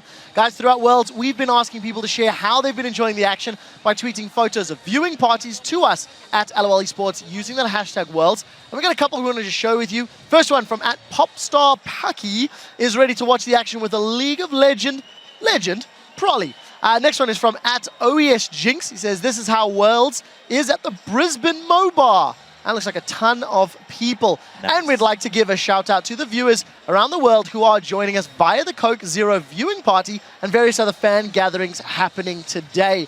Coke has actually partnered with theaters, bringing the entire 2014 World Championship final to audiences on the big screen in locations like Seattle, Washington, Dallas, even Antwerp, Texas, Marseille, France, even Antwerp, Belgium representing.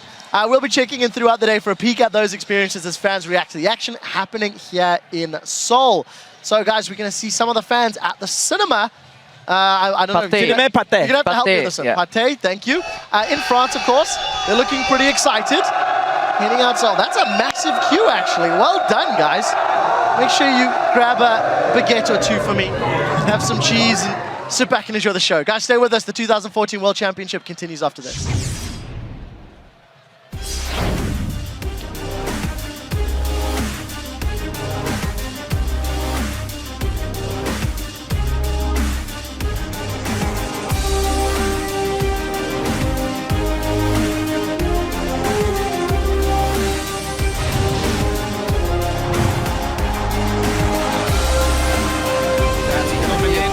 This is really bad. Pawn's come up from the mid lane as well. There was the teleport from Nick Korn. He may just be going down on this one. That Blade of the Room King is down, so they don't have too much more catch potential, but they do have Pawn coming down.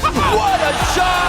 There he goes from Pawn. Here comes the next two. and they're doing whatever they want. And it doesn't look like it's going to end in the bottom lane. They go right to the top on the other side. Or the flash of Cola, but that was the ult into the flag and drag.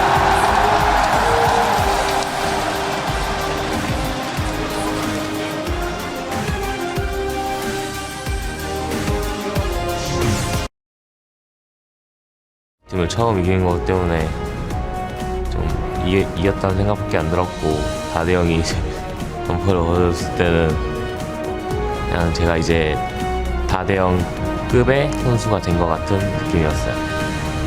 결승에 의자에 걸어두고 하려고 했어요. Everybody, as I am joined by one of our Season 1 World Champions, Fanatics, Expeke. Welcome to the table.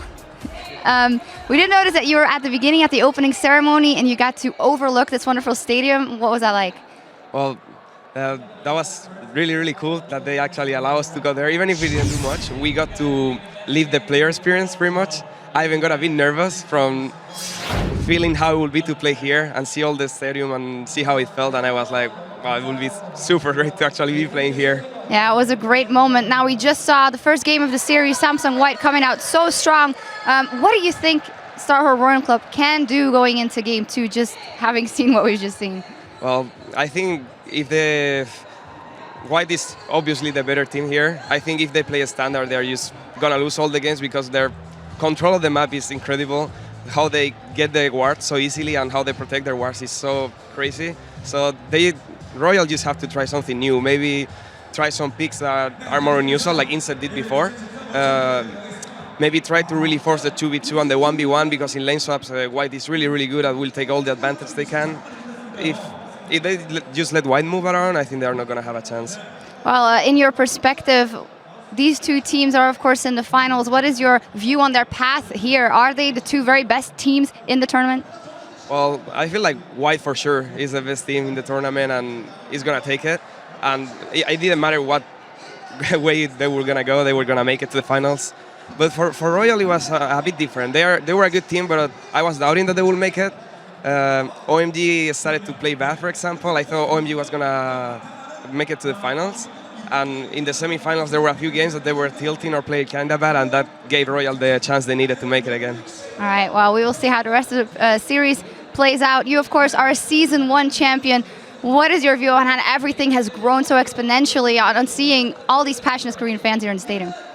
If you went back and see the Season 1 videos, for example, you will be completely in shock compared to this. Like, we were playing on a small stage, and we had 20 viewers, 30 viewers behind us and around us.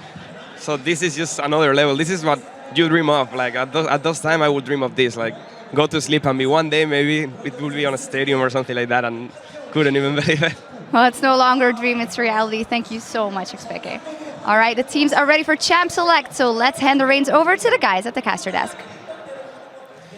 Thank you very much, Jacques. And we do want to remind everyone to stick around once the Summoners Cup has been hoisted for our closing ceremonies that will feature an encore performance by Imagine Dragons, fireworks, and more.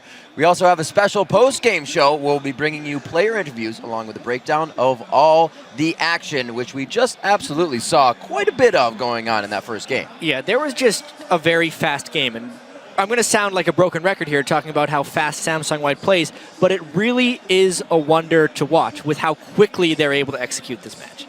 And now let's get back into the action with Game 2 between Samsung White and Starhorn Royal Club, almost getting into Champion Select soon. That first game, you know, we talked a lot about, for those viewers that kind of just came in and haven't watched much of the finals or any of the group stages with Royal Club in it, there's a lot of talk about communication. But we've seen every team fall to White in almost the same way. They don't have time to communicate, so when they do, it is going to be hard for them because it is in different languages. So they have a lot stacked up against them. The odds are massively against them. I mean, we saw it in game number 1, how Samsung White can play when they're really on top of the game. I said it before at the end of the last one that I think that Royal Club has to do something a little bit special. You'd imagine if you're coming into this final knowing how Samsung White play, that you'd have prepared something a little bit special. Now's the time to bring it out, because going 2-0 down and having to win 3 games in a row to a team that's only lost 1 game over the entire World Championship. It's crazy. Tough call. Yeah, I do think if we're getting into the nitty-gritty here, Lucian is still the most important ban for White. It will be banned the entire series because that is the prototypical counter that Starhorn Royal Club has used to get out of lane swap scenarios. They fast push lane with Lucian, who can do it faster than anyone else. Of course, they're going to ban it here. The other question, though, and really the weakness here, is that Royal Club is forced into banning Alistar and Zilean again on this purple side. So they're really out of bans, and that leaves out the Rengar. Yeah, and it's an easy first pick. Dandy pretty much saved this one, coming all the way through to the semifinals. If you look at the bans of Rengar against them, there's just not that many there. In fact, there's only one ban that was actually put against them up until that one. So really, really, I think, difficult to say you leave the Rengar open. I mean, Lee Sin's gone, Rengar, so it leaves really Kha'Zix, or is it one of those pocket picks now for Insect? Pantheon are the things you can go for. The benefit of giving them Rengar is they can at least take something away, they hope, from Samsung White. I don't actually think Royal Club wants to pick Twitch because they're not that good at lane swap situations, so why would they want to be the team with the emphasis on lane swapping? But honestly, giving it to Samsung White seems like just as much of a death sentence. A lot of things that can happen here now that Mata gets his Janna Imp back on Twitch. Super comfort picks for them, and we actually see Royal Club trying to play a few of the cards that White has brought. No plays yet for Korn on that Jace, but he's going to try his hand here, see what he can do. I think almost irregardless of how well Korn performs on Jace, or whether he has mastery of the champion, that pick allows them to play Corki. Because they couldn't realistically play Corki in the last match, since it would have given them 3 primary magic damage dealers, with Orianna and Ryze already being in the solo lanes. So when you pick Corki, you almost have to pick an attack damage focused mid lane. Now they can do that. They can play this game more aggressively and not be on the back foot the entire time. That's the hope, at least. Looks like they might be up against another attack damage mid laner though. Pawn here, you know, he's the guy that's really shone for me so far with this Jace pick. And he's been hovering over Talon here quite a few times already. After they saw that, after they saw the Jace being pulled out. Rumble looking like that could land in the top lane for Looper. So let's see if those two get locked in. But for me, hard to call then. What is Kohler going to be bringing to the top lane? I think that's a really big question because his champion pool has been really small for most of this. Mundo has been one champion that he's been successful on, but honestly, that would just allow so much farm for a Rumble if they actually lane against each other. They're up against a very, very tough, difficult wall to be up against with how much White has right here in terms of damage. We talked a little bit about that, the size of these champion pools, and that White, the top laners, 9-5 in that sense. 9 for Looper, 5 played here at Worlds coming in for Kola. He's going to take the Mundo this time. They're going to go for the big guy with the business in the top lane, but it's going to be a tough matchup all around for them again with those 3 strong picks. Pawn bringing out talent for the first time here. It's going to be quite interesting. And you can't let Dandy get started as well as he did in the last game, in game number 2, because Rengar is going to be even more of a terror coming into this game if that happens for him. You know, in that last game didn't pick up all that many kills. He was more of an assisting AD carry, but he got so many started that Pawn just sniped off for the kills. It was an absolutely exquisite performance by Samsung White. Dandy had the first 3 kills of the game and then assisted on the next kill. If you're Starhorn Royal Club right now, you have a little bit more diversity in your champion select here. Aside from the top lane pick, they have decent amounts of mid-game power, but they are kind of hurt there by the fact that they ran out of champions in the top lane, because Mundo won't have that giant mid-game power spike that they need to actually try and punish Samsung White. It's going to be a really hard game for them once again, but it is only due to the absurdly good champion pools and pick ban phase of Samsung White. Absolutely. We're going to see what happens coming into the second game here. The champs are locked in, so pop over to Twitter. Tell us who you think will come out ahead. Use the hashtag SSWWin or SHRWin and send us your answers to @LOL Esports. It's going to be a good one as we start this off. We'll see if the aggression continues again from Samsung White. Has to be matched coming in from Starhorn Royal Club this time. They can't afford to fall behind, but they do have a bit of, like you said, Jat, the mid-game comp to come through. Hopefully, we can see Korn getting through safe and not just getting dove over and over in that top lane to stop Mundo. Well, we're going to find out. We're into game number 2. Samsung White 1-0 up here over Starhorn Royal Club. Could this be World Championship point for them? Still a little way to go, but you have to feel that road is longer for Starhorn Royal Club and probably has a lot more twisty bends in it as well, because this one going to be very hard to turn around. But let's see what they can do. This time, taking away that Jace from Pawn might be a big factor. And it all starts at level 1. Where will they see the wards? Where will they see the enemy position? The very first bit of knowledge that Samsung White has is they saw where Insec was on the map. That's all they know right now, but they're just pinged down once again. They saw Corky. Where will they make the move? Because Samsung White is pretty much always the aggressors at level 1, and Royal Club just kind of wants to withstand that right now. Well, hopefully they can. White, as we said before, grows a lead extremely fast once they even have a few hundred gold to somebody in their pocket. Really happening last game off that first initial kill of Dandy and 3 assists from mid to the bottom lane. So he didn't have to help too much. He could just keep roaming and keep creating problems. White gathering together with quite a few pings here. They figure where the wards are across that line of scrimmage right down river. They've been placed quite well by Royal Club, so everybody should be able to stay safe here, but that doesn't mean they're not just going to run into each other. And you also feel at this stage that people are expecting Samsung White to doing something in level 1 play. And actually a normal level 1 might throw Royal Club off more than that crazy level 1 start that we've been seeing from them time and time again. At this point, Dandy, Looper, and Mata on the bottom side, along with Imp. For Royal Club, though, it looks like they fancy this invade over onto the blue buff, or at least to get some vision down. But once again, Royal Club walks over a ward with all 5 team members. This is leaving a free lane for Imp to go and freeze properly on Twitch, and we'll now see if Royal Club will fast push their own lane. It's how they usually react to lane swaps. However, they're the ones that basically got spotted, and White gets to react. We'll see if Royal Club can get that turret down and get the swap back to normal here, as they like to play.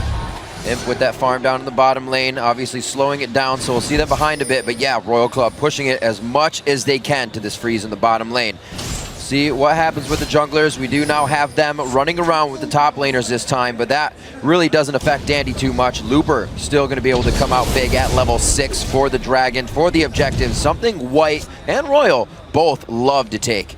We also have seen when Royal Club get put into these 2 versus 1, or when they initiate them themselves, they love almost exclusively to fast push those initial towers down so that they can get out of that lane swap as quickly as possible. Yeah, because what we're going to be seeing right now is Mata roaming around the map as much as possible. It puts a lot of danger in many different situations here for Starhorn Royal Club.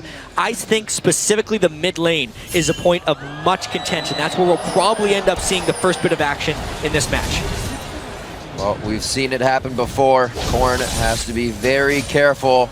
We do see that Mata is down there right now with Dandy, so that roam is already going to begin for them. Getting a ward right over to make sure nobody else is coming. They know Imp is going to stay safe, so they can leave him here if they want to, but we also see that safety of Zero. Royal Club is trying to get in the heads of White as much as they were in the heads of Royal Club in game 1. I mean, Zero has been waiting in that mid lane for so long, expecting the aggression from Samsung White, and Samsung White just didn't bring it out. No. They knew he was missing, because if Royal Club normally fast pushes, you need a support there to help fast push. So all that has to happen is one little tell, and Samsung White is able to react accordingly. They do not get aggressive in the mid lane. A little bit of CS is given to Korn, which would be very beneficial, but in the end, not a big win for Royal Club. And we see once again the turret taking quite a bit of damage on the top side of the map. One thing we also have to factor in, the double surprise jump out, I guess we can really call it, with with Rengar jumping at you there, with Imp there on Twitch, and Dandy himself has stayed in this jungle for quite a while, going to be trying to hit that level 6 point as quickly as he possibly can, and honestly right now they could probably take a free dragon if they wanted to. Specifically, the Madrid's Razor was what he rushed. He took a huge amount of CS in their double jungle, not really giving any over to Looper so he could get his Madrid's Razor as soon as possible, and since Samsung White is the team that had Twitch in the bottom lane, it has allowed them to get more control around the Dragon area. There is a smart swap back here by Royal Club, putting Uzi in the bottom lane for a potential Dragon contest, but the vision control is lost for them, in the most important part of the map at the moment. We'll see if Dandy can get that head of Kha'Zix coming out this game, or even the other way around for Insec.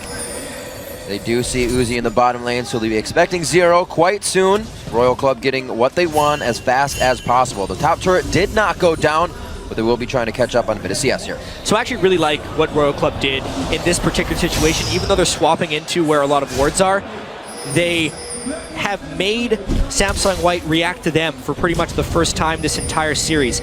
Once Imp started pushing, they swapped back, so they've actually trapped Twitch into a lane where he is much weaker to the Corki, who has a health crystal and a longsword at the moment. They actually just saw that Jace was going to be pulling back there. Insec waiting on this top side to try and get in onto Looper, but in case of if you can really lock him down there, of course Flash not being burnt really by anyone at this stage of things. And Looper really checking those brushes, and we'll see if he fake checks here right into Insec, spots him with the harpoon. What Royal Club is trying to do right now is they're actually playing a substantially more defensive game than they did in the first one. They're trying to preempt the Dandy turret dives, but like always, Samsung White is kind of one step ahead because Dandy is happily just farming the jungle. There's that bottom lane aggression though. Played to Mata, but the hook went to Imp. Is that the death sentence they need to start it? Mata's able to kind of stave this off. Imp taking some damage, but they will be safe throughout this lane so far. Uzi and Zero, they lost on that one in health. And they lost the exhaust too, which is huge if we get another all-in. Exhausting someone and then Janus shielding them if you're Mata will turn around some really bad-looking situation. Royal Club has to be so careful now, actually, if they go for another all-in. And Impia starting with that Vamp Scepter, going to make sure that he can get the health back at 0. Going to take a bit of damage there from him, just trying to force them away. And look at this, the roam, 7 minutes in from pawn. He comes down, but there's a ward there that spots him out. Just dying off a few seconds later, and it would have been a great gank towards the bottom lane, but you can see that White is already trying to take an advantage here. Taking advantage of that exhaust being down, as we said, and the ability to keep the aggression going up. Inside of mana, he's forced back on this one, and we saw maybe the first kill. Heal is used on that. The exhaust is still held for any kind of engagement after this, but great aggression from Royal Club. This is the danger of a 2v2 lane against Uzi on a mid-game AD carry. It's the one place where we thought Royal Club could hold an edge, and because of the way they actually played that fast push fake out early on in the game, they manipulated the lanes to get that matchup, and Samsung White didn't want to give that up because they would end up losing the Dragon. However, the rest of Samsung White, the top laner, mid laner, and jungler are operating on very potent mid-game power spikes. Dandy is level 6, Looper will soon be level 6, and Pawn is looking for his first assassination. If Royal Club could somehow withstand this power spike, they have a chance of winning, but that's a tall task. Yeah, White were looking for it in the top lane, but Kohler wisely decided to back away, starting off with that Negatron cloak to give him as much strength against Looper's Rumble as possible. Meanwhile, Dandy stealing the red buff there for Samsung White. So that's a nice little pickup. Couple of deep wards, including the one in the tri-bush. So they got full vision right now over that top side of the map. For them, though, Insec is actually down on the bottom side of the map and is just recalled. So as he hits that level 6, we'll just evolve that spike rack. We'll see exactly where he decides to go next. For Uzi and Zero, bottom lane going decently for them. You saw them forcing Imp and Mata to back away with the use of summoner spells as well, so expect Imp and Mata here to just play a little bit more cautiously. You can see a lot better control coming from that lane, easily clearing out pink wards that would be affecting them. And they're able to place their own to stay safe in this. They won't be losing the first Dragon of the game that easily. They'll definitely be able to contest it, but it will be tough. We do know that Rumble Equalizer is something to be reckoned with down at the Dragon, but they do have Jace this time, which has been a huge factor in controlling objectives as well. And that'll be really critical if Samsung White tries to force a Dragon objective. However, their team fight potential in that area is so immense. I do have to point out, though, considering how devastating Samsung White has been and how slow starting Starhorn Royal Club has really been, especially with the mindset advantage we thought Samsung White would have after obliterating Royal Club in that first game. This open from Starhorn Royal Club is really, really impressive. They have a 500 gold lead. They have the lanes they've actually desired, and they're just hoping to avoid these mid-game Rengar ganks. If they can do that, they have a great chance of winning. It's almost a mirror image of what they did. It was Lucian for Uzi that game to OMG. In game 2, they had a great bottom lane start with aggression that maybe staved here a little. Oh, by Dandy. I don't think he's going to do anything with it just yet. They're waiting for Insect. He comes in. The level 6 is actually used to try and get out. Dandy may have bitten off more than he can chew on this one. He's forced to get out. Doesn't want to get the red buff over. There's the teleport. There's the red carpet laid out. But it's first blood going over to Uzi. Gets a second one for Cola. Insect will fall. Pawn coming in. Tries to get Talon out the end. He's going to try and get that cutthroat down. And he does get a good cut. That goes over onto Uzi. But it's going to be Korn. Can he start to clean things up? They continue the fight. Dandy very low from this one. Looper also going low. They're scared that Cola will go down. Turn! Whoa! Gets himself caught. They're going to kill Cola, who will take one with him. And just like that, everyone going down across the map. It's only Looper that manages to survive it. What an absolute bloodbath that was, and if not for some spectacular play by Looper, that would have fallen in Royal Club's favor. So, the way this started was Insect preempting Dandy. That almost never happens. Dandy was forced to jump on Insect. Teleports coming about the same time. The only thing that White had as an advantage in this fight was the fact that Pawn roamed down faster than Jace did. It is absolute chaos, which honestly is not good for Samsung White. This is the game that Royal Club lives for. They want brawls like this because given enough iteration and enough times of these fights, they will come out on top. It didn't happen this time, but it was close. They didn't actually lose much in this fight, save for a 5-for-4. Getting 4 kills at this point in the game is great for Royal Club. Oh, Dandy trying to get in there for the heal, but not quite getting close enough. And look at this after that mess. It's Royal Club that will actually be moving first of all towards the Dragon Pit, will take it and give themselves a lead, a slim lead, but a lead nonetheless. I kind of need to think of a metaphor right here because Samsung White is so fast. It's like a bunch of rabbits running around. What do you want to do if you actually want to fight them in a good spot?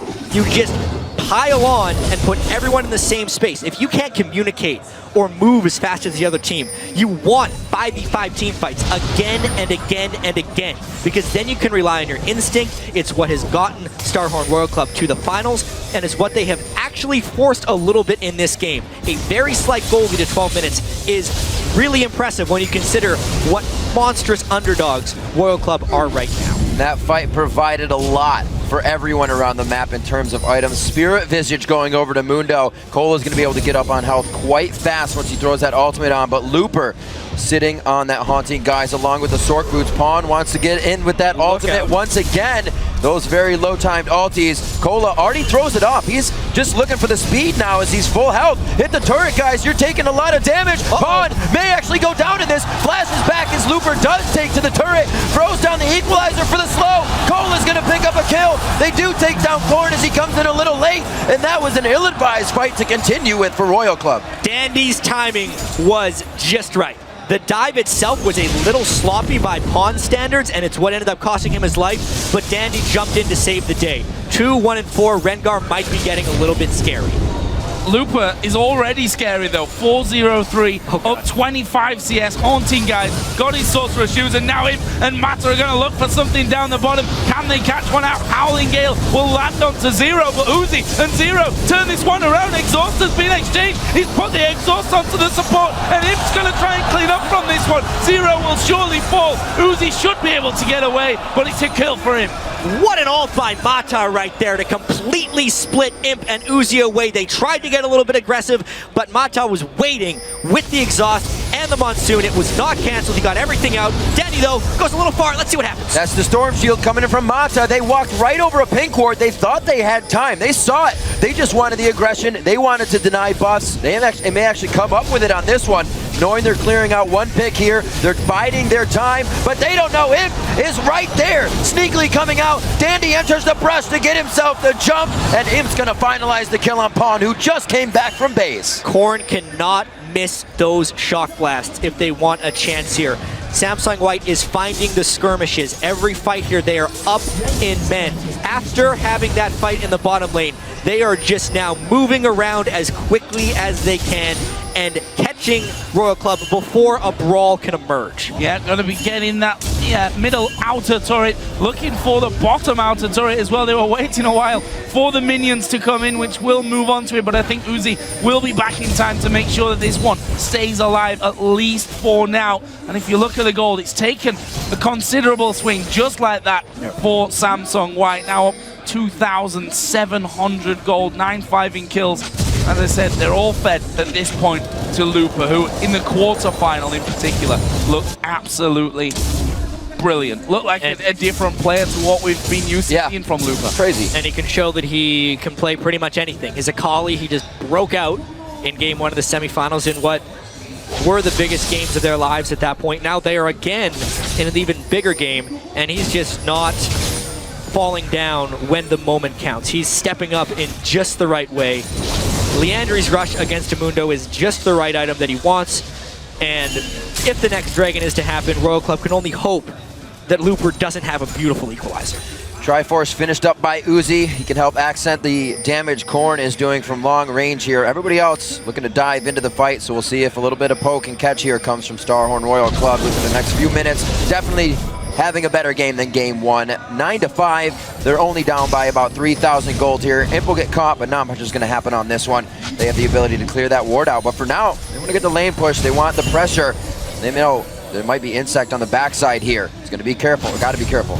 Unfortunately, he walked through a ward, and a counter gank of counter ganks could be readily approaching. Talon is hard pushing the mid lane right now to force Royal Club into hopefully a quick decision. A Rumble would have been there for a counter gank, but just like usual, Samsung White adjusts even faster. They're fast pushing the mid lane, and they're again forcing Royal Club into very reactionary style of play, where White is one step ahead. You're out there from Mata. Nope, they're diving on Korn in the mid lane, and he's, I'm afraid, dead from that. There is Insect, though. What can he do? Surely we'll be able to finish off Korn. He's actually just left the invisibility. Whoa! They go down! Mata comes in, Howling Gale into a Monsoon to knock him back, give the heal, and somehow they get 2 kills, and Korn should have died. Insect thought he already had the kill. He was trying to double up. It ends up costing them and his own life. The red buff, I think he thought maybe the Lizard Elder burn would finish the kill. Never trust the burn. Always finish the kill. Mata may always be waiting in the wings. He stops him right there with the shield, allows the damage to turn around. Him taking a little too much here. He will go down. Mata can't get to every lane that fast, even with mobility boots on Janna. He is playing pretty godlike with those ultimates, but you still have to fend for yourself, and Imp cannot in that situation. Mata still looking to get some wards out. See this one more time in the mid lane. Instant shadow assault from Pawn, and the invisibility from Dandy as well. He flashes in to get the root when Korn was exposed because the minion wave was getting there. He didn't want that to block, but Pawn unfortunately took Turd Dagger, which wasn't a plan, which is why that went bad. But with red buff and a Lizard Elder, Insect thought for sure Pawn was going to go out. Wow. But Mata uses his flash to get just into range. What a save. However, Royal Club knows that Twitch is dead. That timely kill was really bad for White. However, here comes the Rumble. Teleport with Leandri's in just the right spot. This is dangerous. Dragon down to half. Looper coming around the side. He'll force Uzi first out. There is Pawn as well. Can they finish him off? The burn is not. Oh my gosh! Equalizer comes down. Looper unstoppable. They've killed off Insect there at the back, and it's not over yet. They will hook in Mata, but Pawn is still there. Here comes Dandy leaping into the back. But can they lock down? Now Looper joining in from the side. He's going under the tower, and he manages to dominate, taking out Korn as well. Amazing, they get in the tower on top. It just goes from bad to worse for Starhorn Royal Club. Amongst all of that, Dandy stole the dragon, so anything that Royal Club could have hoped to get out of that is just evaporated. The Prince of Thieves continues his name and keeps that title. We're gonna see this one more time. A great push out on Uzi, and they do what they have to in the Dragon Pit. Yeah, you know you're ahead when Rumble can assassinate one low health target with Equalizer and it have no impact on the fight. Samsung White dropped at just the right moment. They knew that Royal Club put a little bit too much investment into the Dragon, then they stole it away, and now it's just ugly. This is where they keep pressuring forward. It's going to be the bleed, but it will not take down Uzi, but that means they lose more pressure in the bottom lane now. Both are top, as we see. That's Insect and Cola. They can't provide anything down here. It's going to be a long run. Wards are already being set up by Samsung White, and they're going to be able to stop whatever Royal Club tries to bring to this bottom lane. Yeah, just think, a mere 7 minutes ago, Royal Club had a 500 gold lead. They're now down 7,000 gold pretty much. Yep, no. Will be in a few seconds. And they have again assumed complete control of the map. They had that mid-game power. They knew who was strong on their team. Looper. They knew that Dandy could find the right ganks. That's why he is so threatening on Rengar. They have just executed on all of their strong points, even though Starhorn Royal Club did manipulate the lanes very well and honestly played the first 12 minutes about as well as they could. It's just not enough because Samsung White continues to play the full game, or up until about 29 minutes, because by that point they usually end it. Looking to make plays in the top lane now. A very nice sweeper used to clear out the ward. Dandy, they may not know he's there, but they know Looper was trying to get into that position. So they're just going to hang out on this one. Clearing wards, getting more vision. In the next play, Samsung White works with very big windows that they want to fight in, and they're usually in that window all the time. 4 turrets to 0 right now. Complete map control means Royal Club's jungle is theirs.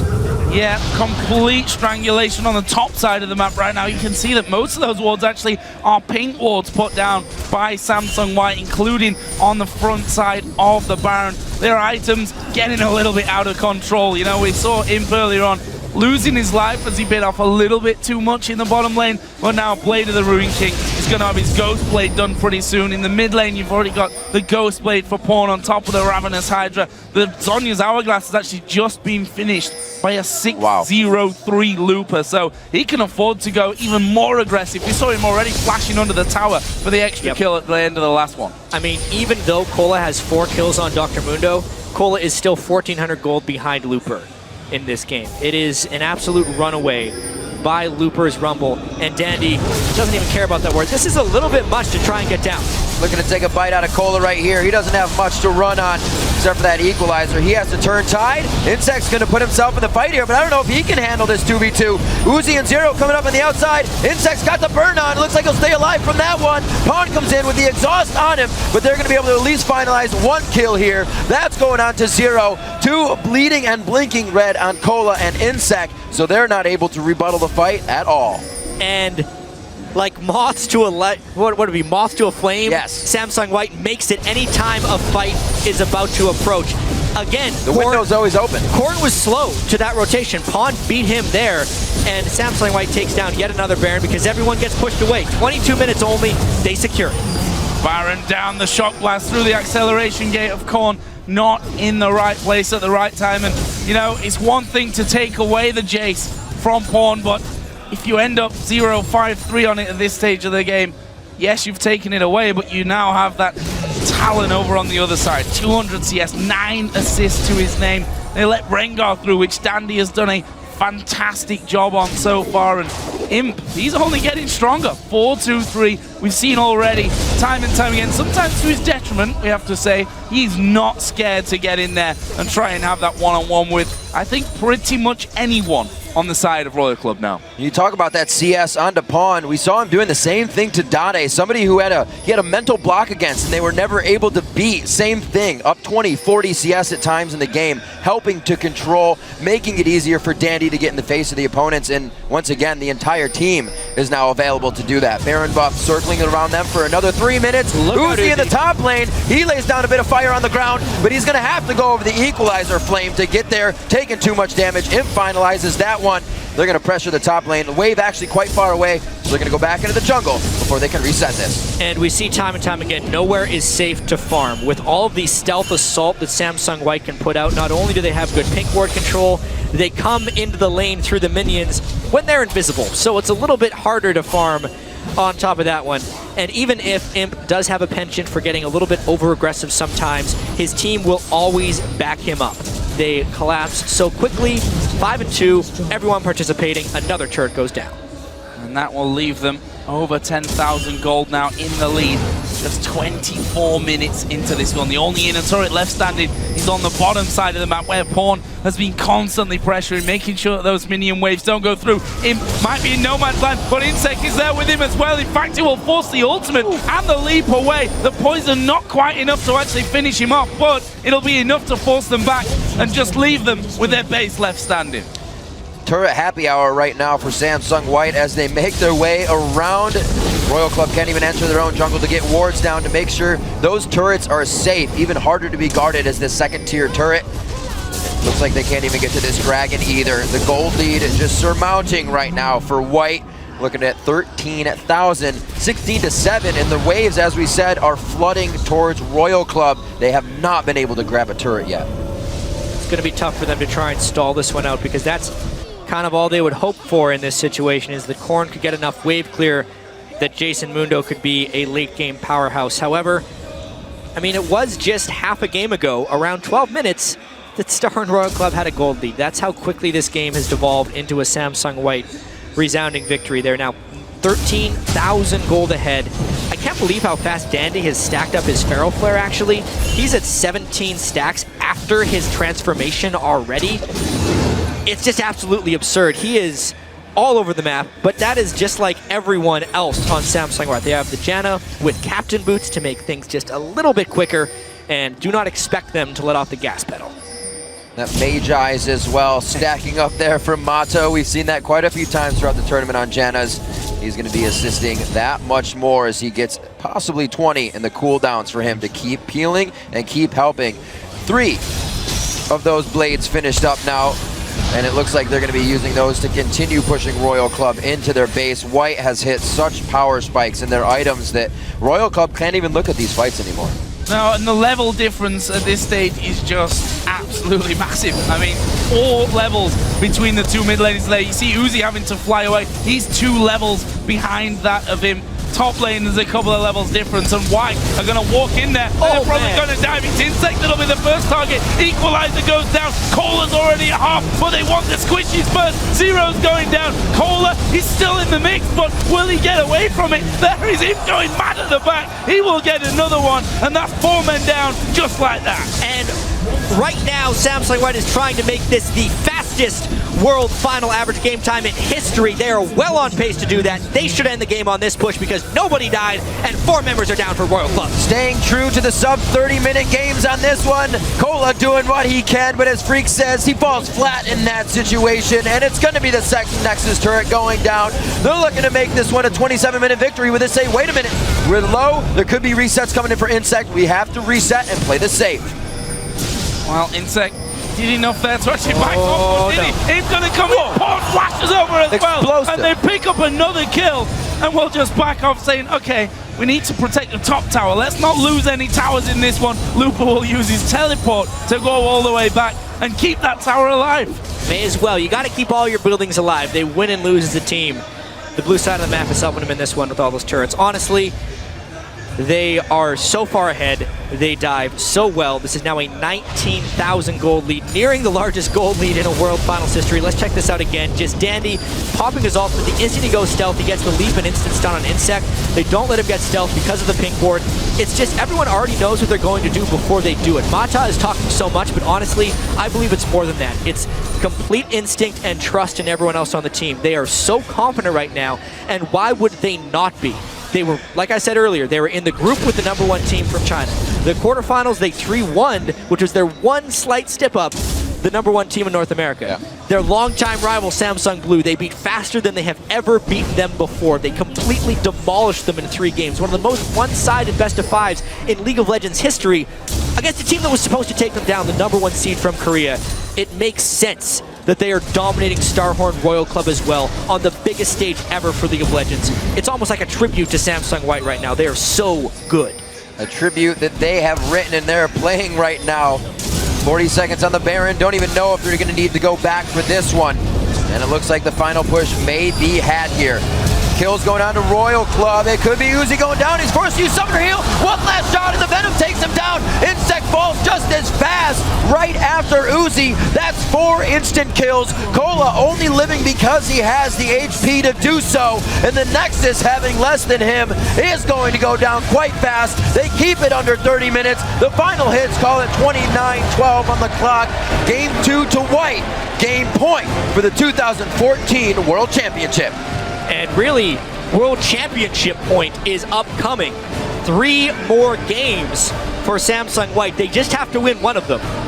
And it doesn't seem like they are too worried about that next one. However, we've seen so many best-of-5s in the past, you can never call it over after 2 matches. However, Both these matches are sub 30 minutes, and this time they actually looked a little bit challenged for the first 12 minutes by Starhorn Royal Club, but after that, it's like they flipped a switch and turned it on. Yeah, and if you look, I mean, the scoreboard at the end telling a big tail there. You can see the laugh on Uzi's face, and I think a lot of teams have maybe felt this one kind of helplessness maybe against Samsung White. You try two different strategies in there. Yes, this one has definitely started off better for them, but ended up going exactly the same way. Looper, I have to mention it, went massive again this game. 7-0-10 on Rumble. Just, you couldn't control him by then. I mean, when you fall 4 levels up as well by the end of it, you got your level 3 ultimate, you're kind of in a good place. And I really like the point you made against teams just not knowing what to do, a sense of helplessness. They're just constantly trying to dodge these fastballs that are going thrown again and again right at their faces, but it's not like after you dodge one, the next one comes any slower. It just gives them more information where you are and how you can't dodge it, and they'll hit you eventually. And it's never giving another team a chance to get aggressive. That's what's so impressive. Well, seemingly impossible to play against somebody who's in your head, knowing what you're going to do 4 steps before you do it. Those are the plays White is making, and it's been shown against every team. They can't possibly go ahead and look at every game and figure out this is what they're going to do every second of every game, but they adapt instantly throughout each one, and it's amazing to see because it is nearly flawless. And that's the thing, right? Coming into the third and possibly final game, if the first two are anything to go by, Royal Club, again, they have to have control early on. They can't obviously afford to let that one go, but they have to also, I think, hope that Samsung White get too confident here, that they go too showboaty and end up making mistakes. I know, and if there's ever a stage to show off on, right, it's the World Final stage. There's 40,000 fans here, millions watching online. They deserve it. They deserve this World Championship more than anyone, but it's one game away, and they have to keep focused on the game at hand. Well, we're going to keep focused as well, but for now, we're going to send it over to Quickshot and the guys for more insight into Samsung White's 2-0 start to the championship series. Thank you very much, guys. As you can hear in the venue, we're having a lot of fun, and wow, what a performance from Samsung White. Coming out the gates, really swinging once more. Again, destroying Royal Club. Let's get straight to the team comps. Rengar, Rumble, Talon. Let's pull the graphic up, and Crepa, maybe talk to me about some of the picks and bans and a slightly different approach by Royal Club, but it wasn't enough. I actually like what Royal Club did here. They had a good late game component in Mundo, Kha'Zix. They didn't fall too far behind early. Their picks scale well into all phases of the game. I like Corki into Twitch. I like Thresh. He offers engage. Actually, coming into this, if I had to choose a comp that I would like to see win, it is Royals, but then you have White just playing so damn brilliant. Yeah, and the thing we have to remember here, too, is that really, if you're going to be Royal Club, what you're looking for is to hit the power spike about probably 18 minutes when you start getting that Trinity Force. If you get a core item or two onto Jace as well. So your sweet spot's going to be probably like 18 to 23 minutes. That's when you have to start grouping and then sieging very aggressively against the low wave clear. But what White did is they stalled out and skirmished with their composition and made it never possible for them to actually group on a tower. The problem with this, though, is that Corrin on Jace made no sense to me because it's a champion he hasn't played at Worlds. To my knowledge, hadn't played it all split in summer either. I was questioning his champion pool, but his Jace was honestly pretty abysmal. Late to fights, you saw him misplay fights on the bottom lane, get dived on repeatedly, and not know how to play around it. And if he had been an uncomfortable champion, like they banned his own Rise, and then he first picked the champion he doesn't play instead of getting that Rise something himself. Like, that was very odd to me, and it showed that he was uncomfortable. Yeah, it really showed that Royal was unprepared for Rengar and Rumble, which is really strange because you should know that Looper and Dandy will play Rengar and Rumble. Those are hard initiates into a poke comp. So picking a full poke comp with that Jace, Kha'Zix, Mundo, Corki doesn't make too much sense. Rumble and Rengar will just jump your face and kill you because you have low base stats. I want to bounce off that point, though.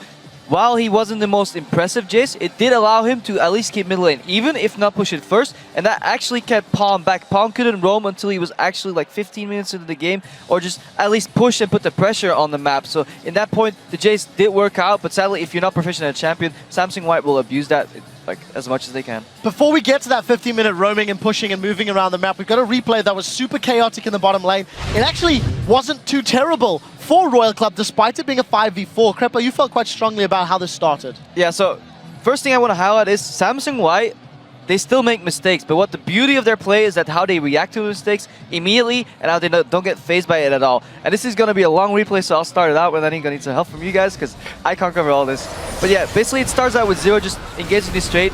reaction from him coming in as well. And then, yeah, the TPs come in. The thing is, Dandy could have actually went a lot earlier, but he respected Insect. Mata's trying to survive, but this hook from Zero, that misses, and that bodes really badly for Royal Club. Well, his setup on the equalizer there was nearly perfect as well, because you see it splits Insect and Cola off from Zero and Uzi, so it makes it a lot easier to focus just one of them down. And here we have Pawn getting in with his ultimate, dealing a bunch of damage right there, gets the exhaust off onto Uzi as well. And then as this fight ends up, Looper... It's a bad flash. That's what I mean. Yeah, the bad flash, but he reacts so well. Actually, if Looper didn't flash in right there to greedily try to go for the kills, he could have slowed down Korn's entry into the fight. And now at this point, Sohan Royal Club just has to pick a target. They get so greedy here. Korn goes for Looper, but Cola's off getting zoned or trying to finish off Dandy, and then Looper just turns around and smacks Korn in the face. Yeah, and that's what I meant about Korn. Like, he's staying there, like, not playing the range deal, not waiting for another QE to come out and anything like this, and honestly just absolutely misplays that fight against Rumble that would have won them a 5-for-3 instead of a 4-for-5. Yeah, and I got a bit thrown off guard at the start there, because the start of this fight highlights the decision-making we could have had. Rengar was camping in that bush and dry. He used his ulti, he saw Kazak's approach, and then he hesitated for a second. And it's rare that we see Danny hesitate because he kind of want to bait Kazak's in, but it allowed the Royal Club members to group up and form like an alliance together instead of just immediately Rengar ulting on the Thresh and just burning him down. I think that would have been a slightly better play, but who am I to disagree with? Freak, I've got a question for you for our next replay as well. Regardless of the strategic decision-making that Royal Club is doing mechanically, individually, we're seeing misplays. Let's pull a second replay up onto your screens. Talk me through some of the decision-making of the dive and then the eventual mistakes from Insect. Right, so the initial dive, this is beautiful. This is Samsung the whole time, and again, it's their instincts of playing together for years now. Well, actually, in Pawn's case, only a few months, but Pawn and Dandy set up the gang. It's beautiful. Roll the clip out, right? They both start from out of sight. If we play it forward, we're going to see they choose to go in together. Right? They're waiting. Okay, Danny's going to stealth. You see Pawn slowly inching forward. He's waiting. He's like, okay, now you're stealth. Okay, now it's time. There he is. I mean, it's beautiful. The flash engage. Everyone else is ready to go right on top of that beautiful stuff. Honestly, there's very little Korn can do, but he shouldn't have flashed. This is just silly by Insect. He thinks he has the kill. Pawn actually turns back to cue him to lifesteal. Thanks for having his Hydra, and then Mod is beautiful, knows he can exhaust, knows he, or just assumes he has the healing to keep him alive. Yeah, just can't assume the burn was going to finish it off. They double lift. You were it trying burned to him in the end. About some of the decision-making or misplays, plays from either squad? Yeah, I was going to say, after that first replay, it just goes to show Samsung White is just so ahead of the game. Yeah, they misplayed that first fight, and they ended up trading kills when it could have been more clean, or potentially actually a loss for them. But Samsung White, it looks like they're the Power Rangers, and like Royal's just like a hot dog or something. Like they can't do anything. They're sitting in lane. They're just doing really, they're just doing normal things that actually would get them ahead if they're against anyone except for Samsung White. They're playing aggressively. They're pushing their lanes. They're looking to group and fight. But Samsung White is just like 2-3 steps ahead every single time. See, at the start of this game, I was like, oh, it's finally getting close. Maybe we'll see a good match. And then White finds a way somehow every game to flip that switch, and suddenly your 5k go down, your towers dropping one by one, and you become a hot dog against the Power Rangers. Exactly. One game away before we find out if the Power Rangers or the hot dogs are going to push on to the finals, guys. We are going to head over to Twitter and ask you guys once more to share your favorite moments from Worlds with us. Send your responses to us at LOL Esports. Use the hashtag Worlds. We will be talking about them at the end of the day in the post-game wrap-up. We are going to drop in on another one of those viewing parties that is being hosted by Coke Zero. And here are the fans in a packed house at the Cinemark Legacy Theater in Dallas, Texas, where Team Dignitas' Kiwi Kid showed up to join in. Even got a little love there from TSM in a moment or two. As you hear all over the world, even cosplayers in the house. Thank you for that, guys. Samsung White are one victory screen away from clinching the Summoners Cup for 2014. We'll see if they can get it done when they face off against Starhorn Royal Club in Game 3 of our championship finals.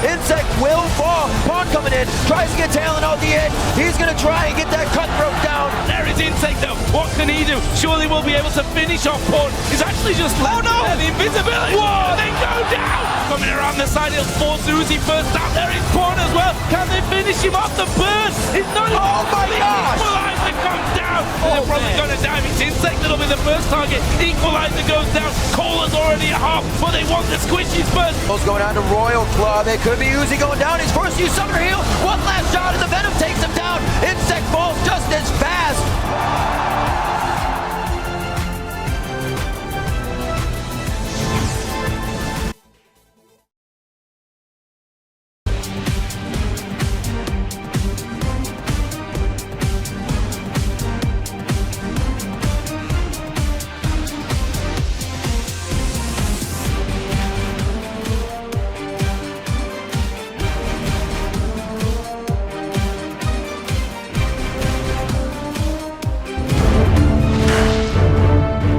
보통은 먼저 거의 좀 할 챔프에 대해서 한 두세 개 정도는 미리 올라가기 전에 약간 예측을 서로 그냥 하는 편이고, 그래서 올라가서는 이제 최종적으로 이게 괜찮냐고 팀원들한테 오케이 하면 팀원들이 생각을 하다가 괜찮다고 생각하면 픽하는 거고, 네, 그렇게 돼요. Oh, the Insect Fiddlesticks. Hello. 일단 삐들을 픽했을 때 관중의 이제 함성 소리가 크더라고요. 그렇게 크다고 생각 못했는데, 그냥 새로운 픽에 대해서 관심이 많으시고. Here comes a surprise! Surprise! We're going to take some. Can they get caught? Insect tanking up the turret, gets himself the double. 그거에 대해서 그냥 괜히 기분이 좋았어요.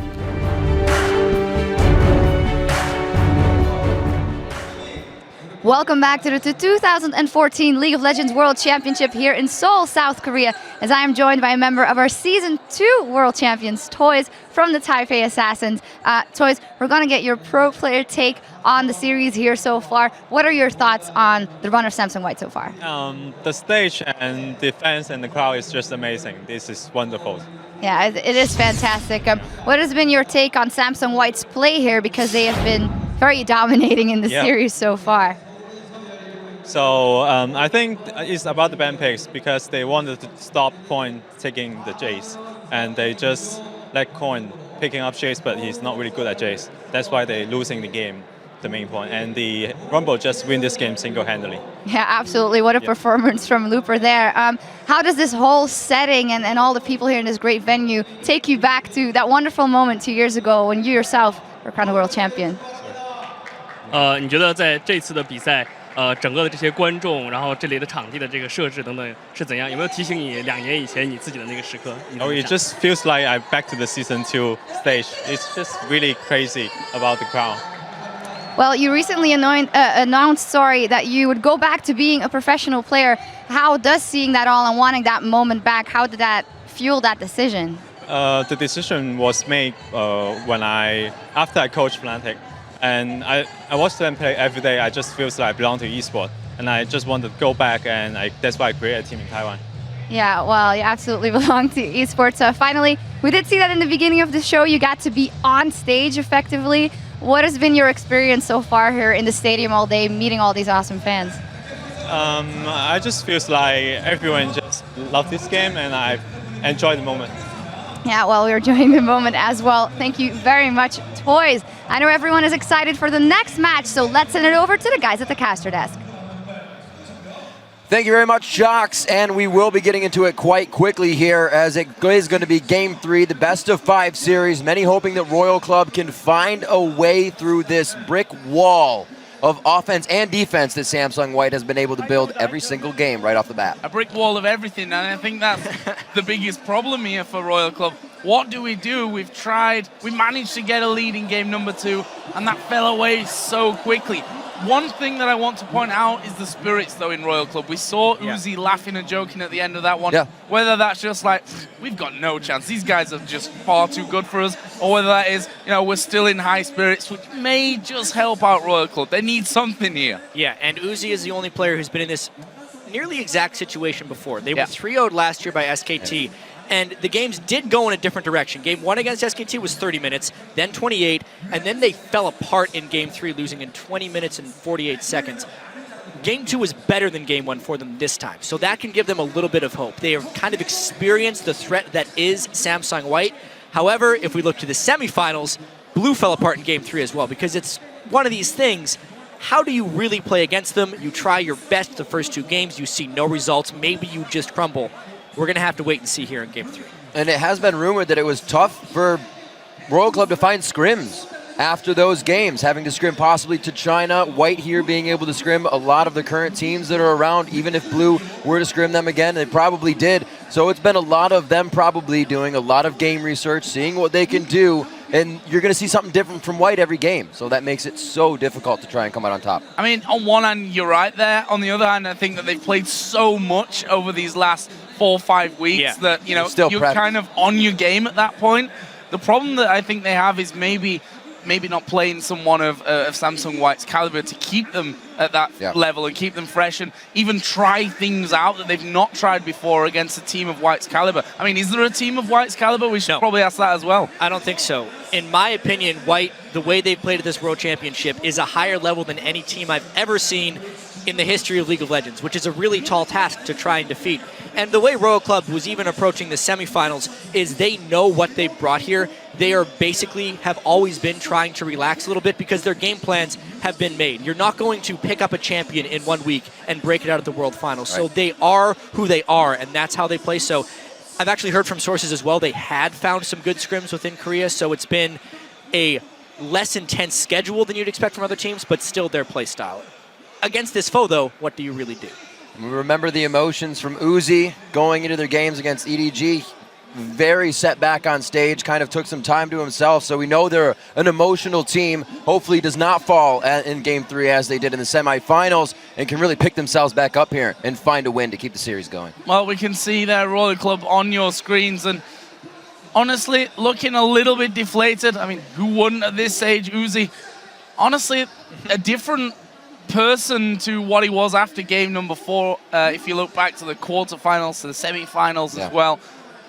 You know, it's hard to say what other people are thinking without talking to them directly, obviously. But the fact is that they looked in higher spirits than we've seen them before after defeats where it really was down to the wire. And you've got to stay in a positive mindset. You've got to stay positive, especially in a best-of-5 scenario where they now have to win not just 1, not just 2, but 3 whole games after being, let's be honest, crushed in 2. Yeah, and I think a lot of it just has to go with expectation management and the ability to play unhindered, because they were defeated very easily in the first 2 games, so it seemed. However, now coming into this 3rd game, no one expects them to win, so they should be able to play with much freedom, maybe switch up the bans a substantial amount. Here we already see a Jace ban, and try something a little bit crazy. Man, the jungle's getting hit quite a bit in these matchups. And Dandy and Insec have faced each other on the big stage numerous times, so they know exactly what they need to do to each other. More so Dandy here, and it becomes easy with all those jungle bans towards Insec. On one hand, you'd say, do they go for a wombo combo type style? Do they bring the Fiddlesticks, the Pantheon for his drops in there? But I think if one team can play around those kind of things, it would be Samsung White. So that's also a difficult direction to go. We see the Lucian banned out 3 games in a row now by Samsung White. Obviously don't want Uzi on that. Left Maokai up though for Cola. It's gonna, on the other hand though, give Mata Thresh, who he was, I mean, he's a god on that champion. And speaking of gods, Imp's not bad on Twitch either. Exactly it. Samsung White had no reason to switch up their bans after having so much success in the first game from the red side. They knew that they could win the Maokai Rise matchup. If anything, Royal Club should take both of them here, Rise in the mid lane, and hope to brute force overpower Samsung White. I really like those 2 picks there, Rise in the mid lane. Braum coming out here for 0, looking to really be able to give a lot of initiation and possible peel for the team. The Rise is in there for Cola as well, so they're picking that up once again. He has been able to show strong, so a bit of comfort goes to the top lane, where we need to see a lot of the power coming from these guys if it's not coming from Uzi. Jarvan and the Fizz picked up. We've seen it before. Vaughn's going to be really putting out a lot of the assassination damage from there. I mean, we've seen his Fizz. It's pretty lethal. And it should be able to dip, dive, and dodge around this really strong front line that, whoa, Royal Club has put together. That is ridiculous. What just happened? Well, they locked in Rammus, Jack, is what happened. Funnily enough, not the first time that we've seen Rammus. It's true. 2nd time at Worlds. I thought it was going to be Kha'Zix. Kha'Zix is the pick you always see in these Maokai Braum compositions because it helps control the front line so well. With Ramus already against a Fizz, it's an incredibly low amount of lockdown. Maybe it can keep up with the speed that Samsung White is playing. Ramus is a pretty fast champion.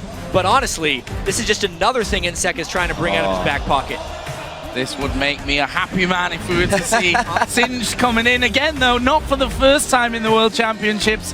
And funnily enough, a champion that's featured in all 4 of them, mainly in thanks to Looper, playing it in the last 2 World Championships here. Will he bust it out in the final? He will do. Singed locked in. We do know he made a name for himself on Teleport. That was on Singed, and we're going to see some good play coming in. And it is Looper's specific counterpick to Maokai. Yes, it is one of his favorite champions, but if we just think about the way the champions match up, Maokai actually needs his opponents to cast spells so he can charge his passive heal in lane. Singed just runs around at the poison trail. He's not casting anything there. Maybe if he flips you, you get some stacks on your passive. It is a really, really good matchup for Looper if he's against Maokai. However, it's a little strange because they do have a Twitch. They may not necessarily want to match that up in a laning phase. I still love that pick, though. A lot of damage coming in from Samsung White here. Maybe a bit of lackluster damage with just Tristana and Rise to be providing that. They're going to have to get very big in the mid and AD carry bottom lane. We're going to see these teams match up here coming into Game 3 for the 2014 World Championship. And Samsung White, as you said, Joe, has been crushing these games. There's really no other word for it. It's relentless aggression, it's unhindered aggression, and we're going to see it in Game 3 again. There's no doubt about it. Yeah, and even if Game 3 still goes to Samsung White, I have to applaud heavily this pick ban phase from Royal Club. They picked a much more straightforward composition that will hope to overpower Samsung White, and Ramus is that wild card that we've been wanting them to throw in. That's right. As the teams prepare to storm the Rift, let us know who you will be thinking is victorious. Tweet hashtag SHRWin or SSWWin to @LOLesports. And again, we'll tally up your votes in the game. You can see them along the way. We'll do it more than once, so keep voting on Twitter, and we'll see what you guys think. The crowd has been cheering back and forth here. Good play from Royal Club is also being commended by the crowd. They just love a good game. Right now, that's been going to White. We are into Game 3. As we started off, we've seen some tricky things every single time. Very early first blood. Last game was a bit slower, but still, Samsung White got what they wanted and didn't really let a turret go down practically the whole time. And you've got to feel that something similar is always a possibility the way this has gone. But Royal Club, we wanted something a little bit different. Ramus is certainly that bit different in the jungle. Insec really varying his picks so far in the World Championships. But is that alone enough here against Samsung White? They've got some pretty interesting choices of their own. Singed in the top lane there for Looper. Of course, Pawn going to be playing a very scary assassin if he gets going, which, I don't know, I guess form tells us probably is going to get going at some point. Based on everything we've seen, yes. However, the one game that Samsung White lost in the World Championship, they got ran over a little bit early game and then had no wave clear. They actually kind of did that this game too. So Looper, if they fall behind, will not be able to clear on Singed. Pawn offers nothing. Imp has to endanger himself just to open up to clear waves. So if Starhorn Royal Club could get an edge early, it would be one potential path to victory and a longer series. So safe early elixir lanes coming in from Looper and Pawn. He'll probably go aggressive anyways within his play style. He loves to do so. Korn looking to get that tier out as fast as possible in the mid lane and lock it down with Rise. Still a lot of late game being seen from Starhorn. Can they get to it this time? That is the big question. 2 out of 2 times they've not gone there. Game 2 a little closer in the earlier stages, but White just showing that they can come back from really any scenario that you put them in. We are going to be seeing 2 versus 2 lanes here with Braun Tristana versus the Thresh Twitch out of Samsung White. Yeah, the fact that White is doing standard lanes down here with the Twitch Thresh is actually pretty dangerous, but it's because they favor this Looper-Cola matchup so heavily. We'll see how quickly Singed starts running between turrets to pick up farm with no opposition. It's a bit of a gamble there because, again, they're allowing Uzi his own freedom, which is something we expected Samsung White to try and shut down. Obviously, they haven't needed to. Oh, we saw Looper on Singed against Dyrus, and he got behind him right away when he was playing Maokai. Level 2 is hitting the mid lane, and Pawn tries to take aggression there. Good hits from Korn, trades back aggressively, and that's exactly what they need to do. The match of aggression here versus White. Not a real gold lead to be had by anybody very early in the game because we didn't get any jungle invades, so it's all up to the lanes to start things off, and Uzi and Zero, as usual, pushing that lane to the turret as fast as possible. We see on the top side as well that Loop has been stopped going between turrets and doing that proxy farming, which we saw from him the last time he brought out that Singe, and obviously was for quite a while a big thing as Insect here. It's going to come rolling towards mid. There is the dodge. Here's the counter gang. The TP coming down as well. Cancelled. They were already out of range though. Hey, great TP cancel there by Looper because they had already retreated. An even better playful trickster by Pawn right there, timing out Insect's Powerball so that he had no choice but to retreat. One thing you have to do against Rammus is basically just lay and wait for the counter gank because he can come straight through the lane if he wants to. So he's really, really hard to ward out. The biggest thing that Samsung White and Dandy have to do in the early game against Insect is just prevent him from getting those kills. Because if he can ever get to his boots mobility and his home guard boots right away, the ganks just never stop in the lanes. Exactly what we want to see. Consistent ganks, consistent aggression. Dandy and Insect try to bring that all the time. We'll see how Insect plays this Rammus. Fast back, maybe mobility boots to continuously get out of base and just be a presence in the lanes. Low mana here for Korn as he's trying to keep up with Pawn on that Elixir. It's not going to be easy right now, but he's just trying to charge up that tier and get himself going for that late game. Lane's pushed up so far for the bottom, trying to get aggressive under the turret. A little bit of a concussive blow there from Zero, but it's not going to be any extra aggression from Uzi. They're keeping the farm up, 28-16 here as they're keeping the harass on with that farm. Yeah, not really much of an opening for either side on that bottom lane at this point, which, to be honest, you'd probably be expecting in this 2v2 matchup. However, we do see Dandy already starting to move a little bit deeper into the Star Royal Club jungle to just getting ward down by the Wraith camp. We'll see if that opens things up. It's what opened things up in game number 1 especially.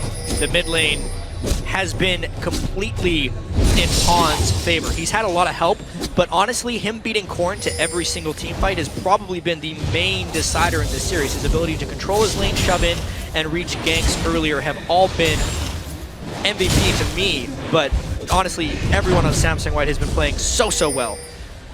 This bottom lane, though, is getting shoved in pretty heavily by Uzi and Zero. I talk a lot with Crepo about bottom lane matchups, and he will always default back to talking about Tristan Braum and how well they can play in that duo lane. So it does surprise me that Samsung White is so readily willing to lane against them, and we can see how well they are defeating him early on. Well, you said hopefully the strength can come from Looper in the top lane. His Ghost and his Teleport is now down. Possibly activating those both at the same time to make a play under the turret for that mid lane, but it was not used. Seeing the stone already finished up for Dandy. Insect going for the Razor on his. It's grabbed out of the rocket jump. Unbreakable goes down, but Imp is still in range, forcing the flash onto Uzi. Now they can get a few pop shots onto Zero in a lane that was getting pushed in. Just gained a bit of an advantage. Perfect timing on that hook. If you don't, if you catch Triss after she has left the ground, you stop her like that. Actually, if the hook landed before he took off, he still would have jumped away. So the timing there by Uzi was actually really suboptimal from jumping away from that hook. And it meant he had to burn his flash straight away. Mata not going to slow down this aggression. He doesn't want Uzi to back. Hero dodge there by Zero, but it might cost him his life. Nope, that was No good. follow through. That was really good. Yeah, no follow through there. Just making sure that his AD carry could get away. Let's focus a little bit on this top lane. It's going to be Kohler that has a slight advantage in CS after he's finished clearing out this wave. Obviously, both of them most likely going to head up towards that Rod of Ages start. Zero even sticking around a little bit longer just to annoy Imp as he tries to go back home. We will be seeing Pickaxe first in lane here for Uzi, so it's going to give him a lot of power coming in. Imp, I'm guessing, is going to go Vamp Scepter like we've seen in every game so far with that Twitch. Keeping himself very safe in lane. A nice little moves by Zero there to keep the minion wave from getting himself to the turret. Actually has enough to get himself towards the Cutlass already. So he's going to be getting what he wants out of that. Insect over to give the first blue here to Korn. This will help him charge up the tier. Doing quite well in the lanes. Hopefully it extends out to the mid game. I'm not liking Insect's Rammus thus far. One thing about jungle Rammus is I feel like he takes a huge amount of damage in the jungle when he's clearing. So if he doesn't go mobility boots early, he has to back. Never mind, gank mid. Gonna go towards Korn, the fish will land. Have they got the damage to finish up? Half HP, there's the burst. They will get him. It's him that gets the first blood. And it's that Twitch roam based on the back timings of Royal Club. Korn burned everything, but because the fish landed just right, they gain control of that mid lane yet again. And great mind play there from Mata, throwing the shield out to get himself an assist. He wasn't in range for anything else, but he still gets a little bit of it as well. This means Dandy can start getting aggressive in the jungle. Mata gives him the easy out. Hopefully he gets it first. Doesn't forget to grab the rest of the damage on that one. So begin the steals of Insect's jungle. It's going to be much harder for him. He does have the Moby boots. He can get back and be a menace in lane, but falling behind already is going to make that a troublesome thing if him and his ganker are killed, or rather the one he's ganking for. 8.5 on the clock. Not much of a gold lead to be had right now, but White is making the moves to put the bigger gold lead in their favor, and already ready to do so. And there is that top lane that's been a little bit quiet. Insect, though, let's focus here because he's pushed down towards the bottom lane looking for a lane gang, but if your AD carry is shoving those waves time and time again onto the turret, you're either diving or you're not getting involved in that lane whatsoever. Another big thing, of course, was that Korn just got that blue buff and was taken down underneath his turret, giving the blue over to Imp. That was not good. It'll also help Imp in that bottom lane. And I completely agree with you, Joe. Insect's Rammus play doesn't have many places to go. Ganking Fizz, as we saw, was nearly impossible because of Playful Trickster. Maybe he can counter gank here if he catches someone in turret aggro. Well, Chum the Waters is going to miss, but Dandy's already there. The teleport comes in. Oh. Insect gets himself into this one, flashing over the Wraith wall. Pong's going to go down. Dandy's going to go down. Looper's just running around for chaos, but he might go down as well. Trying to get the kill onto Korn before he gets out of this one, but he's holding his breath. Doesn't have enough. The Lantern gets Looper out. Here comes the Blaze Fisher. Mata puts himself in front of the bullet and takes one for Looper. They're going to continue this fight a little bit as Imp comes in on this one. They're going to chase out Royal Club, but they don't have enough to continue the fight. Still a tremendous turn there by Royal Club. Rammus this time with the counter gank, but do they bite off more than they can do? They're going for Dragon. They have the teleport back up. I think they have this. TP came in there and we saw Imp looping around towards that Dragon on the bottom side. Maybe was going to try for the steal, but with the TP coming down, nothing to go for, and that will be Royal Club up ahead in kills, taking the Dragon. They're now 2,000 gold in the lead in this one. This is the start they're looking for. And we said the one risk that Samsung White would have with this low wave clear composition is if they fall behind early, they have no way of stalling and preserving this game. That's a lot to say after just 2 kills to a team that has been ever so dominant. But 2 kills on Nicola is absolutely huge. The double teleport, which did not work out whatsoever in game 1 because they just dove Korn again and again. This time, Insect was there at the right moment. Cola teleported in to help. They used their teleports at exactly the right times, and they get the rewards. 2,000 gold in on Samsung White is really hard to get. Possible invade coming in, but they just go for the ward sweep. Trying to protect the pink as well if they can draw some pressure to that. For the first time, we see Korn with the CS lead at 10. Now onto the bottom lane. A level 6 Mata with a beautiful flay on Uzi as he gets him out of his jump. The heal was actually used to continue the speed there, so Uzi dropping a summoner spell to try and get back into range, not helping out. Not quite an opening available. That's actually left Korn with the recall of Korn in that mid lane to get a bit of extra farming, obviously falling a little bit behind on this rise. Meanwhile, top lane, double buffs for Cola, and he's been able to cope with this lane now a lot better. Still behind in CS, but Rod of Ages is done for him thanks to what he got earlier on. Meanwhile, Zero still trying to catch out Imp. Such a crucial stage of the game, and Mata have to commend him again on an amazing play in that try push. Absolutely, but you can see that bottom lane is a little bit dangerous still. Uzi and Zero farming up quite well. If Pawn doesn't get going, there won't be very many threats for Samsung White in the upcoming team fights, and a very, very potent front line for Starhorn Royal Club. So even though Samsung White is always looking to make plays, they actually do need to make some plays now if they don't want to lose this one. Well, Cola could easily be on the backside of those plays for Royal Club, now 2-0 with that Rod of Ages already charging over Looper, who's still trying to farm up his second time for this pink ward here. He doesn't know what's around him. There's not enough early wards for White as usual, and this could be Looper going down. Now it's Korn getting the rotation first. Now it's Royal Club doing what they need to do. 13 minutes in, they're 3-1 with a 2.4 thousand gold lead. Yeah, that was another good gank there, but mainly for the first time all series, Korn beats Pawn to a spot. He was able to push up the mid lane, move away from it, and 3v1 Looper, which is what they needed to take down a Singe, but they do that all without losing turret damage, without losing an objective, and without really losing CS in the lane. A play that Samsung White did not counter is tremendous.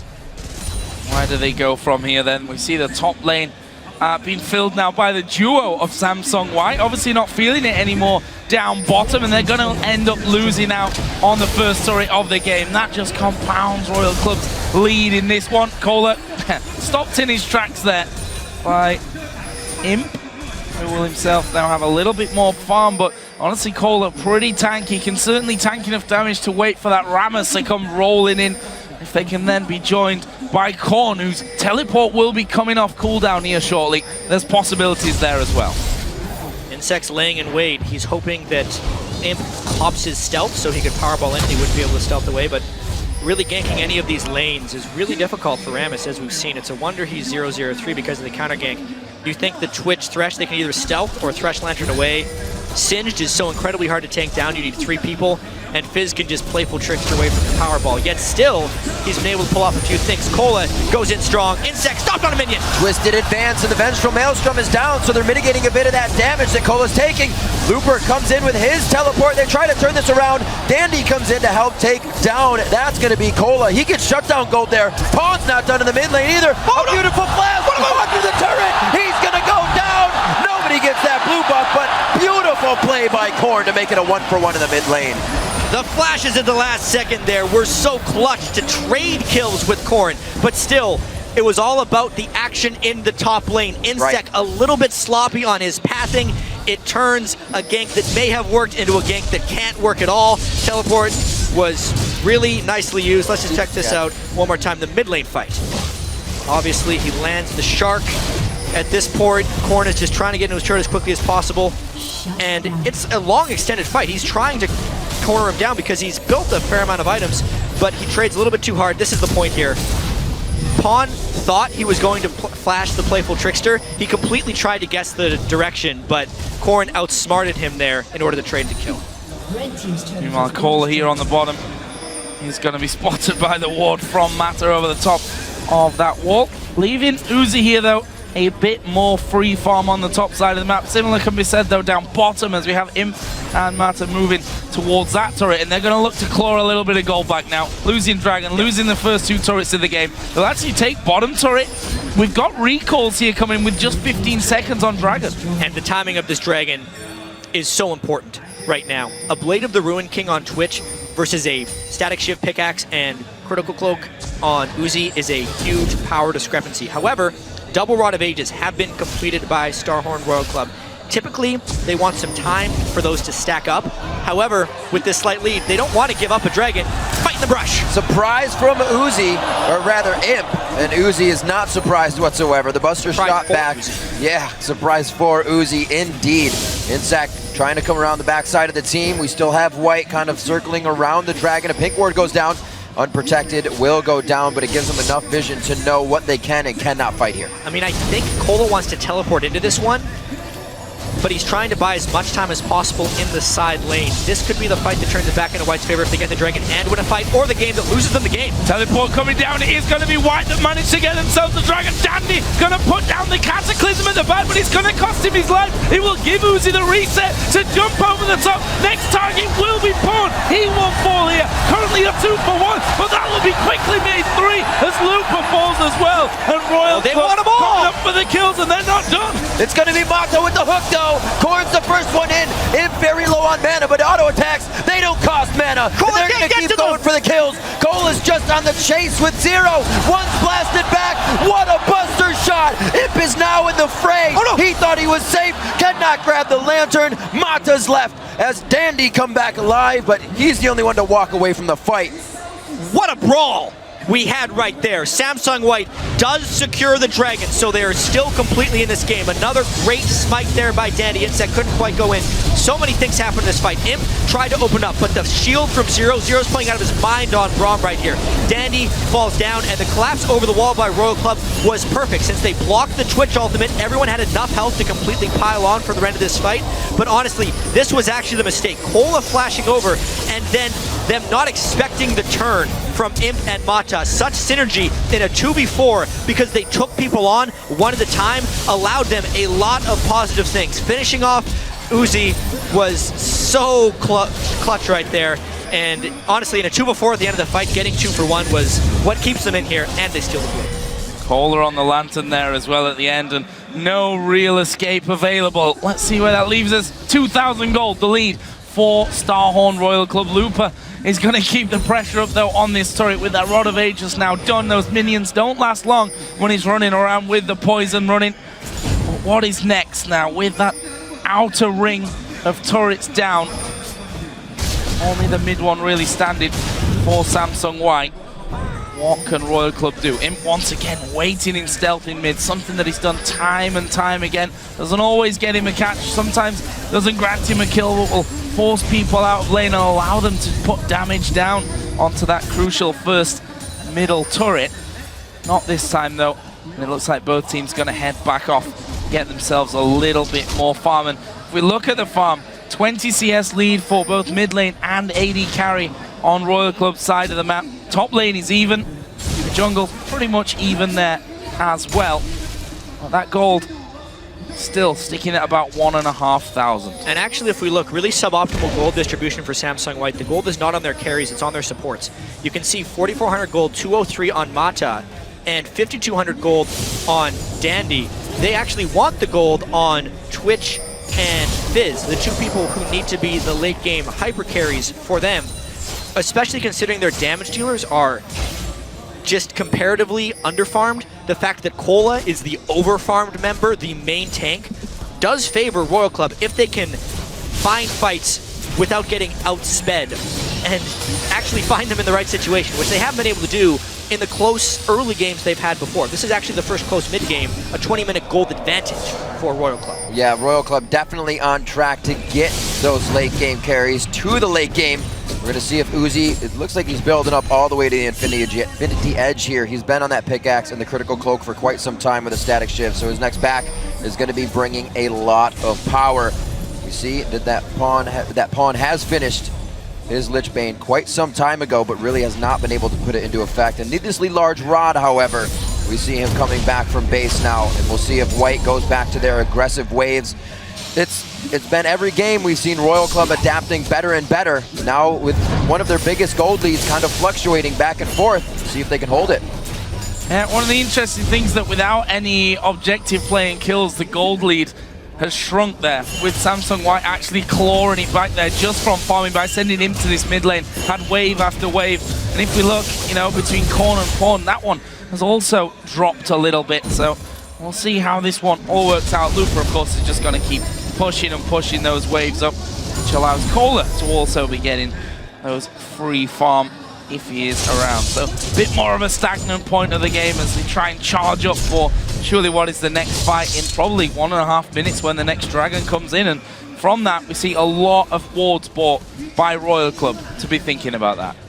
A lot more wards than usual. Usually we'd see another scrying orb come in here because they were so far behind by this point, but now they're playing a little bit more of their own game and they're able to get down what they want. A big buy on that Frozen Heart coming in from Cola, shutting down the damage of Imp if he can get himself into some sticky situations. Yeah, and most players on Royal Club are also building more defensively than we normally see, because I think one of their main strategies is to make themselves not vulnerable to either a Twitch jump or a pawn assassination. I mean, a Spectre's Cal by Rise before he's even finished his Tear of the Goddess item diminishes his damage somewhat, but makes him much more survivable in the long extended team fights they hope to have.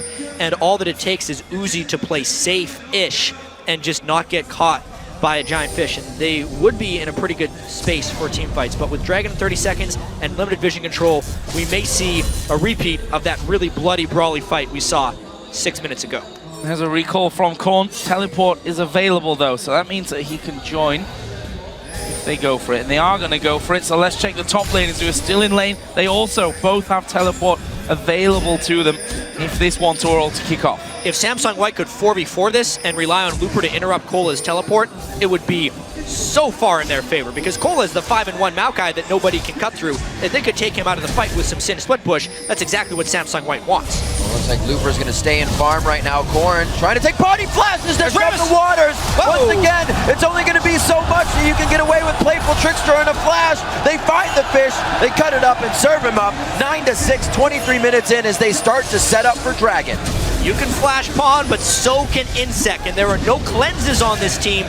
Couple pairs of Mercury Treads, but if Rammus gets his mitts on you, you're not getting away. Insect finds a catch, and they get the Dragon. Dragon going over. It will be somewhat balanced out here though by Looper, who stayed in the top lane after that catch down bottom.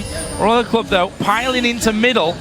There's currently no one that can stop them directly off. Yeah, it looks like they may be pushing here for their third tower. They have to push fast though. Looper is a split push threat. They're just trying to shut down Looper. They're okay keeping control of Samsung White and continuing to farm. You see the wards that White is putting down, not in the normal spots. They're making sure the sweepers go to waste here for Royal Club, working out a little bit, but Royal Club's focus, they're not worried about their own wards right now. They are worried about taking down these turrets. As we said, they dropped the outer ring of 3 the first time they've done that against White as well within this series. They have a bit of the map advantage. It's how will they pressure it next? Have they adapted enough to now play as White does and play in the minds of their opponent to know what they're going to do next? And here's 3,000 gold, which it's not quite at this point. 2,500. Either way, yeah. Is 2, is 3, is 5 going to be enough for Royal Club right in this matchup? See Frozen Heart for Maokai. That will be helping things out. And they've managed to hold on to this middle turret for a long time now as well. Well, obviously, if White can get in there, level this out somewhat. But it's all, I think, about Cola here. I mean, we talked about it numerous times, I think, throughout the World Championship. Said that he's a man that really has to step up to almost get onto Looper's level, who seems a little bit chilly just putting his jacket on there in the bottom right-hand corner. Well, and he's got to come up big. So far, Cola is delivering. Yeah, and night has fallen, so the temperature will be dipping in this open arena here. Players, the jacket that Pawn received from Dade will be pretty beneficial for him in this game, but honestly, it's about Korn staying safe. Imp, it's a little dangerous for him to open up. He actually opened up as if he had backup. Korn decided not to turn. He realizes the magic resistance has been built, not the armor so far here for Korn, and takes him down. That was a confidence play through and through by Imp. If Korn turned on him, Rise can blow people up, but instead he thought he had backup, as you pretty much always do, and yeah, he probably would have lost the 1v1 because he had no armor, but that was just him burning everything and still dying.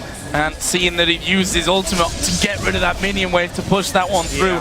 Easy pick up there for Imp, but very confident, like you said, and he's pushing towards the inner turret in that bottom lane, realizing though that his minion's a little far away, and that'll probably be balanced out once Korn actually respawns in and decides to recall, spend a little bit of gold, get himself another pickaxe, and we'll have a last whisper coming through shortly.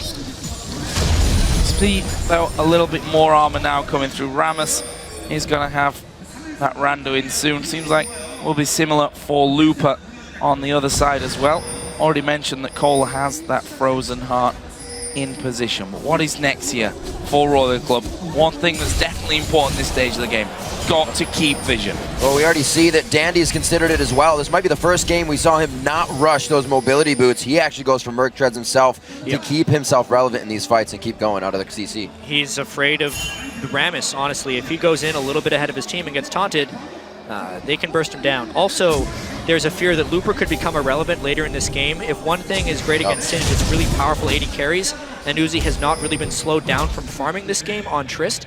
So Royal Club, one thing they can walk away from is a stronger performance in every successive game that they play Samsung White. Game 1 was a steamroll. Game 2, they were close for 12 minutes. Game 3, they are winning at 27 minutes.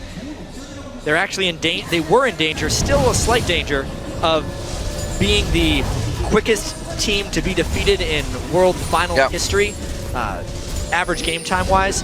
As long as they make it past the 35.5-minute mark, that will not happen for them right here. That's obviously not on their minds. They want to win this game and the entire series, but the fact remains they have gotten stronger in every single game here against Samsung White. Right, and we see that White is hitting some damage spikes, but we saw earlier Royal Club's building all that defense, so they're able to put up with those spikes and stay in these long engagements that we've seen so far. We did see Imp recently taking down Korn 1v1. We don't think that'll happen again, and the wards are kind of dying out. Where we would see multiple wards in the jungle of Royal Club, it's dark for White, so they can't do any of the plays that we've been seeing every game, and this is a much more, I'd say, passive White as a team. Yeah, it's because Samsung White is somewhat controlled right now with their actual freedoms. Since Pawn has had a bad game, he is not able to lay in wait for people because he loses duels to most players on Royal Club right now. So what they're trying to do is split push and stall with Looper, try and catch people in rotations with Twitch, and it's really difficult for them because they don't have very good wave clear with their non-split push unit. They actually have very limited options. Pulling out a win would be very impressive here for Samsung White. Well, if one team's been impressive, it's certainly be them, as Imp will catch out Kohler there. Bit of damage, already got himself some decent defensive stats though, but White starting to look for control around the Baron. Going to clear out a couple of those wards, and one thing I said just moments ago, that vision important, and saw Royal Club just moments ago pinging inside their own jungle, back pings as well, saying don't go in there, we've got no vision, don't get caught out at this stage. Pornia actually going to dive towards Zero. Have they got the damage to kill him off? The fish is already in. There's the ultimate of Pawn, going to go low. Last second, Sonya's. Oh, here comes the clean-up team. He's going to let it go. The flash over. Uzi will get it. He's going to go towards him. Double kill down for Uzi. Can he get any more? It's Looper. That's the next focus, and that one will fall over to Kohler. 4 men down. They're going Baron. The only person who can stop them from this Baron is the Prince of Thieves, Dandy, the one person not to fall in this fight. Uzi wants to shut him down, though. He's searching for him. Uzi's on the other side now. He knows he has the range to get over the Baron wall with his shots. They find the concussive blow. Dandy's going to be out. They need the damage on the Baron. It's half health, and everybody's looking pretty hurt here. Cole is huge. He's going to want to stay in the front. He's going to stay in the front. Actually, he's going back and forth. Zero getting very low. Uzi almost finding Dandy just over the wall. Baron to Royal Club at 30 minutes on the dot. Royal Club was so scared about that steal, they nearly sacrificed the Baron, but this was the fight. It looked like Zero had been caught out, but getting that one stack on a Pawn allowed the stun, which delayed his response here. And then Samsung White, with the inferior team fight team, was hoping to get a great open from Imp, but Uzi, because he jumped for the kill and got the reset, could explode Imp, and then Samsung White is just screwed. There's nothing they can do right there. Looper was in the middle of a fight where a team could completely tank them. They take the Baron, they do lose the Dragon, but they did gain control of that game.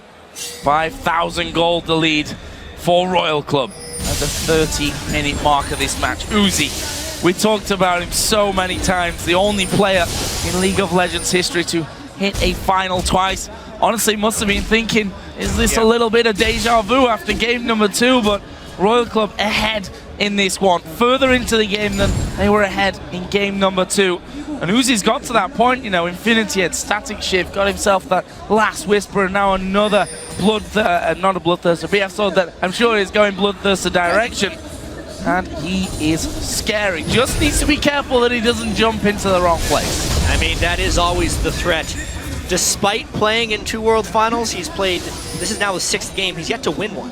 So it would be nice if he could get his first victory in a World Finals. I've also seen him go Mercurial Scimitar before Lifesteal in a lot of situations before. That wouldn't be too ill-advised either. But with Baron on 5 people, this push is rather relentless. And remember, very limited wave clear here for Samsung White. I don't know if they can stop this. They almost have to fight right now if they want a chance. But the team fighting from Royal Club is so powerful that they're scared to fight them. And it looks like Royal Club wants in. The Baron gives them the key to open the door on Samsung White's base. They drop an inhibitor only a few minutes after taking Baron, using it very effectively. Looper can't even do a close-off play here. They're just kind of walking around in their own jungle, making sure they have their bus still, but Royal Club isn't even worried about that. They're ready to reset, even push this bottom lane and actually stay with it and look for another turret. Susie that's been sent down that funnel a bit more farm over onto your beastly AD carry. Yeah. I mean, Kohler himself's probably got enough at this point. He's 7-1-4 with Maokai. Not too far off full item builds at this stage. And they're just waiting for that minion wave to slowly trudge its way up that bottom lane and have a go. They're just forgetting that. They say, you know what, guys, it's taking too long time. Let's just go in there. They're going to take that inner turret. Oh. Nothing can kill him. I don't think either guy can kill either guy, that's for sure. Corn's just trying to dissuade the split push. Remember, because they have the double teleport, he can also arrive if they decide to push this down. They still have Baron. The last one couldn't be stopped, and now they have 5 strong. This is inhibitor number 2, unless White tries a desperation fight, which they would lose. That's the teleport on the mid lane. Corn coming in to offer more assistance here. It's going to be that back coming in from Looper. He can just come out of base, but it's all too late. The second inhibitor falls down only a minute and 18 seconds later, and Royal Club is turning up the heat here in Game 3. It's been such a turnaround. Game 1 to 2 to 3. Royal Club getting a little bit more and more power. And honestly, one of the reasons White looks so dominating, and one of the reasons up until, honestly, this game, they have looked like the best team in the history of League of Legends, is because for the history of this team, they've had one weakness. It is overconfidence, overextending, and a penchant for poor late-game shot calling. The reason they had been so great this Worlds is because they're never letting games get to that point. They have never been stumped in the early game, and they always crush through. But finally, Royal Club has found a way to that weakness. They successfully counter-ganked Dandy, and then they picked a very powerful, tanky, team-fighting team that was less susceptible to the squishy, fast assassination playstyle that you would see from the Twitch and the Fizz in this matchup. And they have dealt with Looper's Singe very well. You don't see the top lane much, but Kola never let him in between his turret, which is very hard to do. And now they're looking for inhibitor number 3. Gonna be hard to hold out here. They've cleared the wave to the halfway point on both middle and bottom lane. The inhibitors went down on earlier. We'll see if Royal Club say, you know what, guys, let's just tank this one up. They're gonna wait, I think, though, for those super minions to come in, and so that someone from Samsung White has to leave that third and final inhibitor turret, play the map at this point. Actually, Uzi and Pawn just going head-to-head. It's Pawn that comes off a lot worse in that scenario. They're going to dive in here for the fight. And that's going to be Cataclysm down on Nicola, but he's already mitigating the damage with Vengeful Maelstrom. Uzi's in the back. Can he get in? Imp's already down. It's 50 seconds on these death timers. They're going over now. Can they take down Korn? Yes, they do. It's also Zero that falls. They've taken off a little more than they can chew on this one. And under the turret was just a bit too strong for Royal Club. They're going to get hit up once more. They're going to get aced. It might take a while for Kola here. They're going to walk it out. And it looks like it's saving the Nexus turrets actually as well for White. There's 2 inhibitors down. All Royal Club had to do there was not fight and wait for Samsung White to not be there. But Samsung White found the team fight at the only moment of vulnerability right there by Royal Club. You almost never see a team defend when down 2 inhibitors. And that's what Royal Club was banking on with that push. But White found the most minuscule of windows for a victorious fight. Lost a lot of health on that first Nexus turret, but the inhibitors are starting to spawn in there. The mid one will come up. They're going to have another wave, I think, on the bottom. But let's watch that fight again. Everything went wrong for Royal Club. They over-prioritized the Twitch, and Zero, I don't think, got in range to block the spray. No, he even did. But the fact that Uzi was completely zoned out of the fight by Pawn, I think is what decided that you have a whole bunch of tanks who took out one person, but then Uzi is so far out of the fight and cannot enter it, he is doing almost no damage in the entirety of this fight. Then the goo zones him out, then they start running away. Pawn then is free to jump all over the place, finish people off, and again, Royal Club is in the danger zone. The inhibitors are coming back. And that's a tough fight to lose. That's a really tough fight to lose. The game was in hand for Royal Club, completely in hand. Bloodthirster finished up here for Uzi, so those fights may be a little bit easier, be able to stay closer. Already got himself charged up, and Royal Club wants back in immediately. Baron's up in 3 seconds. They want these inhibitors down. They want more of a reason to get back to Baron, an easier reason to get back to Baron and keep the pressure onto White here. Yeah, this is smart, but at the same time, it's a way of accelerating the game a little bit. They want to retake both of these inhibitors so the Baron control is easier. That means that Samsung White wants to find the fight right now. This is their window. Inhibitor is going to be going down. Paul waiting off to the side. Dandy coming in close. Who's he going to go for? He's trying to get caught at the back. Uzi, though, is left alone on the backside. They need to keep him in check. Zero goes low. Insec at half HP. They still have Paul dancing around in this one. That's 2 kills over to Samsung White. Uzi is still there. There is Uzi to get the double. Will jump away to stay alive. Can he get more? He's no mid. He's in the poison, but he's got the light. Oh, no! He does finally go down, but Looper will die as well. And that is the ace. Is that the game for Royal Club? They have a 2 inhibitor advantage.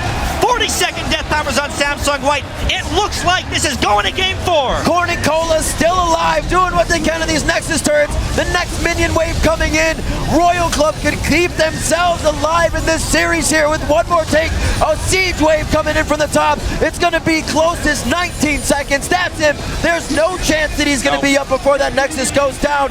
38-18. They start on the Nexus, and Royal Club do the impossible. They take game 3 against White, and we're going to be going to game 4. The series is still alive. And even though we are in Seoul, Korea, this series going later excites the crowd because we're seeing a series now. Samsung White had looked so invulnerable through the entire World Championship, but the smallest of cracks have emerged in their armor. And Dandy, a look of mild concern right there. Honestly, they were on pace to be the most dominating team in World Championship history. That is gone now. Now they need to worry about just winning the World Championship, honestly, because that performance there from Starhorn Royal Club proved that they are fighters, and it also proved that they adapt and become more dangerous in every successive game. And they've got 2 more to go if they want to shut down Samsung White, derail the train, because it's been a formidable train so far, and maybe do the unthinkable, pull off the underdog shock and win here 3-2 after being 2-0 down. Of course, we can speculate, we can hope that we go all the way in this one. We still have to say, though, Royal Club, this game, they managed to find their way in. They managed to hold and extend their lead. And we talk about doing the unthinkable, right? Coming into this, based on all the VODs, based on how dominant Samsung White is, the unthinkable was taking a single game, right? They've already done that. So in a sense, anything is possible. And if logic is concerned, if you can win 1 game, you can win 3 games. It is still incredibly unlikely, but Insec would know better than anyone else in the world, having been defeated so many times after starting a series 2-0, that reverse 3-0s are more than possible. It almost happened to him in the quarterfinals against EDG. He broke that curse, but they must be feeling great heading into game 4. We saw them after that second game, smiles on their faces, as you were saying, Joe. They have the emotions to keep it going. It's something that led them to the win over OMG. They have the longevity. They have the mentality to stay in these best-of-5 series and play for the long haul. So I said then that it's either, haha, there's no way we can beat these guys, or it's, we're still in good spirit, we can pull this one off. Either way, that either gives them the belief that they didn't have there before, or it just keeps their spirits high anyway. Royal Club not done with this game just yet. You said it yourself, it's still an incredibly hard task to win not just 1, but the whole 3. But you've got to believe, though, at this stage. It's still unthinkable that they would be able to win a series against Samsung White, but it was unthinkable that they could win a single game. Also, I have to note, Insect's 3 for 3 on his pocket jungle pick, so maybe we'll see something else next game. Absolutely amazing stuff so far. We are going to be heading to a game 4, but right now, we're going to head on over to our analyst desk. They're standing by to walk us through Starhorn Royal Club's first win of the series.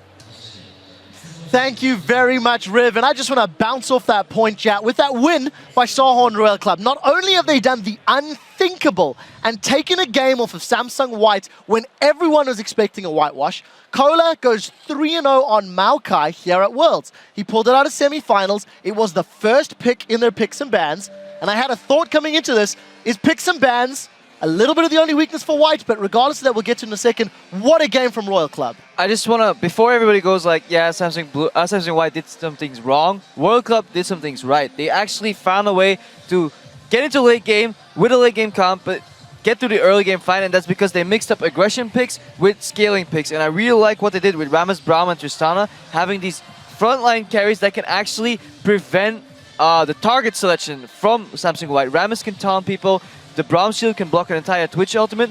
Combine that with the Rise and the Maokai they picked, and they have the late game crowd control in there as well. Right, and there's so many points here that make so much sense for Royal Club. So back in Game 1 and even in Game 2, the way that Samsung White are actually getting their leads are tower dives. They are ganks and they are very, very smart. In Game 1, they're like, we want Rise in the top lane. Turns out when he has a tier, you can dive him and he dies really easily. Big surprise, of course, to everyone here.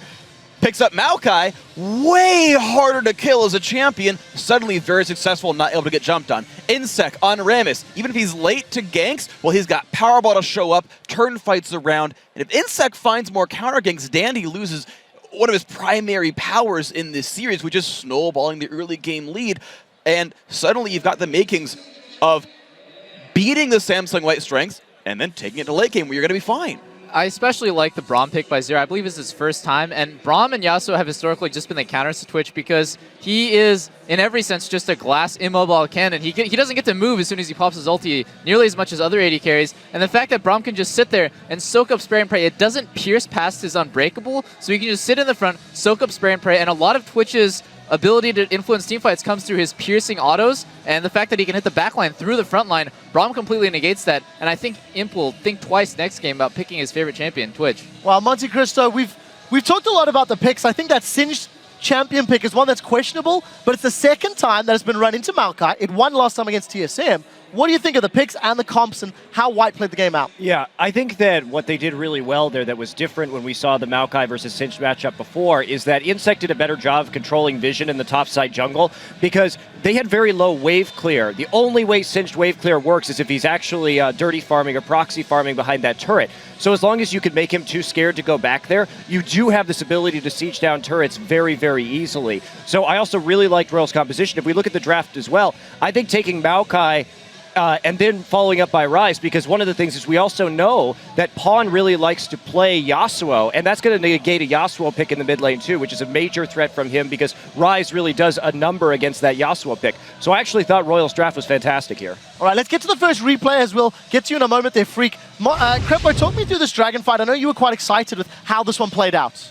Yeah, if I can only remember exactly what happens here, but we'll roll the clip and we'll find out actually. I think Royal comes out on top here because they have these really good fights where they can just stack up CC all over, and then I think the Unbreakable from Zero here is going to completely negate whatever Imp tries to do. Dandy dies actually right here without doing anything except for Cataclysming Maokai and gives Uzi a way to jump into the fight by giving him that reset. And this is basically how every single one of these fights is going, and that's what I actually wanted to highlight. Uzi will find a way to stay out of range of Fizz, survive long enough, then jump in or somehow magically get the reset and keep bouncing around. He's playing trampoline with Samsung White, and that's a pretty darn amazing thing to do at the World Finals. Yeah, Zero as well, right? He actually sets up his own stun. Like, the Unbreakable's on, he's blocking all the Twitch damage. When Unbreakable falls, he's basically already got the stun down. Of course, this point was just, of course, great cleanup for the rest of Samsung White, the 2-on-2 there. I was just caught up with Zero being amazing, so there was still a fight going on. But, yeah, it was a lot of great individual performances. And we're seeing that sort of throughout here. We actually have another clip of Uzi being amazing, of more great team fights from Royal Club.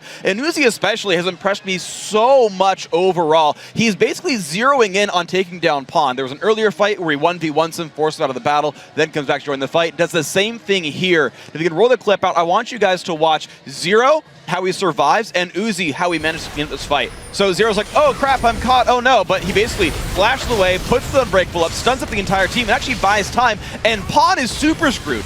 Gets knocked away from the Lantern, Uzi's on the chase, burns his flash to get away, but that's fine, he's gonna reset back in. This shield doesn't even matter. And at this point, this is okay, because you're gonna have so much damage out. Unbreakable still stopped all of his damage, and it's just purely cleanup crew for Uzi. Something small I want to highlight here is how the way Zero handled that fight, he gets caught, puts up Unbreakable, flashes out immediately, and as the fish is about to pop out of the ground, that's when he pops Unbreakable. He basically channels that cost time as he's being knocked up, gives him enough time to slow down the enemy team, get out of the team, and then right as he's dying, he pops Face of the Mount on himself, and later he comes back into the fight to do work. He's playing Braum at a really high level, even in the laning phase. He always made the right decision given where his lane was, and I'm just impressed by his Braum play. I think fairly unanimously the desk agreed that if Royal Club could make it to late and punish a mistake from White, that was really their chance to win this series. Monte Cristo, Royal still had mistakes, despite getting the 4-4, despite getting the Baron. They overcommitted, didn't go with the Super Minions. What do you think when you look at that game? Is this just going to be a 3-1 in the next one, or is this Royal Club again? If they survive, they're into the shot. It's probably going to be a 3-1 in the next one, just because we've seen these two very one-sided victories, and now we got a little bit closer in this one. And of course, there were still mistakes even when White was trying to capitalize. And for the first time, we may see White try something other than Twitch, as Doublelift was saying. This was Zero's first game on Braum, so now they know they have an answer. In fact, I think we may see the Tristana and Twitch like swap hands in the next game, just so White has a better feeling about what Royal's going to do and try and bait him into it instead. And I think specifically on Royal's side, they need to find other lane gankers for Insect. You can't vision control inside someone else's lane, like behind their turret. So if you can find, a Moby Boots, something like a Rammus, then Insect gets to keep getting those counter ganks, and Dandy has to always be afraid that he's going to get 2 for 0'd. Yeah, we'll have to find out 3-0 on those unique pocket picks, as Jat put it. Guys, we're going to check in with another Coke Zero viewing party, this time in Seattle, Washington, at the Cinemark Lincoln Square Cinema. There's going to be a couple of excited fans waiting in line with their host, actually Sky Williams. What's up, Bear, I think is his word. Catching some swag in between games. We hope all of you guys out there are enjoying these World Final games, no matter how or where you are watching them from, especially considering Royal Club has taken us to game number 4. After this quick break with Samsung White and Starhorn Royal Club battling it out to determine our world champions, we'll find out if they're going to make it happen.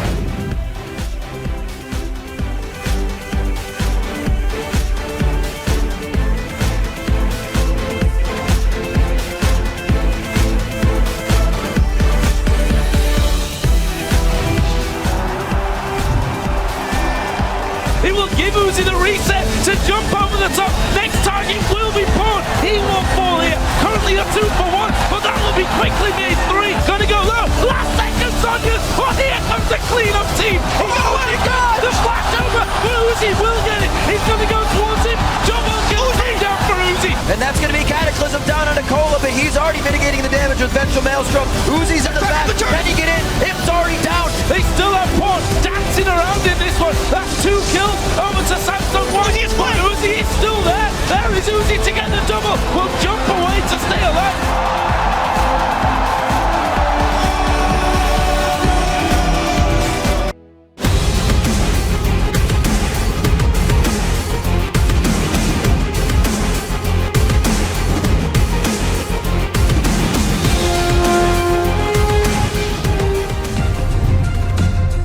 굉장히 소박한 일인데 저희 팀이 좀 단체 사진을 찍을 때 멋없게 나와요.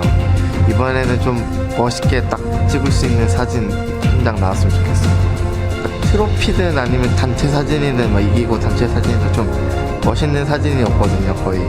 그래서 이번에 좀 진짜 멋있는 사진 딱 한 장 찍었으면 좋겠어요. Welcome back to Seoul, South Korea in the 2014 World Championship Final. While 9 of the players on the stage are playing for the cup, one of them just wants a nice photo. I'll take that picture for you. I just want to remind everybody to stay tuned after the matches have concluded for the post-game show, as well as a special encore performance by Imagine Dragons. We'll be talking a little bit about the finals as well as the rest of the tournament. Let's turn our attention to Game 4 very quickly. Samsung White are leading the series 2-1. Starhorn Royal Club have shown renewed life. They dug deep. I want to start with Royal Club. I feel they've been improving over the series, albeit, however, smallly. Monty, maybe share your thoughts on Royal Club as a squad over the last 2 games. Well, I really like what we saw from them in the draft last game, and a lot of that goes back to when Royal Club in these best of 5s have needed to pick up these very clutch wins to avoid getting eliminated. What do they fall back on? Conservative play, a lot of 5v5 grouping, big tanky champions, and then a way for Uzi to carry the team fight. Resets. Yeah, resets on Tristana. So we've seen this before. We're seeing it again right here. Now, will that continue to work? No, because this is the first game probably that White has been kind of tested in pick and ban. They'll probably rejigger their strategy a little bit, and I think they'll come back stronger. But if Royal can avoid some of the splitting during team fights and avoid kind of losing skirmishes early, maybe they can get back into that late game point again. I want to pose a question about that picks and bans. I do feel like, the Singed pick will be one that will be discussed at length. However, I liked how the fact Royal Club forced that. Freak, maybe share your thoughts on the pick ban phase or some of White's weaknesses elsewhere. Yeah, so Samsung White did the smart thing in Game 1 and didn't do it here in Game 3, where the Ryze got first picked and they took away the Maokai because they know that they can play mid lane Ryze, top lane Maokai. Here, the Maokai gets picked and they forget that Ryze still exists. Suddenly Korn gets on the champion, is comfortable on one who can hold up in lane, does well against Fizz, and suddenly Samsung White don't have this laning impact anymore. I want to see White keep playing aggressive laner so that Pawn can push and then roam, and I want to sort of figure out, does Samsung White keep banning their own champions to try to hold Insect down? They're banning Rengar every single game if they can't first pick it. They're banning Lee Sin every single game. Flat out, they're hampering Dandy a little bit, and that's kind of concerning when the best jungler in the world can't play his two best champions. Yeah, and I just want to reiterate, I feel like this entire series we've just seen Royal Club is more about punishing White's mistakes than creating opportunity. White is like the best team at creating opportunity. That's why they play such a fast game, and that's why they can win in like under 20 minutes sometimes. If Royal Club can figure out how to create more opportunities, especially with their comfort picks like Ryze and Maokai top lane, then they can easily take another game forward, but they really need to pick it up in terms of creating picks and plays.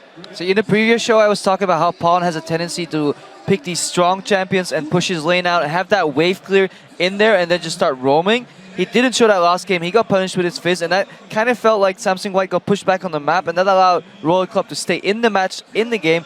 So I just hope that White opts for some wave clear here and there, and as Freak pointed out already, winning lanes because they're so good at snowballing their advantage. Right. Why would you pick for late game? Why would you pick these funky triple split push compositions? Play your strengths. Yeah, just play your strengths. Not needed. Well, Crepper, thank you for that food for thought. We're going to send it over to Riv, Joe, and Jat for the play-by-play of Game 4. Thank you very much, gentlemen, and I love that double lift opportunity because that is what Royal Club has now. Winning that Game 3, bringing it to a Game 4, still alive, not even needing an iron lung on that one. They went through quite convincingly in that game and took it to Samsung White. Well, beat them once, go into the game straight afterwards. You've got to, in my opinion, dominate Samsung White here because if you play a close game and come through, Samsung White aren't going to lose any morale from that, Right. You've got to dominate them here and completely throw them off when it comes to game number 5 because, don't get us wrong here, there's a game that's gone to Royal Club. Samsung White are still the big favorite here, still the big, strong team that we all expected them. The question is whether Royal Club can step it up and throw them off. Yeah, or the question is Samsung White thrown off already because they didn't have a perfect series. We think back to the only other game they've dropped at the World Championship, Game 3 against TSM. Yep. Game 4 was actually a little bit shaky. It was a 40-plus minute game to my memory where they started a few late game deaths because TSM was actually outmaneuvering them in the late game. Samsung White, with the way they play in the early and mid game, that type of play requires so much confidence, and as soon as you lose, just naturally you lose a little bit of that confidence. However, they did say they were never going to let that happen again. Game 4. Well, we do know there's a bit of tilt that can happen on White when things start to go awry, sometimes from the bottom lane, sometimes from the mid lane. We'll see if it happens again. We'll see if Royal Club can get under the skin of Samsung White one more time to take it to a Game 5. We said it is a tough task. They need 3 in a row. So far they have 1 of those wins. The bans begin. Jace gets taken out again. Too much control from him through these games. We are going to see most of the champions from last game left up once again. Very interesting ban phase here. Again, on the blue side, White is able to get Rengar because the Jace is smartly banned away. It's the one thing that had been proven that Korn can't play, but Pawn absolutely can. I was kind of expecting a Ryze first pick. However, Looper will very confidently pick Rumble into that. And Ryze is no surprise. Braum also somewhat blocks the Twitch pick. I really like that from Royal Club. Maybe we will see the Trist, as they said earlier. Yeah, I mean, we actually did see it in the fight at the top, funnily enough, the fight that Samsung White pushed them back with, but there was a lot of Twitch's damage blocked out by Braum in that one, and they were able to lock Twitch down. See if that comes into effect here. Expecting him to go Twitch, probably. He's been a champion that's just worked so well for him. Especially, I mean, you look at his stats coming into the final, 7-0. That's before we even started off today, of course, with the first 2 wins under their belt. It will, however, as I'm talking about Twitch, be Corky Jana. So just throw everything out the window that I just said. Well, it's because Samsung White is making an adaptation right now. They are changing their style of play. They still have the Rengar synergy with Janna, who can get the shield while stealth to make an appreciable increase in his damage. And now Royal Club doesn't have a mid-game matching AD carry to go up against. Add that to the fact that Rengar's mid-game with Dandy is so strong, they might be tunneling a little bit into one of their only available strategies left, which would be a death ball with Tristana. We did see the Lulu played before.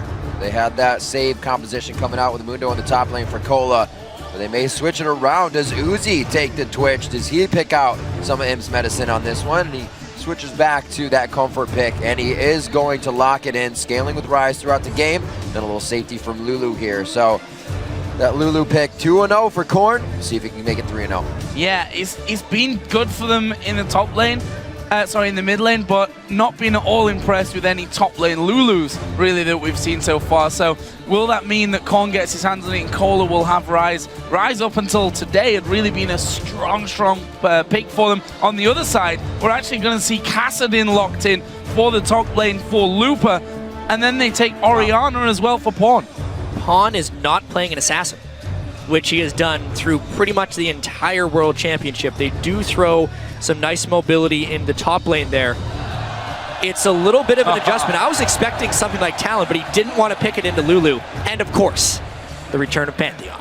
The return of Pantheon, indeed. We'll be seeing the plays being dropped from the sky here from Insect if he can start to get behind the lines of White or just make the turret dive, something that Royal Club starts to go throughout the game with the safety of that Lulu's wild growth. It's something they can really get down and dirty with in the beginning of this game. We do see that Mata has that Janna. He's going to be flying around the map trying to create opportunities for everybody in lane, but another thing you pointed out, it may not be Pawn's lane. He's not on something that can quickly zero out his lane as usual.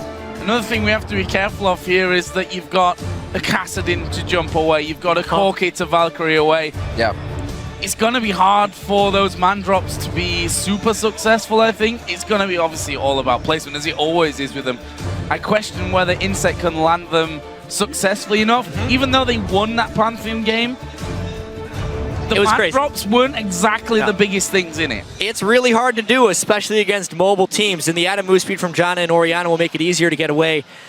But honestly, this was probably the most interesting pick and ban phase we've had all series, because they are continually adapting to each other. Even if the bans have the slightest of tweaks, it's having huge ripple effects on the rest of the pick and ban phase.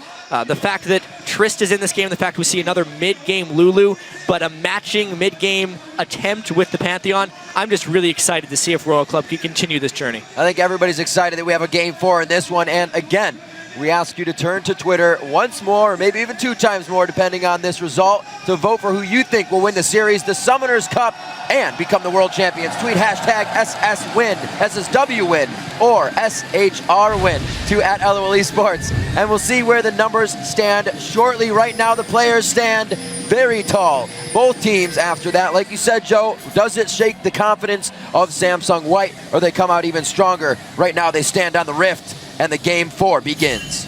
And honestly, Riv, it's back to basics. Let's see the level 1 from Samsung White, because they have typically been so good at reading the enemy here at level 1. Can they get to the first ward in time? Can they catch Royal Club as they try and invade? And again, they spot out their entire team. Did they see? Yes. Did they see go down was the question, and yes was indeed the answer. So Royal Club, they've come in here, they've taken away that ward, which will limit somewhat the vision. Actually, a ward has been put on that ramp there at the top.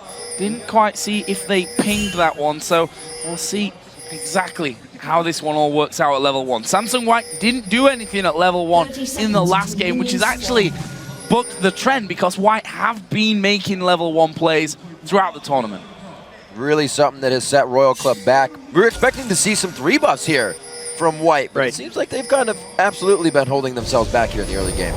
I mean, even just a little bit, there's some very aggressive wards that were placed by both sides, and I really wonder what type of laning situations we're going to see out of this one, because in-depth knowledge of the starts from these teams will be granted with those wards. It's all about how quickly they can react to them. And in a fluid game with many lane swaps, we have seen time and again, that is where Samsung White is comfortable. And that is what we're probably going to be seeing in this match.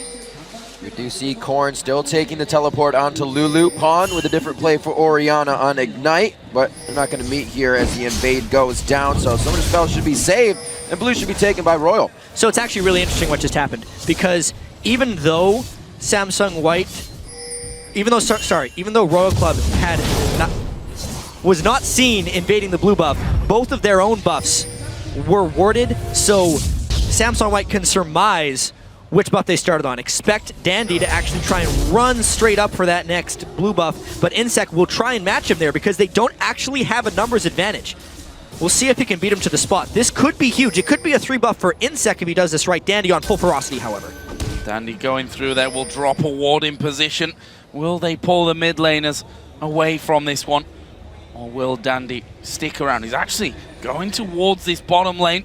Korn still level 1. He has to know it's coming. And TP was used. This would be a fantastic time to be able to kill him off. Actually, Dandy will back away. Meanwhile, in the top lane, Imp and Mata going aggressive here onto Uzi and Zero. Both of them fall into about half HP.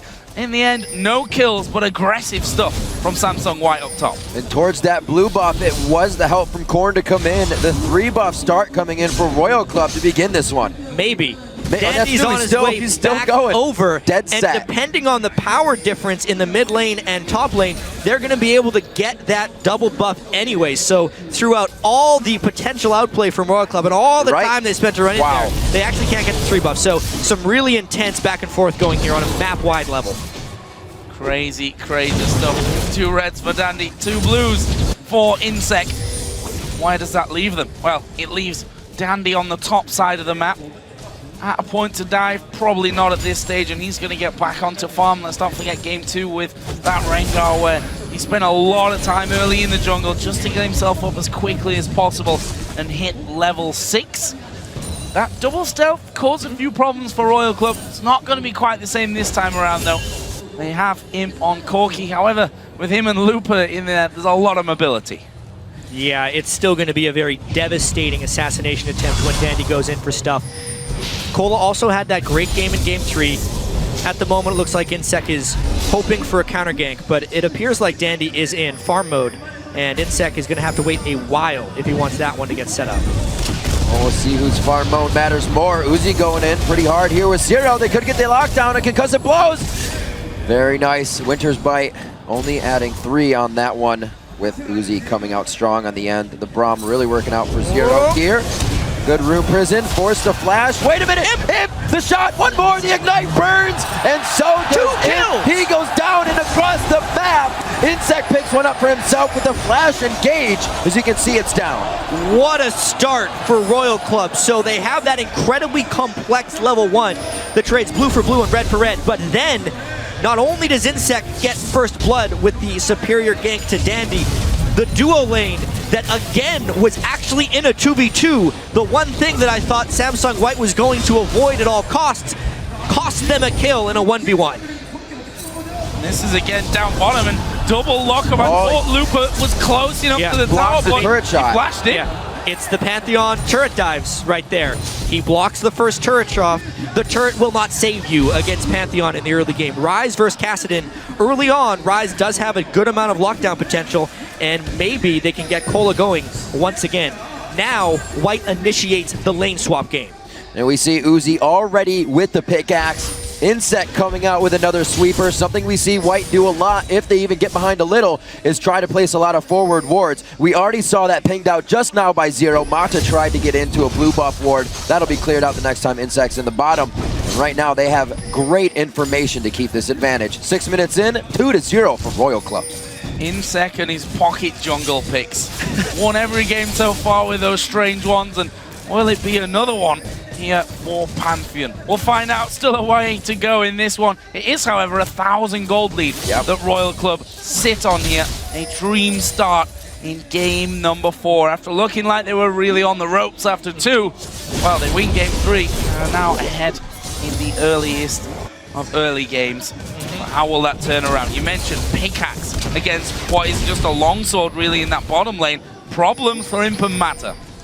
Zero's Braum, very powerful. If they can actually win the lane with Tristana against Corki, that has so many rippling consequences for the rest of this game, as well rises so much stronger than Kasten right now.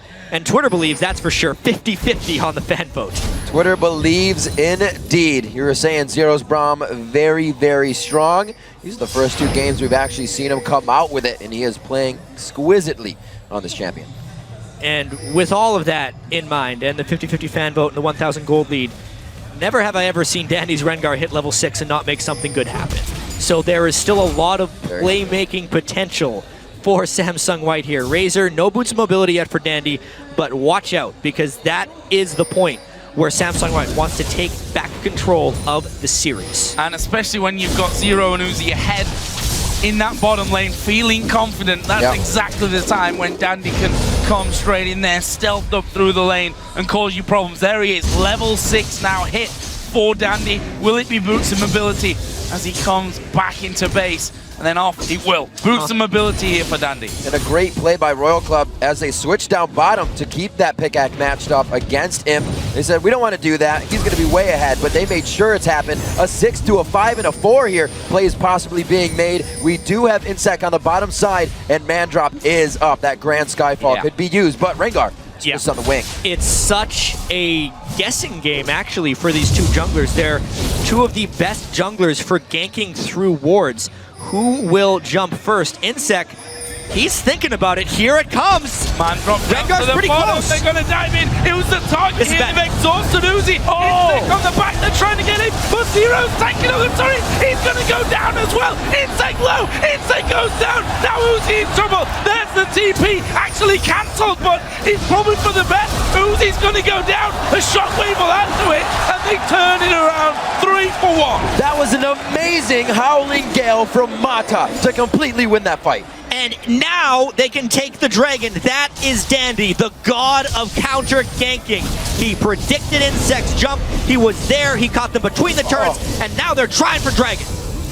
Gonna be very close. Korn doing what he can. Close in the fact that Korn could get killed here. Close for him. The Bitter Lance is down. That's pretty much the power he has. An easy smite in, but they don't know where Royal Club is coming from on this. He tries to keep him in range. Can he get the help? Picks on for another Glitter Lance to Dandy, but everybody makes it out alive with Imp coming in for a little bit of backup. Questionable flash there by Korn when there was no kill to be had. They were going to be backing anyway. Now he doesn't have that for the next time Dandy decides for a gank. Check out this Howling Gale. Stop. Mata had it timed just right. He knew the angle Insect was coming in on, and he stopped him from being able to jump on him. And then Dandy came in at exactly the right time.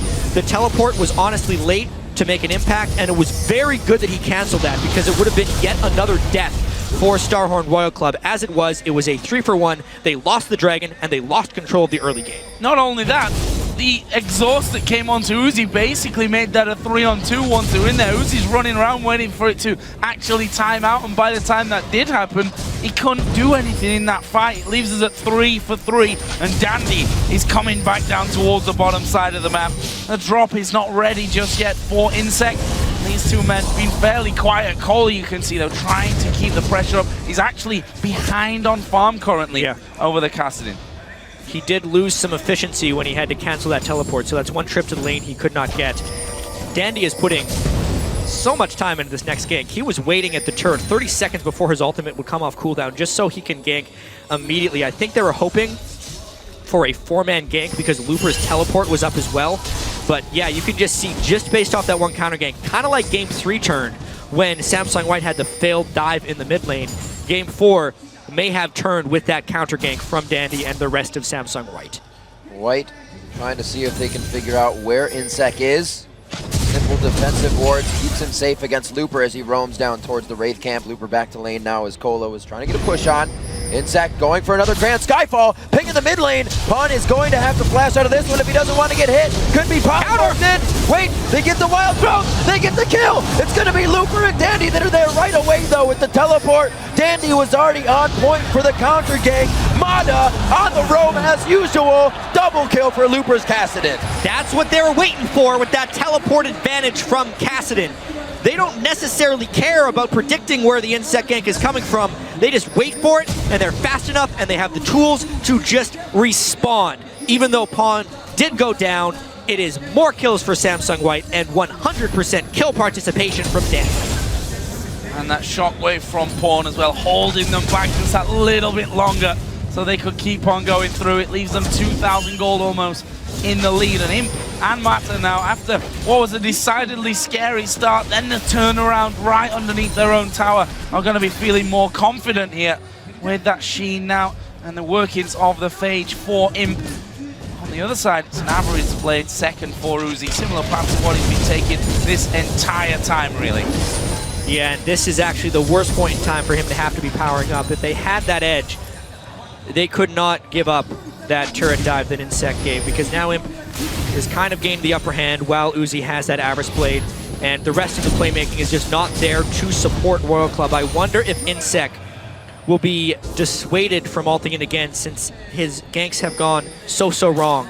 And honestly though, that is a mindset they cannot take against Samsung White. Insect needs to keep trying. Now Royal Club has the teleport advantage with Cola's Rise, and they would have to try and make a play. I was going to say, not using their sweepers, and they use them, but that ward right behind Red Buff has helped Royal Club out so much. Just a simple vision ward, seeing everything and allowing them to know where to clear. Insect clears that one out. One's going to die. They'll know they have a new ward up in that, except White knows about it now, and they will probably not take that path again until they have a sweeper up. Imp still trying to build up that Phage, staying in lane for quite some time, but keeping it to the turret. He can't be aggressed on too much. See Mata still on the roam, trying to create opportunities, trying to get these wards in. Places for Looper to teleport right onto a pink ward. That'll be cleared out immediately.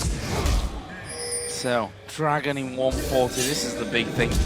Zero will do a good job of clearing up. There are 3 pink wards on that blind side.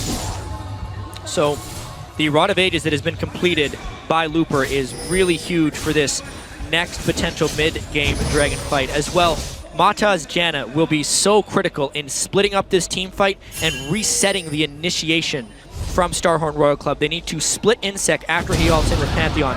Power spikes have also been reached in with the Trinity Force on Imp, and vision control is also in the favor of Samsung White. The one thing that Royal Club has is a teleport advantage with Cola, but that they have to wait a minute for.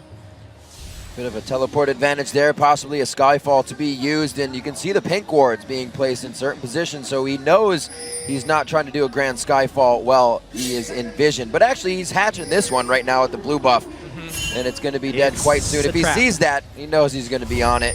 5-4, 14.5. Doesn't look like we're going to play out of this one. Yeah, well, Royal Club wants to get a fight before the Dragon, except it's a little bit telegraphed now that they know where Insect is.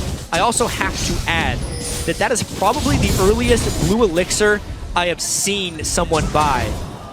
Both sides. Korn has a blue elixir, and so does Pawn. That just shows you how paramount this mid-game power spike game is throughout the entire World Championship, but specifically in this game with how close it is and the Dragon spawning in 10 seconds. They've made the call. Looper has actually walked down from that top lane with not having his teleport available, knowing that Cola had his. He had to make the move now. They're going to be there right as this Dragon spawns. Where are they going to go? Are they going to head straight towards the bottom lane? Looper has been spotted thanks to that ward on the ramp. They'll spot the pink ward as they come through as well. But will they sweep out the one ward that's actually giving Royal Club the vision? I don't think he meant to ward there. That was I feel like Royal Club has to back away from this one, but they teleport into contest. It is so dangerous, and he's cut off. Not a canceled teleport. Looper puts himself right in the front. That Rod of Age is charging up, so he's pretty healthy, and he can take a good hit. What a shockwave from Pawn. Gets the damage they want, controls the fight, and they walk towards the brush, where Dandy is even stronger, and the fight cleanly going in Samsung White's favor. The Dragon is only going to be an afterthought here for White as they get it uncontested. invested on the Royal Club ace. That may be the fight that decides the 2014 world champion right there, because Samsung White knew they had the power. They found the right fight. They split up Royal Club when Royal Club needed to stay together, and they just ran down every single member individually. They take everything.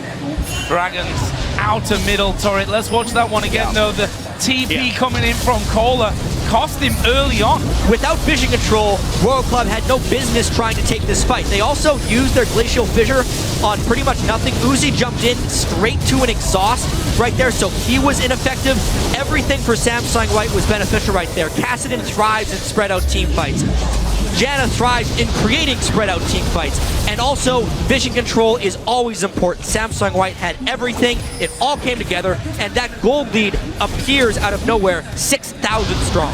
White's quickly back from base to save a turret. They don't even lose anything on this one, but a bit of health and summoner spells to win the fight. 10-4, 17 minutes in. They've just gotten themselves a 6,000 gold lead, and when White has a gold lead, it's pretty hard to get back from that.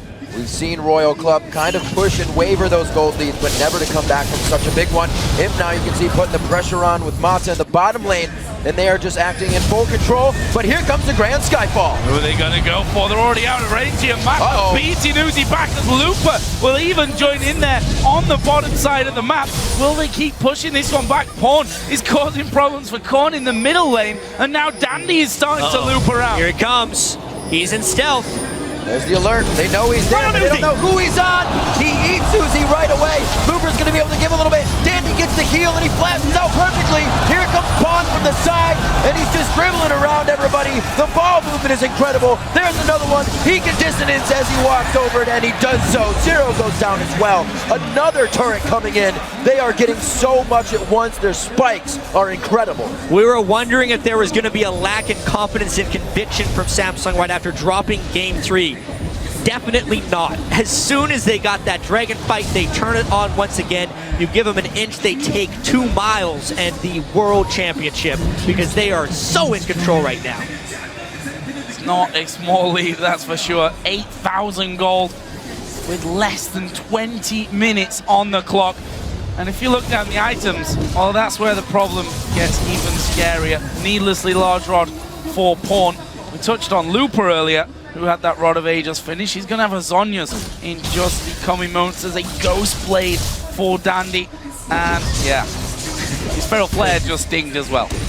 At 18.5 minutes, with how much he's just been everywhere in this game, he is the most dangerous Rengar in the world. That is not even an argument for anyone to make. 100% kill participation, 19 minutes in.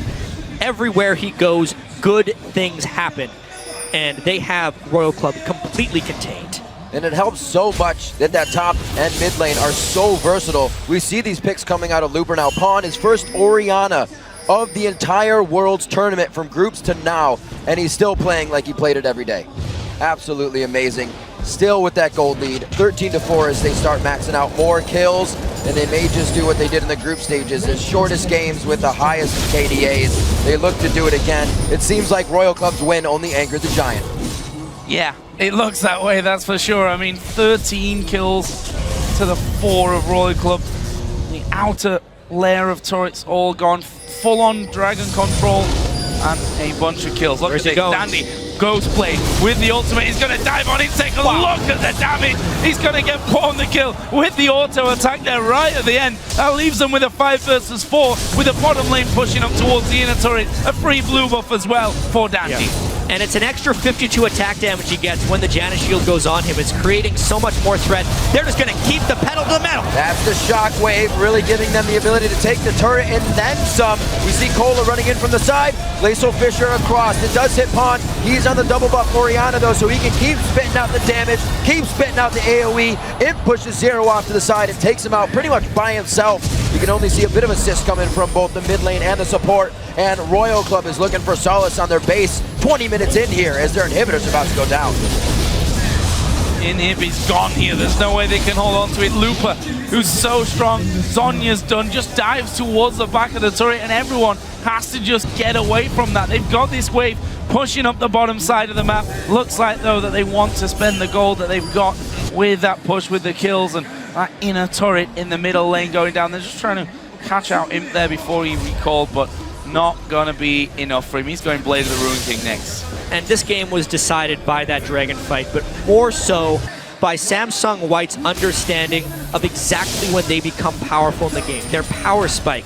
They had the Trinity Force, they split up the fight at that dragon, and really, if you look at Royal Club and their chances to win this game, it all had to do with reaching 20 or 30 minutes and having Uzi stronger than Imp, and using him plus the Lulu shields to create more action. They did not have to fight that dragon, but Samsung White knew that it was theirs to take, and as soon as opposition was provided, it was just blown straight through. Now, it's just the symphony for Samsung White. They had that slip up in Game 3, but this is what they live for. This is why they're so good, how quickly they can close this game and become the world champions. When the opportunity arises for another advantage, you see the entire team there ready to take that advantage. Dandy gonna clear out a pink ward real quick as they just start strangling out the vision of Royal Club here. And they're gonna wait for them to ward up more. That turret goes down and they're gonna be able to start splitting these lanes a bit once the super minions come in. Actually, Dandy just uses that as a front door to get in. There's the Ghost Blade, they hop in. Oh, the Ghost Blade into Shockwave, or rather Rengar jumping into the Shockwave out of invisibility, and that's gonna be huge damage. This might even be enough for the next inhibitor. Kills coming in from Looper as he gets to the backside. As you said, chat, thriving in chaos. Looper doing just that. It's huge, and they may just try to win this one. The Death Divers are so short. They're short here, but they were actually pushing that super minion wave through, and Samsung White are on towards the Nexus turrets. Look at the damage that they have there. The first Nexus turret is going to fall. Only Lulu really there to stop them. The second Nexus turret fall. They're going to focus in on the Nexus itself, and Samsung White are the 2014 World Champions. What a sight.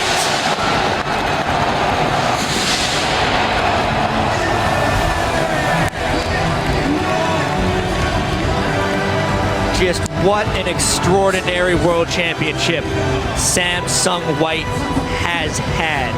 Dandy's Rengar was such an absolute terror in this final game. For Royal Club, they get their first single victory in a World Championship final, but it's not enough to take down the monsters that are Samsung White. Absolute titans throughout the entire tournament.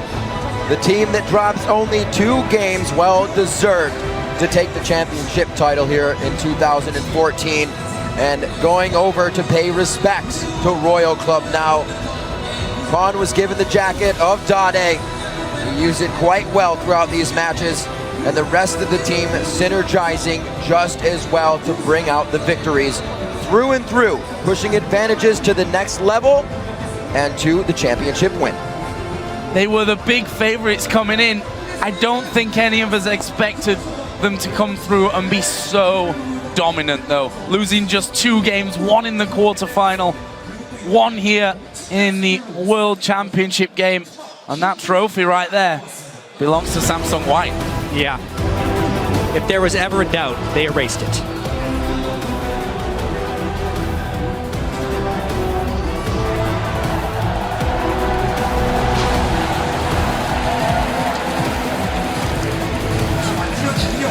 The cup hoisted in front of the home crowd.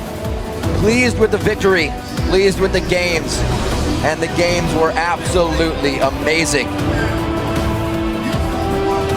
It's got to feel good being considered the best team in Korea for so long, but never being able to actually win that championship. To come in Game 4, 23 minutes and 5 seconds, the official time on that final game.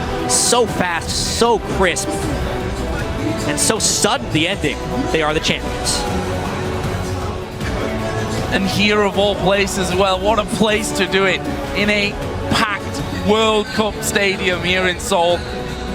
To win 3-1 here in the grand final after having such an amazing tournament, completely stomping down their sister team Samsung Blue, which they failed to do multiple times. Yeah. Such a deserving winner than we've ever had, I think. In a contribution from everybody on the team, like when you asked Imp who's the best AD carry, he said Uzi, but together the team, our team, synergizes better, we play better, And they've shown that here tonight. Yeah, and it's every single player that stepped up throughout the World Championship. Obviously, Imp had so many dominating games on Twitch, but Pawn played so many assassins, and to be able to switch back to Oriana in that final game, go 7-1-9, and just control Korn once again was really impressive. Looper as well, known as a very passive defensive top laner, breaking out so many new picks. His top lane Kassadin was lethal, his Akali was incredible.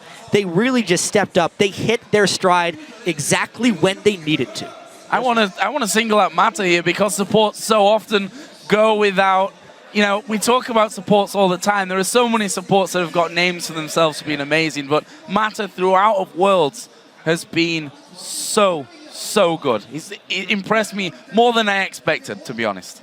Definitely a selfless guy on the support. Got his AD carry 2 pentakills throughout the World Championship, throughout this whole entire tournament. It's never been done before. They did a lot of firsts here.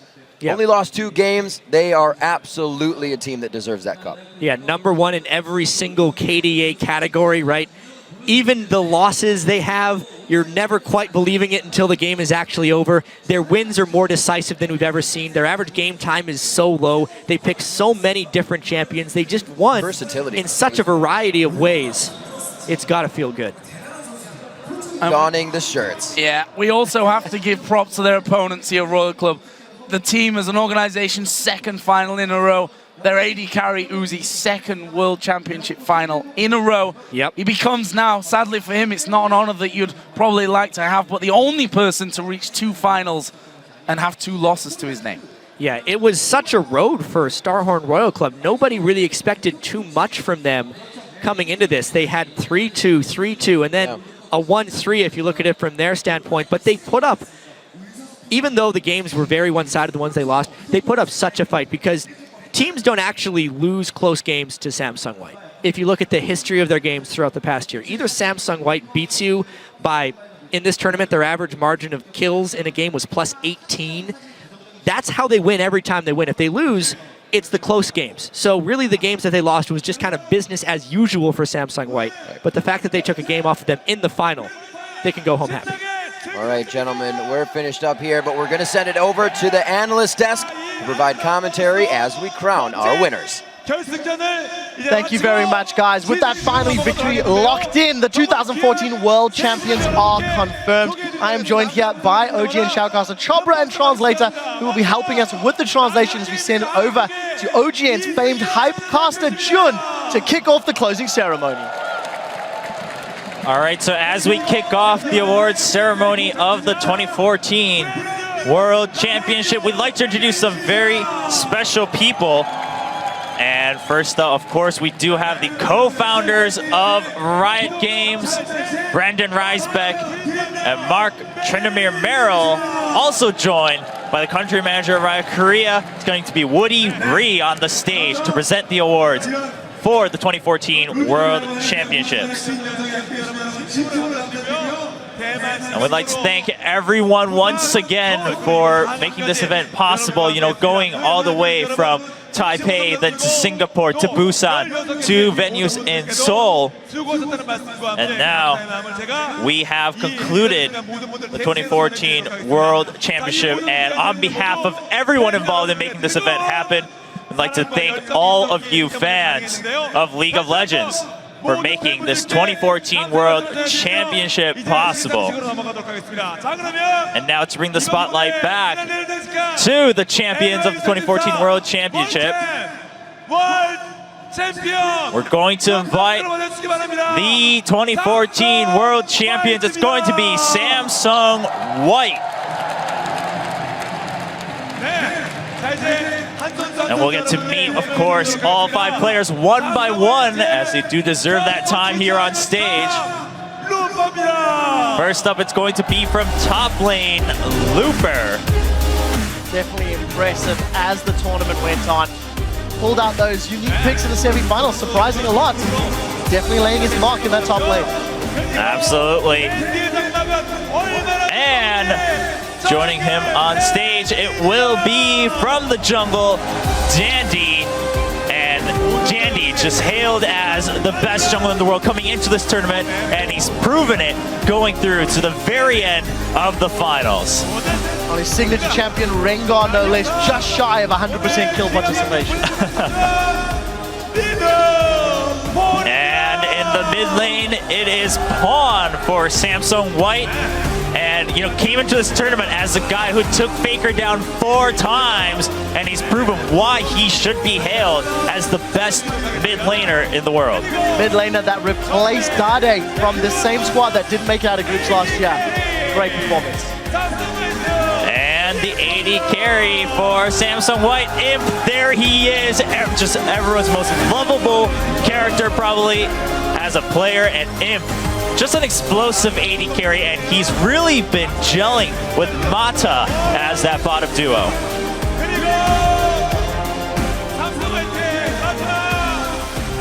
And last but not least, going to be the support player and also the MVP of the World Championship Finals of 2014. It's going to be Mata. And just an absolutely well-deserved MVP award. Yeah, mind-blowing performances all throughout Worlds. Can play defensive, can play offensive. I voted for him as MVP. Definitely deserved. Yeah, there it is. Hoisting up the MVP award, and just a big round of applause for the 2014 World Champions. We will give them a chance for some photos, of course, with the co-founders of Riot Games and the Riot's Korean country manager. But once again, Samsung White, just an absolutely well-deserved, as you guys have been saying, as everyone around the world has been saying, for the 2014 World Championship. And what a way to finish, 3-1 in their home country. Undoubtedly the strongest team in the world. And we will get to hear from the players here in a second. I'm sure they'll have a lot to say, especially after a slight discourse from what most people expected in the finals of a 3-0. They did end up going 3-1 against Starhorn Royal Club. Well, dropping a game, but very excited nevertheless. Photos seem to be done, and we'll be getting to those interviews. I'm sincerely hoping we get some stories from Imp and Mata, because they are more than happy to share them. Absolutely, and all the players have had quite a journey in Korea, of course, before coming to the World Championship. But before we go to the interviews, thanks once again to Brandon Beck, Mark Mara, and of course Woody Ree for making this possible and joining us in the awards ceremony. And now the players will have a chance to speak their minds here in front of everyone gathered for the World Championship. Over 40,000 fans in attendance. And definitely cheering on the victors. Yeah, it's been just a crazy journey. And of course, it's going to be first up Looper, who debuted on the World Championship stage last year and carrying through to 2 consecutive World Championships. I'm just so happy right now, you know, standing here. John just saying, you know, isn't that too bland? You just won the finals of the World Championship. You know, just give a shout out to the 40,000 people out here on the stage. He says, I'm really happy. Oh, Looper. I can imagine it's overwhelming. Yes, indeed. Now, Looper, just people have been praising you that you've gotten 3 times better, 4 times better. Just so much better. How do you rate yourself? And Looper just saying, well, you know, I've just been doing my part, practicing hard, and I think this is the reward I get. And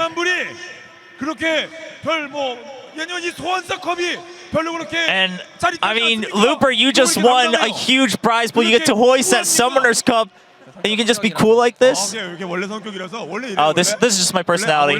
This is just how I am. Looper has always been known to be a quiet guy, you know, on the Mata side. But then we will skip to Dandy, who is usually very outspoken. 안녕하세요. 저 삼성 갤럭시 화이트의 정글을 맡고 있는 댄디 최희입니다. Hello everyone. You know, Inkyu Choi, that's my name, and I am, of course, the jungler for Samsung White, Dandy.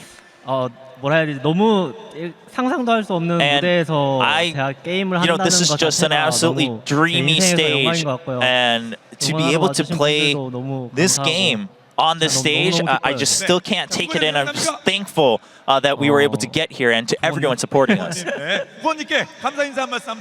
And you know, who'd you like to thank the most? And Dandy, saying my parents. You know, I want to give a shout out to my parents. And you know, I actually haven't been able to give much back to my parents as a professional gamer until now. You know, just kind of having to do my own thing and not really being able to communicate with my parents much. And I know there's some just other people may have misconceptions about what my career is, and it's hard to support me directly, but I'm just very thankful that I was able to stand here and now give thanks back to them as my parents. And next up, of course, Pawn. And how do you feel? I mean, until now it's been Faker, then Dade being kind of hailed as the best mid, but now you stand here and the crowd's cheering that it's Pawn now going to be the best mid, except for Imp, who wanted to kind of chime in and say he thinks Faker might still be out there. And, you know, as for me, I've never been able to win champions in Korea. I wasn't able to hoist that cup up, but now here I get to hoist the Summoners Cup up, so it means a lot more to me to be able to stand here.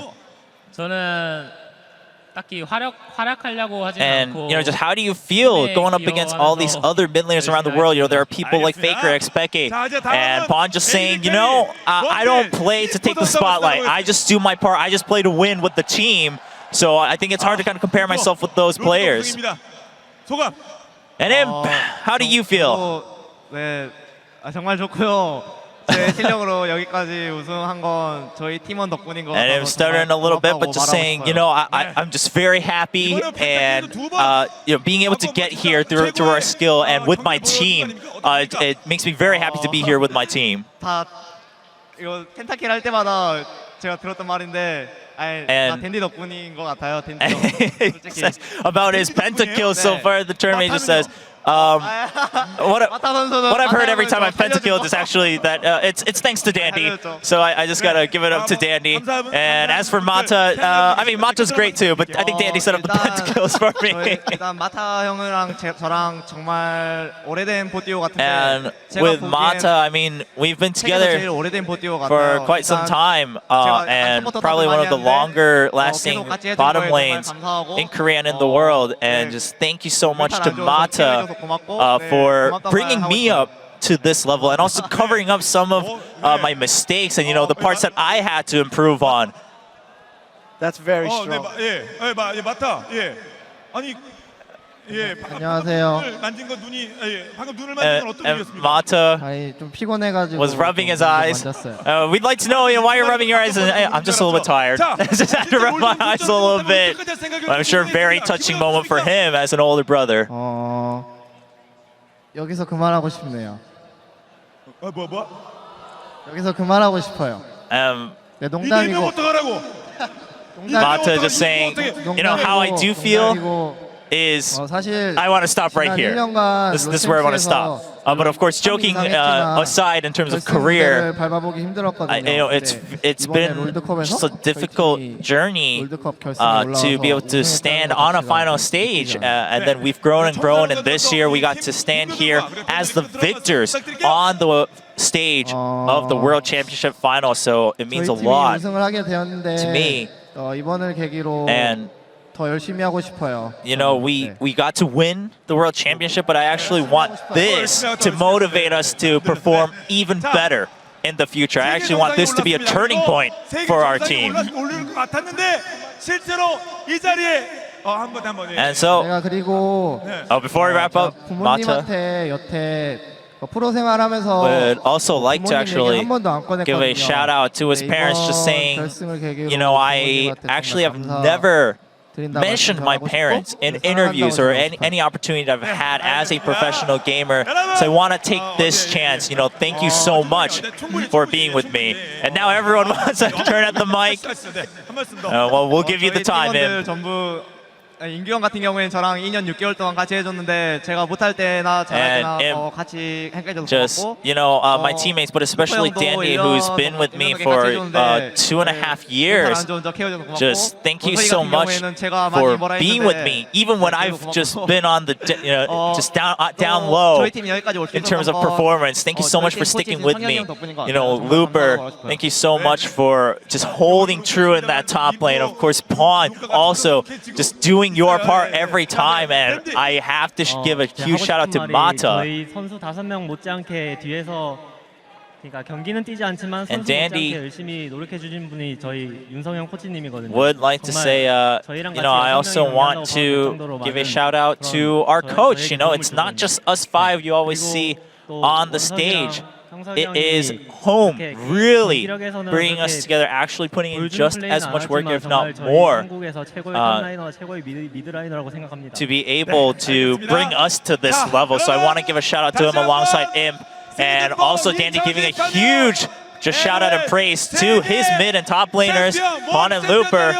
But once again, these are your 2014 World Champions, Samsung White.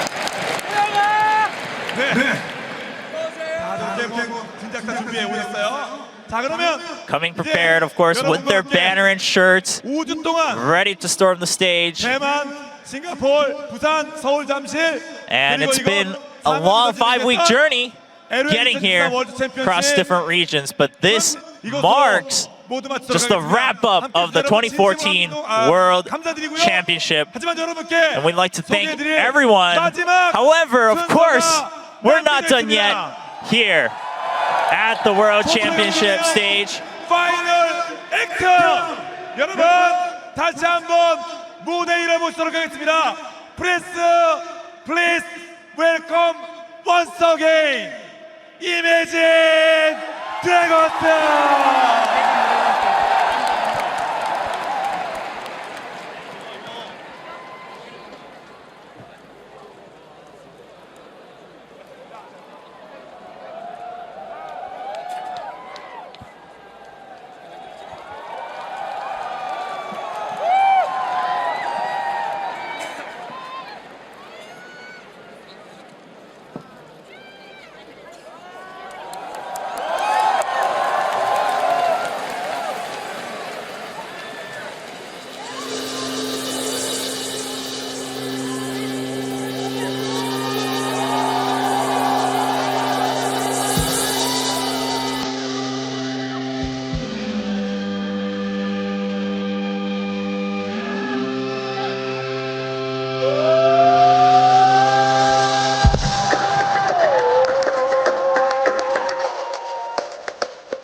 Take it in. it, don't rip down.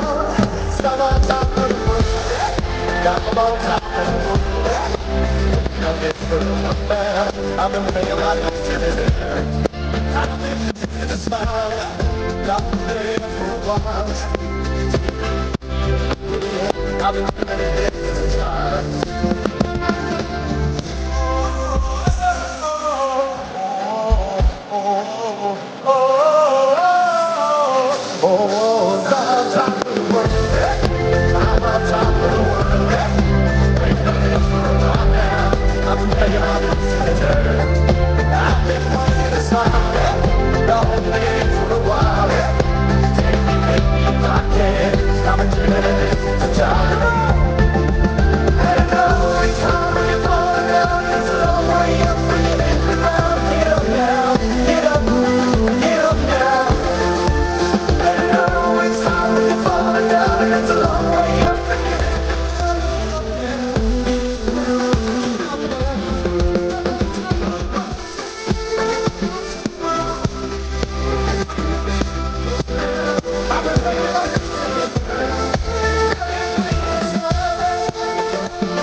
I can't tell you how happy we are to be here tonight. It's wonderful to be here. This is our first time ever in Korea. We love you. Thank you for having us.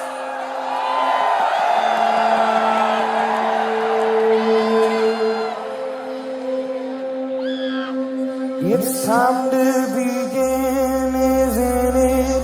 I get a little bit bigger than I'll admit. I'm just the same as I was. Now don't you understand? I'm never changing who I am. It's time to begin, isn't it? I get a little bit bigger than I'll admit. I'm just the same as I was. Now don't you understand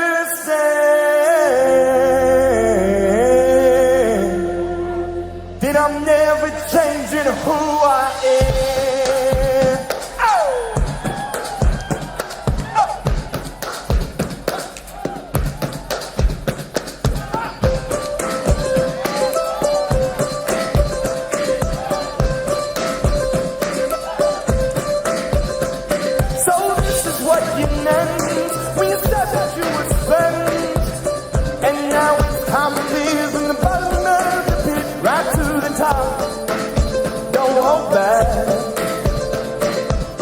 Packing my bags and giving the economy a raise.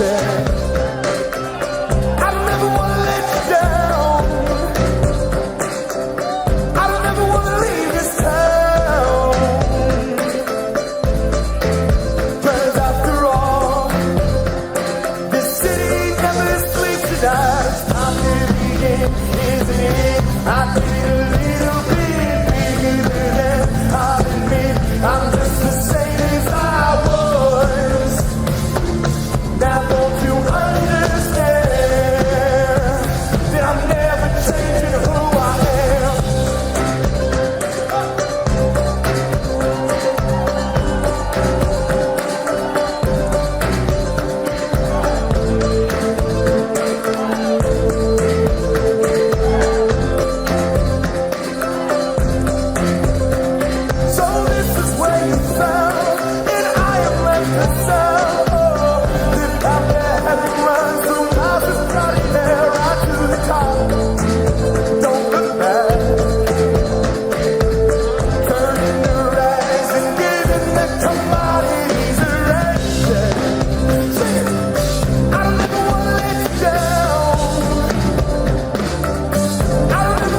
same as I was. Now don't you understand? I'm never changing who I am. It's time to begin, isn't it? I get a little bit bigger than I'll admit. I'm just the same as I was. Now don't you understand?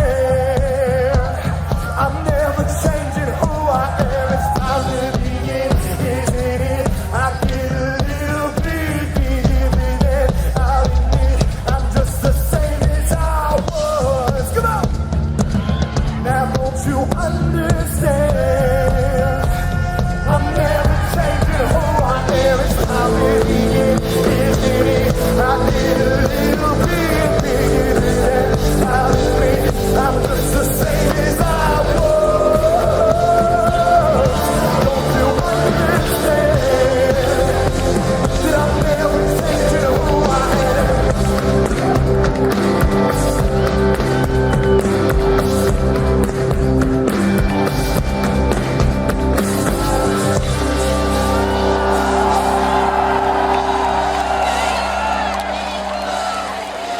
Thank you so much. We got one more song for you.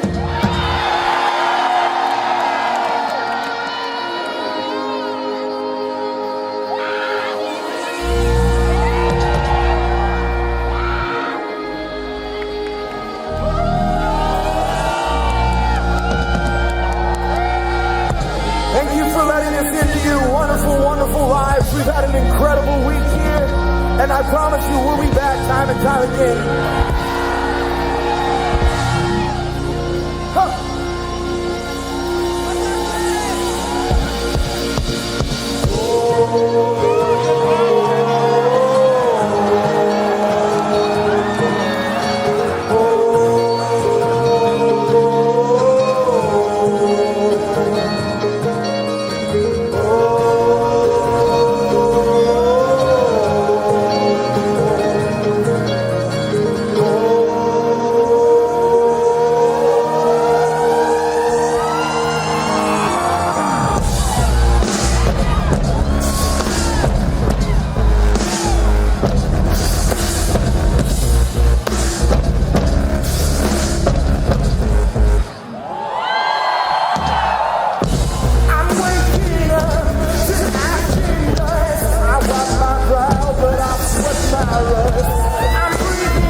Radioactive, radioactive.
What an amazing close to an epic, incredible, immense journey. I just want to thank Chobra for joining us to provide commentary during the award ceremony. And since I'm in his spot, I'll say thank you. Coach. Fantastic and great translations. Guys, we are going to take a quick break. Stay with us. When we return, we'll break down Samsung White's triumphant finish and talk with one of our winners. We will try to sing their praises. We couldn't possibly do it as well as Imagine Dragons could. Stay with us. The World Championship coverage continues right after this.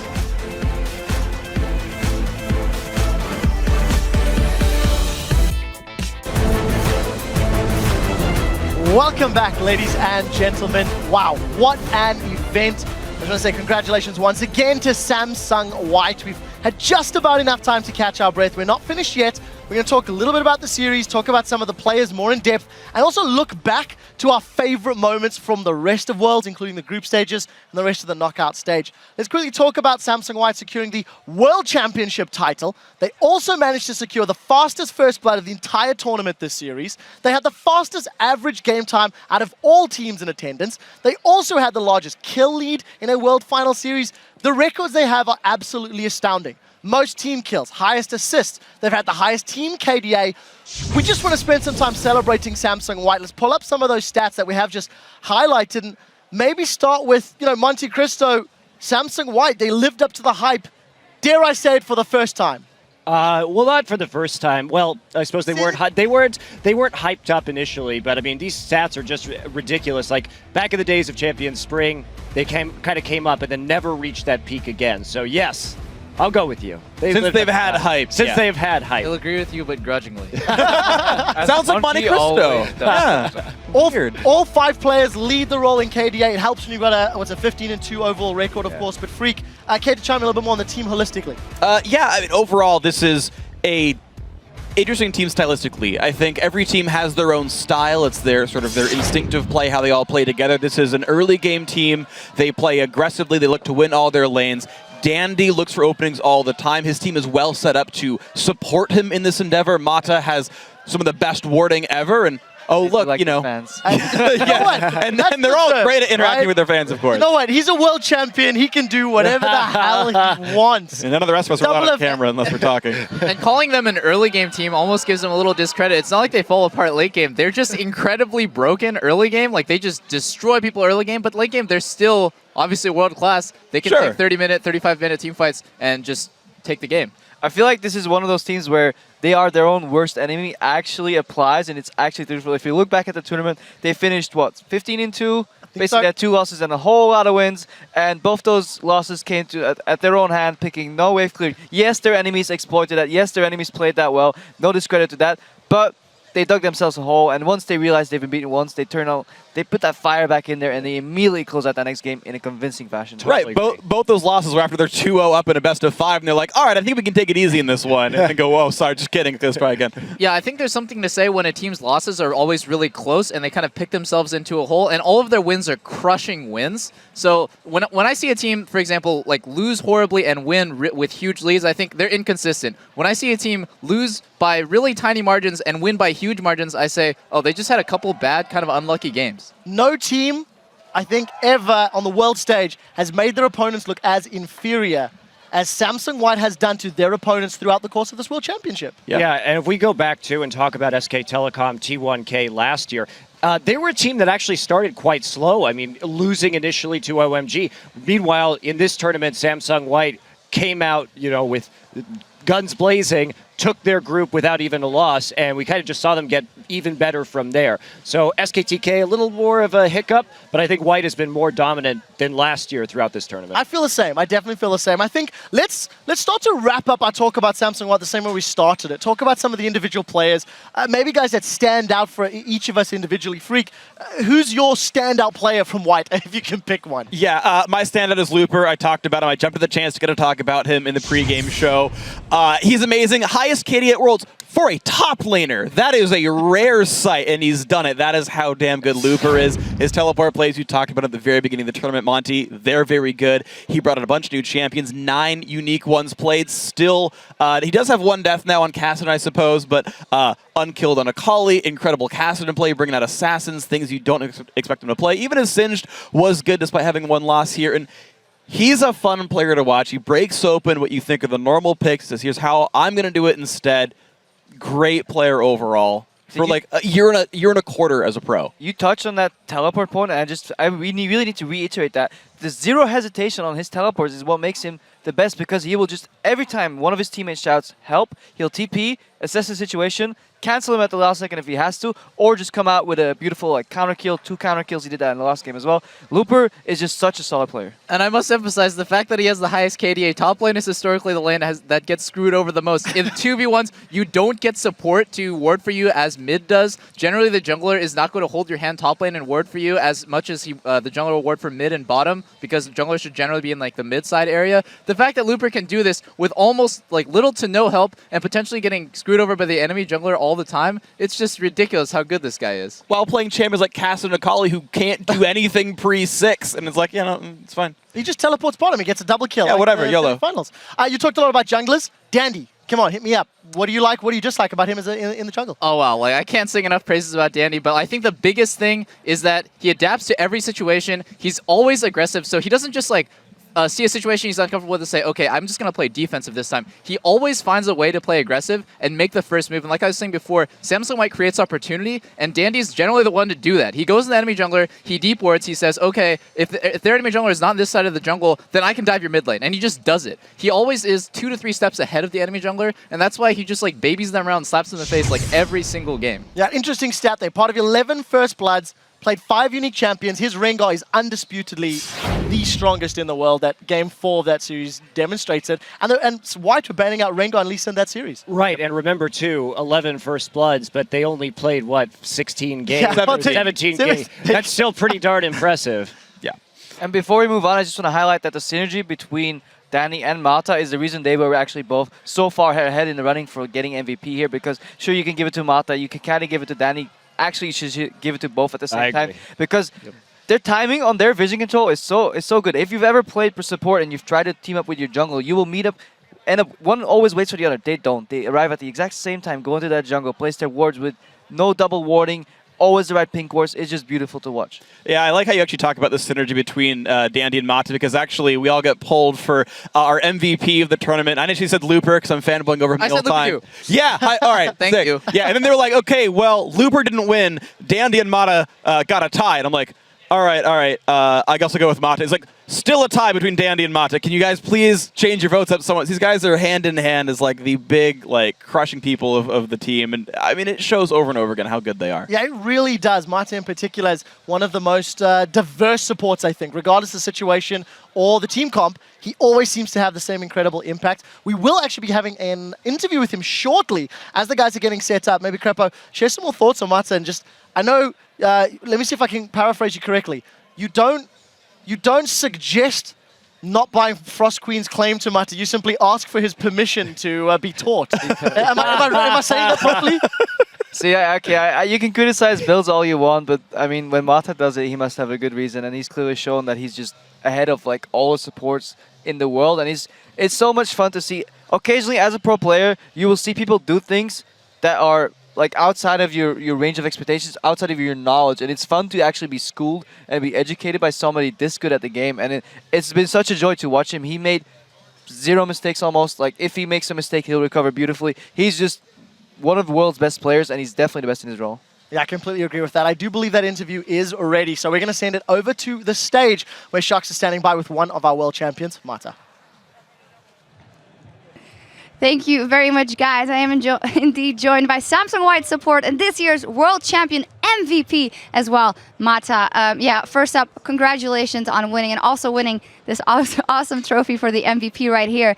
Now, traditionally, teams that have done so good at World Championships have not been able to stay on top. You put up such a great game here. How do you keep that going into next year? How do you keep being the best team in the world? 마타 선수 우선 우승한 거 축하드리고 이 트로피 얻으신 거 너무 축하드리고요.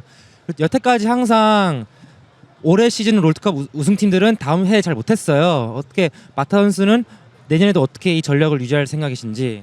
저는 오늘이 지나고 나서 당장 내일부터 지금 메타에 적응하고 싶고요. 그리고 다음 시즌 목표를 일단 롤드컵 진출로 잡고 싶어요. Starting from tomorrow, I want to practice at the current patch and the current meta, and so our goal is now to play at next year's Worlds. How much room do you realistically think there is still to improve? Because some of the games we've seen from you have been near perfect. 지금까지 완벽한 경기력을 보여준 적이 많았는데 여기서 어떻게 더 나아질 만한, 더 실력이 늘 만한 아직 공간이 남아있긴 한가요?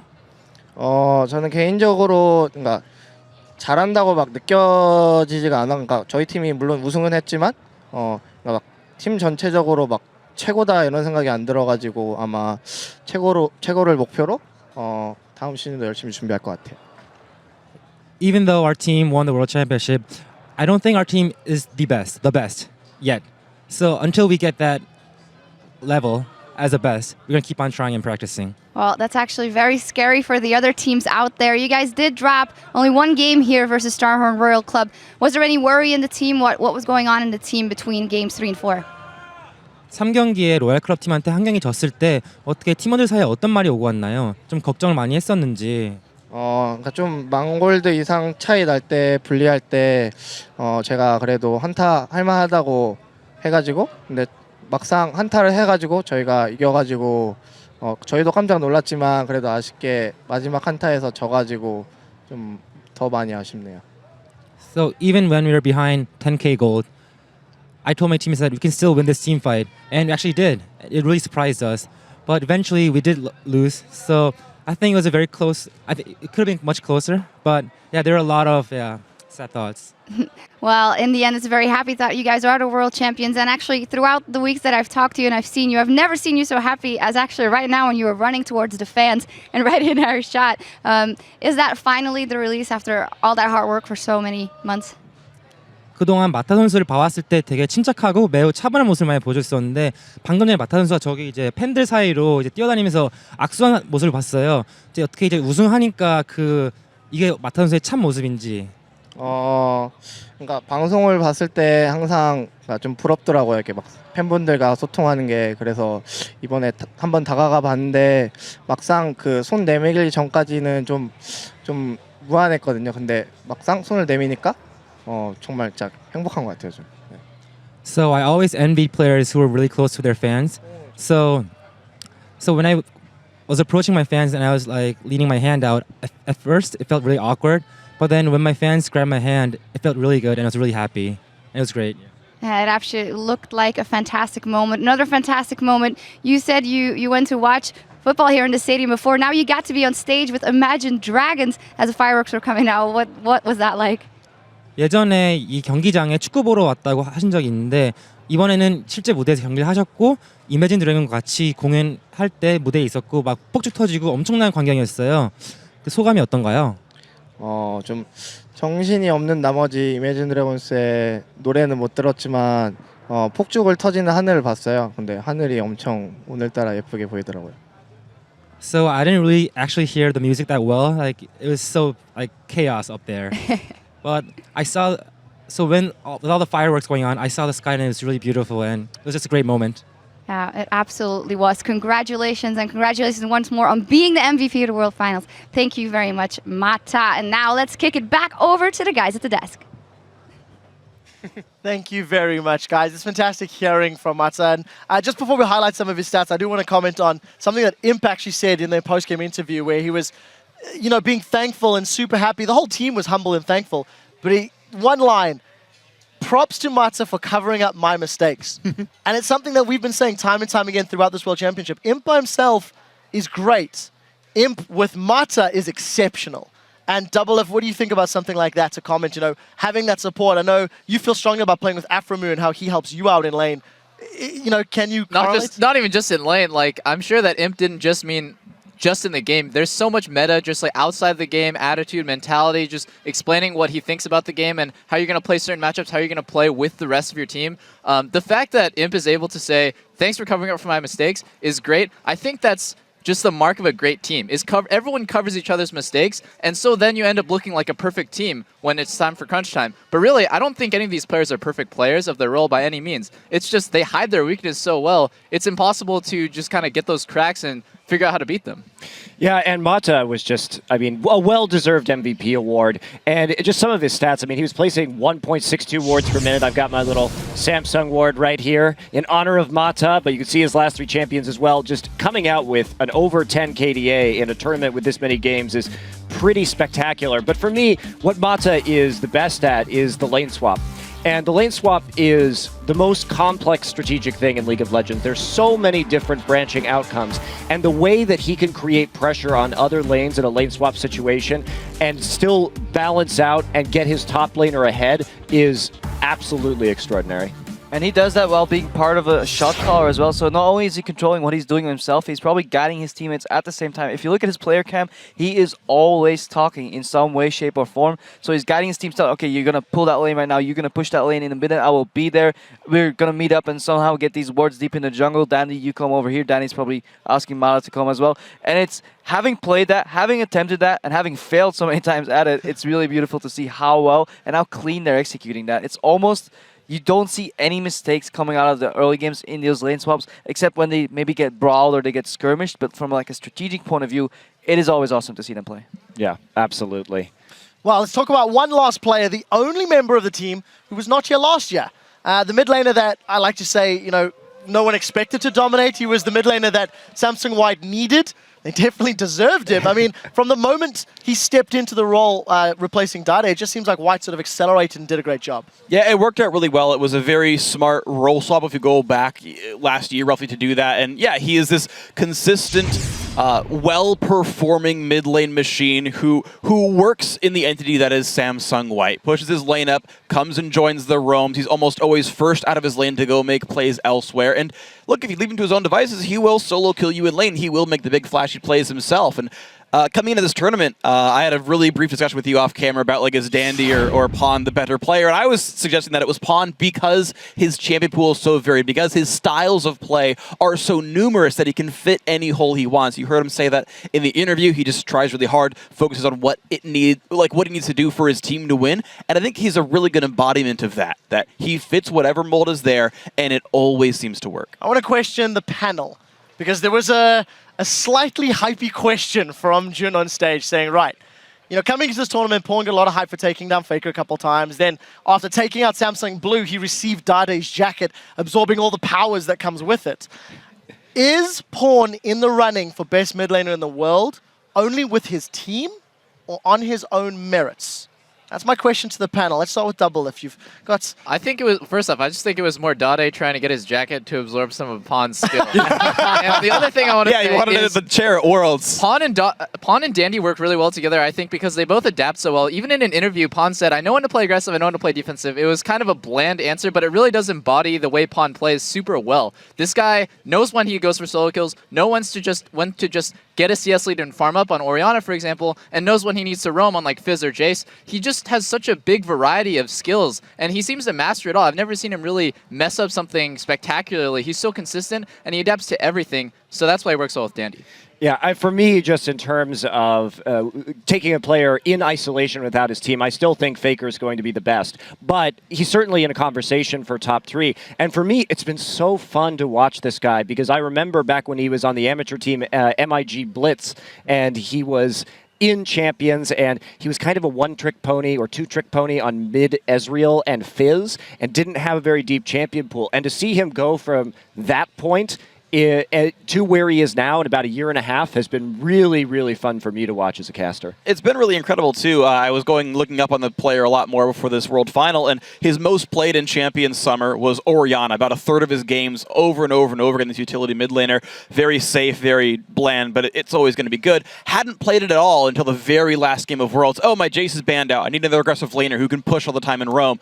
Guess I'll bring the Orianna back 17 games later. Like, doesn't have to rely on his most played from way back when. And again, it just shows this player can do whatever it takes to win time and time again. Diversification is something this team has done exceptionally well. We did briefly talk about Imp, but I think he deserves a little bit more focus here from us. He picked up the second most kills for an AD carry at 105. He very noticeably walked up to Uzi during earlier stages of the tournament and actually said to him, while transitioning to the stage, I think you're the best AD carry in the world. And, you know, on stage said, I'm made better thanks to Mata, etc. Crepo, share some thoughts on Imp and how he's impressed you or stepped out or stood out in your mind. I mean, Imp has been playing really solidly, and yeah, maybe he has to give up that throne to Uzi. We saw the solo kill in the 2v2 coming out of there, which is actually not a solo kill, it's a two-man kill, if I use the terms right. But Imp, he played well. He played the entire tournament. Good synergy with Mata, good synergy with the team. As an AD carry, sometimes you find yourself on another lane, like trying to farm or split push, and he's always in the right place at the right time. That actually shows when he plays Twitch. I think that highlights his game knowledge. He knows exactly when to stealth in, when to open up, and when you see that Twitch engage out of blue when nobody else expects it, that highlights for me a great AD carry, because it shows that he understands exactly how far he can push it without getting caught. Well, I'm gonna bounce off your word highlight in particular, because I do feel that sort of summarizes Samsung. While we talked about the team, the individual players, they are your 2014 World Champions here, crowned in Seoul, Korea. Of course, there are the flags on the desk. Compliments, of course, of Samsung. And, you know, I agree. I think the guys deserve a round of applause. Cheers to everyone sticking out. I want to transition to something else that we have been doing and something we want to celebrate as well. Is everybody enjoying the show at home? Earlier, we asked you on Twitter, what has been your favorite moment from Worlds? We also asked the analysts, and here's what some of you guys have been saying. First one's from @Sleepless2. C9 almost successfully pulling off the base rush versus Samsung Blue. I kicked my chair back while standing up and yelling at my monitor. Doublelift, I know you got something to say about this. Let's check the play first, and then you can chime in after it. Gonna get one down. It's taking too low. They're gonna keep on this one. They're gonna go drone. Go for it. He's gonna go low. Two. Doing a jump. Go for the What? They're up. They're up. They're up. They're doing it. They're gonna dive in. The next is still out. They've cleared it. It's just absolutely insane. It just goes to show we're like the West really isn't that far behind of Korea. Just random thought. Just that split-second decisions like that, and really tiny things can change the outcome of games. I mean, that Nexus was probably 1 or 2 seconds off from dying, and the fact that Cloud9 was able to make that decision is impressive. The fact that Samsung Blue was able to recover is even more impressive. I'm not so sure whether I would agree whether they're like so far behind Korea or not. I do think behind the second and third team of Korea, maybe. The average level of gameplay has gone up at Worlds for everybody, including the West. But if you look at how far White was ahead of everybody else, Korea managed to produce one team every year that's just on a completely next level. Right, that's what I was going to say, is Korea's produced the single best team in the world 2 years running, but the rest of the field is definitely very close, and that's what I look forward to every single time of the World Championship is there that God team every time, and how does the rest of it play out? Because it's always close. The thing that boggles my mind is you have Cloud9 that's probably the best performing Western team here at Worlds. You have Alliance go do a perfect game against Najin White Shield, then lose to Kaboom in a matchup that, truthfully, they shouldn't have lost. You know, on paper and statistically going in. The World Championship has just had tons and tons of surprises. Everybody stepping up at different times. And, you know, White, they're 3-0 against Blue. That was exceptional itself. Right, let's get the next tweet and we can carry on talking. This one comes from @Christina. Says, my favorite and most heart-striking moment was in Fnatic lost just 1 hit away from victory. Freak, I know you enjoyed those Nexus rushes as well. So let's see the play. One of the big damage dealers, Going's gonna make it in. Peke's there. Here comes Cyanide as well on the end. They're focused on the Guardian Angel Lasagnas. Can Cyanide slip in as the spike runs this one? God. Will they be able to get it? Peke up from the Guardian Angel. A few more hits. Will this really happen? No, they didn't do it! Oh my God, they saved the Nexus! And I can't believe how close that was. So many things could have gone differently, just as the Cloud9 one. And I think that game would have meant they would have guaranteed a spot in the quarterfinals. Maybe they would have taken OMG's spot. They would have been the team to take down Shield. Maybe they could have beaten Royal. Maybe they could have gone back to their final. Like, so many what-ifs for, like, a Rumble to going somewhere else or one more auto attack. Like, it sums up how close Worlds was this year. And also, if you step back and look at Fnatic, taking a game of Samsung Blue, also very surprising, extremely well executed, loads of single target spells, but then questionable play elsewhere. Fnatic traditionally doing so well in the international stage, but dropping the ball this year. Well, but that's what makes, you know, in a tournament like this, is that's consistency. You're going to have teams drop a game. It's extraordinary to have a team go through a tournament like SK Telecom K did in Champions Winter last year without losing a game. Like, that is virtually unheard of. When we have these group stages, it's very easy to drop a game, and it almost never happens that somebody's able to go through the entire way undefeated. But that's what sets you apart. That ability to make the most of those opportunities and just be that consistently good team. We'll have to see if some of the other Western squads can find some consistency before the next big international tournament. Right, our next tweet comes to it from @Zetsubo. He tweets, aside from the Kaboom win, Game 2 of Samsung White versus TSM with the Singed pick was a total surprise. Probably the one I enjoyed the most. Crepo, this was actually your favorite moment that we were talking about all fair. So let's pull a clip up and Crepo, you talk us through some of the actions and some of the things that really impressed you about this play in this game. Yeah, basically, the beauty in this play was sometimes teams do something strategically that's just beyond my understanding. TSM actually initially invaded, and then White turned that around. Danny went all the way around, forced him off his blue buff, then went steal the enemy blue, went back to his blue buff. They somehow got teleport advantage as well. If you look at Dyrus, his TP is down right now.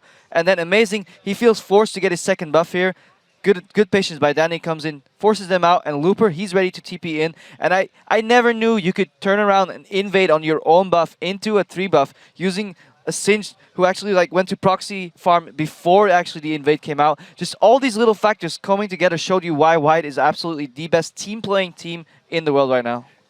And while just at the end of the clip, we do see Pawn getting that 1v1 in Bjergsen. Only reason I want to highlight that is not only was the play and the teamwork fantastic, Pawn in an interview with Jet a little while ago was like, I really liked killing Bjergsen. He was very excited about that. I mean, Crepo, you're kind of a jerk. That was my favorite play, too. I really enjoyed that just because what I love the most about watching League of Legends is when we have a team that can do something that you've never seen before. That's the hallmark of truly great players, of truly great teams. There's no way they've been in this situation before. They think creatively so well on the fly, and they pull out a big team fight win like that. And that play actually made me like look back at Worlds last year and then think about like, is there a play like that? And yes, there was. There was SKT taking those 3 towers, 1 inhibitor with the elite spinaling, juggle, aggro, and just completely surprising the world. There was nobody that thought you could take 3 towers and an inhibitor at 14 minutes. Not on a professional level, definitely not on a world stage. And every year there has been like this one play that just boggles my mind strategically. How can you achieve that? How can you think about that? And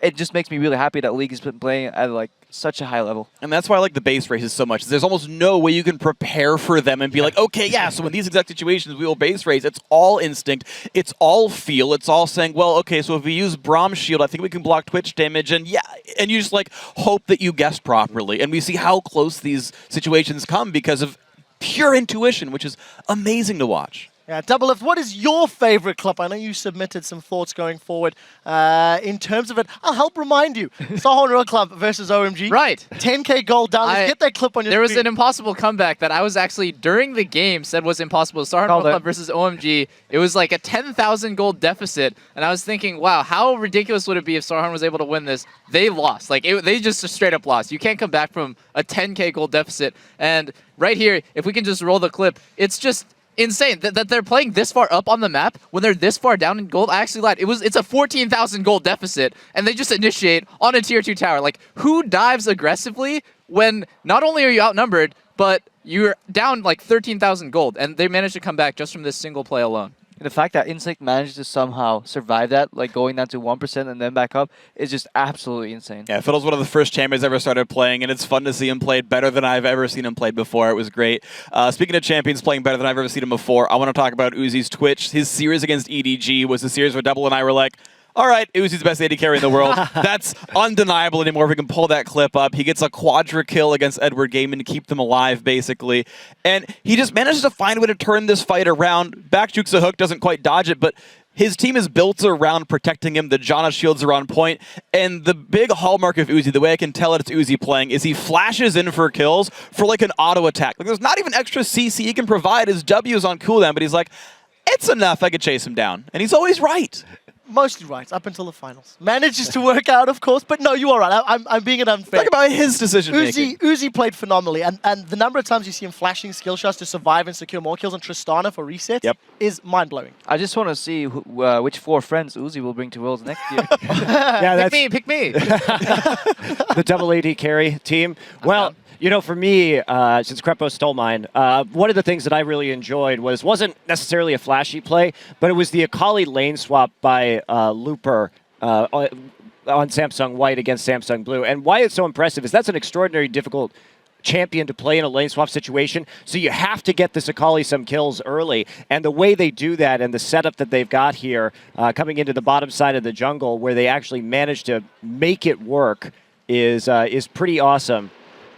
And I guess we're not actually going to see any kills right there. Here we go. We're going to see a dragon. The highlights, yeah. it's the highlight of Looper's marathon. It's my favorite part of League of Legends, walking around the jungle and out-rotating your opponent without any kills whatsoever. I mean, this is the cool thing about his play around Akali. I think actually Akali is a little bit more level-based than gold-based. You can see this by looking at her builds. They're usually very utility-focused. She doesn't need items to crush, and then shows up and crushes. And I guess the whole point of that is just illustrating that despite Looper not being in lane getting CS, they still find ways to keep him relevant. Get the dragon, teleport down, get the double kill.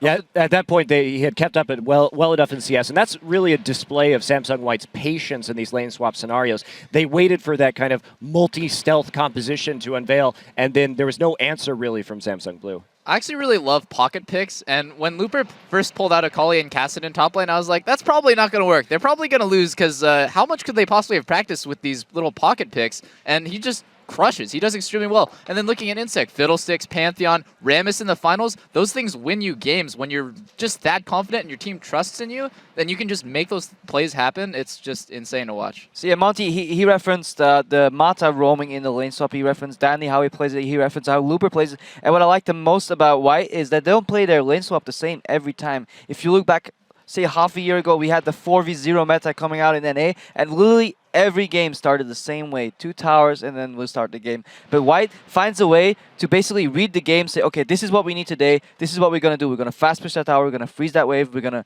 roam to the other side of the map. We're going to 4-man deny somebody off a turret. And they use all those different strategies in exactly the right cases, and they rarely, if ever, get behind from a lane swap.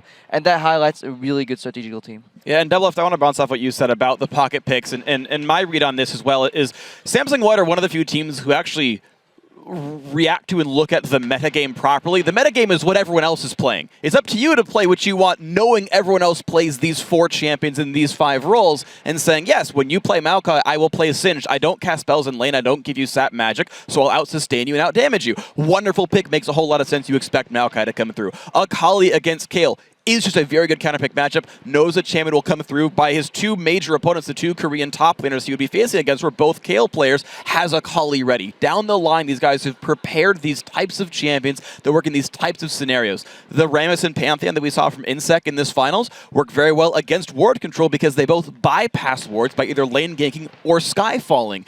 They're reacting to the way they expect the game to play in front of them, have things ready for it, and that's why they're practiced. It's beautiful. It really, really is. Guys, thank you so much. And, thank you to everybody who wrote in. If you're not already, be sure to follow us on Twitter. We are at LOL Esports. Keep the conversation going. Use #Worlds. Celebrate our world champions and your favorite moments. Ladies and gentlemen, it has been an incredible journey. We would like to extend a special thank you to the cities that have graciously hosted us throughout Worlds. Taipei, Singapore, Busan, and of course, Seoul. You guys have provided the setting for an amazing experience that will soon not be forgotten.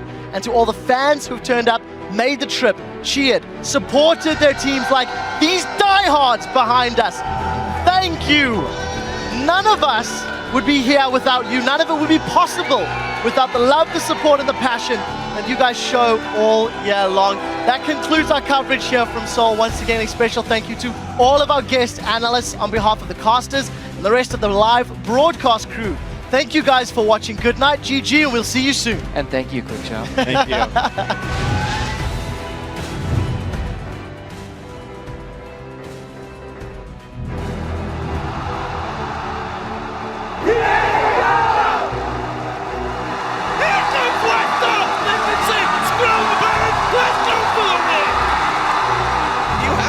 The North American team into the quarterfinals. Can anyone stop Samsung White?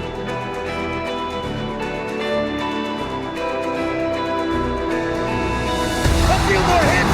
Will this really happen? They save the Nexus, and that's gonna be the game. Kaboom! They flipped the fuse, and I can't believe it, D-Man. What the hell just happened?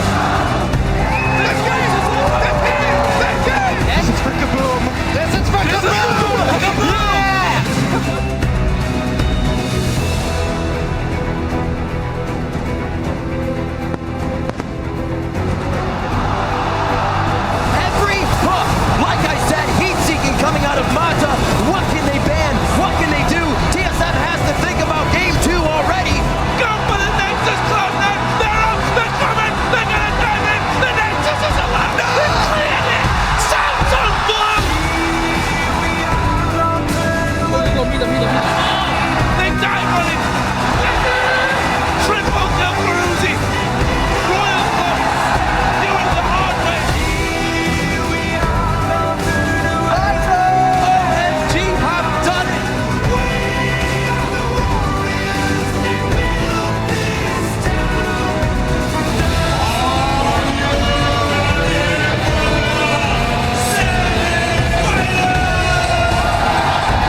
And the first World Championship game is about to go live. But they do have... What a shot! It's amazing to see because it is nearly flawless. Oh my God!